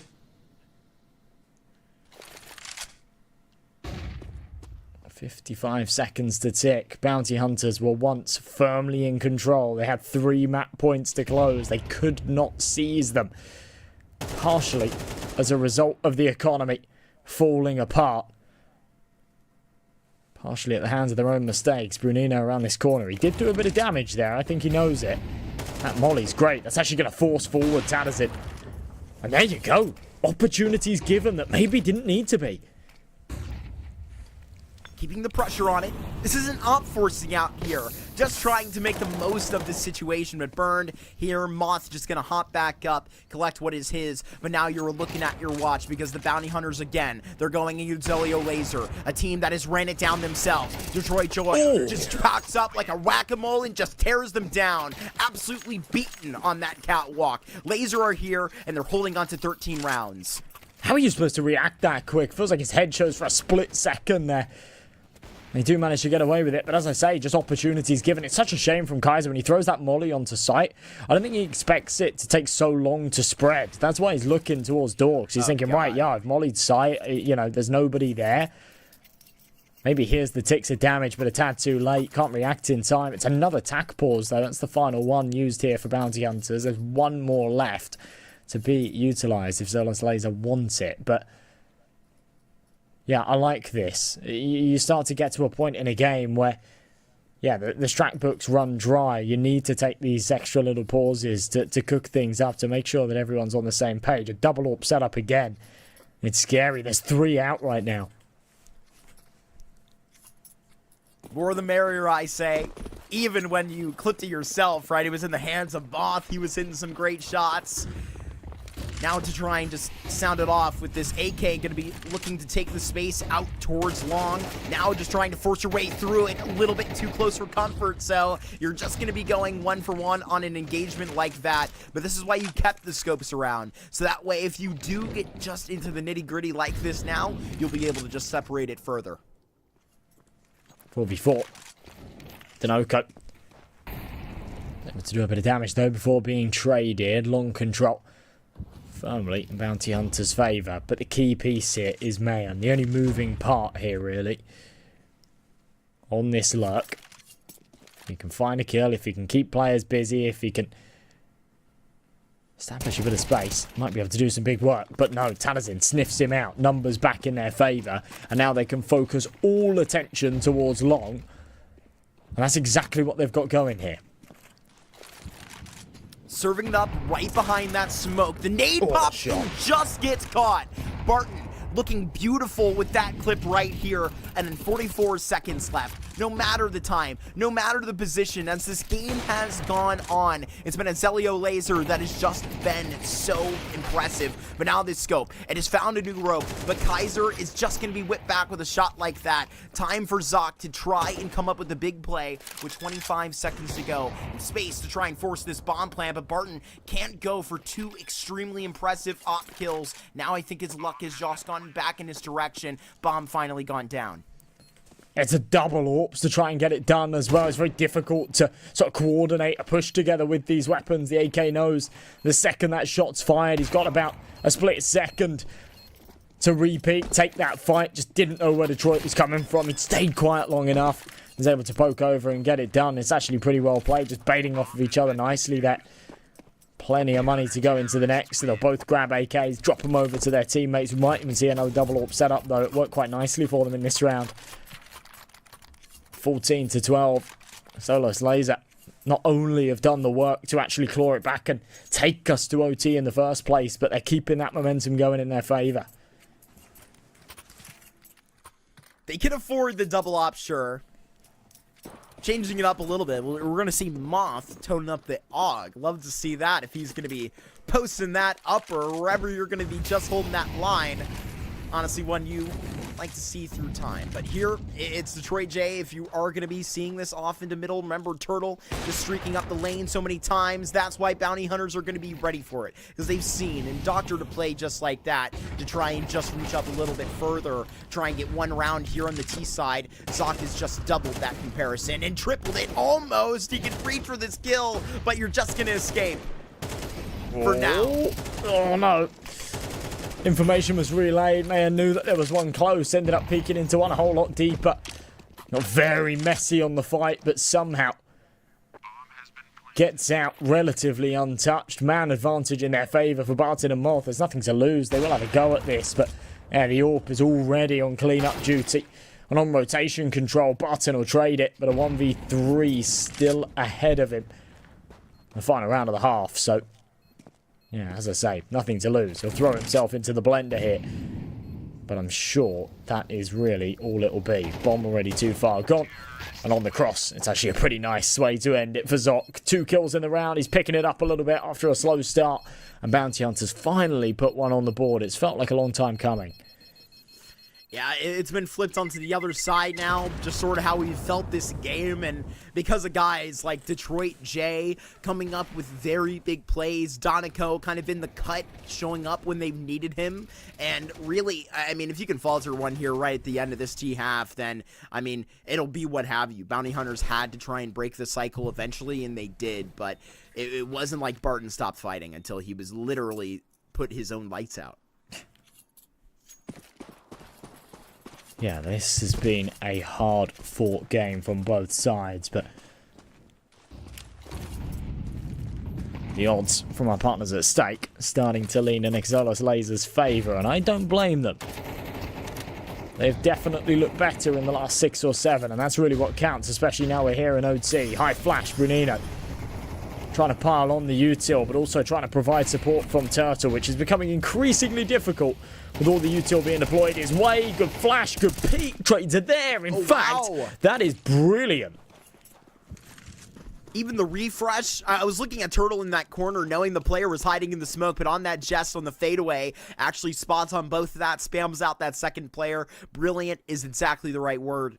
Now Detroit is going to go hunting for a little bit more. Bounty Hunters, though, are about to scrape this back up to 14-14. Great one found here by Detroit, and now just putting up a smoke in between CT. There's going to be one man they're going to have to answer to right now, and it's Zoc, who's holding down this B side like a rock and cannot move entirely. He's not going to move from this position. He's going to live and breathe and die here. Going to be getting this first frag, lifting up his mouse for a second. Bounty Hunters have found that 14 after all.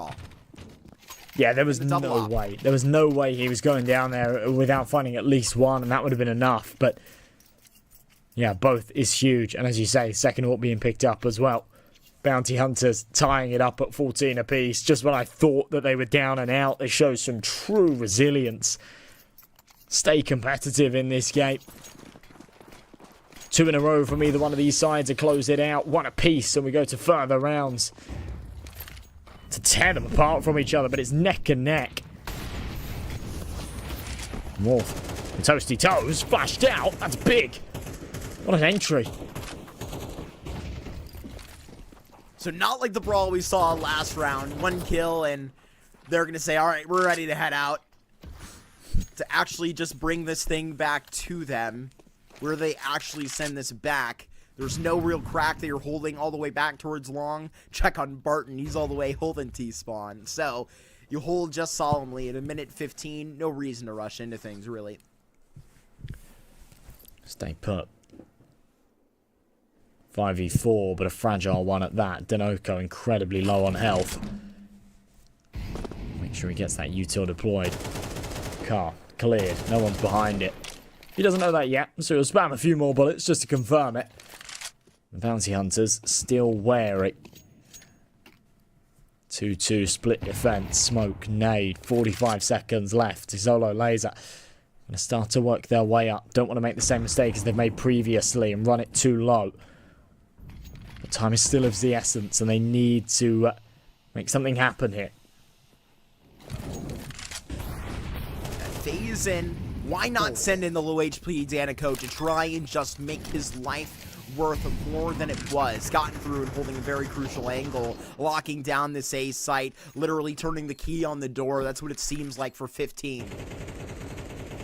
This feels like a pretty impossible retake, but other than Turtle's AK, there's kind of nothing to lose, right? They've got plenty of money, and I'm surprised that they're saving here, if I'm being completely honest. I really thought they'd have a stab at this. Again, there's tons of money in the bank. There's really no justification to save, other than, of course, Turtle's AK.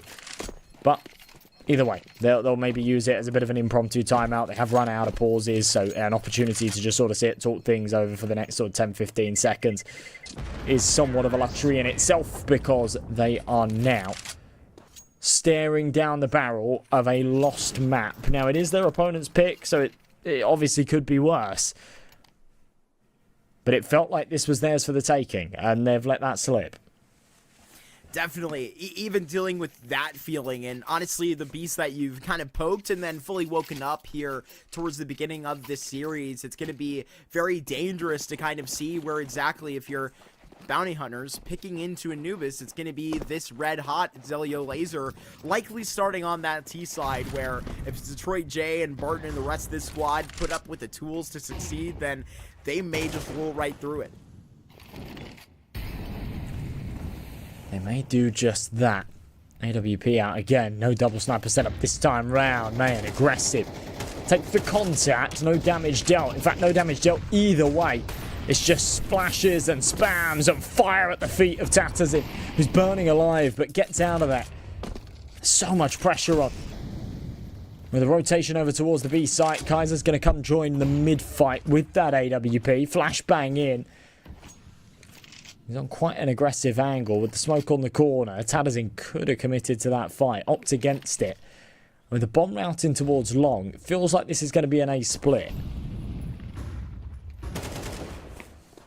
Turtle, just phasing in this spot, but just so poetically, and I don't think he's learned his lesson. There wasn't a single time Turtle came up with more than one before he at least got decked himself, and that time pays that same price. But that's where you see a very interesting re-aggression here in this mid-round with 35 seconds to go, because you say when it's when it's rather cat to A, that you get this split going on. You think the heavier part is up towards cat right now. Bounty hunters are about to not be disappointed, because they're going to find out that all four of these players, rather three, are going to be barreling towards long with 19 seconds to go. Unless Danico just comes up with the S on his chest right here, comes up with a super play, hasn't found it yet, but cause enough distraction.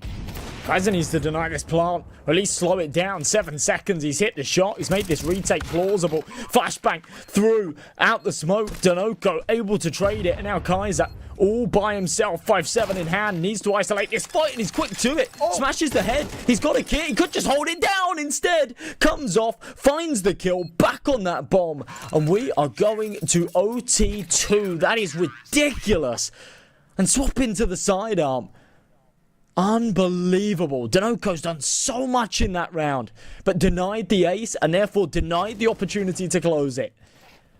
Just beautiful work right here. And honestly, I give a little bit of criticism over towards this Turtle player. You have that extra cog within this process. I think that the door is open for Exelio Laser, just going to be too much for Bounty Hunters to close right here. So Kaiser actually getting active. He can easily stick this bomb, has the instinct to just try and separate every member on the server towards that. So wipe the sweat off the brow. Lose the stress of having trouble in that first overtime. It's 0-0 right here, so go ahead and just approach the wall like it.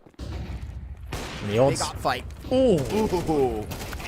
Yeah, there has been a clear victor in those duels time and time again, right? Whoever's on that AWP on the T side has just always been that little bit quicker. And it's not even consistently been the same player either. It's been whoever's had the spawn for it. North this time. The bearer of bad news. Couple of trades elsewhere, but man advantage still in their favour. Tons of space here towards A and long as well. Ooh. Always painful. Crosshair lines up with the X-ray through the smoke. You're just gagging for them to pull the trigger, but man's instincts don't kick in. Those spidey senses not quite working today. He will still get a shot onto this, though. They're very slow up this ramp. So boost over onto the boxes. Chance to deny the plant. That's a big mistake out of Xolo's laser. And now they're paying the price. Oh, wow. Oh, no. Finish the wall bang, gets it down, and both these players left to wonder where it was absolutely just ripped from them. Back-to-back boost was not something that they expected, but a flash out to try and make the difference now with Myron still up in this. There's a big threat still in the engagement. He was that previous player on the boost, but now they're going to have to reload in this. Option-wise, where do they approach now that it's a 2v3, and you have a slight advantage to try and just concoct the difference? Not a single nade that Xolio laser are going to have to work with now, so it's the timings that are going to try and nip them in the butt, and Sock does exactly that with the headshot out. Barton, this space could be taken advantage of, but Myron with the quick scope to just get 16. Bounty Hunters keep on rolling. Oh, they're coming so close time and time again as well. Every single round. A nail biter, just as the last one was. The Bounty Hunter's the ones pulling away once again, man. Delivering the same kind of goods as he was earlier on. He's been a little bit quieter since going into those final rounds. Since losing control in regulation. Pulling it back in OT. This one has just been an utter brawl. I don't know what's in store for us in the next map. It would be quite poetic if it ends up being the same as both of their opening games, which were 2-0s, but close maps in all four. I know that you spoke about this earlier, but we know that Xolio Laser can hang in these, right? Just coming off of a, what was it, 22-20 Nitro Inferno win that you had kind of popping into that series, but still this double op active. Still it's a Myron that's going to be holding on to probably what is one of the more important positions in this. A lot of responsibility placed onto this second op each time he has rose to the occasion between Kaiser and Myron. It's 51 frags just here on Dust 2. These scopes clicking well, but right now you're about to see Kaiser probably get on his high horse and gallop towards this corner. Alright, here comes the execute. Just under a minute on this clock. I thought they were going to burst off of that. There we go. Now the flashbangs. Brunino wins this fight. This becomes very doable. And there you go. Knows that the pincer's now gone. And they can fully focus here towards the bomb site. But an important kill from Danoco.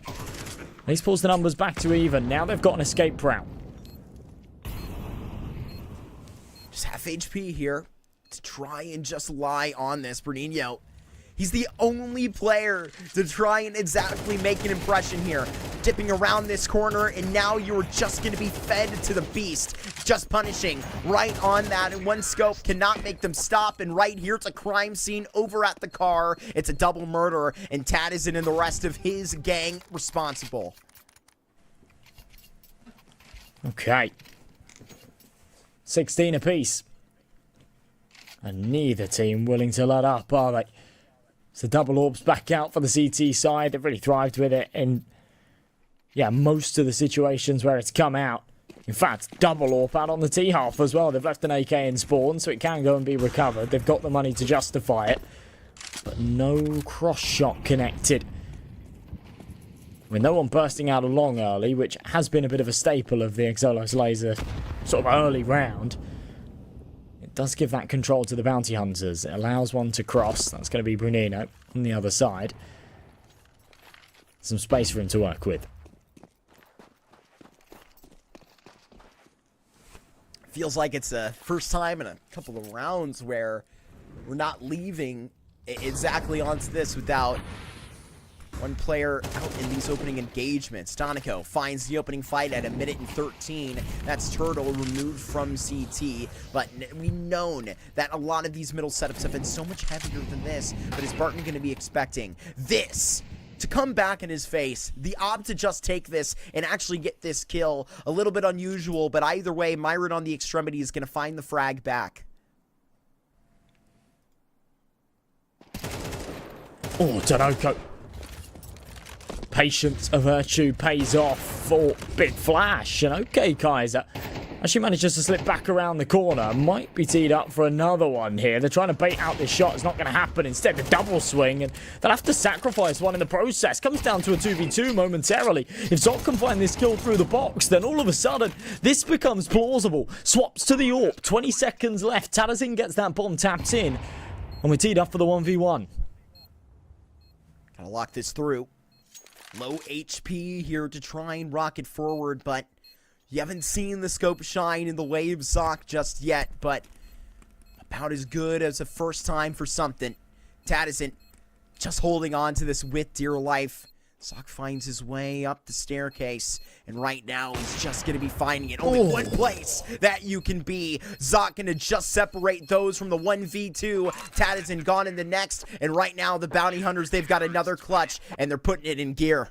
They've looked good here on this CT half, but now that the sides switch, do they have what it takes? They've got that round advantage finally. That was something they didn't have in the last OT. Are they able to convert it? I think amazing work has been done here from Kaiser. We only get to see that second shot, but yeah, the fact that he gets away with two there in what would almost always be considered as a one and done position, especially with no support up on that site. The composure out of Zok on that clutch as well. Again, round after round, we've seen 3-4 AWPs in play. And so often they're utilised in these clutches. Here we go again. Just try and hop through this. Smoke at the corner. Landing with the spams. You do get them both. Beautiful out from these opening fights from Tadazin. Makes up for getting cleaned up out in Goose last round. But who can blame a guy? We're just getting beamed. You go both ways. And now it's Tadazin just wearing those shoes. Big openings for Zelio Laser. Switching sides now. Yeah, that's exactly what they need.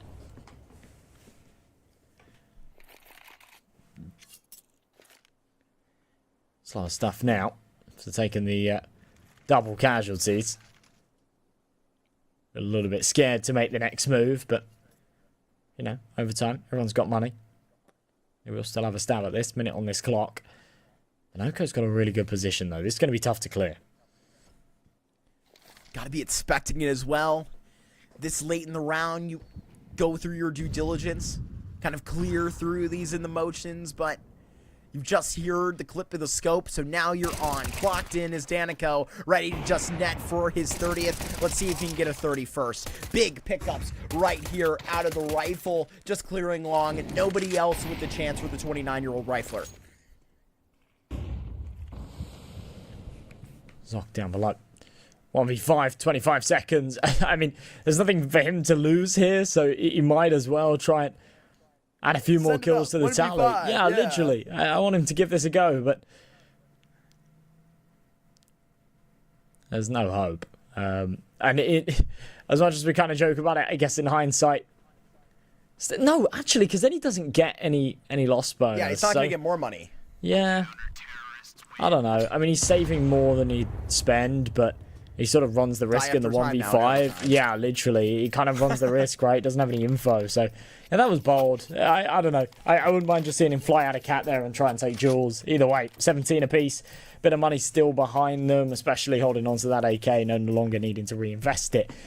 Xolo's Laser snapping at their heels, staying relevant in this map. And we're going to see where exactly the Bounty Hunters move forward. 5 AKs tells me that they may decide to do something fluid here in this round where you can just cascade one over the other. Nothing going to be so quickly out towards long and kind of two-pronged out towards lower as well. So kind of a standard start out here for the Bounty Hunters who will maybe look to creep through this. Honestly, a very nice Keen. Nobody holding on to the corner. Detroit J still up top, and he had that one easily before. 2 for 2 on that boost now. Yeah, quite consistent finding these opening picks. Turtle, in the meantime, though, barreling it up long. Flashes over the top. A lot of smoke, so he can try and maneuver his way around. As is Detroit. AWP behind it. This is awkward because he's playing the gamble, the 50-50. If anyone jumps up to his left, he is a dead man. And he's still alive. They've not sniffed him out. Finally, he pulls the trigger. Now they know where he is. And, you know, if you're going to pull that trigger, you need to make sure it connects. That is a mess. And now it's on to Zok. I mean, Kaiser probably thought he had it all. Zok got to move at another clutch moment. Now Shu on the other foot. He's got to get this bomb adjusted and right now try and get away with a little bit more for it. Zelio Laser, they're the first team here in overtime number 2 that, remember, was forced out by the Game Hunters to get their hands on 18 with that magic number being 119. They're 1 round away. Yeah, they were in this position before. They actually had a 2v1 to close it. They weren't able to do so. Kaiser clutched it up. Yeah, sorry, I didn't even clock that flank. That could have been everything. Such a bad time to choke it. Such a great read as well for it to be anticipated. Here we go. No shenanigans this time round. Single AWP on the primary snipers. An important round to close. Brunino has had a rough map. 13 to 22, but everybody else pulling the weight, going above and beyond. And Detroit, yeah, I mean, you can't be playing that game with him. That is far too ambitious out of Kaiser. And he's going to have to think about it, likely. We're going to see if the Bounty Hunters can get him a new lease on life and extend this one into a third overtime. If the Op IGL wants to have another taste of Dust 2, that's what it would take. Here, kind of just exchanging it, where a couple of those flashes come out. It's then Molotov popped off by, I believe that is Tanizen, back holding the site. Most of his belt used, still a full set on Detroit J, but a couple things considered in here by the Bounty Hunters. Zelio Laser got to be ready for anything gets thrown. A little bit different. We haven't seen a mid to B yet. With the smoke up, they could just try and send it up here. Morth, Barton, in position to deal with this. They've both got the AKs, but only a single flashbang between the two of them. Mayan's wrapping around to have a bit of a pincer here, try and draw some attention. 30 seconds though, they need to get a wiggle on. They really do.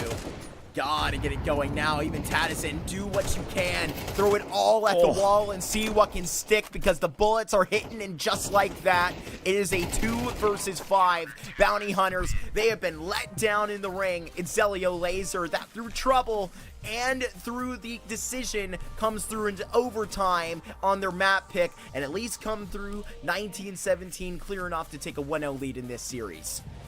Wow, okay, that was hard fought and, well, eventful, let's call it. Double overtime needed to separate those two sides. At many points in that game, it felt like the Bounty Hunters were just going to close it out. In fact, in regulation, you know, they had 3 map points. They weren't able to do it. Money was fragile. The second they couldn't close it against the MP9s, everything went sour. So now they need to win Anubis. And if they don't, then it'll be a 2-0 going the other way. And that would be quite the upset. I mean, it really would certainly be. You know, we talked up a third map, but I think using a lot of that in this first map right now. Going into a double overtime, it kind of did get sent in the way. But, you know, if we're going to get kind of everybody on one line at the start of this series, you could tell that, you know, those that were kind of lying into the wayside from Zelio Laser, like Detroit J, definitely got into things. But I mean, if we're going to be heading on to this Anubis, where you even saw early on a couple of those bolt decisions came in right from Bounty Hunters in order to, you know, if you get cut off 2 players down, you're just going to save all 3 of the rest of those guns over at long. That's Anubis for you in a nutshell. You're going to have to be ready for that on a CT side start that you're going to be seeing down with a red hot and Zelio Laser, like we prompted up, having that T side start expectedly.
All right. Well, after 2 overtimes and a 10-minute break, we're ready to take this thing on full steam ahead. We got a map 2, we got Anubis, we got 2 hungry teams, ready to probably send this thing in to a third on that other bounty hunter side, seeing that they probably feel like they should have came out of that Dust 2 victorious. M&J, wouldn't you agree up until the end? Yes, yeah, absolutely. They're going to be feeling a little hard done by about it. Now, there's something to be said for like the mental side of things. If you're on the bounty hunters side, at least you come into this with, all right, yeah, we probably should have had that first map, but at least we go into our map pick now. For Exolus Laser, I think if they'd have actually lost that first map, they'd be pretty drained right now. You know, you've got a map that's gone to double OT, you lose it, it's your own pick, and then you have the prospect of playing your opponent's pick, you just go, you know, this is done. Like, I think you really run out of momentum there. So I think there is still, like, you know, a real opportunity here for the bounty hunters. The one thing that worries me is we're going onto a map like Anubis. Exolus Laser are going to have the pick of the side, so they're of course going to want to start off on their T side, I think. And I can't confirm that. Yeah, okay, right. And therefore they've got a fair advantage to actually put some early rounds on the board. And if they can, materialize actually a pretty good T side here, then they definitely could have a big old advantage to just get this done. But we'll have to wait and see. I think they looked pretty good on actually both halves on Dust 2. I don't think there's any major sort of differentiating factor. I really feel like the one big factor was when Detroit woke up. And I guess his AWPing was a little bit better on the CT half, just as it naturally is. But yeah, generally, I don't think it was necessarily their CT half being better. So I think it was just him coming to life. 6 and 11 in that first half. Then in the second half, he came up 17 and 9. Right, just to kind of spell the difference. There you go. But I don't know if that's just him being on the CT side or that's just him waking up.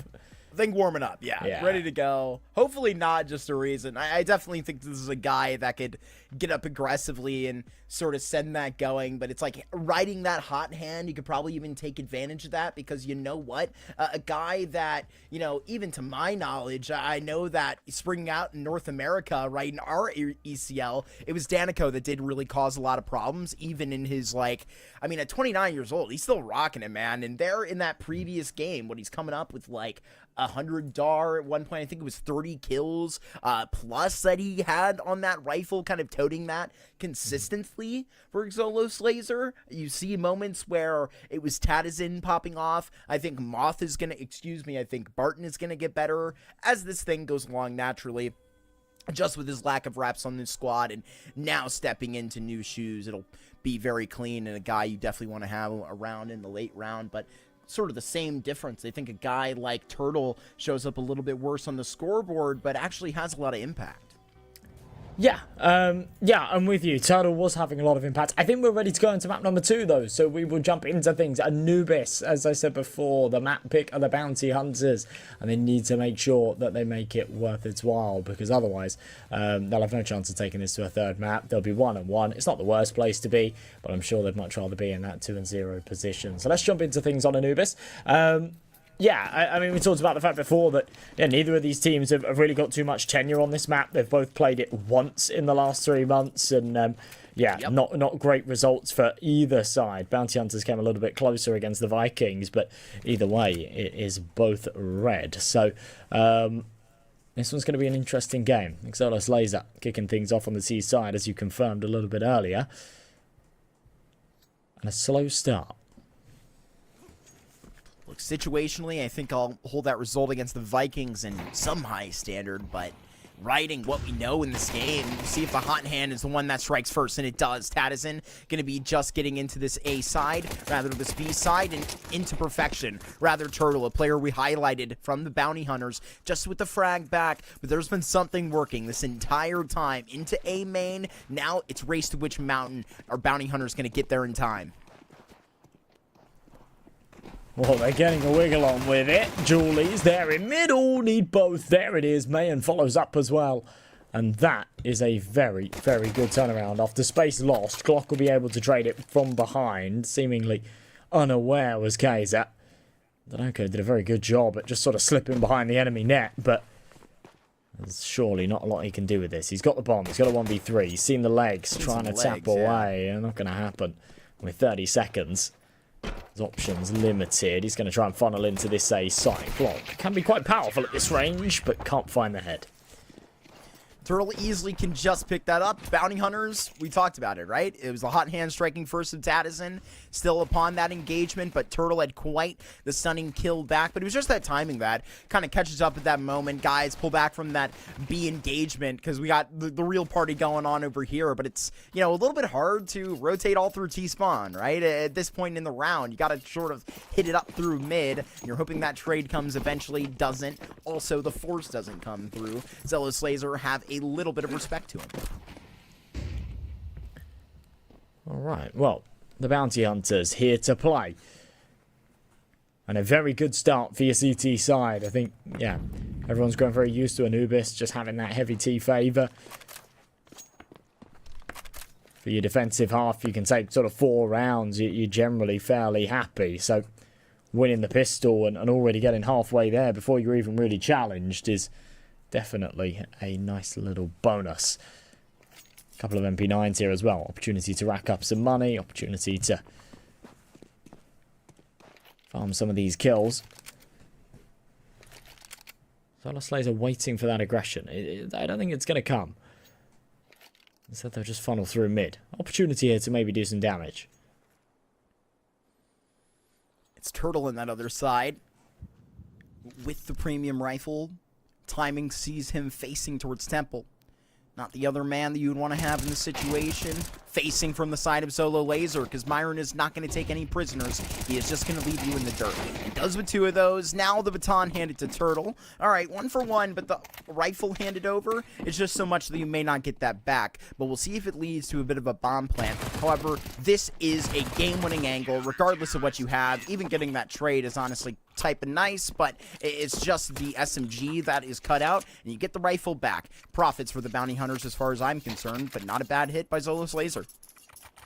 And I always sort of say in rounds like that, I mean, you know, 2 casualties is never ideal, if I'm being honest. You in a round against a full eco, it's not great, but losing your 2 MP9s and reinvesting into these M4s and sort of having the justification to do so, as I say, is somewhat of a blessing. You don't want to be coming into rounds like this with too heavy of a bonus, especially when the stakes are as high as they are and, you know, the game has been as contentious as this one.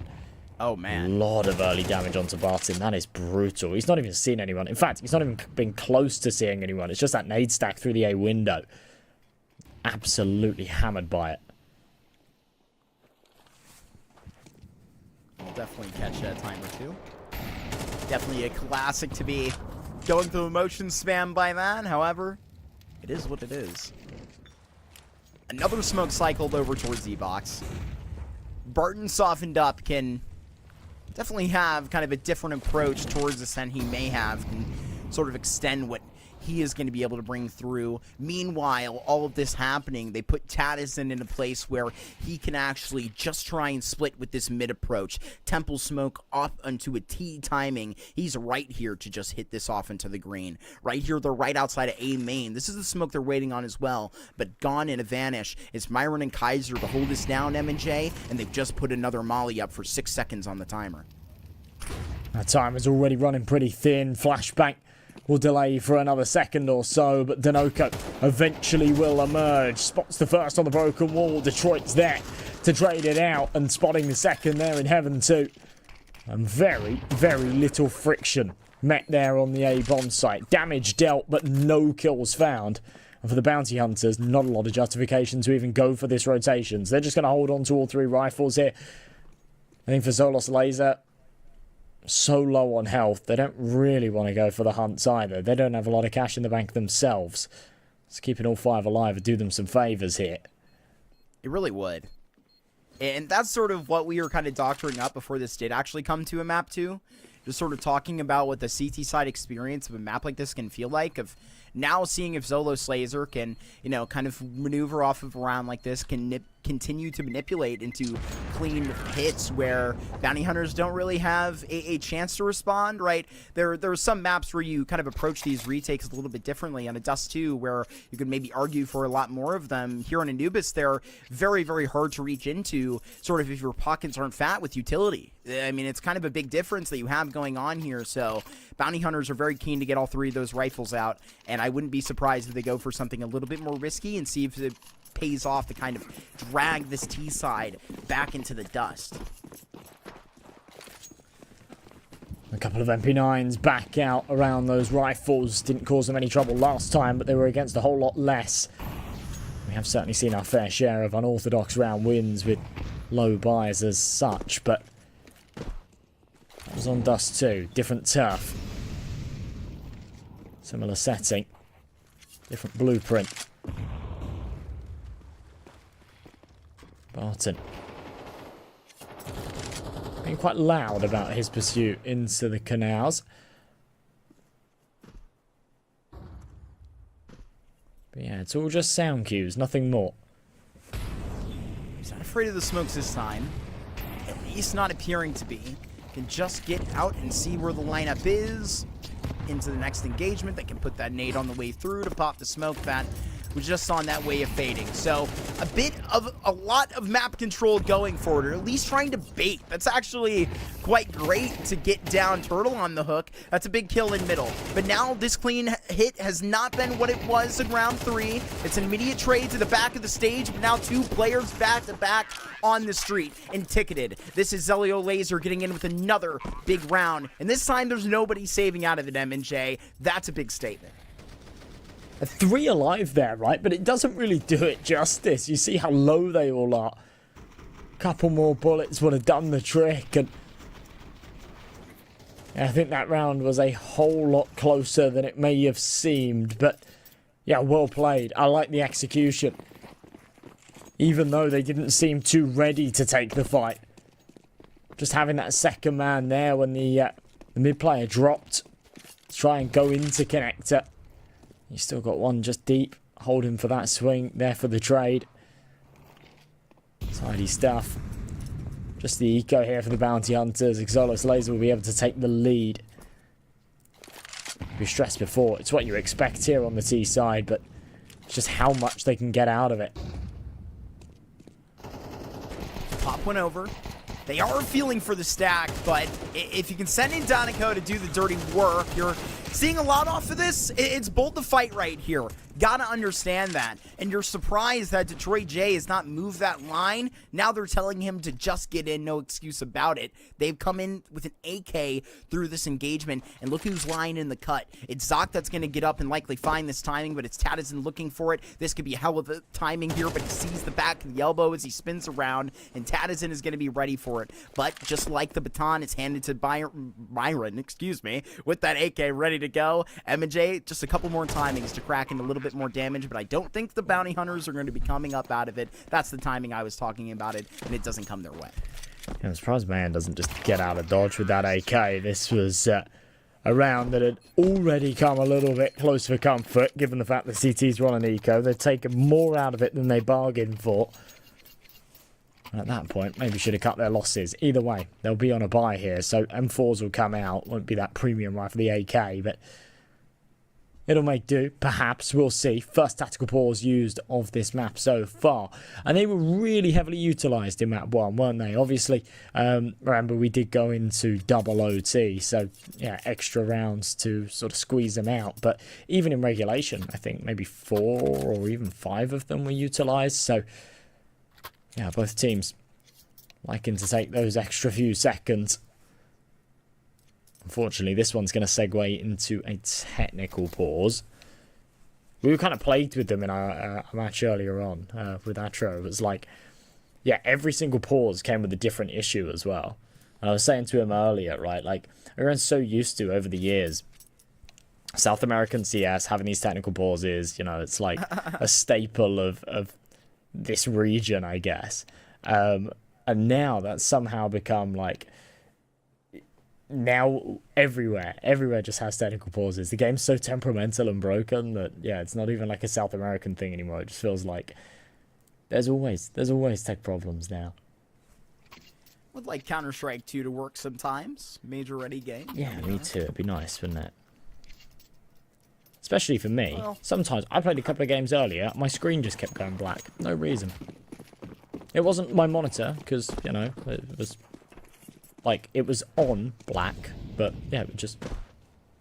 I don't know what that's about. My, like, Counter-Strike is so buggy, it's, like, convinced me I have PC problems, but, like, haven't figured out the issue. Maybe I'm not smart enough. Where's frequency when you need them? Busy helping someone better than us that deserves it more. Exactly. Yeah. Well, back onto the Pirates, the Bounty Hunters. I was about to say, did he drop the M4? Gets it back. I was worried nobody had it up for me. No, they got it. They're cooking.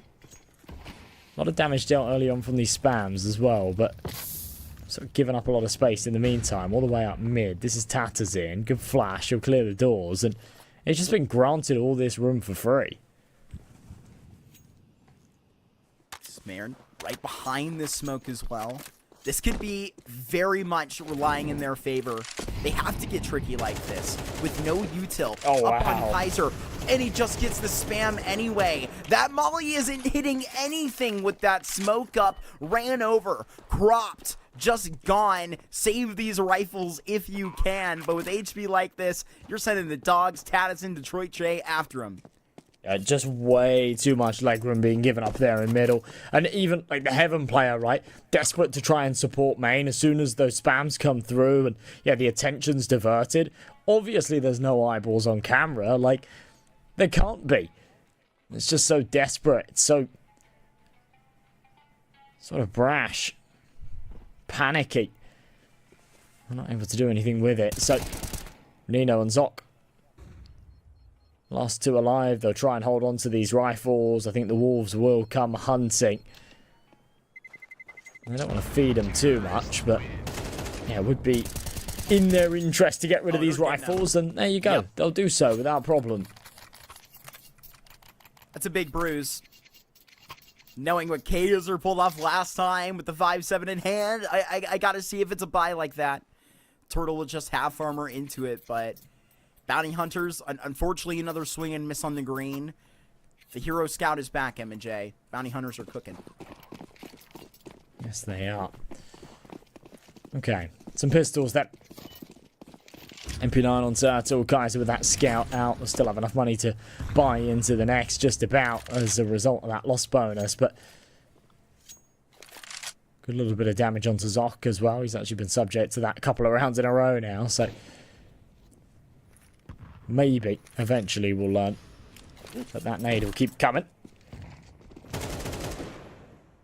Range, though. Scout, hungry for this fight. He'll keep pushing it. He'll keep poking the bear until the bear bites his hand off. There should be 5 here for the T side. Working about it systematically, you know, I was definitely kind of concerned where even through 4 of the upgraded pistols that were on the Bravo base last time they contacted in, no one really contacted for the boost, but oh goodness me, they just melt like butter out of Donico's M4. That's exactly how it was on Dust 2, continuing on to carry the torch. Looking to the back line, Detroit J, it may just be 2 for him at the end, where this Deagle is just right around the corner. It is a struggle, but he does get Detroit to the floor at the end. Did he just flick out? His mouse spun out. Something happened. Yeah, I don't know. I didn't catch it. Oh, big stuff from Danoka. Making sure things don't get out of hand. But yeah, I mean, not a round that you're expecting Bounty Hunters to get too much out of. A couple of kills is, I guess, sort of that break-even point. They do limit themselves, though. And this was something that was somewhat of a talking point early on in that Dust 2 map. I know that feels like a long time ago now, but some of these scenarios where, like, last round, where they have the max loss bonus coming into this one, but no one saves enough to get that AWP out, you know? Instead, everyone's quite eager to like, buy into pistols and armor. Oh my god, hold that fort. Turtle, very aggressive, and that's Big actually going to merit too. That's huge. I love that initiative. Moth comes back, can at least put this down through the T stairs. Tadison finally gets that into the cut onto Bernino, but there you can continue it forward. A lot of liberties being taken here into this side, but just Mayern in this situation, you have to wonder, with all the utility, Zoc on the other side, honestly not the deal about this. What card is Solos Laser going to pull next? They've got to be aware of something up. They literally are on Mayern's tail. This is wild. This is perfect. Yeah, and of course, the aggression from Turtle's not anticipated, and yeah, it works really well. Despite his heroics, things aren't going his way, or at least the rounds aren't going their way. But yeah, for Mayan, I mean, they've sniffed him out from a mile away. They know exactly what's up. So he'll get wiped out. Comes on to Zoc. He's already made the call to save here. He knows that that B-bomb site's going to be the destination that they will tap in that C4, and he will just hold on to this rifle. So I will finish my earlier point. Right. Yeah, it feels like in these rounds where they've, you know, the round prior, they had that max loss and had this opportunity to be the sort of like not too heavily invest and therefore have everything, all the bells and whistles in this round, have the full util, have like kits on everybody, have that AWP and things like that. And instead, they go for like a little bit of an over investment. They're down to like $1,000 each. And then with the loss bonus, they then come into this round and, okay, like at face value, it looks like a pretty decent buy. You've got rifles and everyone. But you sort of peel back those layers and you realize everyone's only got the Kevlar, right? So, it's not something, you know, they don't need the helmets. They're against AKs, but everyone's only got Kevlar. No one's really got very much util. There was only 1 or 2 kits in play. There's no AWP. And, like, it just doesn't really feel like a full buy. And at the expense of just, you know, having a little bit less in a round that didn't materialize into anything anyway, just with the pistols. I feel like that wrong call has been made quite a few times throughout this series, and it's been quite punishing. But Zoc gets out of there with a rifle either way. But it's 6-2, and Exolos Laser really putting their foot down early on here. I mean, maybe a little bit of respect, living and dying by the nature, but look, I mean, even that's a dangerous game. Get busy living, get busy dying. I gotta tell you, I don't even know what movie that is from. However, it is a change of heart that you're gonna have to try and get up on the tail. That's why you didn't see that force back in by Zolos Laser at the beginning of this game, and kind of look how it's worked out. 6 in a row, they are a well-oiled machine by this point. The Barton mollied off, stopped in his tracks, has to wait. Zoc is the recipient of the nade, but only for a single point of damage from it. Bounces off the wall instead of up over the top through the hole in the ceiling. Danoka all the way up connector though. Nobody to stop him, nobody to slow him down. He's just barreled through that smoke. He's ready for these fights. There's 3 over towards the B site. Molly will slow him down for a second or two, but as soon as it fades, he looks hungry to take these duels. Here's the peek out. Awkward time. Pizza. Oh. But maybe it's paying off. Wow. Good trade, but now it's time for Turtle to strike M&J, and that's a good find. But Moth on that kill, and you can really open up the round. If that ended up putting into a 1v2, well, now you just have... It's now time for Moth to basically extend that fate and exit out through E-Box with the Molly smoke on his back. He can just fake the bomb plant now, but Turtle, he just pops out and punishes him. Yeah, very, very quick. Well played, Bounty Hunters. Only just get that one over the line. That comes very close, but yeah, heroics here from Kaiser's MP9. We've seen that a couple of times in this series, actually. MP9 is just being put to good use. Yeah, Turtle quick to that one. So, 6-3, and, you know, stressing this before, like 4 rounds, a decent half for the CT side, so it doesn't really matter how you scrape them together, as long as you do. When you hit a decent benchmark at the halfway point, then you'll be happy. Orp doesn't pull the trigger, has the info, though. They're being teased here. Smoke. Tadison, you know he will take this opportunity. Flashed in, smashes in with that first kill. But Mayern within this, just relying on his instinct to just slide back and forth. Moth and Tadison have been deleted in this round. A good answer back by Mayern. That's really tidy. A little bit slow on the reaction there. Could have been a trade, but Danoka all the way up onto the A site. It's push-pull mechanism. They've lost the mid control. So let's just funnel through main. That's exactly what they do. Where is the bomb? It's in no man's land. They've got a minute on this clock, but yeah, pretty much taken now by the enemies. You've got to somehow encroach their territory. And the problem is with it, is like, you look at Detroit's position here. I mean, he's just completely irrelevant in this round. Like, he's miles away. He's not really got the weapons to go and contest this bomb. It's like they've already kind of teed this up for a save. Feels unnecessary in the 3v3, but it doesn't feel like they want it. A little bit awkward about it. Though Donico, at this moment, look at that molly and how it's set up. They're onto something here. The evil genius is showing that their minds are mostly huge for Mayer to just try and gun down. So they've thought of big plans, but it ended up costing them right into the trap. Zoc throws it down on their fingers. It's just really strange to me that Detroit just doesn't even attempt to come and help here. He could have been a big piece to that if he had this pincer in from mid. And not only, okay, like, he's got the AWP, I understand it's not the best weapon for the job, but he's been hitting some great shots with it. There were rifles scattered if he wanted to go and exchange. It's really strange to me. It's like he'd already made this save call. His teammates decided, yeah, it makes sense to kind of have a crack at it, but they were playing a 2v3 instead of the effective 3v3 that was in play. So, okay, he gets the AWP across. Okay, everyone's able to buy around it. Like, in hindsight, it works out nicely, but I don't know. I'd have liked to see him kind of get involved there and try and sort of help his teammates and try and make that 3v3 work. Either way, tactical pause before moving into this next. Second to now be utilised. So far in this map. And the bounty hunters still yet to get out a sniper of their own, by the way. They just don't want it. Even though Kaiser was playing so well with it, and Mayhem was playing that secondary role brilliant on Dust 2, they have no interest here on Anubis. It's very interesting. And it's not something I would expect to change, sort of heading on to this T side. Unless you're posting up on E-blocks every round, Kaiser. And not even a bad decision to really kind of go for an ance like that, with how much contention you've sort of put on the position yourself all the way through, but to sort of just stay able to exchange, stay fluid, able to make motions just like this, able to make the functions, that's all the way out through B, they put this in. So, knowing that there's motion elsewhere, likely in the cut, down towards canals, out towards A, how do you respond with the information now presented? Well, Taliesin's going to go for a little bit of a jog. All the way through the T-spawn, round to B. Bomb still at the stairs.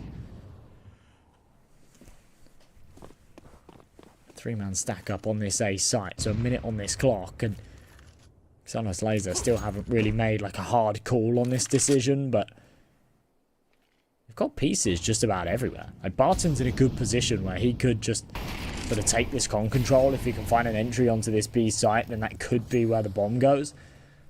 That seems to be the game plan, but again, they're running down this clock. With 45 to go, they're about to get the information, but just a little bit too late here on middle. Good thing Kaiser is going to be just getting ahead of this, or practically just right on time.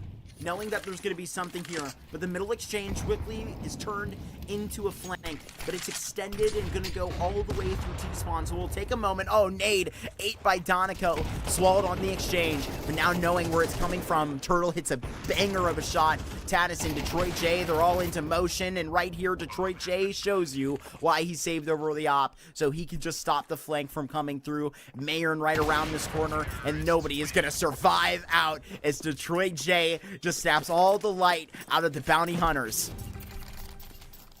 Okay, finally back to sort of what we were a little bit more used to. Early doors here from the Xanos Laser side. That little bump in the road in the middle, but back to it now. Low buy for bounty hunters as well. I mean, it's not deliberately low buy. They just don't have a lot to work with. It's the final round of the half. They'll pull out whatever they can, but a 3 MP9s, a 5.7 on Brunino. Turtle only down to that M4.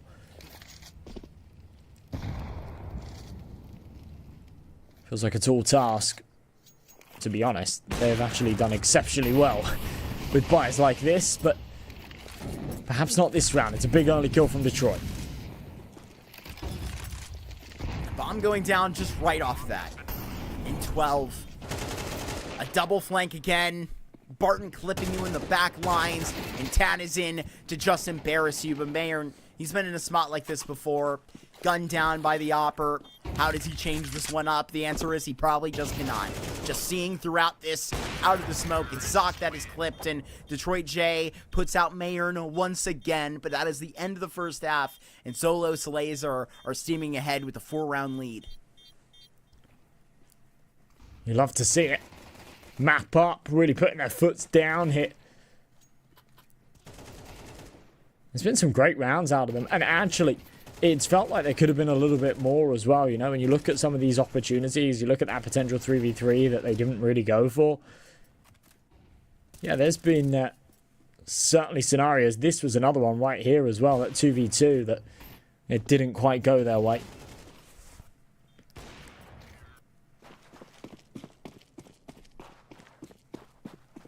Could have even been a 10-2, something more. Either way.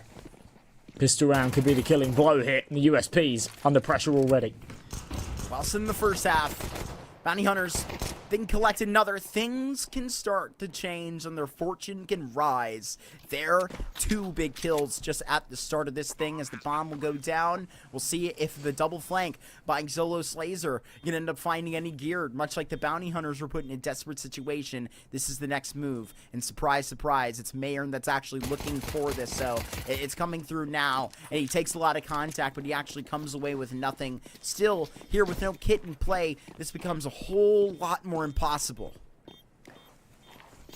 Yeah, this is a lost cause, and they realise it. So, I'm not normally a fan of saves on pistol rounds, but at a time like this, especially, yeah, before Tadazin took that duel, I guess, but none of them had actually taken any blemishes to their Kevlar, so it was just an opportunity to spend 350, get the helmet in the next, buy the rifle, or not necessarily a rifle, but an SMG, and maybe even a FAMAS for a couple of these guys, and have sort of a decent buy going into the next, and that's what they might opt for here. Or they go for the full eco, and they've still just got like a little bit of equity in this, and maybe buy a P250 on Tadazin and Denoco, and yeah, have something a little more. Good round back though for the Bounty Hunters. They're going to call another pause before going into this one. It's a bit of a strange time for it.